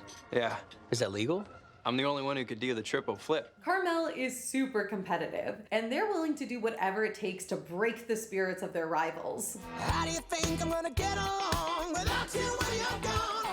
Iconic. Even though Vocal Adrenaline is introduced in the pilot, we don't really see them for a bit, and the Glee Club does not compete with them during sectionals. Instead, VA is set up as the villain for the second half of season 1. In season 1A, Sue is the main antagonist, and in 1B, Shelby and VA become the new main antagonists. The Glee kids have to beat Vocal Adrenaline in order to remain a club. Season 1 VA is the antithesis of the New Directions. They have more money, more experience, and better performers overall, which makes them interesting to watch, but they lack heart. They are robotic and they don't bring passion and humanity to their performances because they are so focused on winning. We've never been able to pull off a funk number. Well, that's because we're soulless automatons. I'm so depressed. Jesse leaves VA during the Madonna episode. I saw all the paperwork. I spoke with his parents. They went to in Bali. It's a very expensive phone call. So he isn't a bad guy for most of the season, but he's still a formidable adversary and the star of VA. I'm a star. You can learn from me. When he returns in the penultimate episode, he has rejoined VA. He dumps Rachel and his team violently throws eggs at her vegetarian head. Break it like you broke my heart. I love the antagonism between the two show choirs because McKinley High is canonically located in Lima, Ohio, and Carmel High is located in Akron, Ohio. The distance between Lima and Akron is about 155 miles and would take around 2 hours and 21 minutes. So every time that the Vocal Adrenaline team throws eggs at the kids or teepees the choir room, just remember that they drove 5 hours round trip for that brief bit of bullying. That's commitment. Overall, my favorite thing about season 1 VA is that they're so talented. They're not comic book villains or literal criminals. They're just good performers who intimidate their competition. Like most things in season 1, I think they're iconic, but I wouldn't call them quite criminal. Blaine and the Warblers. These guys are an adversary to the Glee Club because they were in competition during season 2 regionals, but I wouldn't call them villains by any means. Season 2 Warblers are always well-mannered and steeped in tradition. They're a great group of singers, and that was enough for them to be considered a proper antagonist in early seasons. The show clearly liked Blaine, and Kurt was a warbler for this season, so I wouldn't call them a villain. The scariest thing they could do is sing a Maroon 5 cover at you. Oh yeah! They're good antagonists, but overall the OG warblers are harmless. Sunshine Corazon and Vocal Adrenaline. In season 2, VA is not really competition anymore. Sunshine initially wants to join the New Directions until Rachel sends her to a crack house, but she's still nice. She tries to sing at their Night of Neglect in episode 17, and at Nationals, Rachel helps Sunshine during her performance. What are you doing? I'm making something right. VA was good, but I don't think they were going to beat the New Directions until Finn threw the competition by kissing Rachel, so this one is silly. Sunshine is serviceable as an antagonist because she's a good singer, but the narrative doesn't view her as powerful enough to beat the New Directions, so she barely constitutes a threat. The US economy. The first threat to the Glee Club is the failing US economy and budget cuts in schools across America. The arts are always the first to go, and to this day it is considered a luxury and not a necessity for children to express themselves creatively. I think this is a pretty good antagonist because it's realistic and causes everyone to fight amongst themselves. The failing economy affects all of the teachers. Sue is not a proponent of the arts, but she's mainly an antagonizing force toward Will because he threatens to take her budget. I want my full budget restored. I need a fog machine. With every success the Glee Club experiences, Principal Figgins takes from the Cheerios budget and gives the money to the Glee Club. And all that money Figgins has been funneling into your budget will finally and rightfully be restored to mine. All of the teachers are fighting over these limited resources. In the first episode, they no longer have a coffee machine because it's too expensive. Where's the coffee pot? Figgins got rid of it.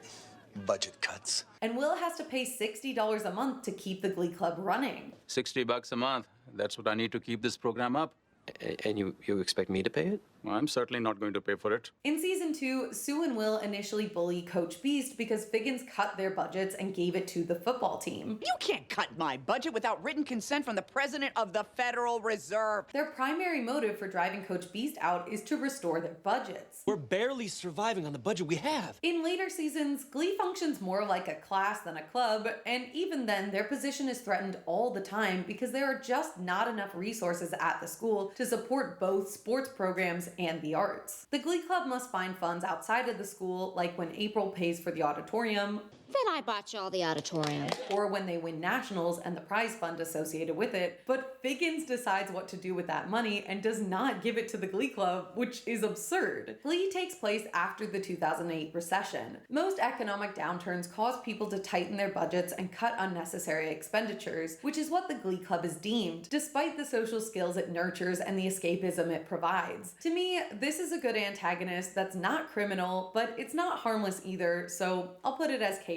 Aural Intensity. They have a funny name, but these guys are barely competition, and I do think the New Directions should have beaten them at regionals in season 1. Aural Intensity was fine, but they weren't better than the Journey medley. The only reason they beat the New Directions was because the writers wanted Glee Club to not place at regionals, We didn't even place. but this is stupid because they came in 3rd, which means that they did place at the competition. So, Sebastian and the Warblers. In season 3, the Warblers are led by Sebastian Smythe, who I hate with the fiery passion of 1,000 suns. But the Warblers themselves are not really much of a threat after season 2. Sebastian's group steals the Glee Club's idea of singing Michael Jackson at regionals, and they harass the Glee Club, which goes completely against Dalton's rules. We just have a zero tolerance harassment policy. Everybody gets treated the same, no matter what they are. But they also aren't that good. We see their regionals performance, and they're just okay. Don't give up, you're gonna see tomorrow that you'll be on your feet again. At no point did I think they were good enough to beat the New Directions. I mainly thought, dang, they ruined the legacy and integrity of the Warblers for this? Turn the lights out now I'll take you by the hand.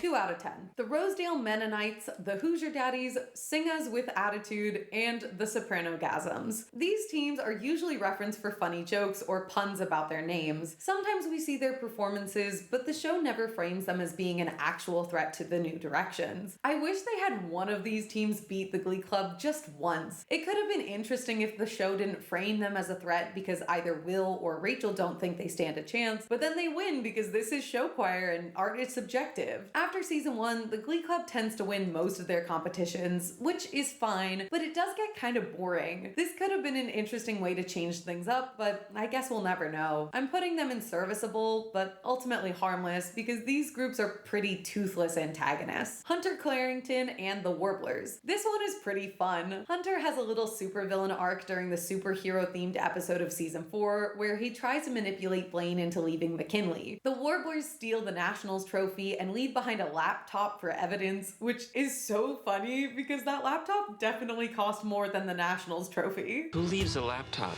Someone rich. The Warblers become cartoonish villains in a way, but it's still fun. The plot about the Warblers using PEDs to get bigger is weird and doesn't make any sense. You can't just go from being a twig to Jean-Claude Van Damme in a few months. Tell him, Sam. But I do admire their ambition, even if it was wasted on a meaningless high school competition. I think Hunter's a good antagonist, and he toes the line of criminality. Coach Beast. Coach is introduced in season 2, and they take some of the Glee Club's budget and put it towards football. These two departments are completely unrelated, and the Glee Club earned that budget, so this is a ridiculous premise. However, this is not Coach Beast's fault. They did nothing wrong, and they don't pose any threat to the Glee Club. Even though Coach is tough, they barely count as an antagonist, and they become an ally to the Glee Club pretty quickly. They don't commit any crimes, so Coach Beast is the most neutral point on this graph. They're harmless, and they're a serviceable adversary for 2 episodes. Jean-Baptiste and Throat Explosion. Expect us! This is another one of the best antagonists. Jean-Baptiste is surprisingly nice to the New Directions when he interacts with them. Look, everyone knows you're that show choir. And everyone knows it's been a very rough year for you. He is a talented show choir enthusiast, and he might be a little intense, but he keeps his guys in line, which makes him one of my favorites. He feels very early Glee, similar to how Jesse is the lead of VA in season 1, and he's just a good performer. Throat Explosion beats the New Directions at Nationals. I don't know if this was entirely deserved, but they were definitely the team to beat, and I like that they don't get an overdramatic villain arc. They're simply talented. Everything that kills me makes me feel alive. That's what I want from my show choir antagonists. People who love what they do and are good performers. They did nothing wrong and they're outstanding. Clint and VA season 6. This one isn't a big threat in my opinion. I didn't love the group and most of their performances are just okay, especially when Will is in charge because this man does not have good taste. It was a rock lobster. These outfits are supposed to be an homage to the original music video, but that doesn't make them good. Clint isn't intimidating and I don't get why they don't respect Will. VA has always been characterized as robotic performers. If Will can teach them to add some spirit and soul to their performances, they would be unstoppable. My dream is to combine the resources and support of vocal adrenaline with the heart and inspiration of the New Directions. I feel like Will has things to teach them, but the show wants him back with the New Directions, so they pretend like Will has no control here. The biggest problem for me is that these guys have no stakes. They want to win, but there's nothing at stake if they don't. The Glee Club has stakes. They have to win certain competitions or their programs will be cut. But these other teams don't have any motivation other than that they want to win. I don't think that's a strong enough motivator to drive children to crime. It just doesn't work for me in the narrative. I think they should have established some stakes for VA and the other teams so we get why they're willing to do anything, even cheat or hurt others to win. These guys also write slurs on Coach B's car, which is terrible, and it's not fun like some of Sue's crimes. I find these guys boring, so I'm ranking them as just below serviceable and a minor threat. Harmony and the Unitards. Harmony is super fun, and the Unitards give a great performance at regionals. I love these costumes. Despite the inconsistencies with Harmony being a sophomore, I think the Unitards are a solid antagonist and they don't get into any criminal activity. Sue. Sue is undeniably the biggest menace to the Glee Club. She is constantly coming up with ways to destroy the club from the inside. Destroy the Glee Club. First, she uses Quinn, Santana, and Brittany to spy on the club. She tries to break their spirits by manipulating them into hiring Dakota Stanley. What's wrong with me is that you're freakishly tall. I feel like a woodland creature. Then she becomes co-coach of the Glee Club. I want to pit these kids against one another, am I clear? And divides the minority students from the rest. I am going to create an environment that is so toxic, no one will want to be a part of that club. When that doesn't work, she leaks their set list to the other teams to ruin their performance at sectionals. You have no proof. No proof? You are the only person who had the list! But other than that, you have no proof. In season 2, she fakes her own death so she can join the club to manipulate Rachel and Mercedes into having a diva off, but this backfires. Hey, where's the hate? Not the point of Glee Club, Sue. She also forms the League of Doom and tries to divert the Glee Club's plane to New York. The second that plane touches the tarmac, they'll be swarmed by armed militants. Wait, are we trying to have the Glee Club killed? In season 3, she makes Santana burn down one of the purple pianos. At Christmas, she steals presents from children and trashes the choir room. And she bullies and insults the Glee Clubbers all the time.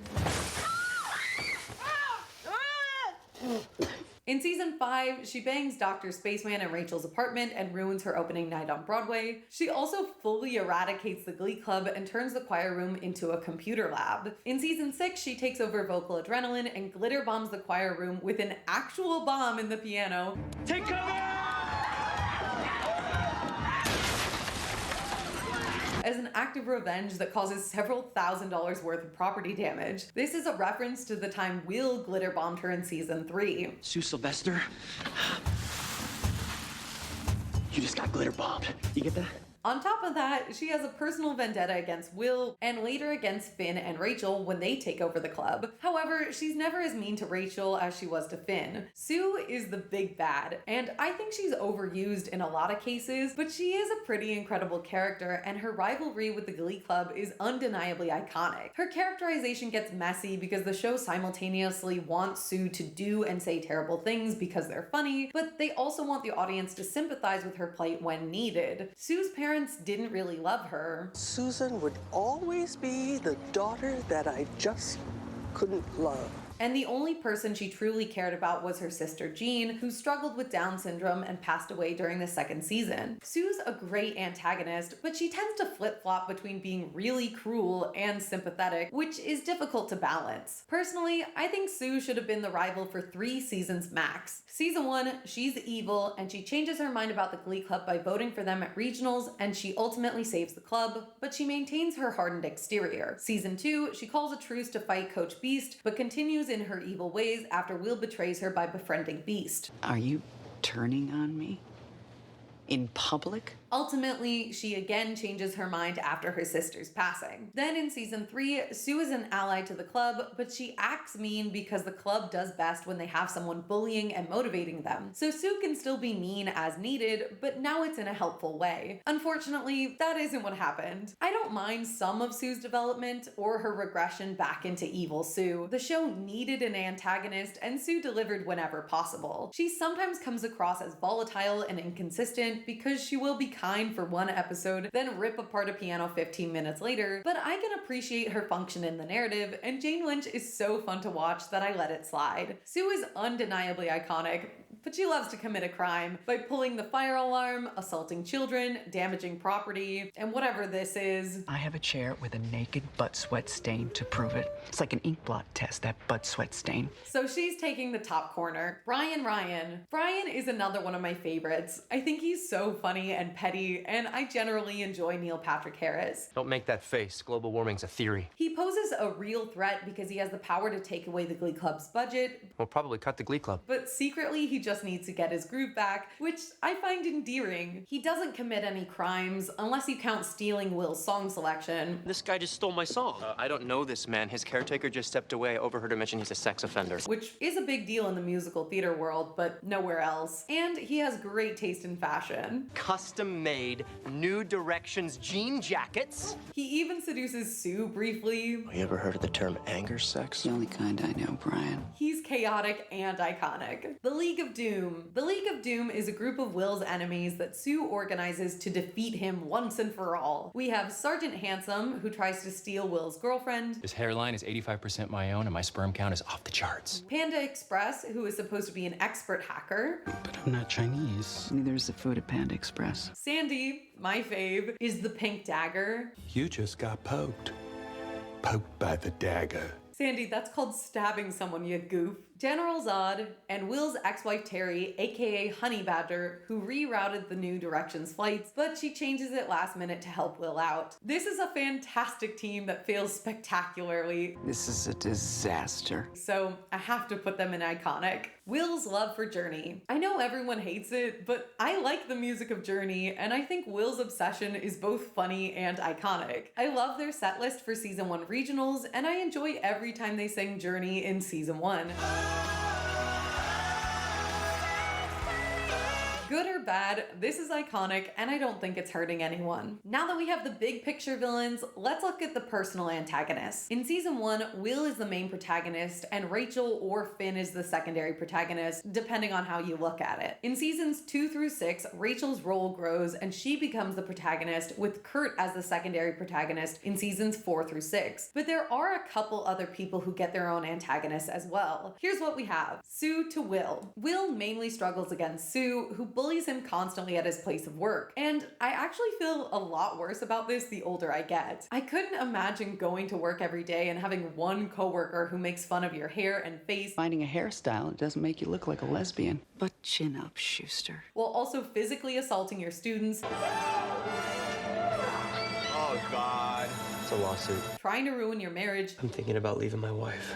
Well, I didn't see that one coming at all. and pulling increasingly invasive stunts to get you fired from your only source of income while you have a baby on the way. In real life, Sue is a terrible coworker, but in the show, she's a great antagonist and she earns the top corner spot once again. Terry to Will. Terry is probably Will's biggest obstacle in season 1. She's crazy and absolutely iconic. Howard, if you can't afford a fitted sheet, you cannot work at Sheets and Things. As early as the pilot, Terry manipulates Will. She complains about everything and lies about her false pregnancy. If I don't get some sleep, I could miscarry. Terry takes a nursing job at McKinley to get closer to Will and keep an eye on Emma, who she believes is moving in on her husband. She starts prescribing medication to the students and gets a man arrested for buying too much over-the-counter decongestant because the police thought he was starting a meth lab. I never told Howard to get them all in one place. So she is also a terrible coworker. After the baby drama, Terry comes back a couple times to try to reconcile with Will, but ultimately she cannot change her controlling ways. Terry is incredible, and no other villains ever come close to rivaling her over-the-top scheming and unhinged manipulations. We're gonna have to get you a baby.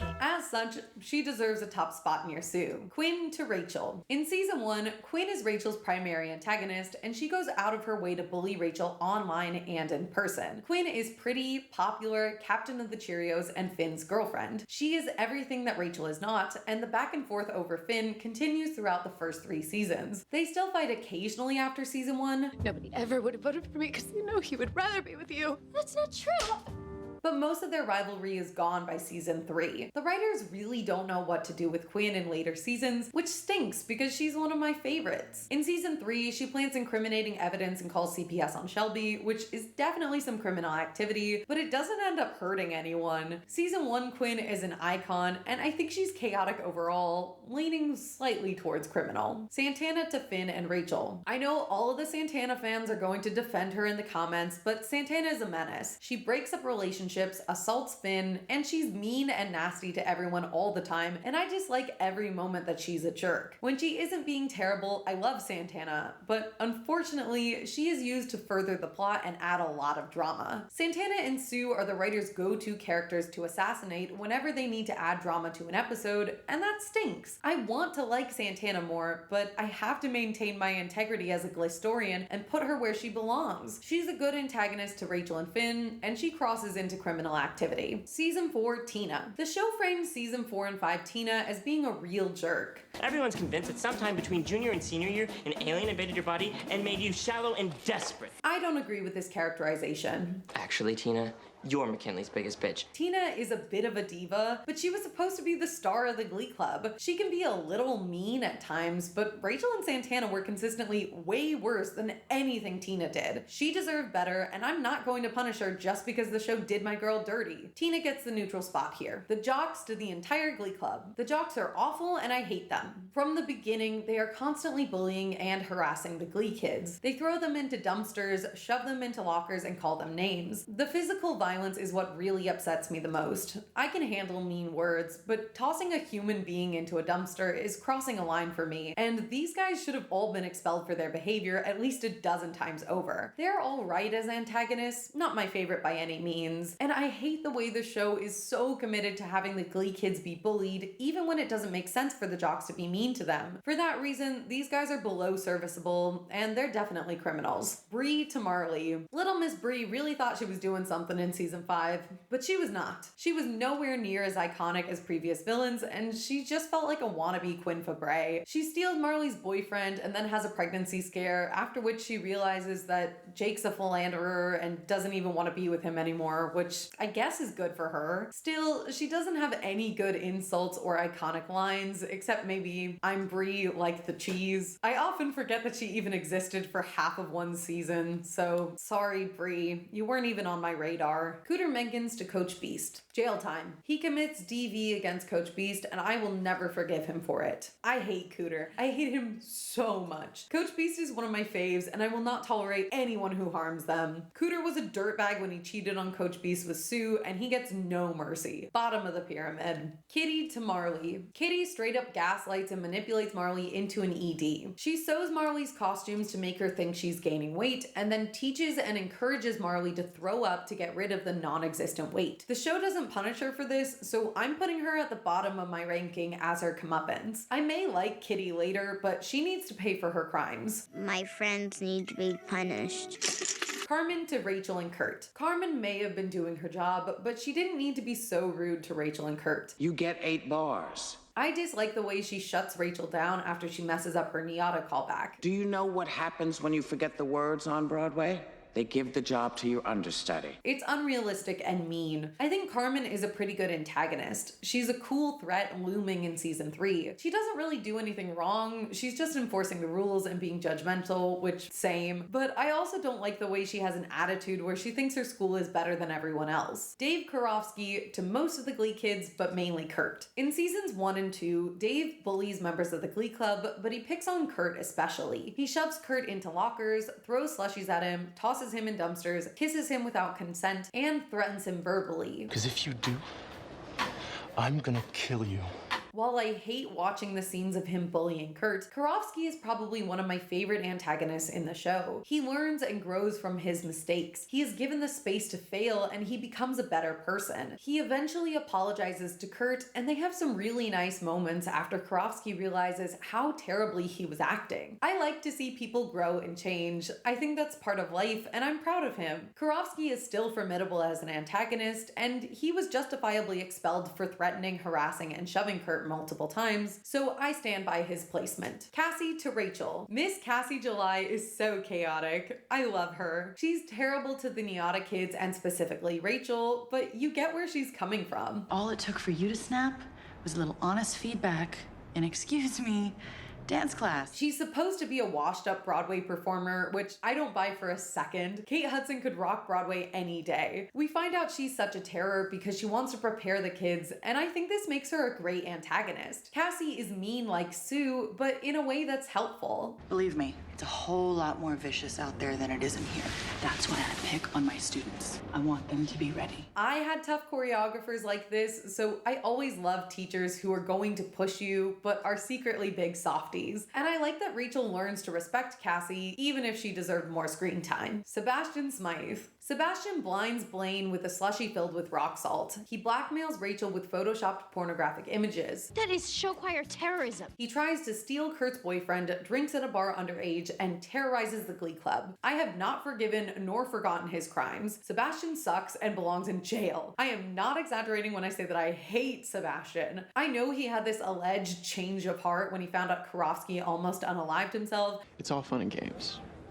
Until it's not. But that doesn't mean I forgive him for what he did. I don't trust him and his meerkat face as far as I can throw him. He besmirched the good name of the Warblers, and he was an absolute terror. Jail. I literally created the evil category just for him. I hate this man so much. Becky Jackson to everyone. Becky is essentially Sue's minion and later her best friend. Becky has Down syndrome, so she can sometimes be singled out, but she really just wants to be treated like everyone else. She's a B to most of the kids at school. Give me some chocolate or I will cut you. But we also know she has a softer side. And her voiceover is Helen Mirren. In my mind, I can sound like whomever I want, so lay off, haters. She tends to act out when she doesn't get her way, and she hates xylophones. Don't even think about it. Becky, no, don't. but she doesn't pose any serious threat. She's more of an agent of chaos. Ken Tanaka to Will. Ken is the McKinley High football coach in season 1. He is madly in love with Emma and hates competing with Will for her affections. Although Will is married, Ken knows that Emma would rather be with Will. At one point, Ken changes football practice times to make the players choose between Glee and football because he wants to show Will that he is first in someone's life, which is honestly really sad. Ken's not a bad guy. He just wants to find a partner, and he's willing to put up with a lot from Emma. Look, you know how every time you ask me out, I tell you that I'm on my period? It doesn't bother me. I think it would be best if we didn't see each other after school. Sure. I feel bad for Ken. He's not a villain, he's just trying his best. Homophobia to Kurt, Blaine, Santana, and Brittany. In Glee, homophobia is a present and realistic villain. I would say that it's most compelling with Kurt in season 2 and Santana with her abuela. It's an understandable and realistic struggle that gay kids would experience growing up in Ohio or coming out to their religious older family members. Blaine doesn't really struggle against homophobia, and neither does Brittany. Kurt is the only one who comes out to their parents during the show. I'm gay. I know. Really? I've known since you were 3. Santana comes out off screen, and Brittany never tells her parents to our knowledge, but I'm pretty sure they figured it out when they went to her wedding. I think this is an interesting antagonistic force that makes sense for the characters and writing. Roz Washington to Sue. Roz is the best. She's in my top 3 favorite characters of the entire series, alongside Sam Evans and Sandy Ryerson. She has so many iconic lines, and Nene Leakes is incredible in this role. Roz is an Olympian, which means she's a fierce competitor, and she might be a little bit of a pathological liar like Sue. I may have perpetrated a buttload of credit card fraud. An old lady in Florida may have paid for my condo, and I might have just flat out stole my Lexus. Roz is the swim coach, but she's pursuing Sue's job as cheer coach, which is fun. She's the first and only person to threaten Sue's power, and she isn't won over to the Glee Club. Roz has her own plots, and she's almost exclusively used as an antagonist for Sue. I am having a baby. What holds a vagina? Sue, you can't have no baby. You are old as a hill. I do think she would have been in the show more if she were closer with the Glee kids. The only significant interaction she has is with Sam when he joins the swim team. One of your nipples is higher than the other. I bet you had to overcome a lot with those crooked nipples. And they use her pool for Will's proposal. Even so, Roz is undeniably iconic, and she doesn't commit any crimes. Carl Howell to Will. Carl is one of my favorites. Not only is he the hottest dentist I've ever seen. Yeah, I get that all the time. He's also just a reasonable guy. He makes Emma's OCD better, he helps with the school musical, and he cares about dental hygiene. He and Emma have open communication. What more could you want from a guy? Carl is respectful to Will, and he kindly asks him to back off flirting with Emma. How would you feel if I continued to come after her? Okay, fine. I'll back off. Which I love. Way to assert your boundaries. He's a stand-up guy who did nothing wrong, and he's so hot he belongs in the iconic category for sure. Rachel Berry to herself. If you don't think Rachel is a villain, you haven't seen enough of this show. Rachel sabotages herself and others, but mostly herself all the time. She is a worse villain to herself than almost anyone else in the show. She gets Sandy fired because she didn't get a solo, sends Sunshine to a crack house over solo, self-sabotages and chokes at her NIADA audition. Reads terrible reviews and doom scrolls all night when she should be preparing for her opening night on Broadway, cheats on her boyfriend, almost ruins her Broadway career for a pilot of a really bad TV show, drops out of school after the tiniest inconvenience, and randomly leaves her Broadway dream show for another pilot that sucks. For each of these events, imagine that she also throws a pity party for herself and the audience is meant to feel bad for her. Not only is she inconveniencing herself, but she also sabotages the Glee Club with her antics. The Finchel kiss cost them season 2 nationals. Rachel sabotages and destroys her career more than Sue ever could, and for that, she makes the board as an antagonist. And that's everyone. Glee has some pretty solid antagonists in early seasons, but I think they lose their way a bit between seasons 3 and 6, with the exception of Jean-Baptiste. The show is focused on good guys versus bad guys, which is not how the real world works. People are complicated and they're going to make poor decisions from time to time. Ryan Murphy and the Glee creators have this obsession with with the Glee Club being underdogs and having everyone else bullying them even when it no longer makes narrative sense. The Glee Club should have been underdogs for 1.5 seasons max. After that, it was repetitive and comically over the top. They win most people over to their cause within that time frame, so the show should have adjusted their idea of what is or is not a villain and maybe had some other antagonistic forces. Maybe Shelby tries to steal Will's job as the coach of the New Directions, or they meet a nice character who wants to be friends with everyone but is secretly imploding the club from the inside, and we don't find out their plan until halfway through the season. Instead, we always have a clear delineation between who is a villain and who is not. Even with characters like Sue, who can yo-yo and have some nuance, she's pretty clearly in evil mode or good mode in any given episode. Doing one bad thing does not make someone all bad. Just like Sue being nice for one episode does not make her all good. People have to learn and grow from their mistakes. Shockingly, Dave Karofsky is one of the only people who gets a real redemption arc in Glee. Everyone else is either good or bad, and they stay that way. Even if they do bad things like season 2 Finn and Rachel, the show continues to frame them as good, so they never have a chance to develop as a person, which is a real shame. I think Glee tends to be pretty reductive in their views of who is or is not a villain, and I hope I brought some nuance to the conversation.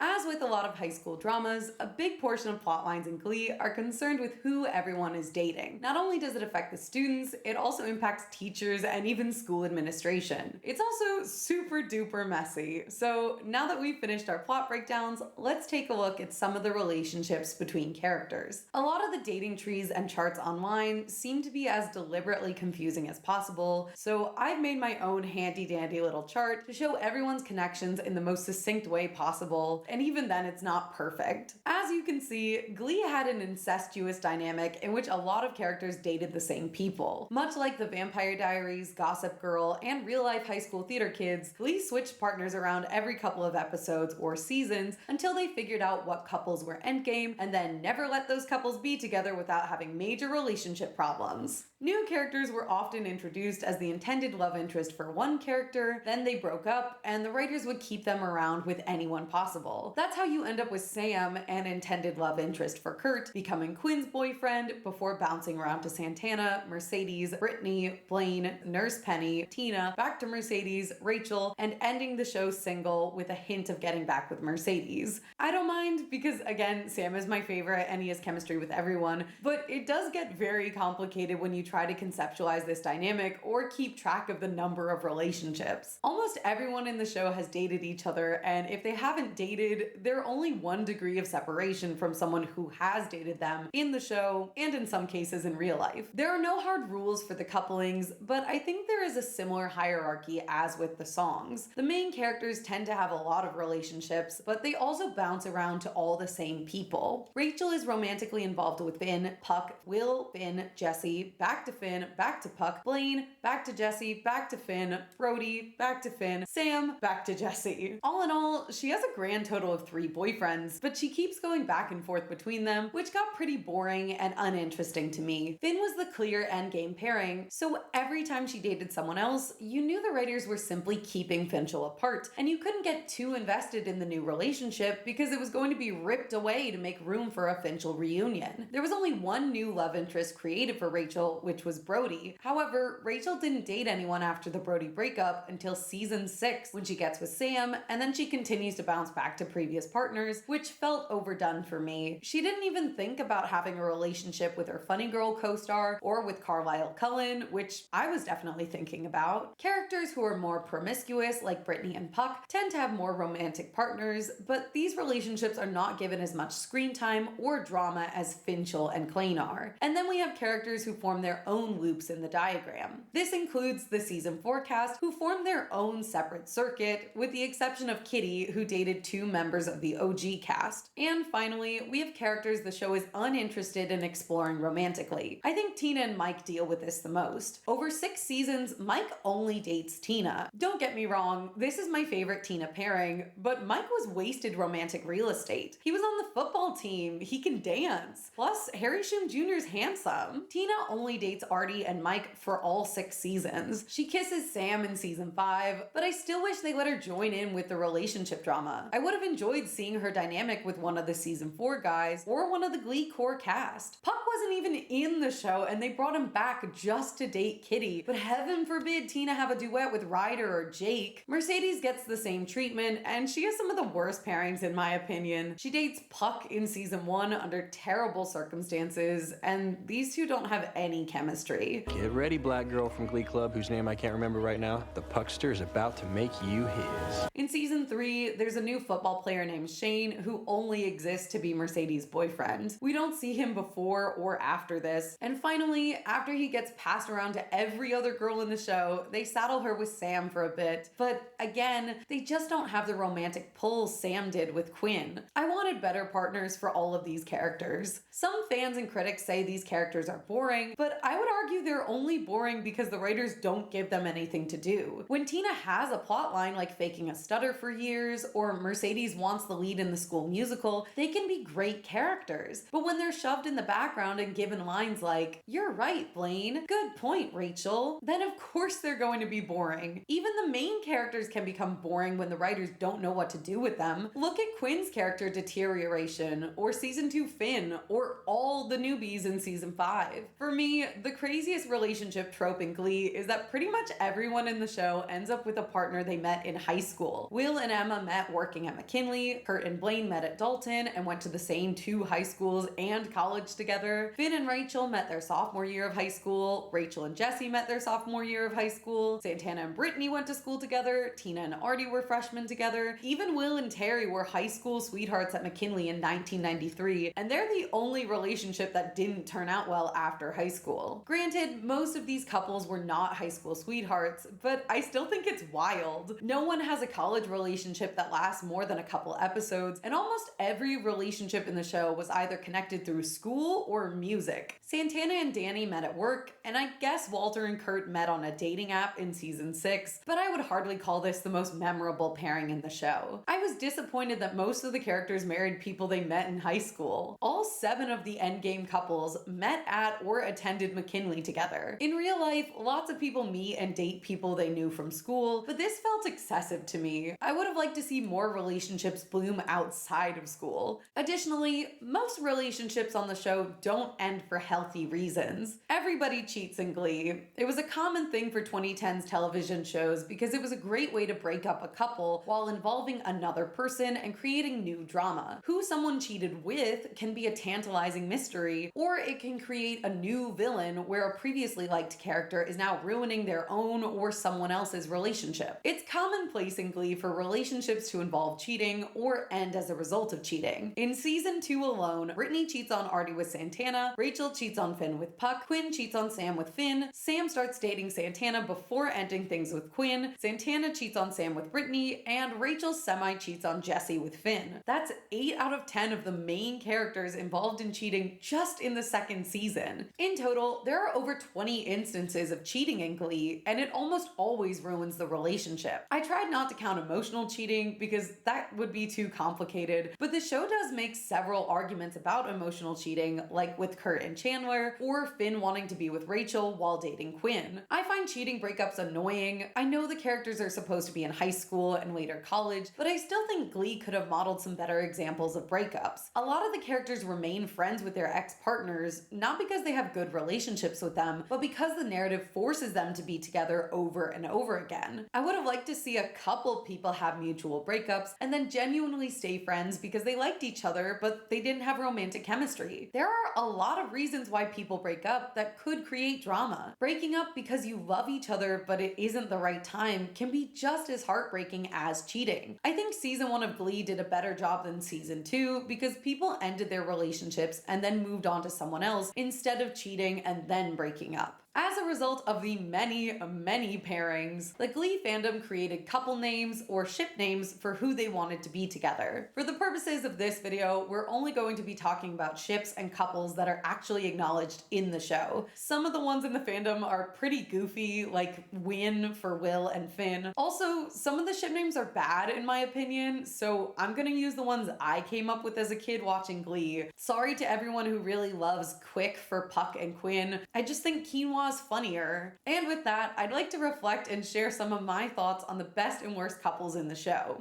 Endgame couples who are mentioned in the show include Finchel, Klaine, Wemma, St. Barry, Tardy, Quinoa, and Santitney. Some people call this one Britannia, but that feels like the name of a thesaurus to me, and I think Santana would like the mention of boobs in her lesbian ship name. Now, technically, Finchel is not Endgame because they did not end the show together, but it was clear that prior to Finn's passing, this was the plan for the show, and they even acknowledged this in the quarterback episode.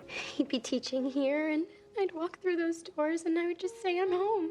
Allegedly, this monologue was written by Ryan Murphy and was the actual plan for the Finchel relationship. Unfortunately, this did not come to fruition, and instead, St. Barry was made the canon ending couple for Rachel. I'm a St. Barry fan. I think Leah and Jonathan have electric chemistry, and their voices sound great together.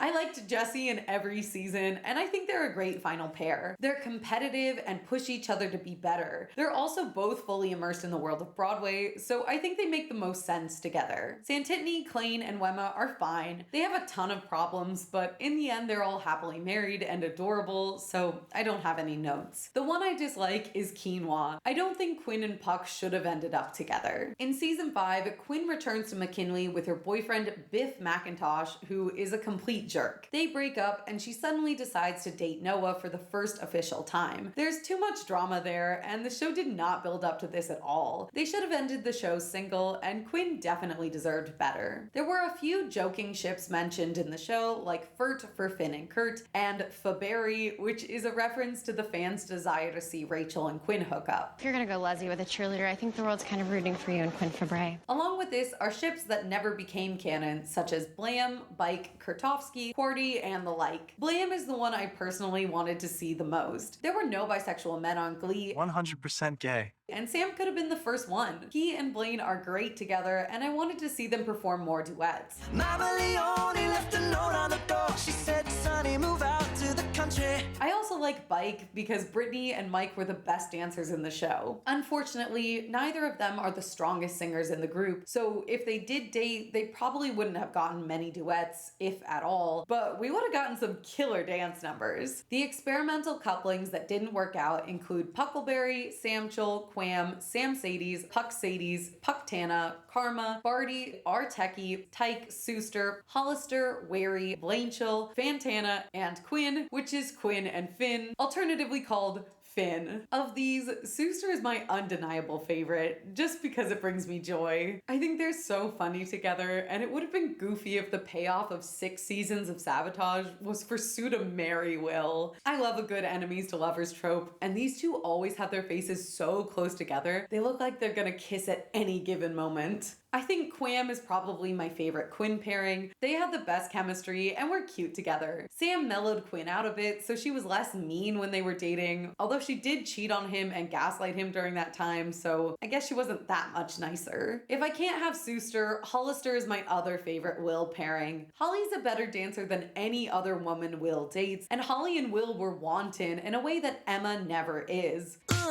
Ooh, never mind. Overall, I think Glee did a great job with the relationships. Not everyone got the same amount of time or duets as a couple, but Glee knew which couples fans wanted to see together, and we even got to see some unique pairings, such as Santana and Quinn hooking up at Will's wedding. In addition to wanting less relationship drama and cheating, I wanted everyone to have more relationships in general, instead of bouncing back to the same people. I also think it could have been fun to see some new pairings, even just for a silly episode. During props in season 3, Tina hits her head and suddenly she's Rachel Berry. I thought we might get to see Tina and Finn together, but instead they make everyone swap, so now Finn is Kurt. They wouldn't even let Tina be with Finn in a head injury-induced dream. The show didn't have many new characters in general, and they definitely could have introduced more people just to be love interests and then incorporated them into the group as a whole later. Sam was the only love interest who was successfully integrated into the team, and even then they exiled him to Kentucky where he was a stripper for half a season with no explanation. Glee had its fair share of controversies, more than any TV show I can remember, and it also had an active fan base who were very vocal on Tumblr and fan forums about their unhappiness with certain plot lines or characterizations of their favorite cast members. I've already addressed several problematic storylines during my plot breakdowns, so I'll try not to repeat the ones I already covered in depth. In this segment, I'll be breaking down moments I didn't mention earlier and giving my verdict for a few we've already mentioned. Rachel sends Sunshine Corazon to a crack house. Even though it wasn't an active crack house, I didn't send her to an active crack house. Rachel is totally guilty. No question there. Artie's use of AAVE and a black scent. Bye, white people. I was playing a marathon round of Halo, woman. Hair of the dog that done bit yo ass. Bounce it, bounce it, bounce. Hey. This one is kinda meta. So allegedly Kevin McHale grew up surrounded by AAVE, and this is part of how he talks in real life. In the show Glee, Artie is a white boy from Ohio, and there are very few African American people in the entire school, except when they randomly add in people we've never seen before. This use of language feels inappropriate to me, and I think it doesn't work with the characterization of Artie. If this language feels right for Kevin, that's great. I'm not telling him how to live his life. I just don't think this is right for the character Artie, and I dislike it because it feels like the joke is just a white kid saying phrases with a racist inflection. Sue gets Brittany to accuse Coach Beast of touching her inappropriately. Show us on the doll where Coach Beast touched you. Sue is definitely guilty here, especially since there are child predators in the show and in the school. I thought you weren't allowed on campus. No, William, I'm not allowed within 50 feet of children. It's not a funny joke, and Coach Beast did not deserve this. Sue finds Jacob Ben Israel touching himself in the library late at night, and she makes him sit naked in her office and explain his behavior to her. Sue is guilty. I don't know what crime this is, but it definitely feels illegal. Tina vapo-raping Blaine. The term vapo-rape is a little too extreme in my opinion, but this is gross. In season 4, Tina takes care of Blaine while he's sick because she has a crush on him. She straddles Blaine, puts vapo-rub on his chest while he sleeps, and then lays next to him while he is unconscious. This is very weird behavior, and she's definitely guilty of something, but I think using the term rape in this situation is too strong, and it makes a joke out of male SA. Did you vapor-rape my ex-boyfriend? Don't walk away from me, Tina Conchang. Which is something season 4 does at least 2 times instead of addressing it. Sue pulls the fire alarm to get the kids to leave an assembly. It's a Britney Spears sex riot. It is a first-degree misdemeanor to pull a fire alarm like this, and you can go to prison for up to 5 years. Sue is guilty of actual crime here. Puck dating underage girls, including Kitty. Guilty, guilty, guilty. Puck was always a little creepy, but season 4 really ups his skis factor, and I do not like him. He's dating underage girls, and it's gross. Aren't you underage? I have a fake ID.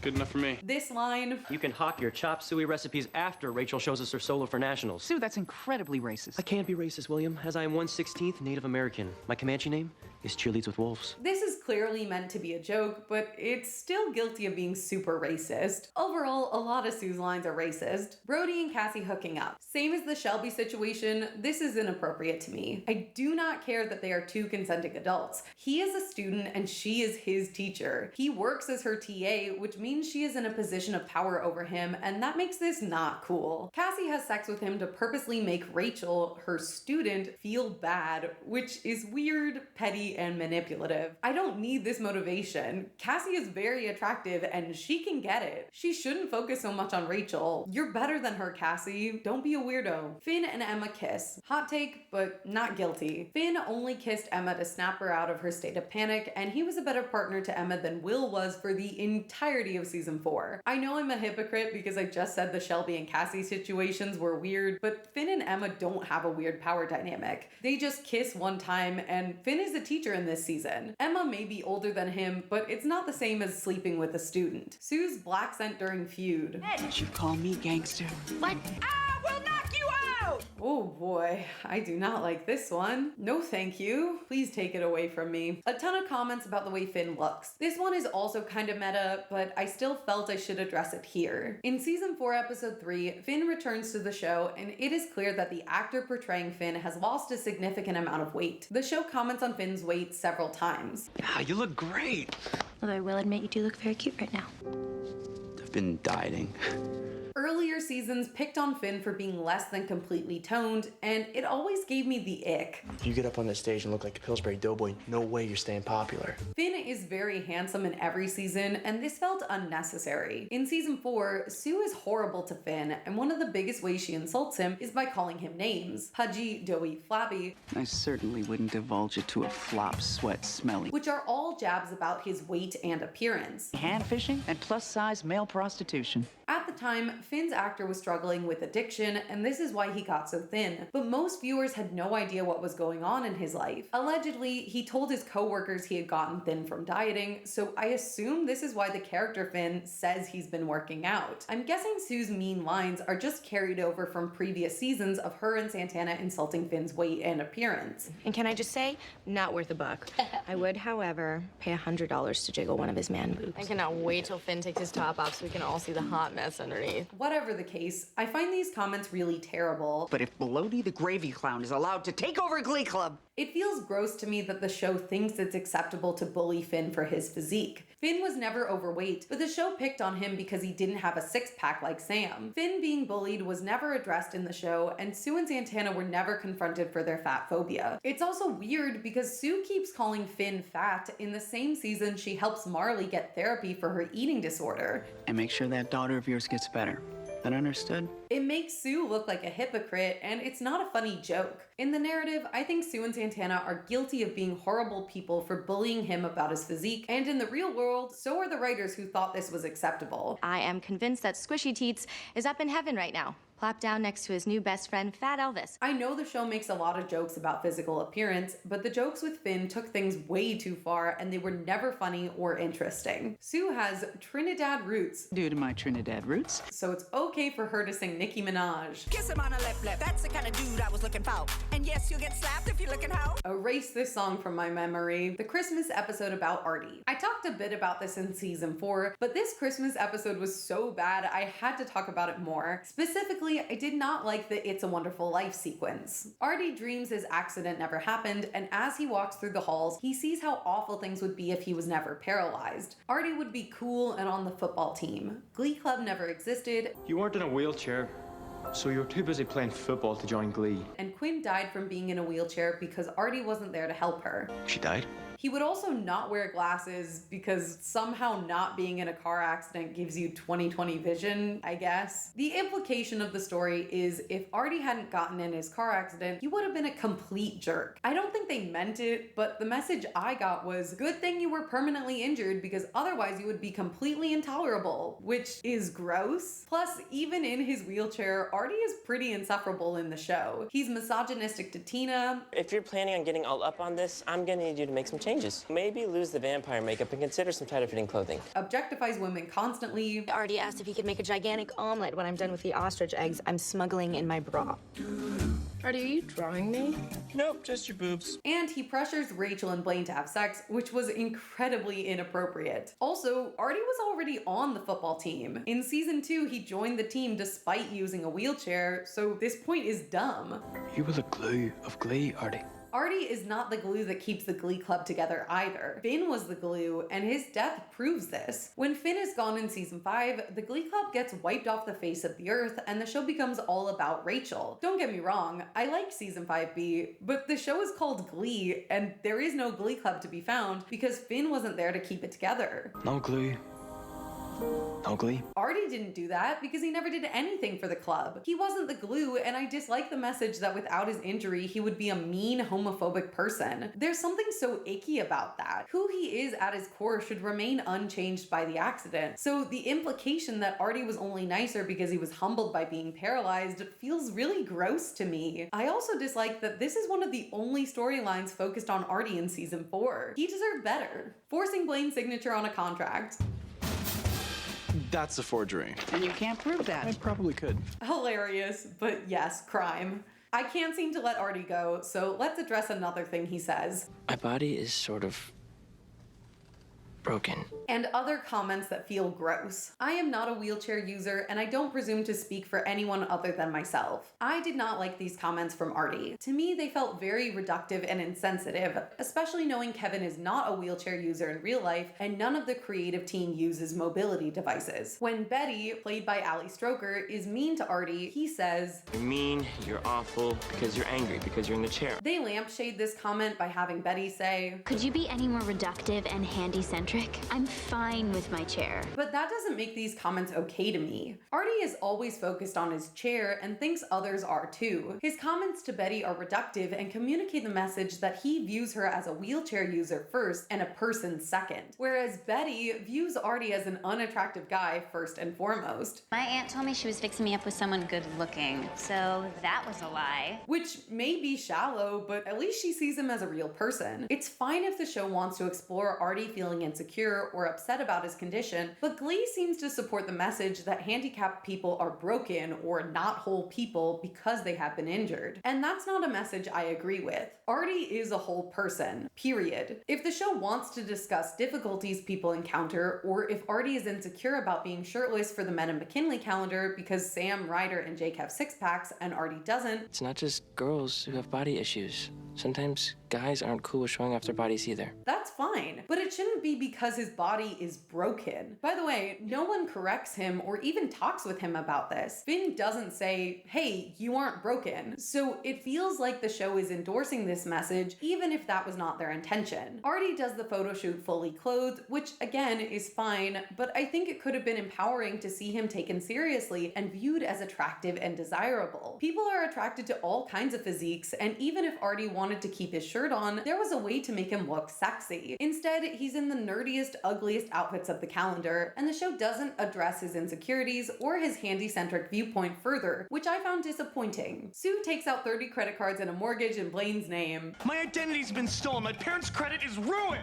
Only for 7 years. This is fraud. Hilarious, but guilty. And that is almost every problematic moment in the narrative. There are a couple more, but we'll talk about them in another segment. Most of these are just supposed to be fun gags and one-liners, but a couple of them take things too far, and I wanted to address them because I know this show is not perfect. I never claimed it was. Well, except that time I said season 1 is perfect. But other than that, you have no proof. Glee has some problematic stuff in the narrative, and I think it's good to address these in a productive manner. I don't think we need to throw out the entire show. My goal in discussing these was to say, yes, I know Glee is problematic. I still like it. Some moments are bad and deserve an apology, but nothing in this world is completely perfect or unproblematic. We can address the good and the bad and like something even if it is problematic at times. Acknowledging the problems and having an understanding of them helps us learn from these mistakes and not repeat them in the future.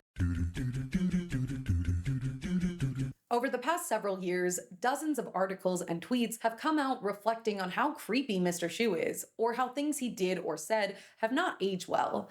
I have found that most of these articles and comments are arguing in bad faith. They take the worst possible interpretation of Will's actions that they can, and I don't think that's fair. Today, good people of the internet, I will be acting as Judge Judy and executioner as I preside over the case of the American public versus William Michael Schuester. My goal? To determine once and for all whether or not William Schuester is a creepy bad guy. This is Glee Court. We will be discussing some common criticisms that have been lodged against the defendant, William Michael Schuester. For this segment, the prosecution will present their accusation and any evidence to support these allegations. The defense will have a chance for rebuttal after each point, and we will have a ruling before tallying everything up at the end. His crimes are numerous and varied in magnitude. Hence, I've arranged them into a list of exhibits that builds to greater offenses for the ease of the jury and the YouTube algorithm. Exhibit A. William does not know Spanish. Mr. Schuester has accepted not 1, but 2 awards for Teacher of the Year, despite being a terrible Spanish teacher. His accent is awful. Could you maybe say that a little slower? I think your accent's throwing me off. Yet he continues to allow the school to pay him for his mediocrity. William admits he never wanted to be a Spanish teacher, and he only took the position because it was the only teaching position role open at the time. The prosecution is correct that Mr. Schuester is not a native Spanish speaker, but that has never been a requirement to teach Spanish in the Ohio School District. Season 1 of Glee is satirical. Will is a Spanish teacher who can't speak Spanish. The president of the celibacy club is pregnant because she cheated on her boyfriend with his best friend. Emma is a high school guidance counselor with crippling OCD, as well as being a virgin who does not feel comfortable advising students about doing it. It's meant to be ironic that Mr. Shu is a Spanish teacher who cannot speak Spanish, as well as commentary on the American education system. When this point is brought up to him in season 3, William does his best to improve his Spanish language and teaching abilities by taking night classes, and ultimately he hands over the role of Spanish teacher to Senor Martinez after it is clear that he is the superior Spanish educator. Objection, Your Honor? I thought we weren't going to acknowledge real-world stuff. Since the complexity of the case involves both real-life and fictional crime, it's only right to consider both. On the charge of not knowing Spanish, Season 1 Will is not guilty, but Season 2 and 3 Will is guilty, and he changes his ways accordingly. Exhibit B. William has no adult friends. Will surrounds himself with his students, and he has inappropriately close relationships with all of them. He knows about intensely personal matters that are going on in their lives. He drives Quinn and Finn to the OBGYN for Quinn's doctor's appointments. He spends personal time outside of school having a meal with Finn. He asks Finn to be the best man at his wedding because he's a creepy weirdo with no adult friends, as stated by several characters. Strange, weepy man-child who has lotion in his hair but no adult friends. Everyone says how weird it is that Will has no adult friends, but this is not entirely true. In Season 1, Will is married to Terry, and he is friends with his coworker Emma. He forms a male a cappella group with Ken Tanaka, Sandy Ryerson, Howard Bamboo, and Henri, the woodshop teacher with no thumbs. These guys all seem to be friendly with Will, and I would classify them as his friends. He also befriends Holly Holiday, April Rhodes, and Brian Ryan. From Season 2 onward, Will is good friends with Coach Beast, and in Season 3, he manages the campaign of Bert Hummel, who he seems close with.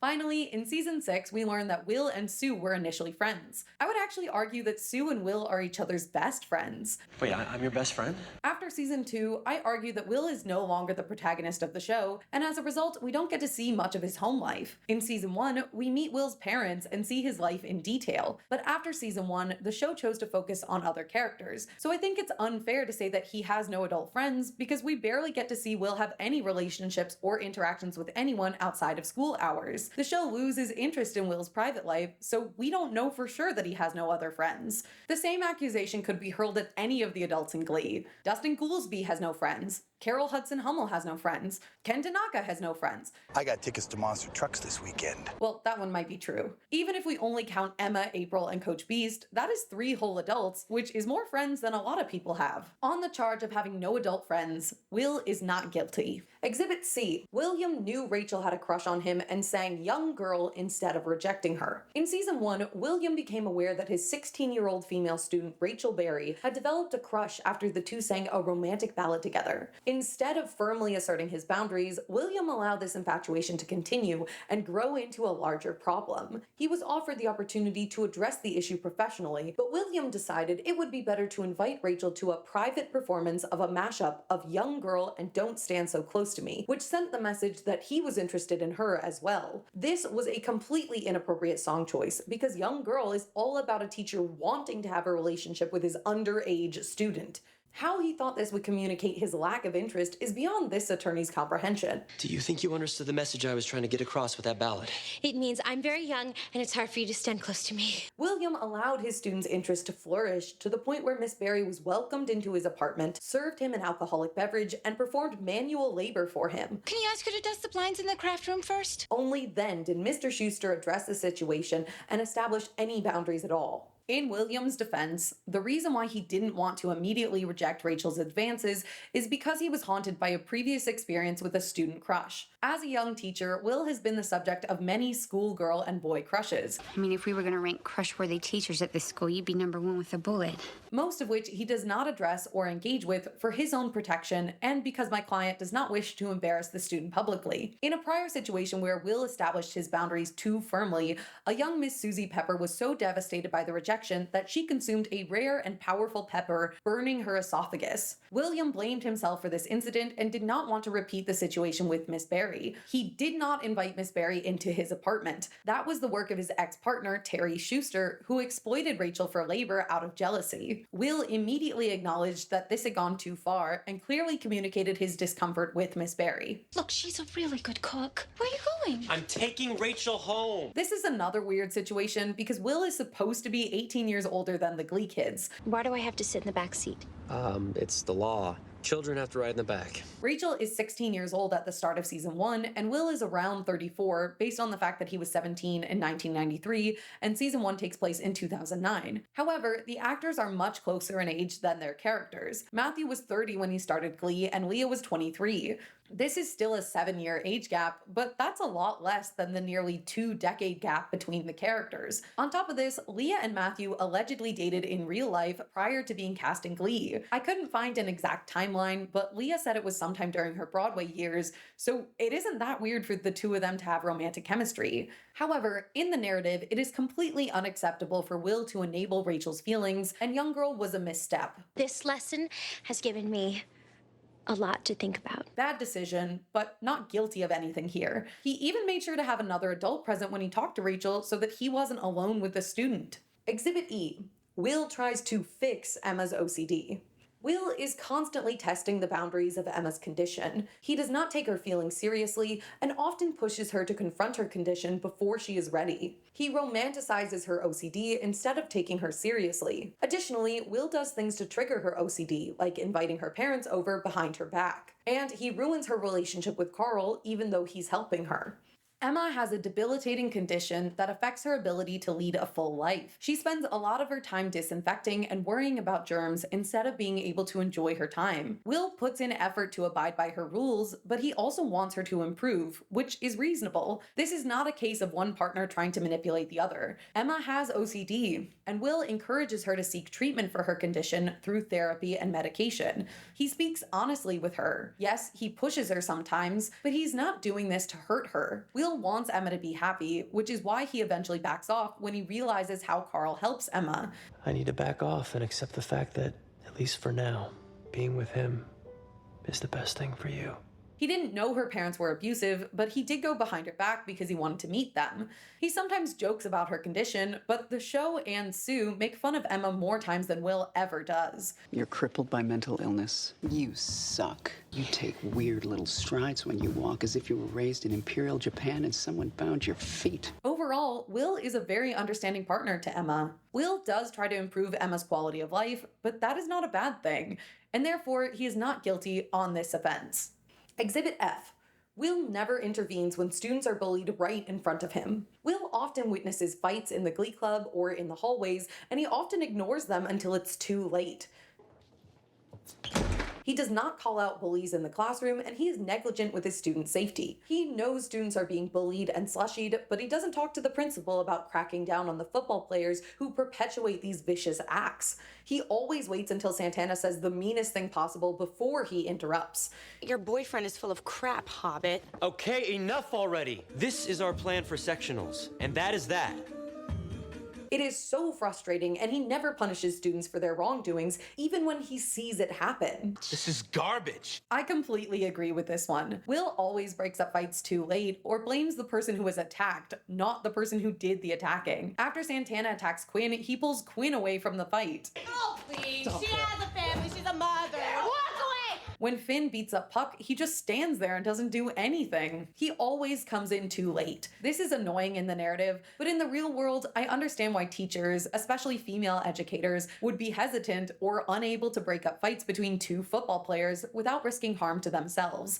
I don't feel these educators should be expected to break up fights, as that's not their job, and it could endanger them in the process. However, there is no excuse for the way Will allows Santana and others to verbally bully each other in front of himself and the rest of the class, and he refuses to punish her for slapping Finn. On the charge of allowing bullying in the classroom, Will is guilty. Exhibit G. Will's terrible treatment of Finn after finding out he kissed Emma while Will was out of town. After learning that Finn kissed Emma, Will starts feuding with Finn. He makes Finn his lackey to get the dry cleaning and lattes, and he makes pointed comments with the intention of hurting Finn's feelings. Prowess on the football field and a terrific singing voice are not mutually exclusive. I can't take it anymore.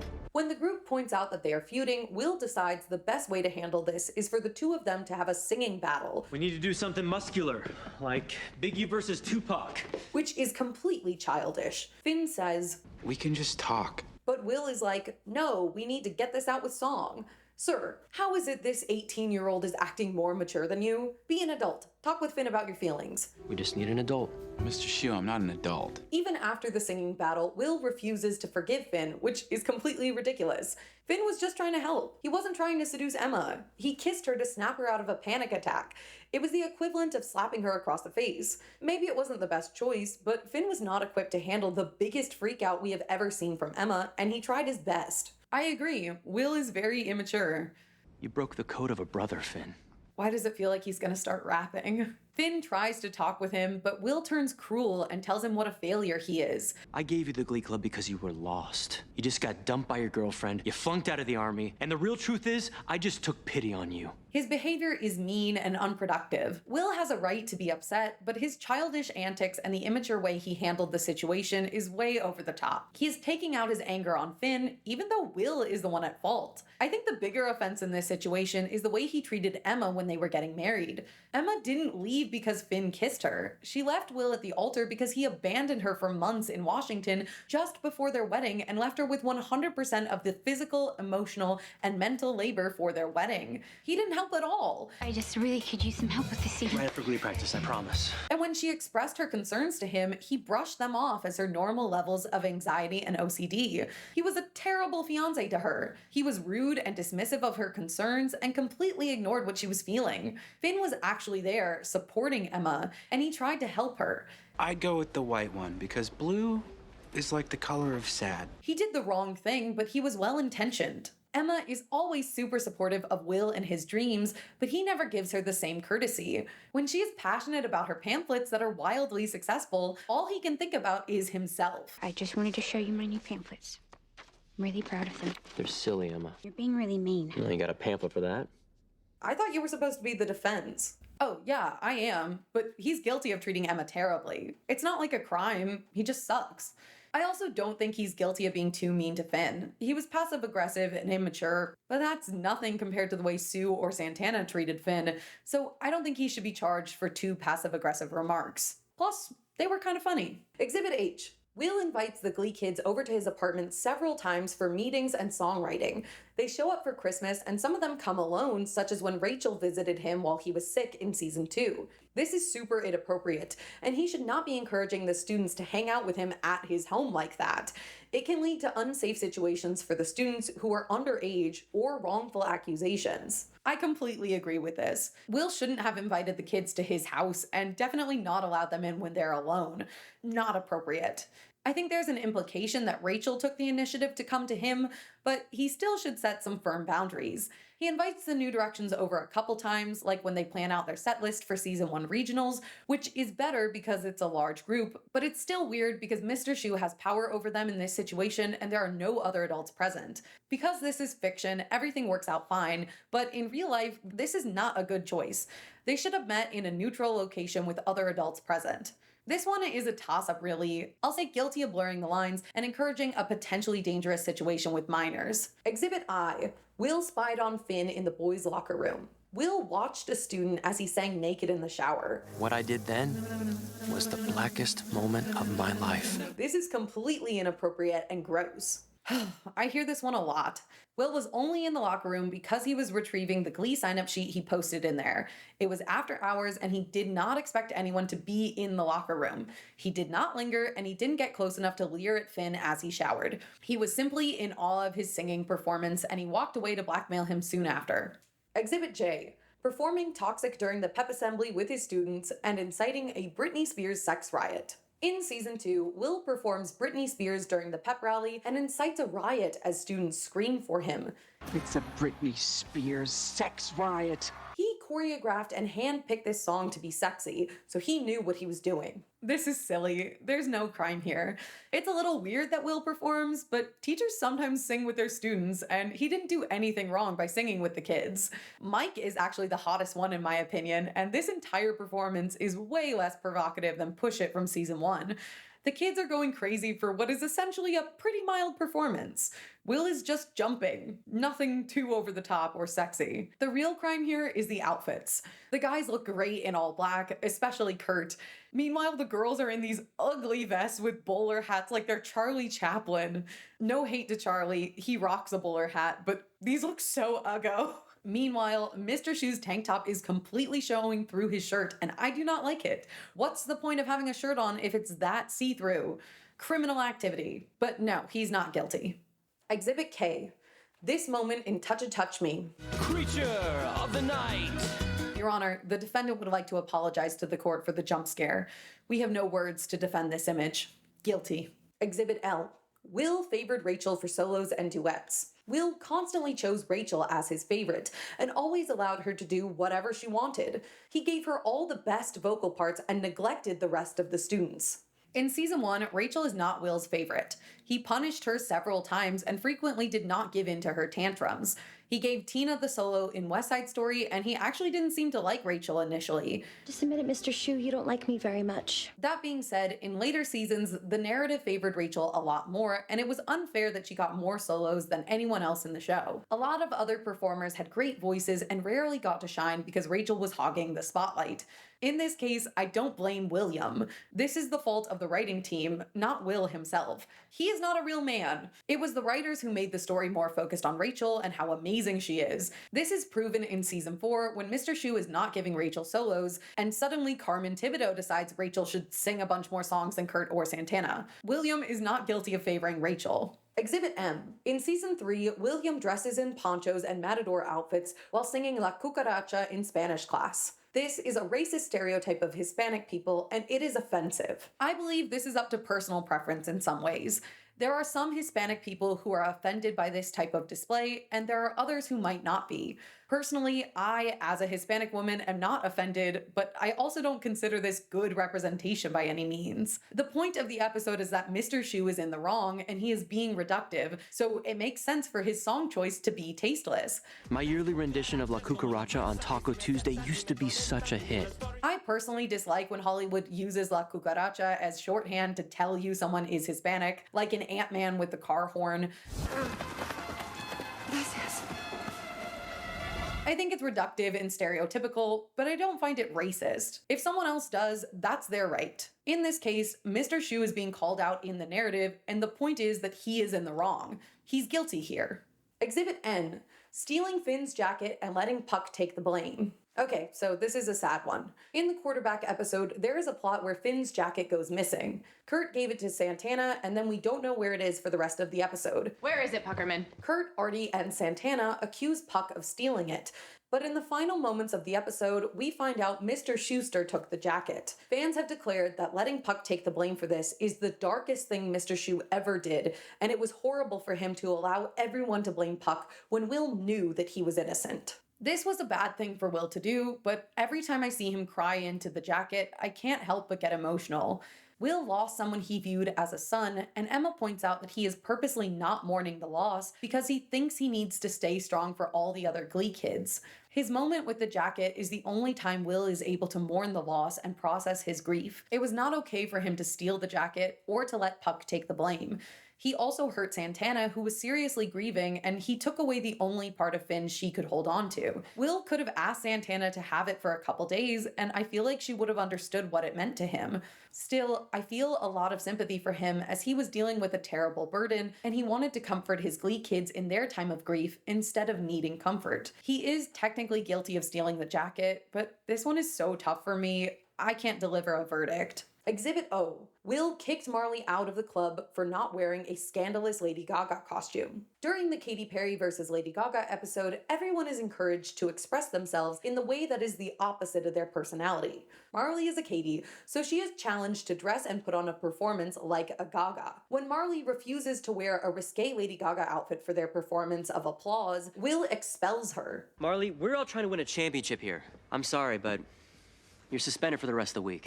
Will is being a terrible teacher here. He never suspended anyone from the club before, except when Santana set fire to a purple piano in season 3. Still, it's crazy weird behavior for Will to punish a student because they were uncomfortable wearing a bikini in a song. That's creepy and terrible. To be clear, Sam and the rest of the guys are the ones who are upset about Marley not wearing the outfit, not Will. What happened to the seashell bikini? I wasn't comfortable. Well, get over yourself. You think I'm just comfortable up here with no shirt on? Yeah. Will is only upset about Marley not being a team player. Marley, we're all trying to win a championship here, as a team. But you put your personal agenda above that. In this moment, Marley is actually making a statement about how she doesn't want to change who she is for anyone, and specifically any man, which is a thinly veiled jab at Jake, who is trying to push her to be someone she's not.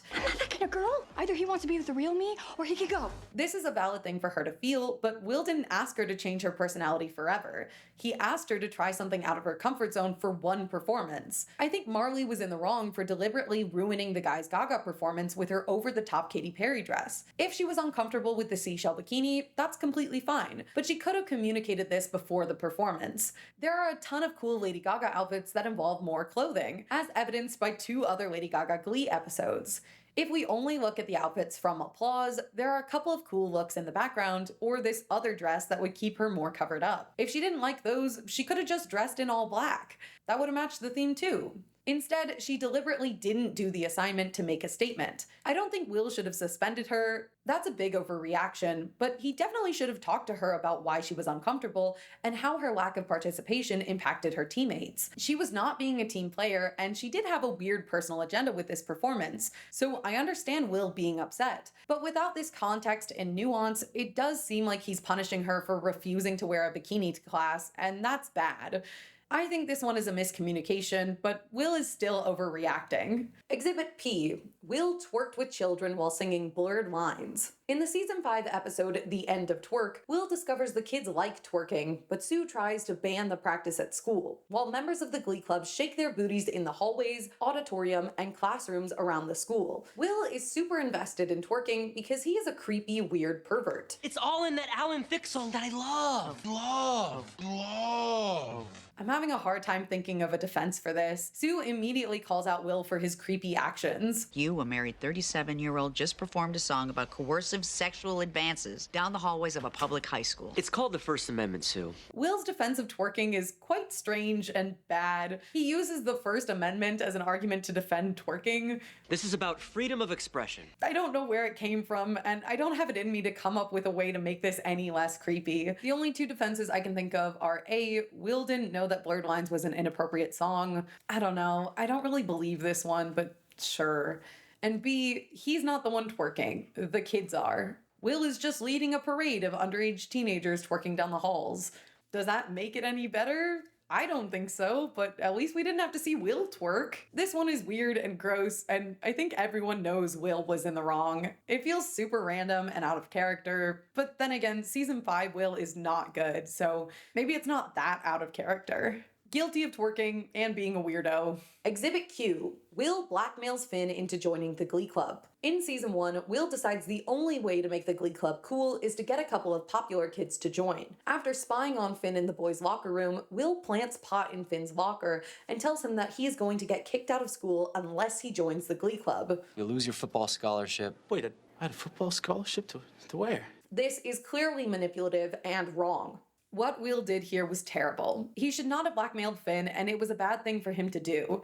That being said, the show makes it clear, even in the pilot, that Finn likes Glee Club, and he continues to be involved with the group because he enjoys it and not because he's being blackmailed. Will does tell Finn eventually, but this doesn't change the fact that he shouldn't have manipulated him. That being said, I think the blackmail is kind of hilarious. It's a goofy, absurd way to go about things, and Will knew it was wrong even as he did it. In season 1, this is a silly, goofy thing for Will to do. If a teacher did this in real life, it would be absolutely cuckoo bananas insane, but in the context of season 1 of the show, this is supposed to be funny and absurd, which I think it is. It's over the top and kind of iconic. Not guilty. Exhibit R.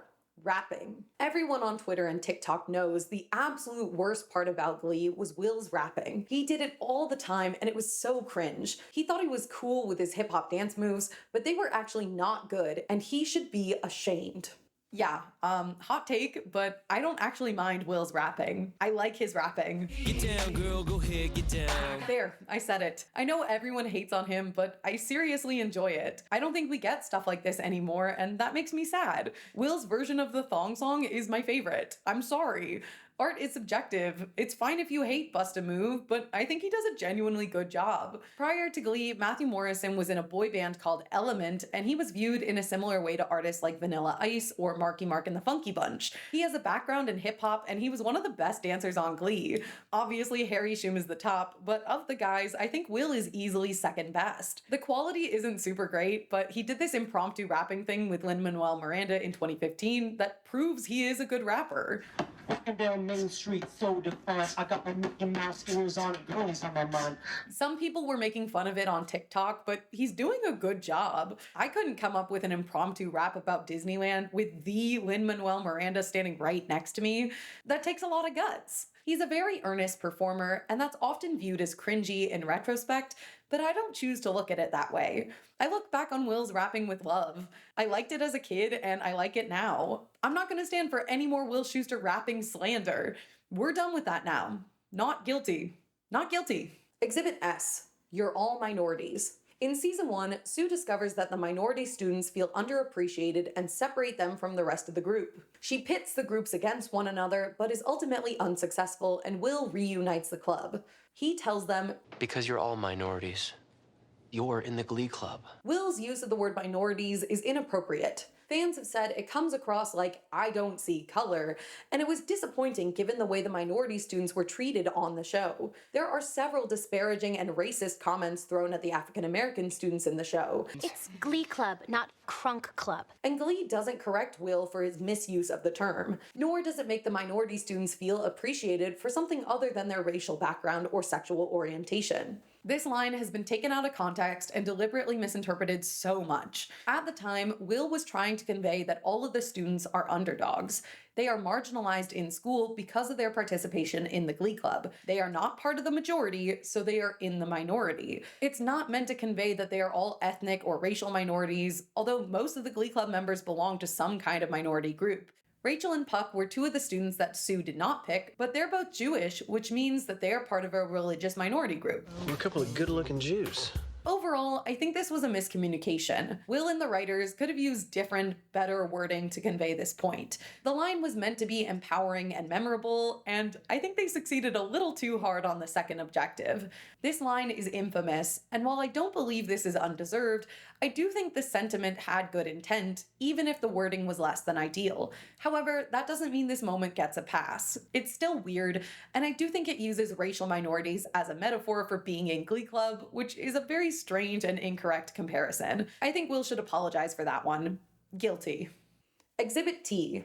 Will and Emma have sex at school during school hours. In season 5, Emma pulls Will away from his classroom to take him into the faculty bathroom. Will leaves his class of teenagers alone with no adult supervision so he can attempt to make a baby with his wife during school hours. They do not lock the door, and Becky Jackson walks in to see them doing the nasty and is rightly traumatized by the experience. I'm disturbed on every level. And Becky has been scarred for life. This is disgusting and a crime. It's also a great way for Emma and Will to be convicted as sex offenders, especially because they're having sex during school time. This is literally criminal behavior. I agree that this was a bad decision on the part of Will and Emma. They should not be sexing during the school day, and certainly not in the middle of Will's class. It was completely inappropriate behavior and negatively affected a student. The window of fertility does not work like this. Women ovulate for multiple days, and it's not a matter of such urgency that they couldn't just wait until they got home. We were able to achieve a successful mission. God, why? This was unnecessary, and Will should apologize for this. Guilty. Exhibit U. Will won't give up twerking. Will thinks twerking is more important than the well-being of his student. When Sue offers him a choice to give up twerking in exchange for letting his student use a bathroom that makes them more comfortable, Will refuses, and he damages Sue's office by throwing a tantrum. Maybe I'll just throw a Sue Sylvester-style rebellion tantrum as I leave this office. He is a terrible teacher, and it was awful that he didn't look out for Unique. In the end of Twerk, the secondary plot of the episode has to do with Unique feeling uncomfortable using the bathroom. They get teased in the girls' restroom and they feel uncomfortable in the boys' restroom. When Unique uses the girls' room, it creates anarchy where everyone starts using each other's restrooms, which is so dumb. Whoops. I think a man wrote this episode because there's no way I would ever use the boys' room when I was in high school. There were only like 2 stalls, which means you have to wait longer, and most women assume that the girls' room is cleaner than the guys' room. That's a pretty common stereotype about women's bathrooms. Anyway, Unique makes an impassioned plea to Sue to help with the bathroom situation, so Sue bolts a porta potty to the choir room floor. The bathroom is purple and covered in question marks, making going to the restroom even more humiliating than it was previously. Will ultimately decides Unique should not be forced to use a restroom that makes them uncomfortable, so he takes them to the faculty bathroom, which is a single-stall unisex bathroom. This means Unique can have privacy without fear of harassment. Sue sees this and tells Will that she will give Unique a key to the faculty bathroom if he gives up twerking. Will says no, and Sue counters that she will make them keep the porta potty in the classroom, but this is very strange because Will already figured out he can just let Unique into the faculty room. Sue isn't offering anything new. She just wants them to stop twerking, which is valid but irrelevant. In the moment, Will says he is not going to give up twerking so that Unique can use a restroom that makes them more comfortable. But the next time we see Will, he tells the Glee Club they can't twerk anymore and the porta potty is gone. Unique figures out that Will gave up twerking so they could be more comfortable, which proves Will was not the bad guy in this situation. Even though he tells Sue he will not give it up, William ultimately values his students more than he cares about a dance style or standing up to Sue. I think this point about Unique and twerking is almost always taken out of context because very few people watched the last 2 seasons of Glee, so people like to say, oh, did you know there's a plot where Will chooses twerking over the safety of his marginalized student? But really, that wasn't the case. Will made the right choice. He says no initially, but less than 5 minutes later, he made the right decision and helped Unique feel safe at school. I think the whole twerking plotline was just so that Will could have some leverage to get Sue to give Unique their own bathroom key. He is not guilty here. He did the right thing, and he's not a monster.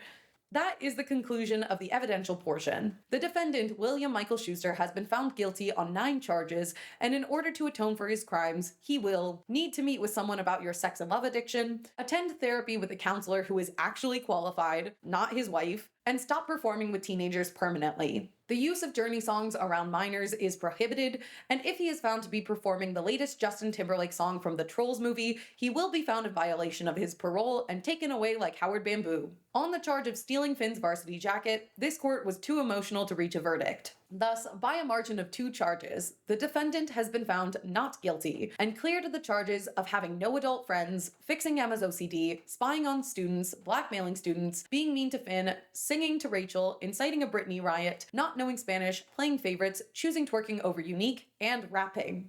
Glee Court is adjourned.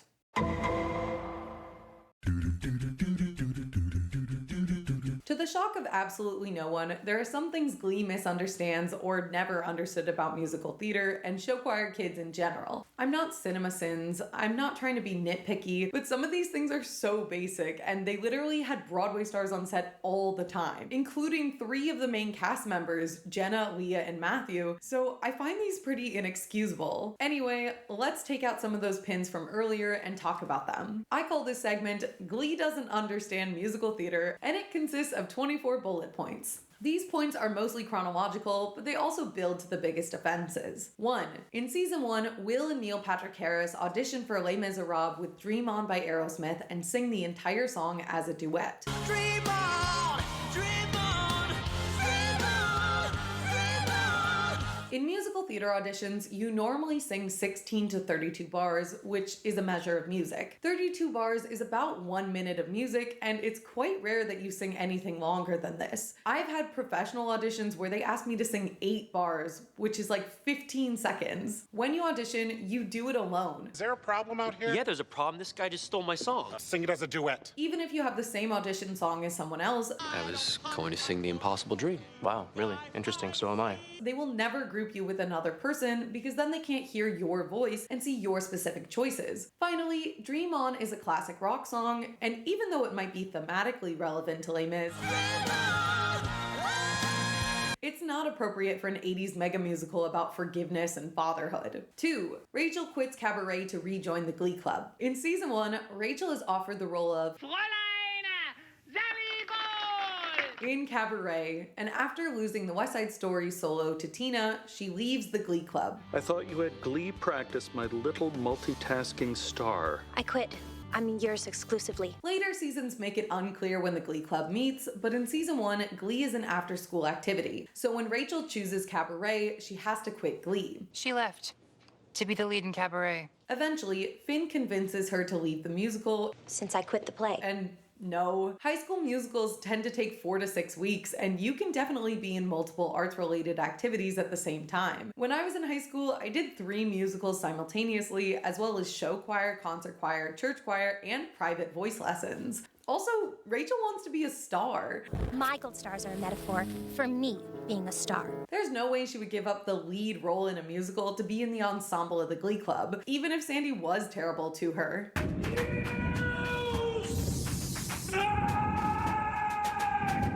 3. Rachel doesn't have a resume or headshots. Rachel Berry has been training and auditioning for musicals since she was a baby. I was giving dance lessons, vocal lessons, anything to give me a competitive edge. But she doesn't have a proper resume or headshots at any point in the narrative. I believe in season 3, she mentions having a resume to send to NIADA, but it's unclear if that's her professional resume or her musical theater resume, and she doesn't mention it ever again. I know Glee is not a documentary, but musical theater kids love to compete about headshots and resumes. They're a very specific art form, and it takes a lot of time and energy to cultivate your headshot and resume combo. This is what mine currently looks like. I don't get why we never saw Rachel take headshots. It could have been really iconic. 4. Will hands out roles for Rocky Horror like it's a volunteer gig. Let's talk about casting. Oh, Finn and I will play Brad and Janet. I'll be playing the guy in the wheelchair, right? And I thought Kurt could play the role of Frankenfurter. No. This is not how musicals work. I think everyone is aware that they have auditions for shows. That's pretty common practice. The main part I'm annoyed about is the fact that in this season, the Glee Club once again needs new members. You know what's a great way to find new musical theater talent?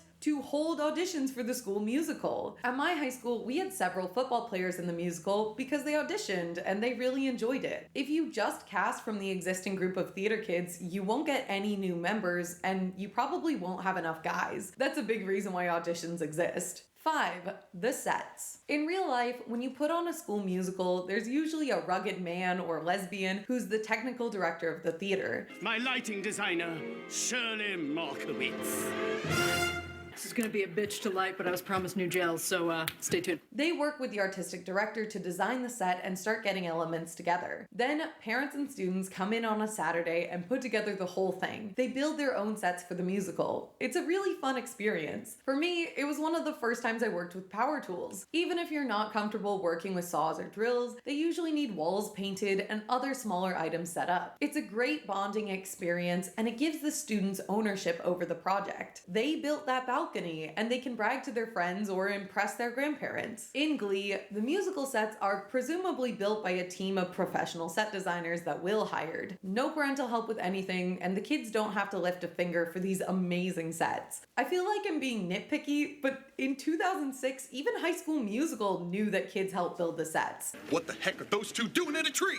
It's a rite of passage for techies and theater kids, so I'm surprised Glee never mentioned this. 6. Emma makes 40 costumes by herself. As someone who's worked in a costume shop, I can personally testify that making costumes by hand takes a significant amount of time and resources. Will gives Emma 2 weeks and $13 to put together 40 plus costumes all by herself. Some of these look like they were bought pre-made, but a couple of items seem like they were custom stitched, and I just don't know where they got the funds to purchase these items or make them. McKinley has a home ec class, but we never see them sewing. I just don't understand the difference between an egg with a baby chicken inside of it and an egg with an egg in it. They're the same thing. That's really confusing. Kurt has a sewing machine in season 1, and Mercedes works with the costumes in the pilot. We need new costumes, and they have got to be cool. Can you do that? Damn, don't you see what I got on? But for some reason, neither of them were consulted about helping with costumes. I guess they forgot about that part of their personalities for a bit. 7. Will performs on stage with the kids in a role that has sex with Rachel. Who's gonna play Rocky?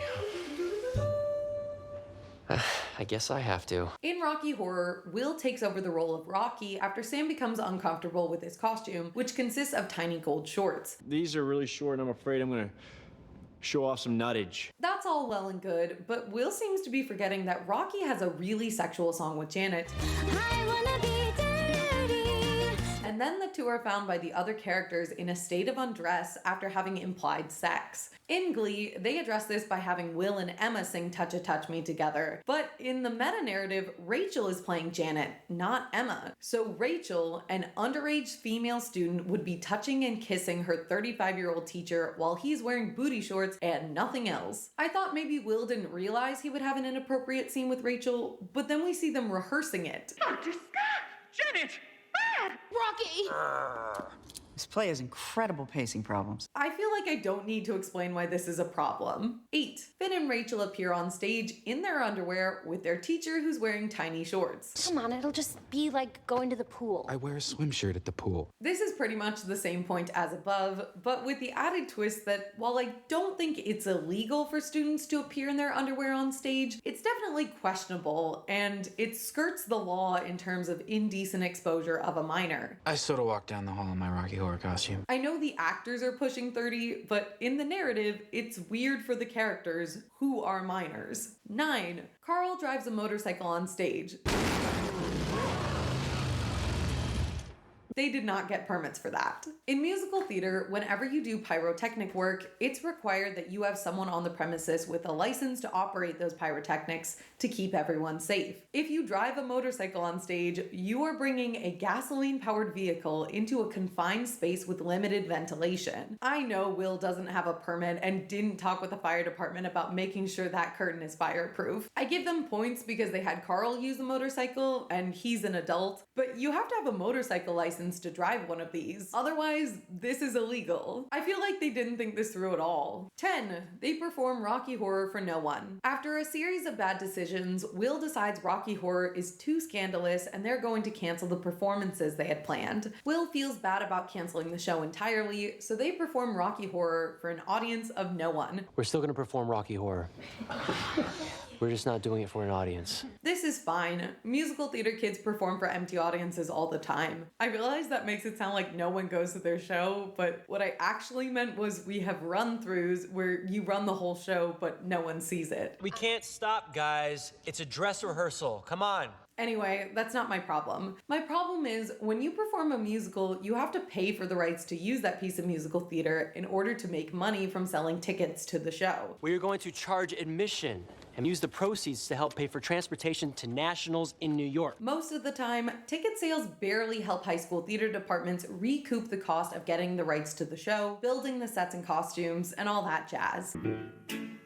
If there's any extra, it normally goes to the department budget to help them do their next project. This season of Glee has a whole plot about not being able to afford things, and Will wasted money buying the rights to a show and then didn't make any money from ticket sales. That's just bad business.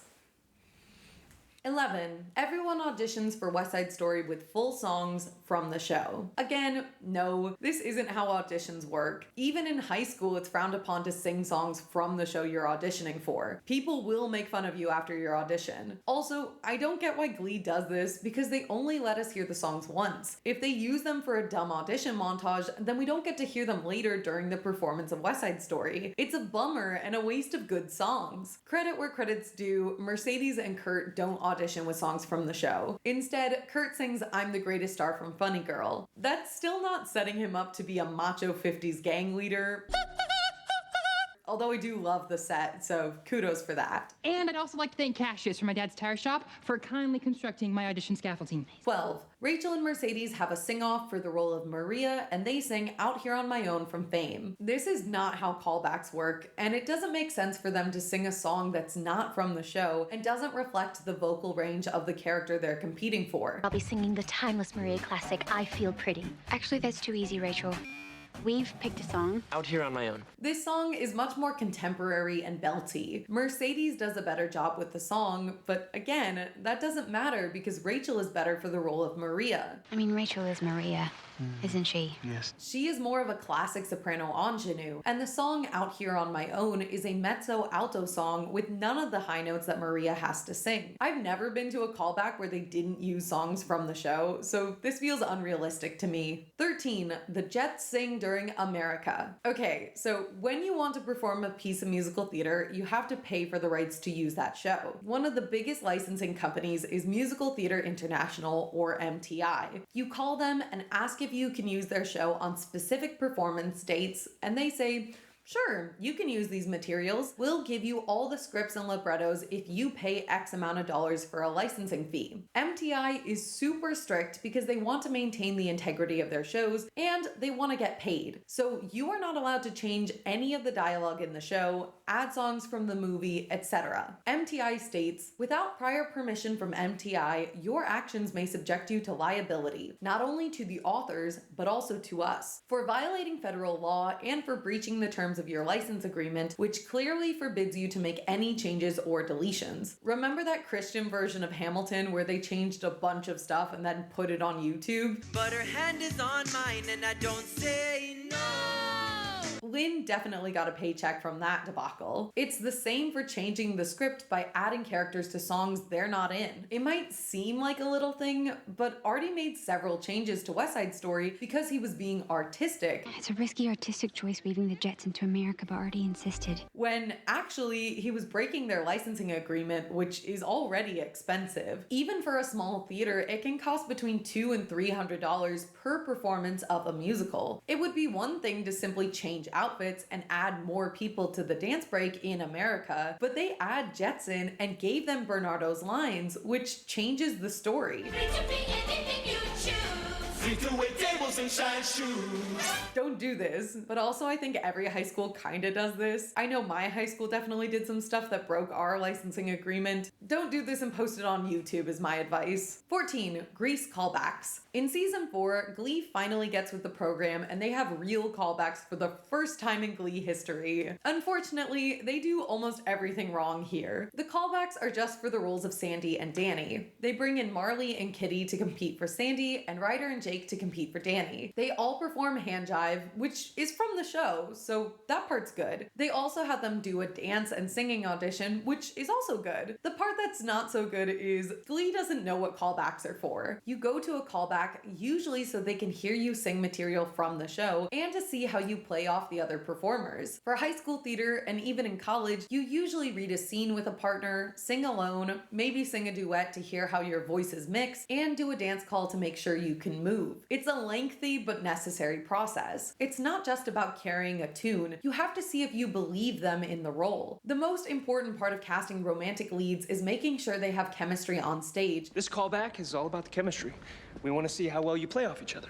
Is there heat? And that can only be determined through a scene or duet. I've gotten a couple roles just because I had more chemistry with the male lead than another performer. And I also had an experience where I was the front runner for the lead role and casting asked me who I felt more chemistry with during an audition. In Glee, they don't do any of this, which is silly because the audience cares about Marley having chemistry with both of these guys. I mean, I don't, but presumably other audience members do. Team Ryder and Team Jake are the love triangle for the season, so it would make a lot of sense to have each guy sing a duet with Marley. Then, not only is casting trying to find out who has the best chemistry, but so is Marley. That's a good impetus for conflict. Unfortunately, this is not what happens. They perform hand jive and dance around, and that's it. No one else sings at the callbacks, and they don't make everyone dance either, which bothers me. 15. A former student comes back to school to play Rizzo in Grease. This is not only about Glee misunderstanding musical theater, I think the writers just don't remember what it was like to be in high school. I was once in high school, and I remember it well. And when you graduated from my high school, you were welcome to come back and watch the kids who are younger than you perform in the school musical. It was not cool for you to join the school musical with one day's notice. That's a very weird thing to do. Santana pops in and plays Rizzo when Unique is unable to do it, even though Santana's supposed to be in school in Kentucky. I called Santana. She was the obvious choice to me. They should have given the role to to Tina. You have got to be kidding me. They did my girl dirty. 16,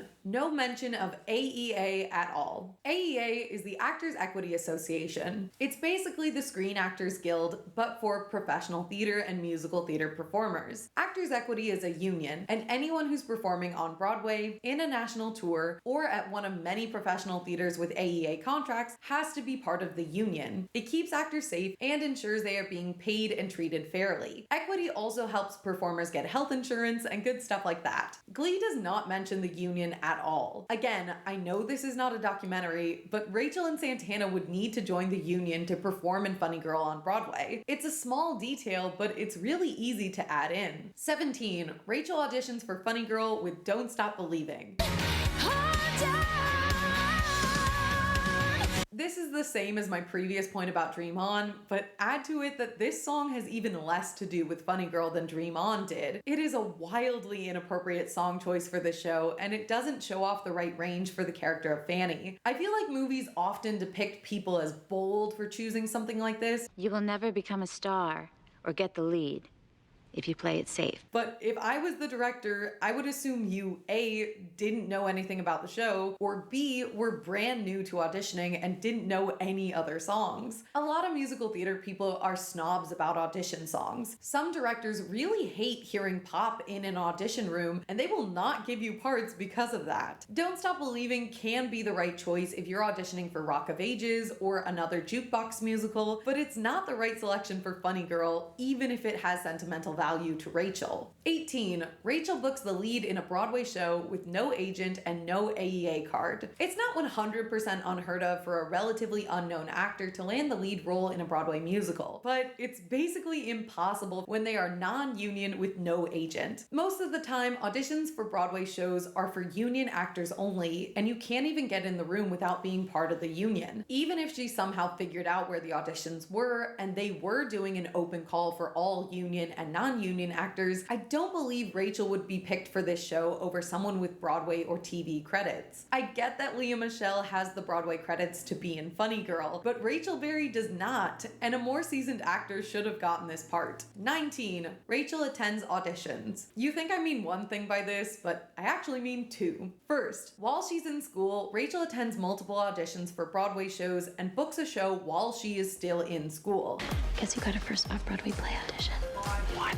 This is considered a big no-no in most college environments. NYU actually makes students sign an agreement that they will not audition for any shows during their first 2 years of school, and they don't let first years audition for any shows at NYU either. Same goes for the West Coast. USC discourages students from auditioning for film and TV roles in their first years at university. This is because it distracts from their studies, and the actors tend to be too green. First impressions are important, and if you do a bad job early on, people will remember that and might hold it against you. Even if you improve, certain directors might remember your first terrible audition, and that could make it harder to get in the room later down the road. The second part is, after Rachel lands the role of Fanny, she attends auditions for her understudy in the show. This is very unrealistic. I mean, no wonder you hired me for this part. No one can sing in this town. She would not have any control or say over who is cast as her understudy. Productions are required by Equity to have understudies for all Broadway shows, and a lot of productions have multiple understudies for the lead character because they are so important. Often, understudies are cast from the pool of people they were originally considering for the role, but sometimes there are separate auditions for that specific understudy track. The lead is not privy to these auditions. Usually, it's the director and producers. If they mentioned Actors Equity, they would have known about this, so really they should just take all my suggestions at the same time. 20. Santana sings Don't Rain on My Parade at her audition. Not only is it super frowned upon to sing material from the show you're auditioning for at your audition, but also Don't Rain on My Parade is one of the most well-known musical theater songs of all time. Unless you are Barbara herself, you should never sing this song or Somewhere Over the Rainbow in an audition. Approximately 1 million musical theater audition books and blogs will tell you that. Santana sings the song in a lower key, which is also frowned upon in the theater community. Who told you you're allowed to rain on my parade? Typically, performers should sing in the key they're using for the show itself. Who told you you're allowed to rain on my parade? Otherwise, Otherwise, it isn't showing they can sing the character's range. If it were any other song, it would be fine to adjust the range, but since it's a song from the show, Santana should have sung it in the proper key. 21. Santana is Rachel's understudy. Nope. I don't believe this one either. Santana has almost no theater credits or experience. She doesn't have an agent or a resume or any connections outside of Rachel. No way she got that role. Rupert says, "If you want to fill this house, we need all the press we can get. I've got Pat Healy begging me to break the story of the two girls from the same high school in Ohio who made it big in the same Broadway show. Hell of a hook." But that marketing strategy would not bring in enough ticket sales. They need a star in the leading role, and Rachel should be the understudy. I actually think the real-life Funny Girl proved this to be true too. 22. They rehearse for Funny Girl on a Broadway stage. In the world of Broadway, it's expensive to use big-name theaters like the Schubert, Winter Garden, Music Box, Jew Jamson, etc. etc. To combat some of this cost, producers of new musicals will often try out the show in another market. This can be a brief run in Boston, La Jolla, Seattle, or anywhere else that's cheaper than New York. Funny Girl is a revival, so that means they don't have to do out-of-town tryouts to make sure the show's going to be successful, and they can go right into rehearsals. In Glee, they rehearse Funny Girl on the actual Broadway stage they use for the show. This is wildly inaccurate. For most shows, rehearsals take place in smaller rooms with tape on the ground to mark where sets are going to be, and then they move the entire company into the theater during tech rehearsals. Most productions get maybe a week in the theater before the show opens on Broadway, or at least starts previews. In 2023, using a Broadway theater could cost up to $20,000 a night, so this Glee situation would never happen. The TV show Smash is actually a way more accurate depiction of this rehearsal process than Glee is. 23. Will books an original Broadway musical and turns it down for Glee Club. This is one of several plot lines that drove me absolutely bonkers. Will definitely signed a contract for that show, and it was stupid that he gave it up. He booked it over the summer, and there was no reason for him to choose the kids over his Broadway career. He can have both. He also had no character growth here, so the decision felt random. I had my moment on that stage, and it was glorious. But you and I have some unfinished business to take care of. And just like with Rachel giving up Funny Girl, there was no reason for him to abandon his Broadway dreams. Teachers aren't paid over the summer unless they teach summer school classes, so he would have made more money in the leading role on Broadway, and he was perfect for this part. It was pretty much written just for him. We took a cab back to my bachelor pad. My choir director left us for grad school. I feel like the kids would have understood if Will left to pursue his Broadway dream. And we're happy for you. You've inspired us in so many ways, so this is just another. He deserved better. 24. Rachel and Kurt never see a Broadway musical. We never hear anyone on Glee talk about going to see a Broadway show. Rachel and Kurt live in New York City, and they still don't see anything. Kurt watches the Rockettes with his dad, but that's not the same thing.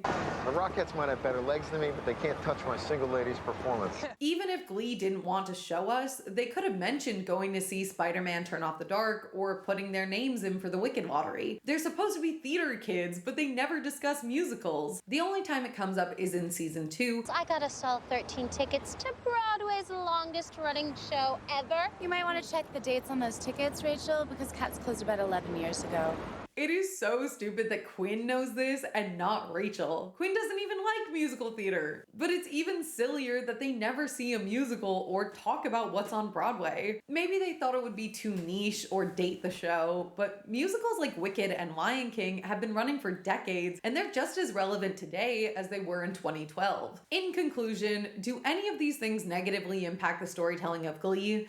Yes, I think they could have enhanced the story and made it more believable, and I'm personally annoyed because a lot of these things are very easy to find out about, especially with a cast of experienced Broadway performers. I had a couple questions I didn't know the answers to for this segment, so I talked to a friend who was on the Frozen national tour, and she was able to answer them really quickly, so I had accurate information for this video. It's even easier when you work with Broadway performers every day on set. It feels lazy to not include accurate information. Would the narrative be slightly more boring if they did portray everything accurately and listen to all of my suggestions? Probably, but I also think the Glee writers would have come up with some creative and interesting solutions to these problems. I would have liked like to see Carl come out with a big cardboard cutout of a motorcycle for Rocky Horror. In theater, there are different expectations and limitations than film, and it would have been fun to see them play with these. Glee has a tendency to misunderstand the arts. The writers think musical theater functions the same way as a sports team, and while that can sometimes be true in terms of camaraderie, it really is a different animal entirely, and I wish they had embraced those differences more.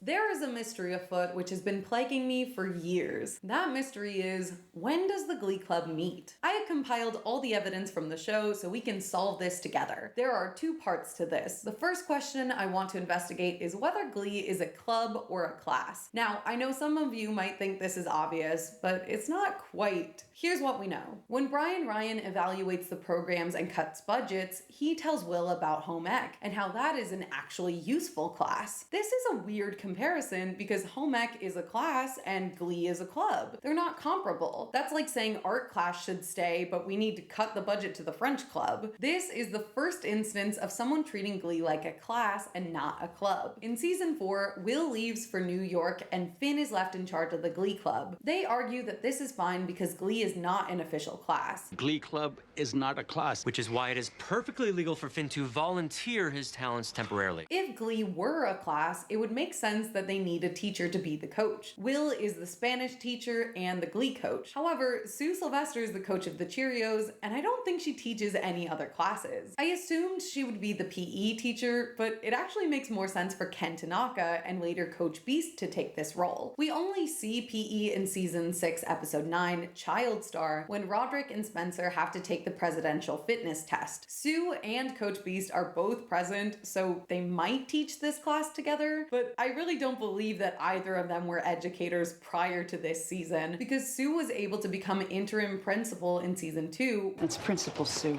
Which she couldn't have done if she had classes to teach. Some schools have teachers as the primary coaches and also bring in people who aren't faculty just to coach certain sports, but Sue has way more influence than a non-faculty member, so I'm not sure about that one either. Since we just established that Glee is not a class, it's unlikely that they would be meeting during school hours. At my school, most extracurricular activities would meet before or after the school day. I don't know of any clubs or sports that met during the day, except for when football or band had to leave for an away game, but this was something I encountered in college, not in high school. That being said, I disagree with the statement Glee is not a class. In season 6, Will announces he's adding 2 new choirs, the Treble Tones and the Duly Noted. The New Directions will be only one of the Glee clubs at this school. I'm bringing back the Treble Tones and starting an all-boys version called the Duly Noted. And we're also gonna have a junior varsity squad. This moment feels like it confirms that Glee is a class, and maybe was earlier. William McKinley is now an art school, and it would make sense to take show choir as a class. When I was in high school, show choir was offered as a course, and sophomore through senior year, I even got honors credit because I was in the honors show choir, so it makes sense for Glee to be a class. Additionally, at the end of Glee meetings, there's often a bell or people seen roaming around the hallways like they're going to their next classes.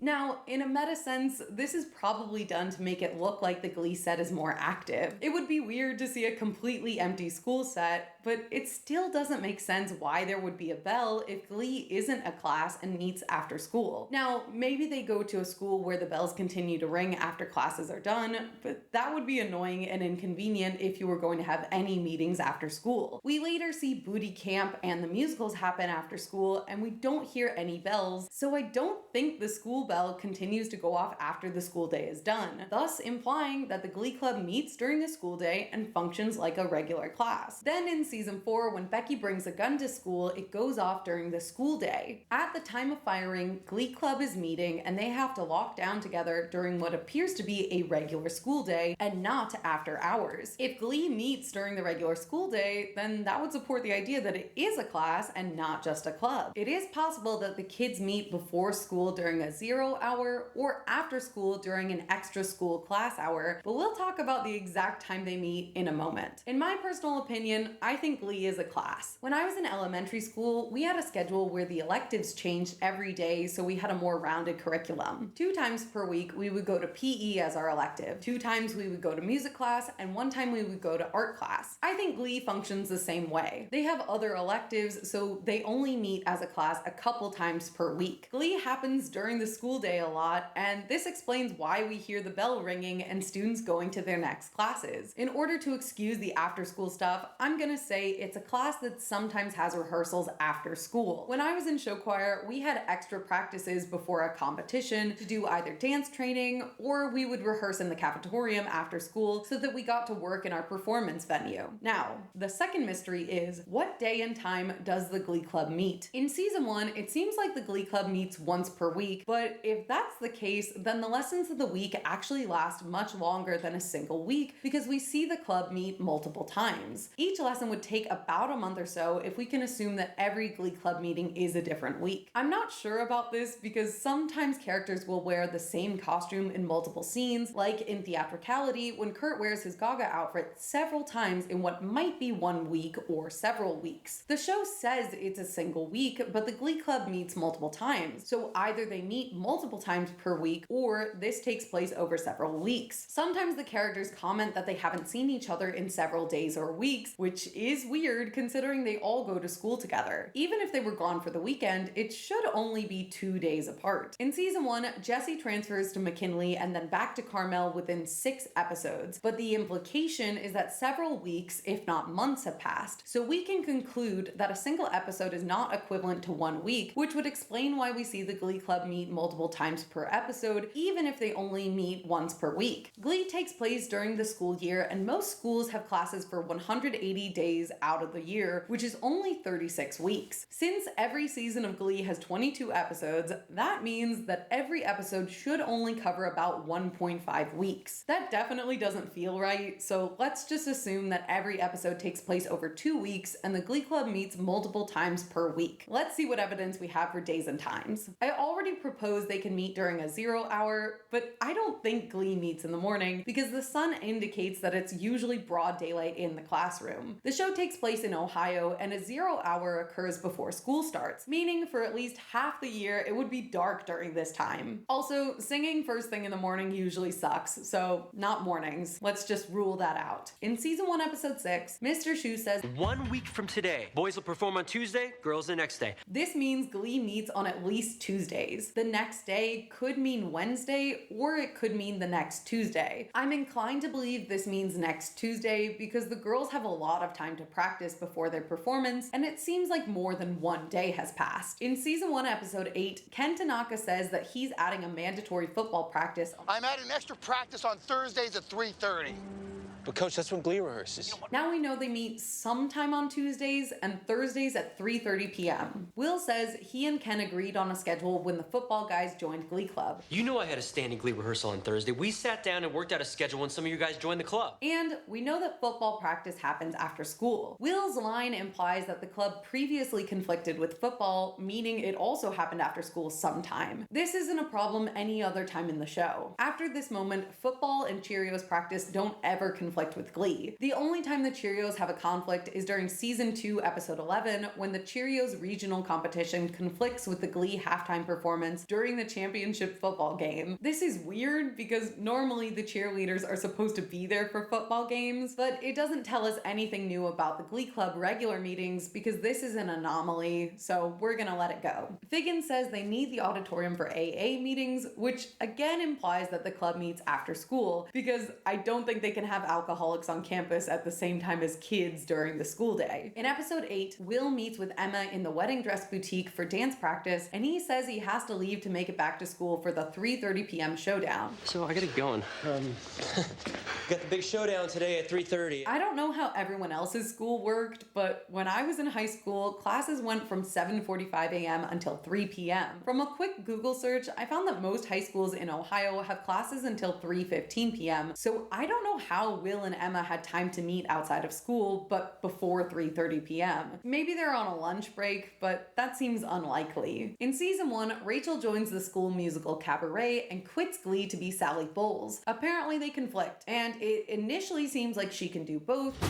I'm not quitting Glee. But then she's convinced that she needs to quit one or the other. I thought you had Glee practice, my little multitasking star. I quit. I'm yours exclusively. This is never a problem in later seasons because Glee becomes the school musical for a week when they do Rocky, West Side, and Grease. In season 2, episode 21, there's a note that says urgent meeting choir room 3:30. This aligns with the idea that Glee meets after school, but the fact that it says urgent meeting implies they were not going to meet originally, and this is an exception, not the rule. In season 3, Dave Karofsky walks Kurt to class. Third period, French class. We'll wait inside the classroom after the bell rings until I get back to walk you to lunch. This implies that A, Glee does not meet during third period, and B, Glee does not meet during lunch. In the Purple Piano Project episode of season 3, we see Sugar Mata audition for the Glee Club. She was inspired to audition after seeing the Glee kids in the cafeteria. When I saw you guys singing and dancing in the cafeteria, I thought, I'm so much better than you. Everyone is covered in the food fight gunk from their lunchtime performance, so this implies that Glee meets right after lunch. Unless, of course, they just walked around with spaghetti on their heads for the rest of the day, which feels unlikely, at least for Kurt. Someone get me to day spa stat. In the next scene, Will talks about Sugar's audition during lunch with Emma and Coach Beast. This could mean that Will and the teachers have lunch at a different time than the students, but I don't know how that would work. At my school, teachers ate at the same time as us because there was only one schedule. So, with all of this evidence, when does Glee Club meet? The answer, unfortunately, is that we don't know. The writers didn't figure out what time the Glee Club should meet or what days. Glee functions outside of time and space. Glee Club is an illusion. It is both a class and an extracurricular activity. It meets during the mornings and after lunches multiple times per week, but sometimes they only meet once a week. In season 1, it seems like the Glee Club consistently meets Tuesdays and Thursdays at 3:30 p.m. and maybe more times as needed, but later seasons make Glee function like a class during the school day, except for when it's inconvenient for them. That way, Finn and later Rachel can take over the Glee Club without needing to be teachers, but they're also at school whenever it's convenient for them to be there, like with the Shooting Star episode, and they can be an after-school activity whenever it needs to conflict with football, AA meetings, or cabaret. The writers didn't give it a set time because that would make too much sense and box them in. So instead, they just don't tell the audience when the club meets, and in later seasons, it appears that Glee is the only class any of these kids attend. We don't get to see proposals in home ec, Puck failing geography, or Kurt talking in French class. Et en 2 heures, je vais absorber plus de culture et de talents artistiques que toi. Even though he's also in Mr. Schu's Spanish class. The timing of Glee Club is inconsistent, and it changes as the writers need it to change. The departure from tiny bits of realism, like having the Glee Club meet on a set date and time, shows that the writers stopped caring about the foundation of their narrative. It's such a little nitpick, but to me, it shows a dismissal of the rules of the universe and a lack of care on the part of the creative team. It doesn't really matter when the Glee Club meets, but it's disappointing that the writers couldn't or wouldn't make a decision about something so simple. It also explains why there are so many show choir or musical theater related mistakes in Glee. The creative team didn't care to add a couple little things to make the show more grounded and realistic, even though that's part of what made Glee popular in the first season.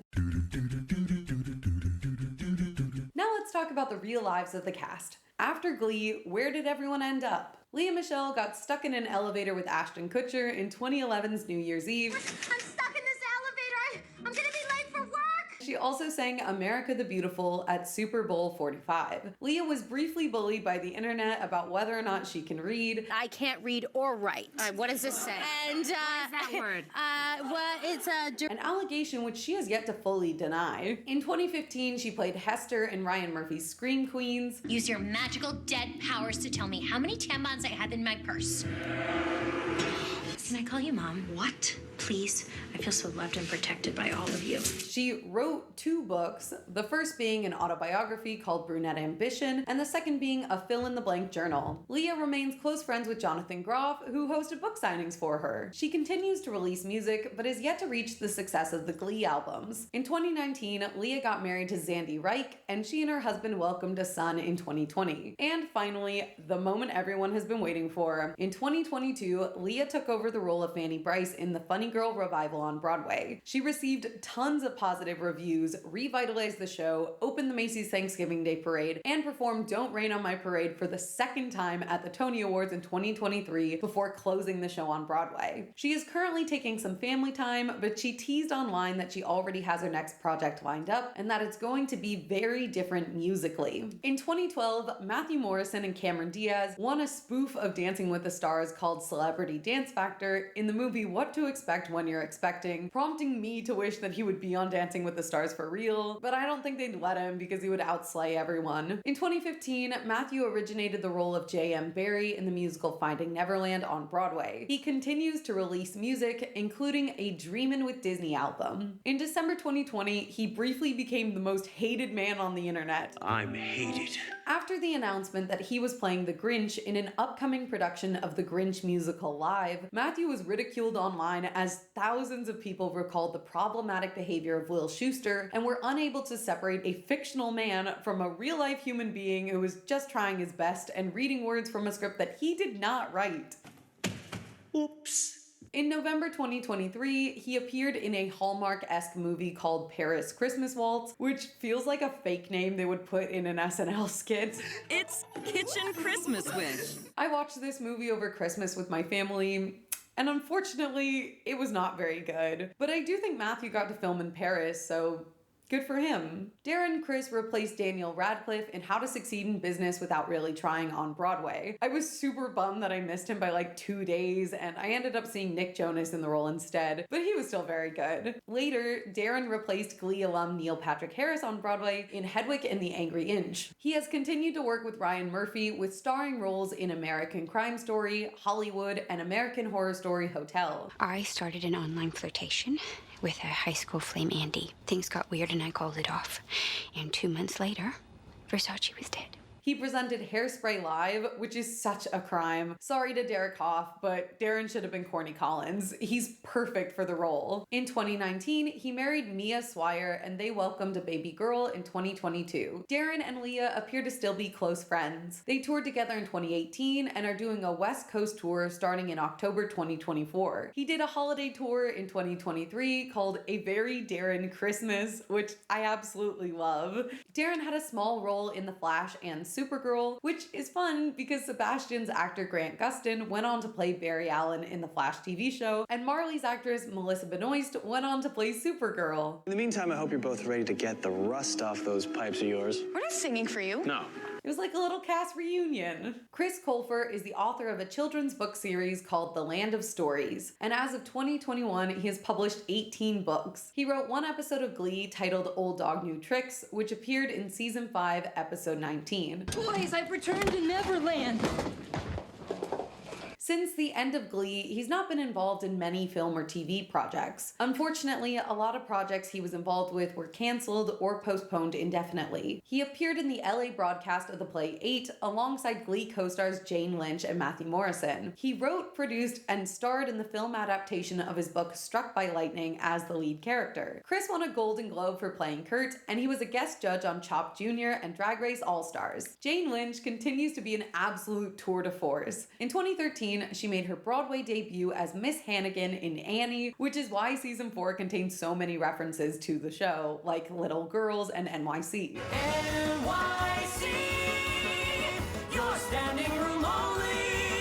She has continued to work in film and TV roles, including voiceover work. She was Calhoun in Wreck-It Ralph 1 and 2, the narrator of a podcast series starring Kristen Chenoweth, and Sam's mom in iCarly. She won an Emmy, Golden Globe, SAG Award, and a People's Choice Award for playing Sue Sylvester. In 2021, she got married to her long-term partner, Jennifer Shine. Recently, she played Steve Martin's stunt double in Only Murders in the Building, which is one of my favorite castings ever. I think they look like twins. In 2021, she was cast as Rosie Bryce, Fanny Bryce's mom, in the Funny Girl revival with Beanie Feldstein. She opened in April 2022 and left the show in August of the same year, less than 1 month before Leah arrived, which she says is a coincidence. In 2016, Alex Newell went on tour with notable Glee alum Adam Lambert, which is very cool. They made their Broadway debut in 2017 as Asaka in Once on This Island. In 2020, they won RuPaul's Secret Celebrity Drag Race. He is the Wreck-It Ralph of drag.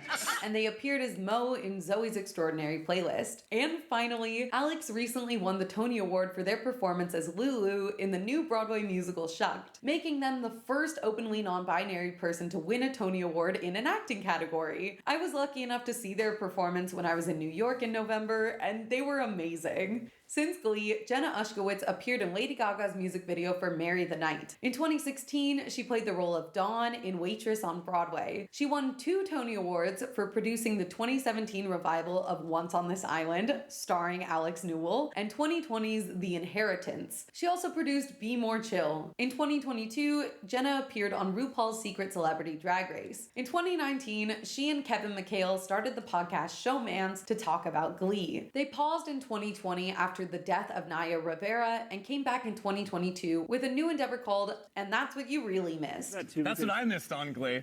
That is what you missed on Glee. In 2021, Jenna married David Stanley, and Kevin was her man of honor. And in 2022, she and her husband welcomed their daughter. Kevin McHale continued with his music career after Glee. He appeared in the TGIF music video with Katy Perry. Best party ever! Wow! And in 2012, he co-hosted the Teen Choice Awards with Demi Lovato. From 2014 to 2015, Kevin and Amber Riley hosted a radio show called Mick Riley, but they ended it citing the crazy Glee filming schedule. In 2021, Jenna and Kevin played teddy bears in the musical children's show Alpha Beats, which Kevin wrote 3 songs for. He played Barry in the American Horror Story spin-off series and appeared on RuPaul's Secret Celebrity Drag Race. Kevin officially came out as gay in 2018, and he continues to make podcast episodes with Jenna. In 2015, Amber Riley played Ada Pearl, the Good Witch of the North in NBC's The Wiz Live. Next, she originated the role of Effie White in the 2017 West End debut of Dreamgirls. Amber won season 17 of Dancing with the Stars with Derek Hough as her partner, who I met at an award show. Amber has continued to make music, and in 2022, she won the 8th season of The American Masked Singer, and in 2023, she placed 4th for the 4th season of the UK Masked Singer. In 2021, she performed with Alex Newell for Wicked in Concert. Jonathan Groff continues to be an absolute cutie. In 2015, he was deemed the only white person good enough to be in Hamilton when he played King George III in the original Broadway cast. Awesome.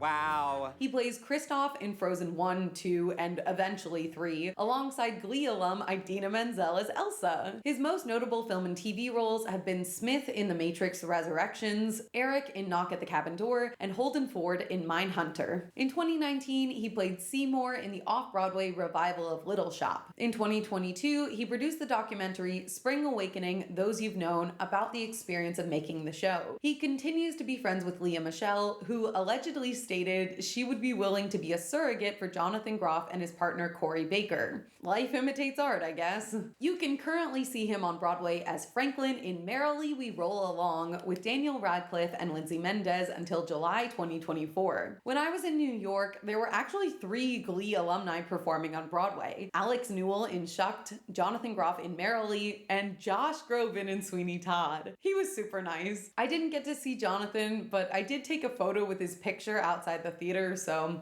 here's that for you all.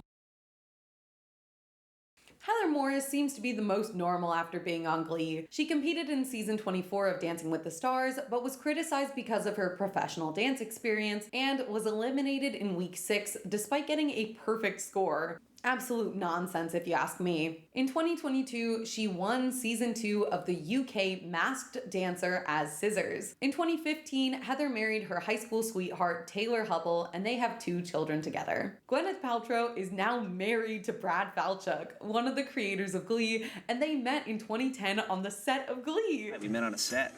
She was dressed as Mary Todd Lincoln.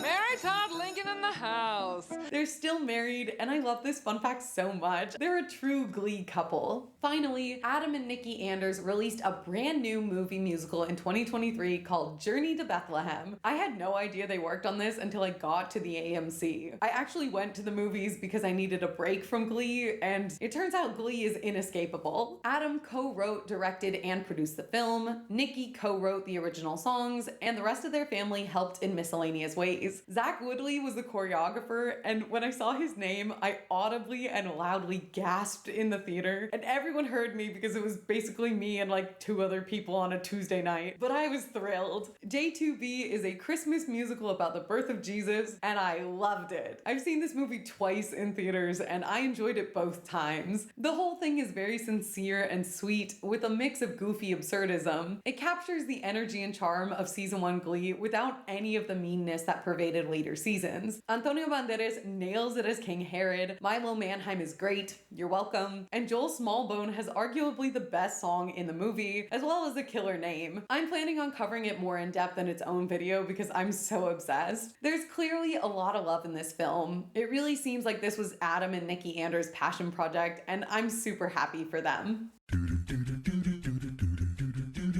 This is the Act 2 low point of the video and the segment that I've been kind of dreading. So here it is. There are 3 people I left off of the Where Are They Now, and this is why. This section involves discussion of suicide and death. I'm taking this completely seriously, and it's a sensitive topic. If you're not in the headspace for that, please feel free to skip this section entirely. Here's a time code for you.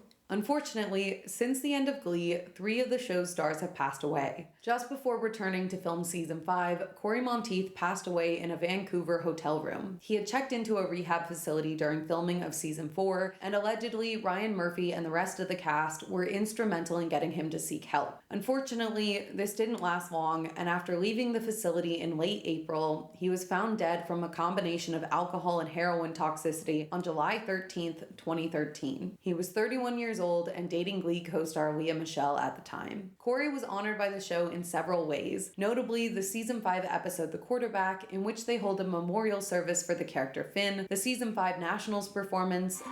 This is Finn's favorite song.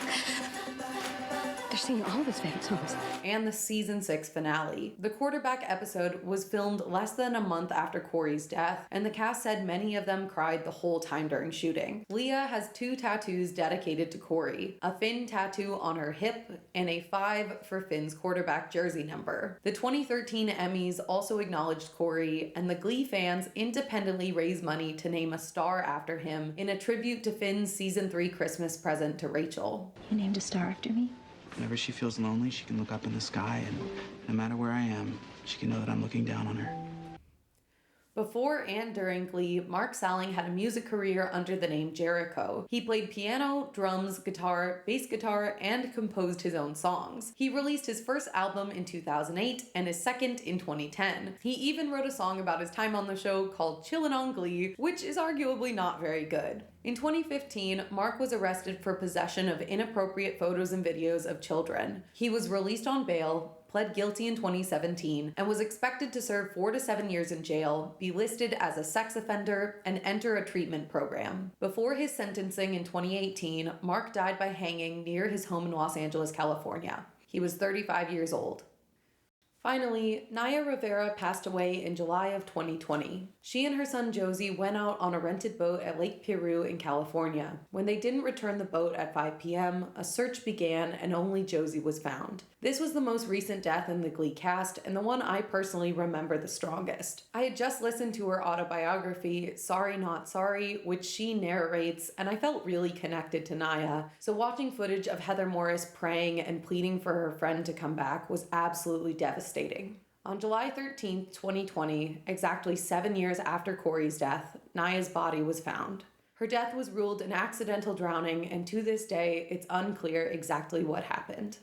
Sometime in the past 5 years, the Glee community started discussing the idea that the cast was cursed. They creatively called this the Glee curse. The popularity of the term skyrocketed after the death of Naya Rivera in July 2020 and has continued to garner interest with the release of the Glee tell-all documentary The Price of Glee in January 2023, which none of the Glee core cast had any involvement in making and publicly disavowed on several occasions. Since then, dozens of articles claiming to have proof that there might actually be a Glee curse have appeared, citing the passing of 5 crew members and alleged domestic abuse between 2 former Glee stars as evidence. To quote Finn Hudson, "This is garbage." But I'm trying to be fair, so let's debunk a couple things people usually cite as evidence for the curse. Number 1. Glee predicted the future. In season 3, Finn discovers his dad didn't pass away while fighting in the military. He died in Cincinnati.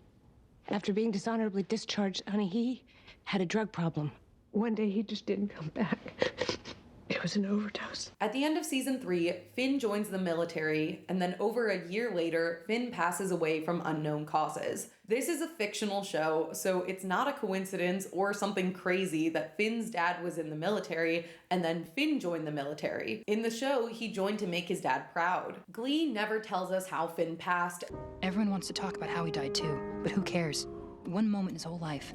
I care more about how he lived. And I think that's because the writers didn't want to tie Corey's overdose to Finn because that would be inappropriate. Media at the time reported on how he passed, but the writers of Glee had the decency to not link the two in this way. So no, this was not a prediction. Corey struggled with addiction prior to joining the cast, and Glee did not cause his demise. It may not have helped to be in the spotlight, but his addiction was the problem, not a TV show or a curse. Number 2, Glee knew the truth about Mark. The character Puck, played by Mark Salling, was a bit complicated. He was abandoned by his deadbeat dad and became a bully to compensate for this. Puck was put in juvie in season 2. Bad news, guys. Puckerman's in juvie. Really was just a matter of time. And says he was molested by a male teacher. You're not gonna fondle us, are you, Mr. Harrison? Puck was probably the most disturbed character on Glee. As a minor, he was constantly hooking up with cougars through his pool cleaning business, and he slept with Shelby when he was barely 18. After he became an adult, Puck preyed upon underage girls at school. He dates Kitty Wilde in season 4, and I believe she's supposed to be a sophomore. Aren't you underage? I have a fake ID. Good enough for me. Despite the actress being 27 years old in real life. In season 2, Puck and Lauren Zicey's want to create a sex tape. Lauren and I are gonna make a sex tape. Are you aware that because you're under 18 years of age, making and owning a sex tape could make you guilty of child pornography? So they do not make the tape. And finally, some fans believe that Puck purposely got Quinn drunk and did the deed with her without her consent. I can't do this. Yes, you can. Have another wine cooler. This is up for debate, but I can definitely see an argument for this interpretation. All of this has led people to say that Glee predicted the actor Mark's behavior and demise. I didn't think I needed to say this, but to be absolutely clear, the actions of a fictional character are not the same as a real-life person. Yes, the Glee writers put in a lot of elements of the actor's real lives, but they did not predict his actions. Some of these lines do feel very weird in retrospect. Plus, I called dibs on all the chicks whose boobs aren't done growing yet. Where do you think you'll be in the year 2030? In jail or dead, or both. But they were not about Mark. They were in reference to a troubled fictional character. Mark made his own choices, and it was not the show or a curse that forced him to do what he did. Calling it a curse is taking away his agency and blaming his indefensible actions on something outside of his control. Number 3, some claims say the cast is cursed because Diana and Ryan had a feud, which is an allegation I've heard a lot, but I've never seen any definitive proof, so I don't feel comfortable discussing this one. Others say Chris Colfer is cursed because he got typecast as a gay man, which is just part of how Hollywood works. It's stereotyping, not a curse. Overall, these articles are clickbait that chronicle the tragedies the cast and crew have endured during and after the show. The term Glee curse is mocking and minimalizing the pain and suffering this group of individuals has endured. Articles and sensationalist documentaries are attempting to exploit people who are grieving. It's gross. There is no curse, and I hope others in the media and the Glee community stop using this term to make light of tragic events.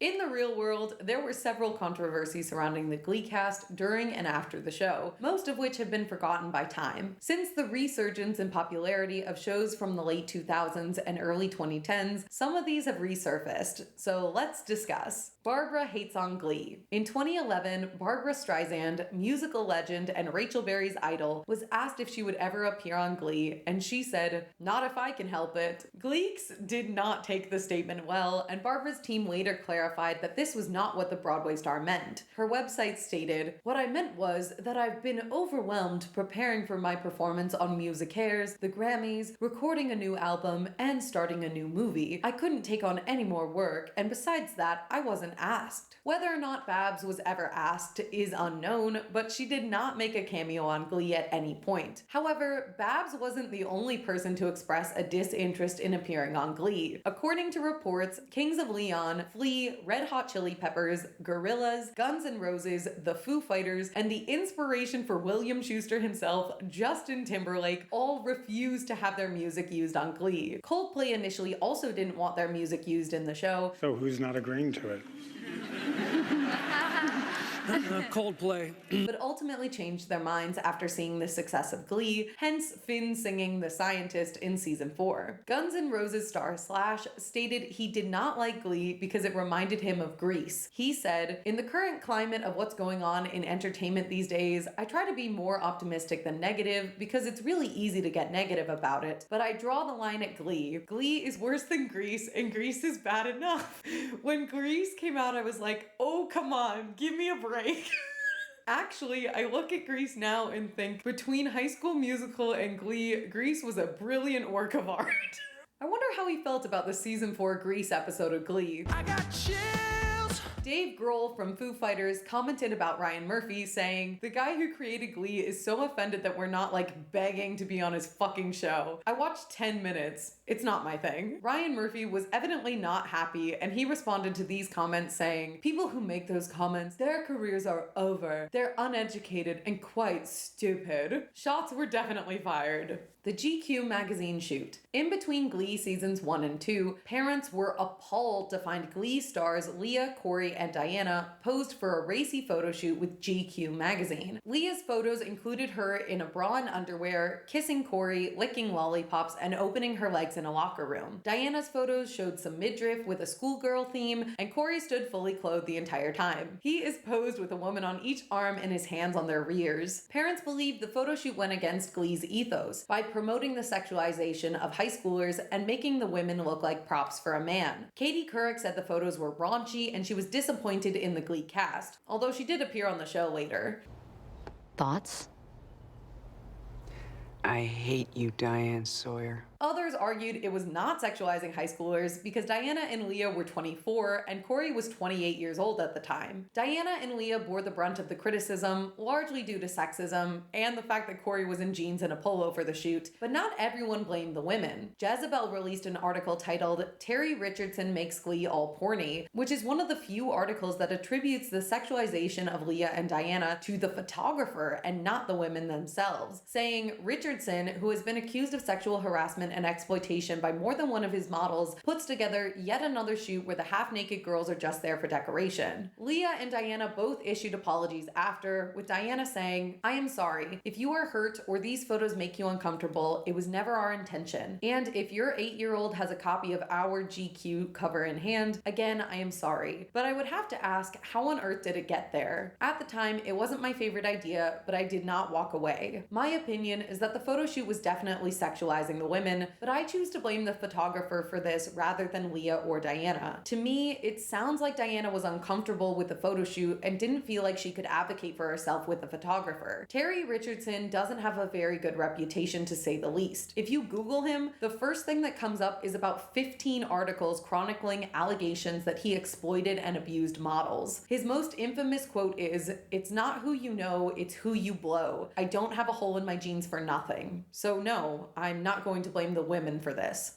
Although time has changed the way many view the show, Glee was the euphoria of its time. In 2009, a youth minister described Glee as anti-Christian, and Time magazine said, "The students lie, they cheat, they steal, they lust. Nearly all the 10 Commandments are violated at one point or another, while the audience is invited to laugh at people's pain and folly and humiliation." It's almost comical to read articles from 2010 about how scandalous Glee was when it's now streaming on Disney Plus, and IMDb calls it family-friendly, especially in comparison to 2020's high school shows like Euphoria and Riverdale. Glee was considered edgy at the time, but edge is a relative term, and it paled in comparison to shows like Game of Thrones, which aired during season 3 of Glee. Leah and Nya feud. In April 2014, TMZ reported that a feud was brewing on set between Leah Michele and Nya Rivera. While fans and news outlets speculated, Leah denied the rumors and expressed her disappointment at seeing women pitted against each other. In 2016, Nya released her memoir, Sorry Not Sorry, in which she addressed her relationship with Leah. She said that as Santana's role grew on Glee, she and Leah got along less and less. According to Nya, Leah started ignoring her, and the two did not speak to each other during filming for season 6. When Leah didn't address any of the criticisms about her from Nya's book, fans alleged she didn't know how to read. I personally think Leah probably did not read the book. Not because she can't read, but because I can't imagine why you would want to read the life story of your coworker you don't get along with. If my coworker released an autobiography that allegedly said mean things about me,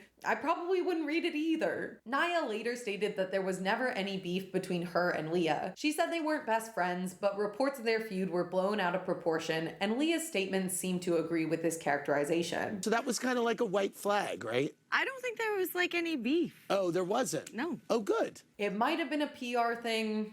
The world may never know. Small dramas. In July 2010, news leaked that the Glee set was having a problem with the young cast having too much fun behind the scenes. Ryan Murphy said they had to ban sex on set because it was becoming a problem for filming. Not a big piece of drama, but I do find it hilarious. I assume by default that sex is not allowed in the workplace. Amber Riley said on the Showman's podcast that she once got too drunk at a bar in London and punched a girl in the face. The girl had allegedly grabbed the back of Amber's hair so hard she almost fell down a flight of stairs. After coming to her senses, Amber alerted her security team, who then found the girl and paid her off to keep quiet, and the incident never reached the tabloids. So I guess it worked. In 2012, a news outlet published an article accusing Chris Colfer of being a homewrecker. According to reports, Chris had a crush on Glee guest star Ricky Martin and had been texting him after his appearance on the show. Ricky expressed an interest in returning to Glee, but his partner Carlos was less than amused by Chris's flirtatiousness, and ultimately the Latin singer never graced the halls of McKinley High again. I really just like these article clippings. I think they're so funny and of the time. In 2013, Jonathan Colton accused Glee of ripping off his cover of the song Baby Got Back by Sir Mix-a-Lot in season 4, episode 11. The show did not credit him for using his version note for note, and if you listen to 3 seconds of his rendition, it's clear that Glee ripped him off.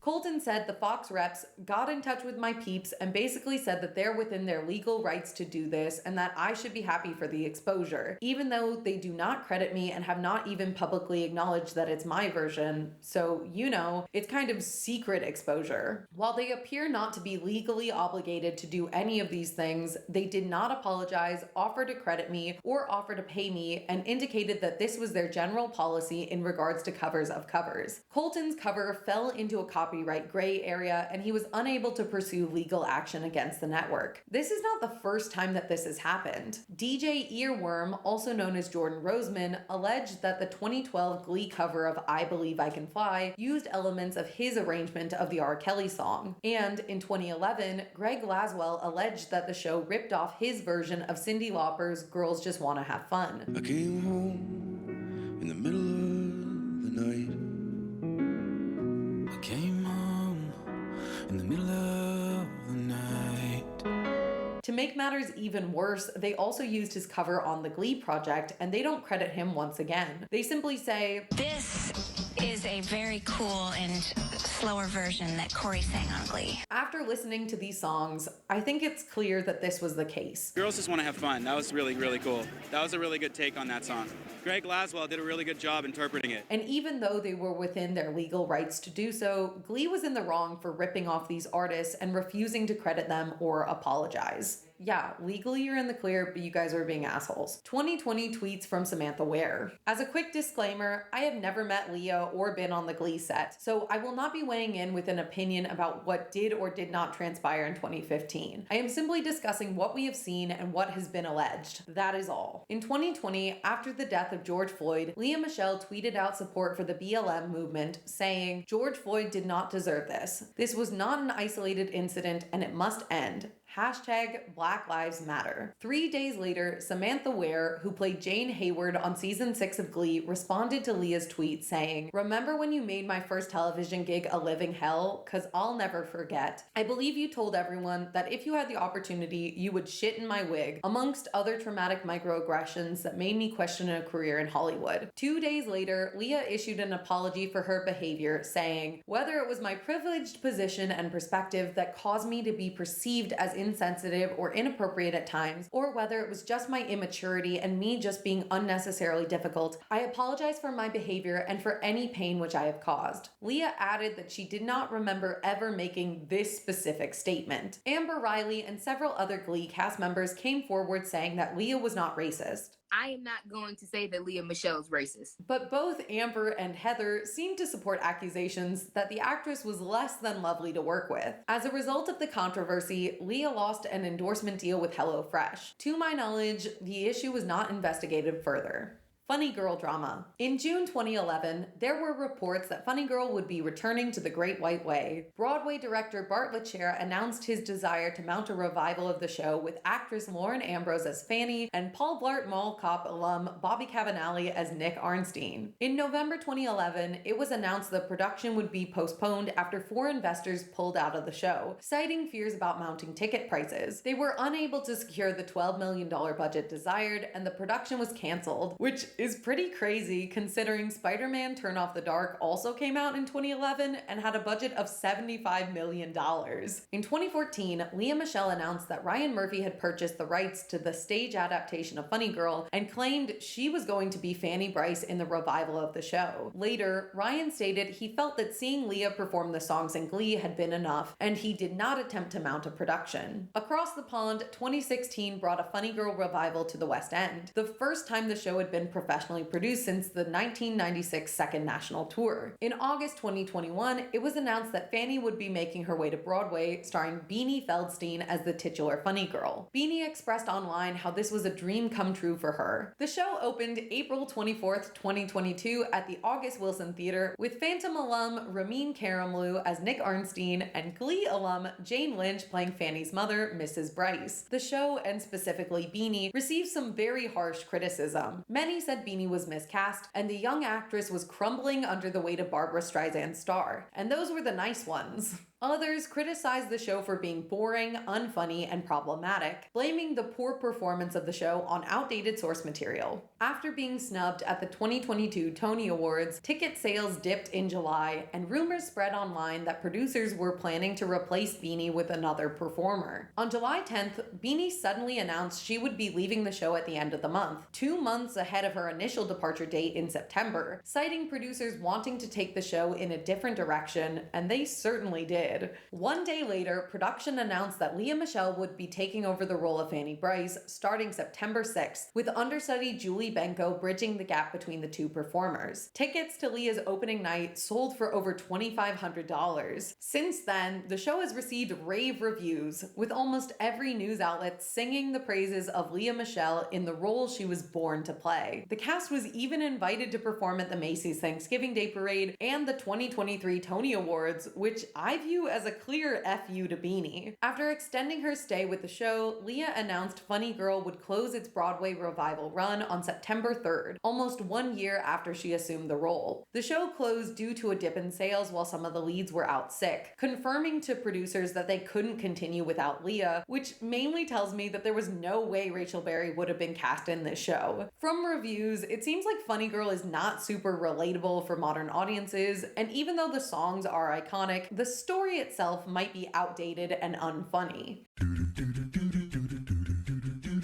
A quick disclaimer before we start this segment. I'm going to be analyzing two different aspects of Glee's representation: the overall impact of the representation and the quality of that representation. Now, I am not a member of some of the communities that I'm going to be addressing in this section, so I'm not going to speak for anyone in these communities. If you want to know how gay men feel about Glee's representation, I encourage you to seek out the views of gay men. I am not a gay man and cannot speak to that experience. I can only talk about my experience with the show. If you felt Glee did a bad job of representing a certain group of people, that is completely valid. At the same time, if you felt seen or represented in some way by the characters on Glee, I would never want to take that away from you. I think there are definitely ways Glee could have done a better job of representing specific people or issues, but I am also grateful this show exists and that people feel seen and heard because of specific characters or moments. As stated, Glee started in 2009 and ran until 2015. At the time of airing, the show had one of the most diverse casts on television. Santana is Hispanic, Rachel and Puck are Jewish, Tina and Mike are Asian, Matt and Mercedes are African American. Jake Puckerman is mixed race with a Jewish father and an African American mother. Jacob Ben Israel is really subtly Jewish. Don't know if you caught that one. In terms of sexuality, Kurt is initially closeted and later openly gay. In later seasons, Santana, Brittany, and Danny are all confirmed to be part of the LGBT community. Santana specifically identifies herself as a lesbian. Fans online have speculated that Santana was likely bisexual because the character seemed to enjoy relationships with men and women. And I'm like a lizard. I need something warm beneath me or I can't digest my food. And Brittany might have been pansexual. However, neither Santana, Brittany, nor the show confirmed this outright. Kurt, Blaine, Dave Karofsky, Eli C., Sebastian, Adam Crawford, Spencer, and Alistair are gay. Unique Adams is transgender. Initially, the character uses Unique just for performances, but in later seasons, Unique wants to use the ladies' bathroom and uses she/her pronouns. Sue Sylvester might be asexual, and she even marries herself. By the power vested in me by a website, I hereby pronounce you Sue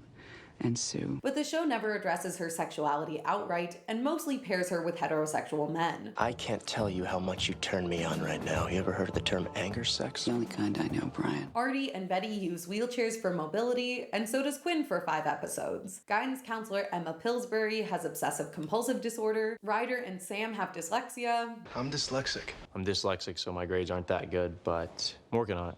Even if the show forgets about it for both of them. Kurt, Finn, Jake, and Puck are all raised by single parents. Rachel has 2 gay dads. I have 2 gay dads. Quinn's parents get divorced. Marley struggles with an eating disorder. And Becky Jackson, Robin Sylvester, and Jean Sylvester have Down syndrome. Your daughter, your sister, and your best friend all have Down syndrome? What?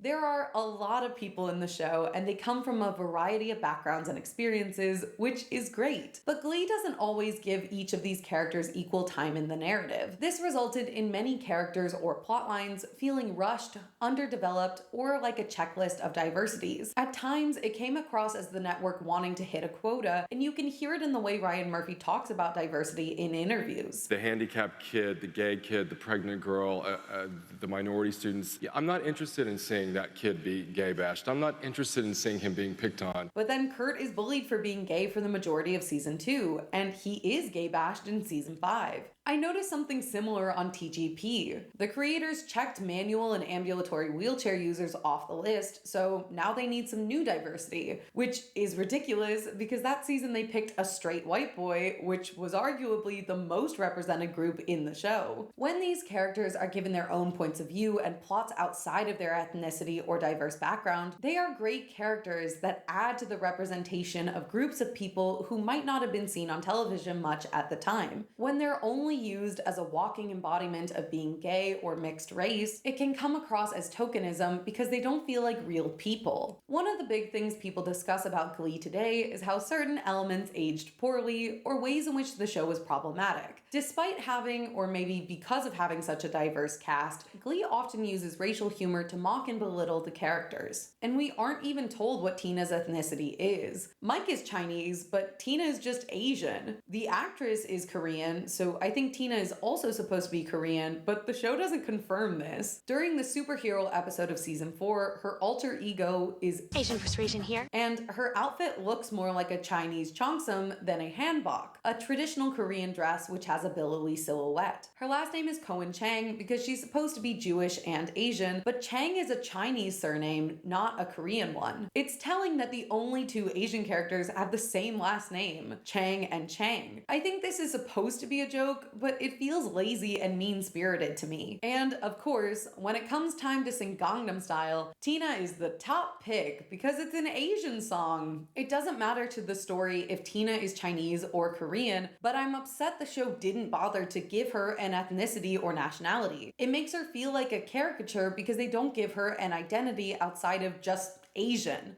Asian.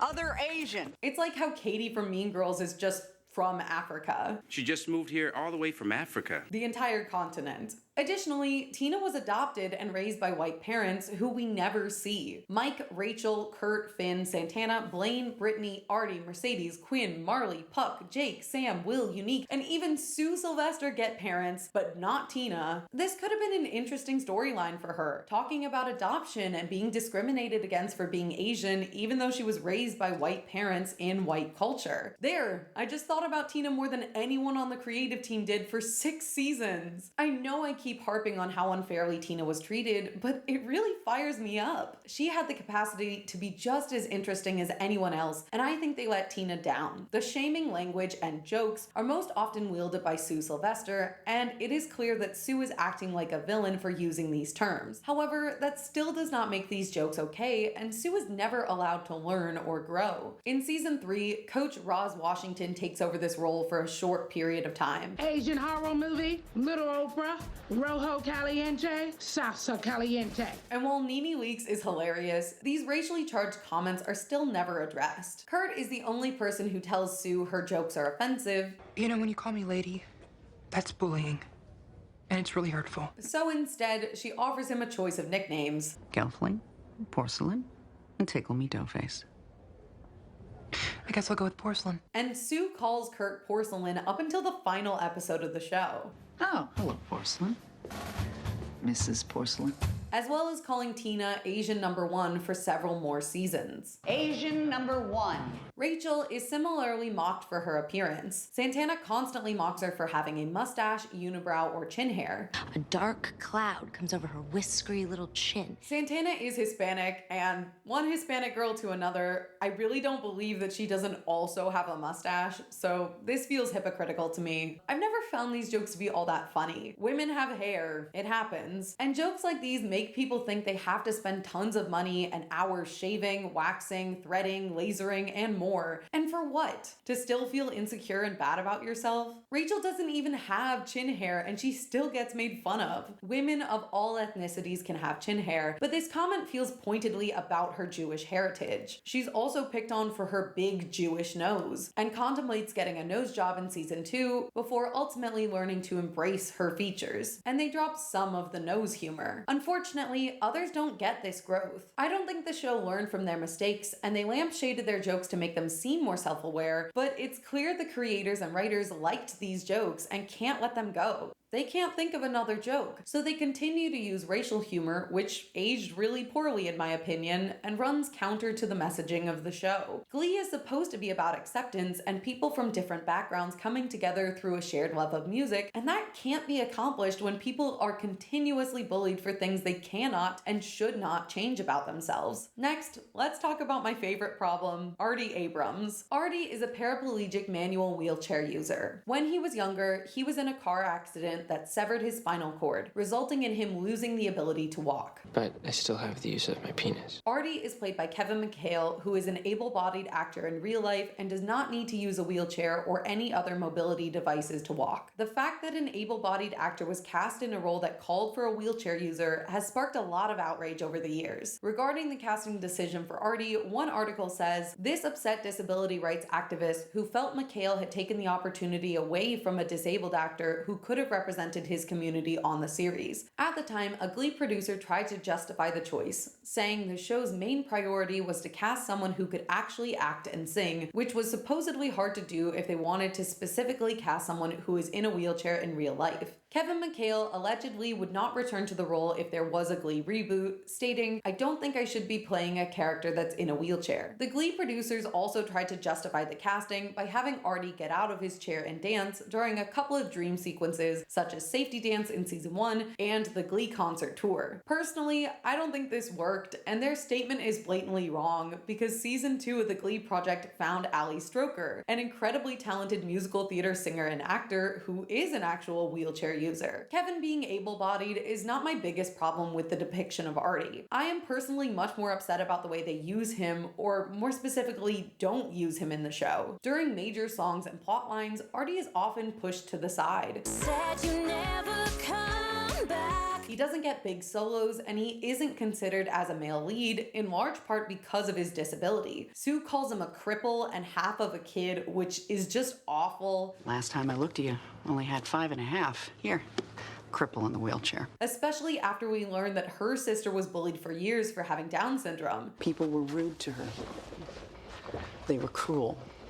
They laughed at her. The fact that Sue would turn around and bully a child is deplorable. I don't know if the producers consulted any wheelchair users when it came to the depiction of Artie or for choreography, but it doesn't feel like it. A lot of Artie's plotlines revolve around him wanting to walk again. He even gets a state-of-the-art mobility device for Christmas, but then it's forgotten about because the writers don't care about Artie. Because of his limitations, Artie is often sidelined for dance numbers, and there's very little consideration given to how he might do a movement. This was a big missed opportunity in my opinion. In recent years, wheelchair users have made some really cool innovations in the world of dance and performance. Look at Allie in the 2019 revival of Oklahoma. She's killing it, and the dance moves seem like they were created collaboratively with her mobility needs in mind. I do want to give some credit to Glee, so here are the things I liked about Artie's depiction. Aside from maybe Professor X and Dr. Stephen Hawking, Artie was one of the first wheelchair users I ever saw represented on TV as a child. He was the first teen wheelchair user I ever saw. In season 1, the Glee Club can't afford a wheelchair accessible bus, and the other kids don't understand why this is a big deal. But can't Artie's dad just take him?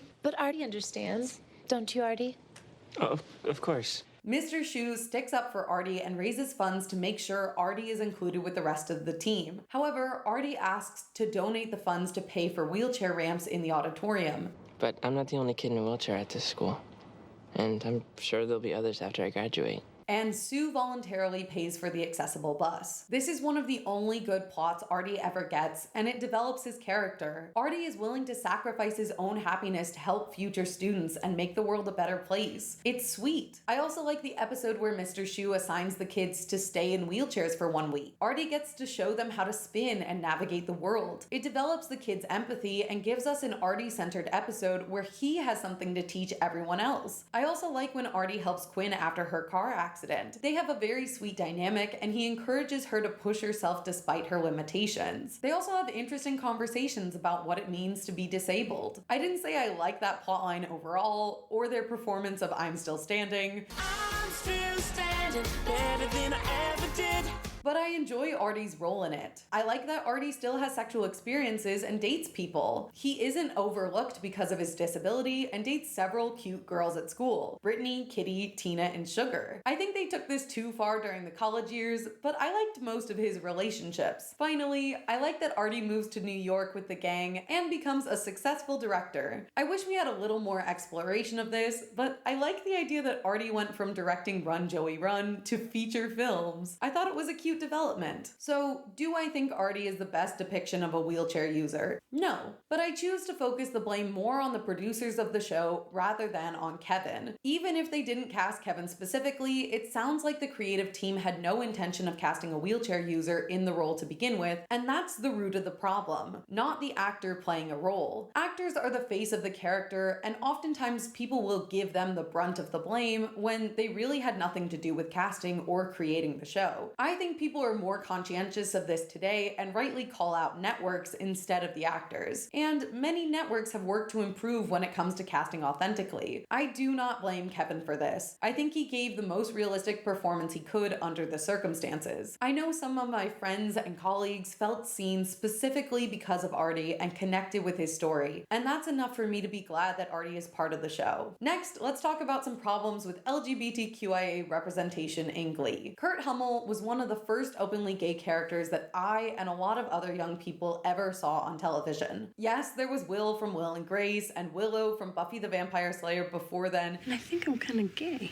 And gay people have existed for hundreds of years. I'm not trying to say Kurt Hummel invented being gay. For me personally, Kurt was the first openly gay teen I ever saw. Then I joined musical theater 1 year later and didn't know any openly heterosexual teens, but that's besides the point. Kurt was by no means perfect, but he did have a big impact on hundreds of teens figuring out their sexuality or coming out to their parents, and he was a big inspiration. The relationship between Kurt and his father Bert is one of the best on the show. Bert is a single dad struggling to raise his son after the death of his wife. Kurt tries to be more masculine for his dad by joining the football team and making out with girls, but ultimately comes out to his father after his first football game. I'm gay. Bert doesn't always say or do the right thing, and he sometimes injures Kurt's feelings by not making an effort to understand him, but he does love his son. He tries for him, even going so far as to seek out information on gay sex so that he can have the talk like any other responsible father would. Those are some pamphlets that I picked up from the free clinic. I thought it might help the process along because it is time you and I had the talk. No, it's not.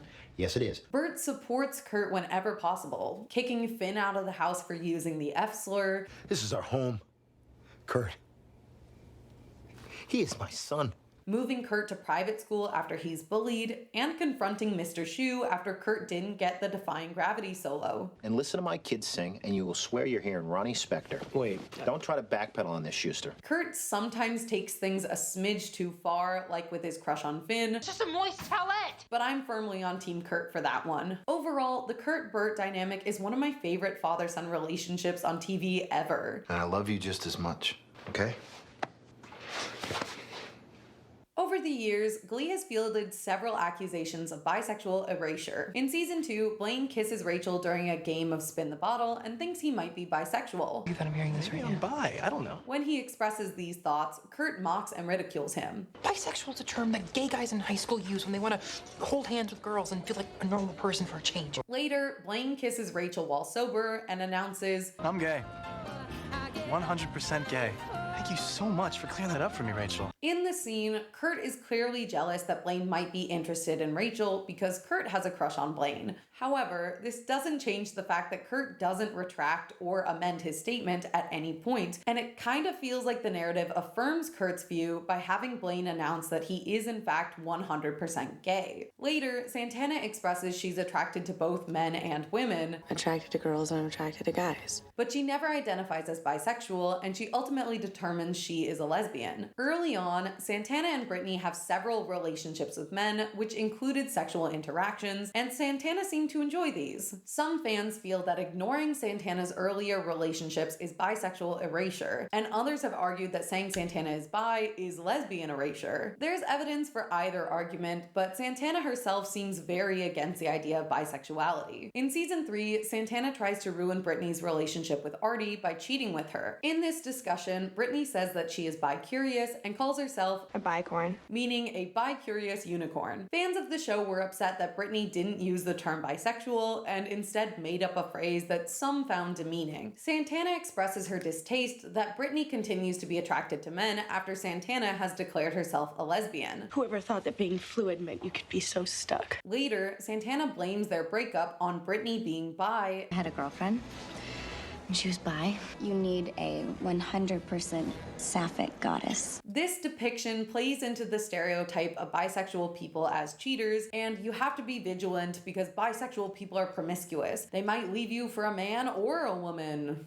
Many fans expressed how they were hurt by this depiction and upset by Santana's words and behavior towards Brittany, essentially shunning her because she liked men and women. It also doesn't help that Glee often portrays Brittany as being very sexually active and promiscuous. So you're pretty much the only guy in this school that I haven't made out with because I thought you were a capital G gay, but now that you're not, having a perfect record would mean a lot to me. And the show confirms Brittany is a cheater when she hooks up with Santana multiple times during her relationship with Artie. I don't know what is in the hearts of the Glee writers, but I do think these representations can perpetuate harmful stereotypes about people, and Glee should have done a better job of amending these statements and letting the characters learn and grow out of their judgment. People are allowed to change their minds, and the beliefs we have as teenagers are not all going to be good or permanent. Sexuality is a complicated issue, and it's okay for people to learn more about their preferences as they age. Next is body image. Mercedes, Lauren Zisey's, Marley's mom, and Roderick are all body shamed for their larger frames, and Mercedes even stars herself in one episode. Glee has never been great at discussing mental health. Just look at their depiction of Emma and her OCD, which is almost always used as a punchline. You've been scrubbing that pencil sharpener for an hour. In later seasons, they do explore the root of her trauma, and Emma works with a therapist to improve. But unfortunately, this is not the case for discussions of weight. Sue Sylvester often claims to be going on health campaigns by targeting all the fatties in the school. Mandatory random weigh-ins and body shaming. Into the pig pen.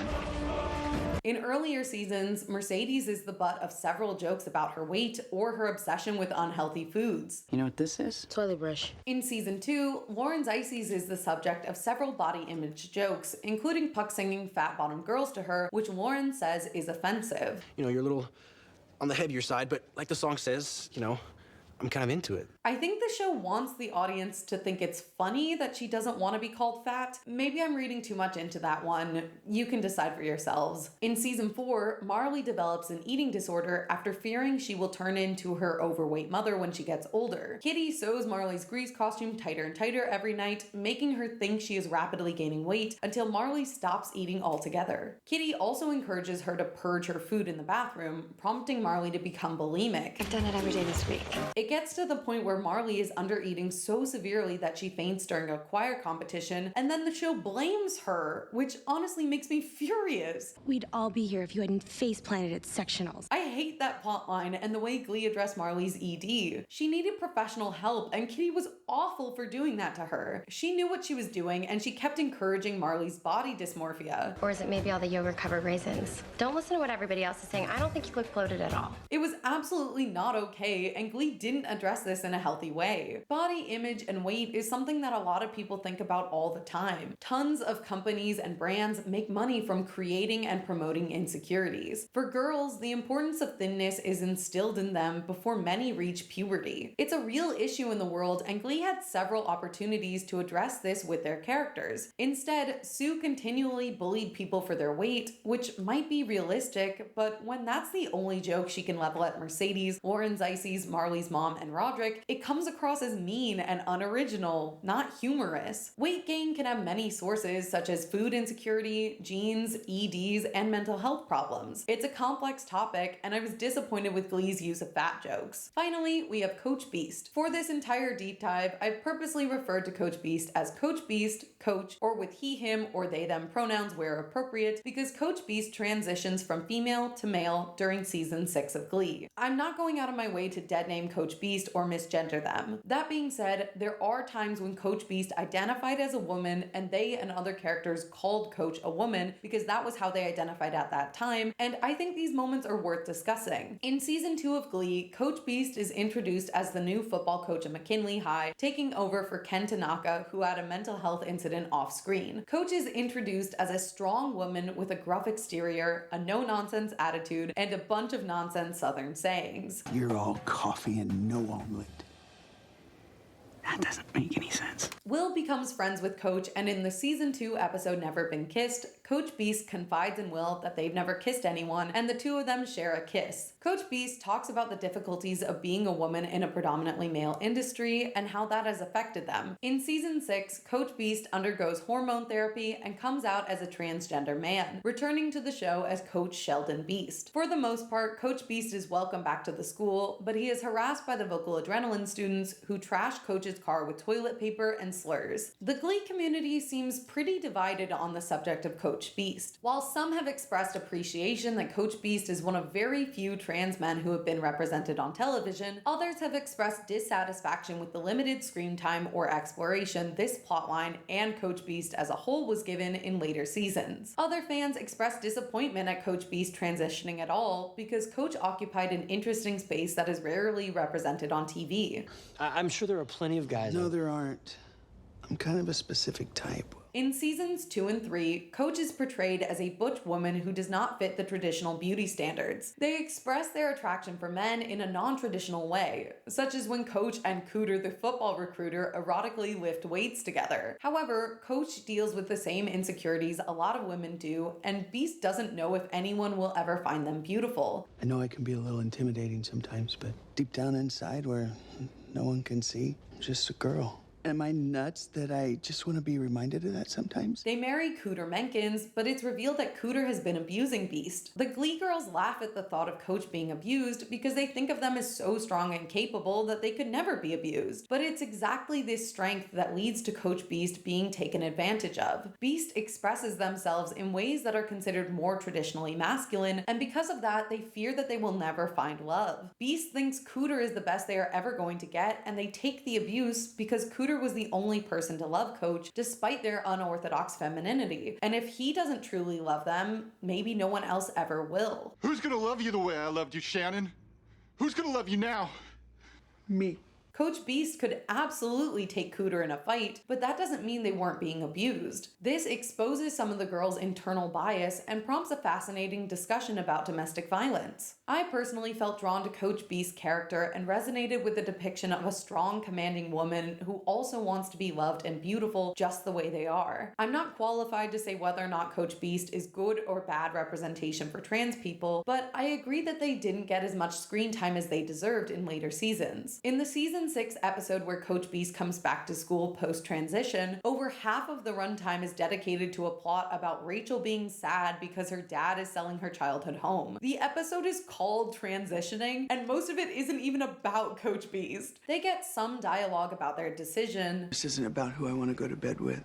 It's about who I want to go to bed as. But many fans thought this choice felt rushed, or they wanted the writers to introduce a new trans man rather than changing the characterization of an existing character who represented a group of women who had not seen themselves on screen before. On the whole, I'm glad Glee exists. I love the show and I appreciate it for what it is. It's not an example of perfect representation. The show makes mistakes at times, but I still value its effort to represent people from diverse backgrounds at a time when that was not prevalent or popular. Glee introduced a lot of young people to their first depiction of a gay person or a wheelchair user, maybe their first depiction of disordered eating, teen pregnancy, or single parenthood, and hopefully it helped people understand and connect with the struggles of someone who's different from them. For the people who were positively impacted by Glee's depictions, I'm so thrilled you had a positive experience and felt you saw yourself on screen. For the people who were disappointed or wanted more from Glee, I understand, and I hope you will continue to give other TV shows and films a chance. Glee is not perfect, but it did try, and I think it laid some groundwork for other media to build better representation.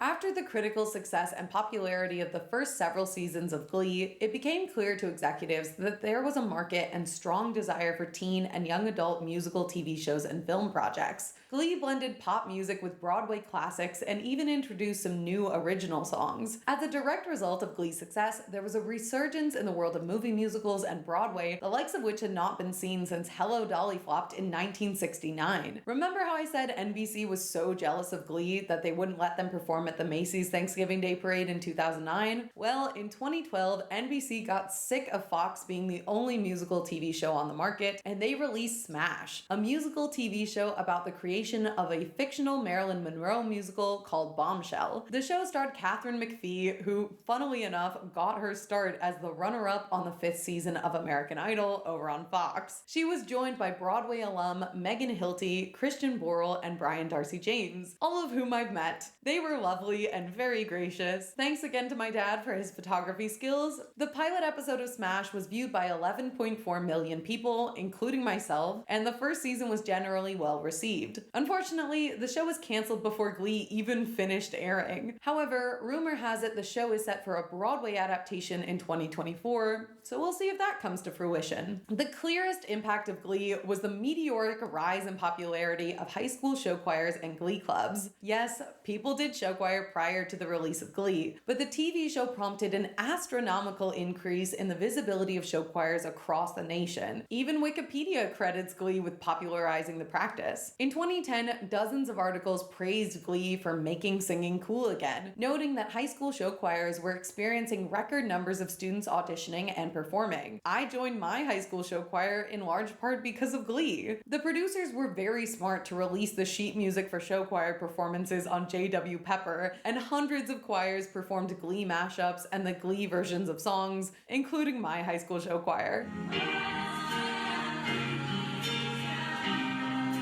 Additionally, Glee brought a lot of attention to the artists who let them use their music. I only know Run Joey Run because of the show, and I think it's fair to say that a lot of young people would not be as intimately acquainted with the works of Journey if not for Glee. The show introduced a generation to a lot of older rock and pop songs, as well as some great Broadway standards. In the later years, Glee put a spotlight on new artists and brought attention to popular songs of the time, such as Katy Perry's Roar, which was brand new when Glee covered it in 2013. The song debuted in September, and Glee covered it in December of the same year. There was also another piece of choir competition media that came out during the early 2010s. The first Pitch Perfect movie came out in 2012. Even though technically Pitch Perfect is about collegiate a cappella competition, I think it's clear to anyone watching that the movie was impacted by and riding on the success of Glee. Prior to 2009, no shows or movies were depicting choir competitions. Now, technically Pitch Perfect was based off of Mickey Rapkin's 2008 nonfiction novel Pitch Perfect, The Quest for Collegiate A Cappella Glory, as well as director Jason Moore's real-life experiences in collegiate choir at Northwestern University. I just think it's too much of a coincidence that the main love interest is played by Skylar Astin from the original cast of Spring Awakening, and his character name is Jessie. It seems like a pretty blatant nod to Glee. Additionally, Anna Camp, who plays Audrey Posen, the leader of the Bard and Bellas, appeared as a judge during season 1 sectionals. And everyone was crying, and I was like, get off the stage, you're terrible, and you're making me super uncomfortable. And finally, Pitch Perfect also covers popular music and creates mashups. The whole first movie is about mashups, something Glee has been doing since season 1, episode 8. To be clear, I do not think that Pitch Perfect or Smash or any other media I mention is ripping off Glee. Choir and musical theater movies and TV shows as a genre have certain tropes that are very common. It makes sense they would have shared elements such as cover songs or Broadway songs. Glee doesn't own the concept of music, but I do think it paved the way for these pieces of media. Pitch Perfect went on to release 2 more movies in the franchise, succinctly named Pitch Perfect 2 in 2015 and Pitch Perfect 3 in 2017. From there, musical TV shows for teens and adults boomed, with shows like Empire, Nashville, Schmigadoon on Apple TV, High School Musical,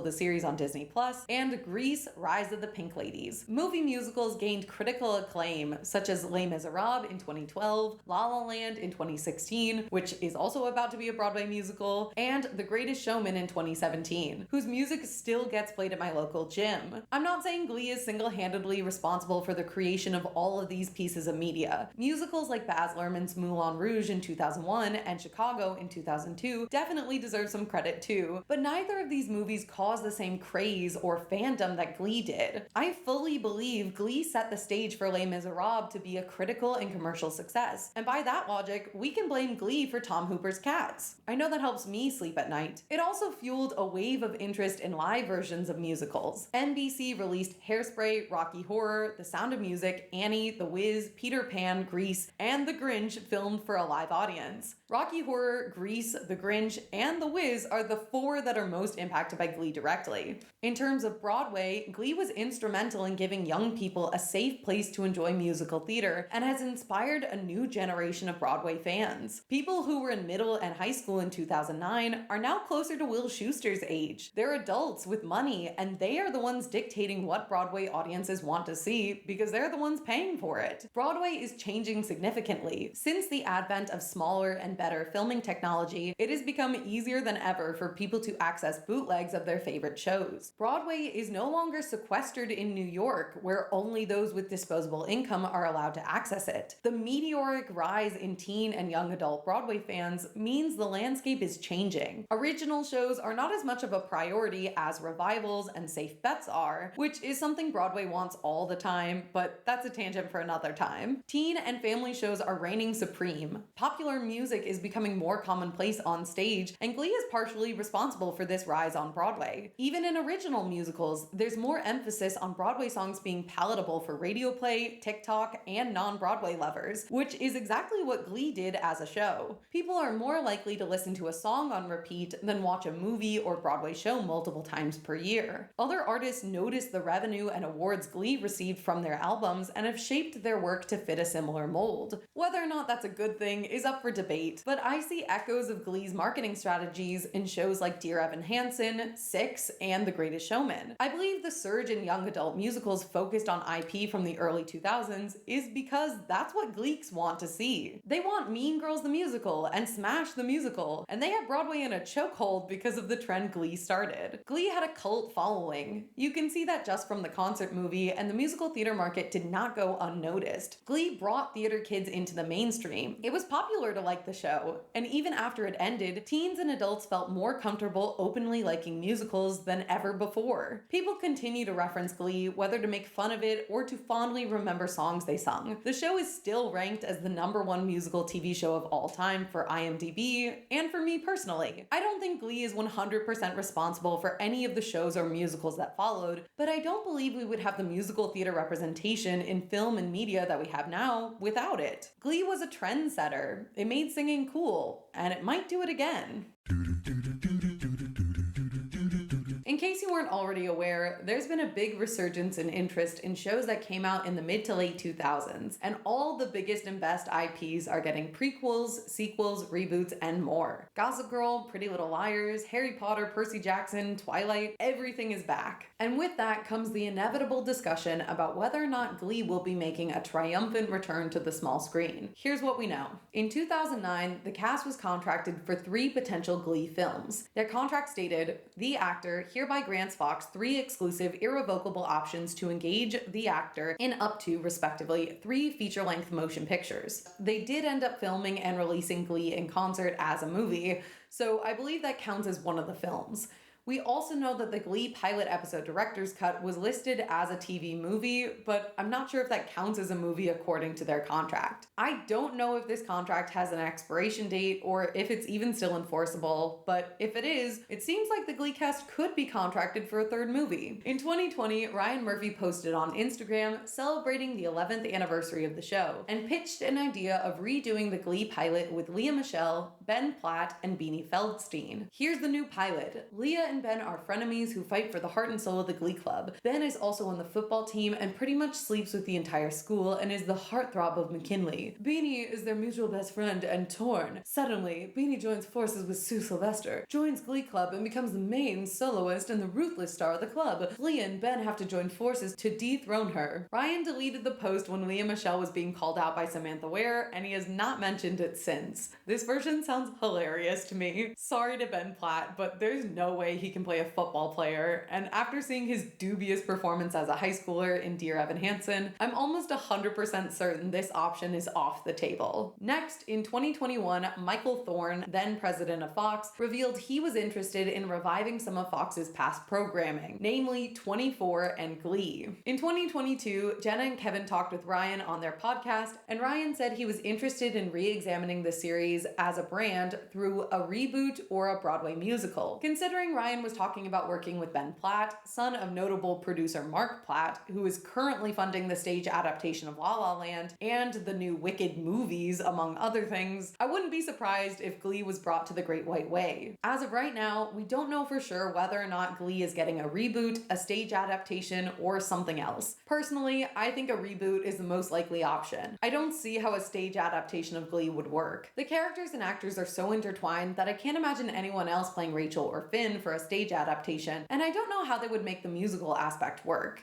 I guess they could write new original songs, but that's not really the brand. I think a Glee boot or Glee quill is the most likely scenario. There are still tons of songs they could use. In all honesty, I hope they don't make a Glee reboot. A lot of the humor would be outdated, and I think Glee did best when it was airing on cable. The show is now owned by Disney, and I think they would miss the edgy satire that made season 1 great. That being said, I would like to make a plea with you all. If you or anyone you know works out at the same gym as Mr. Ryan Murphy himself, please send just this segment of the video to him. Don't show him anything else. He will not like it, even though it's 100% true.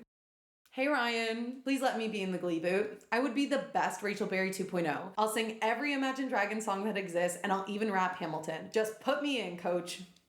Okay, don't ruin this for me, guys. Get only this segment to Papa Murphy.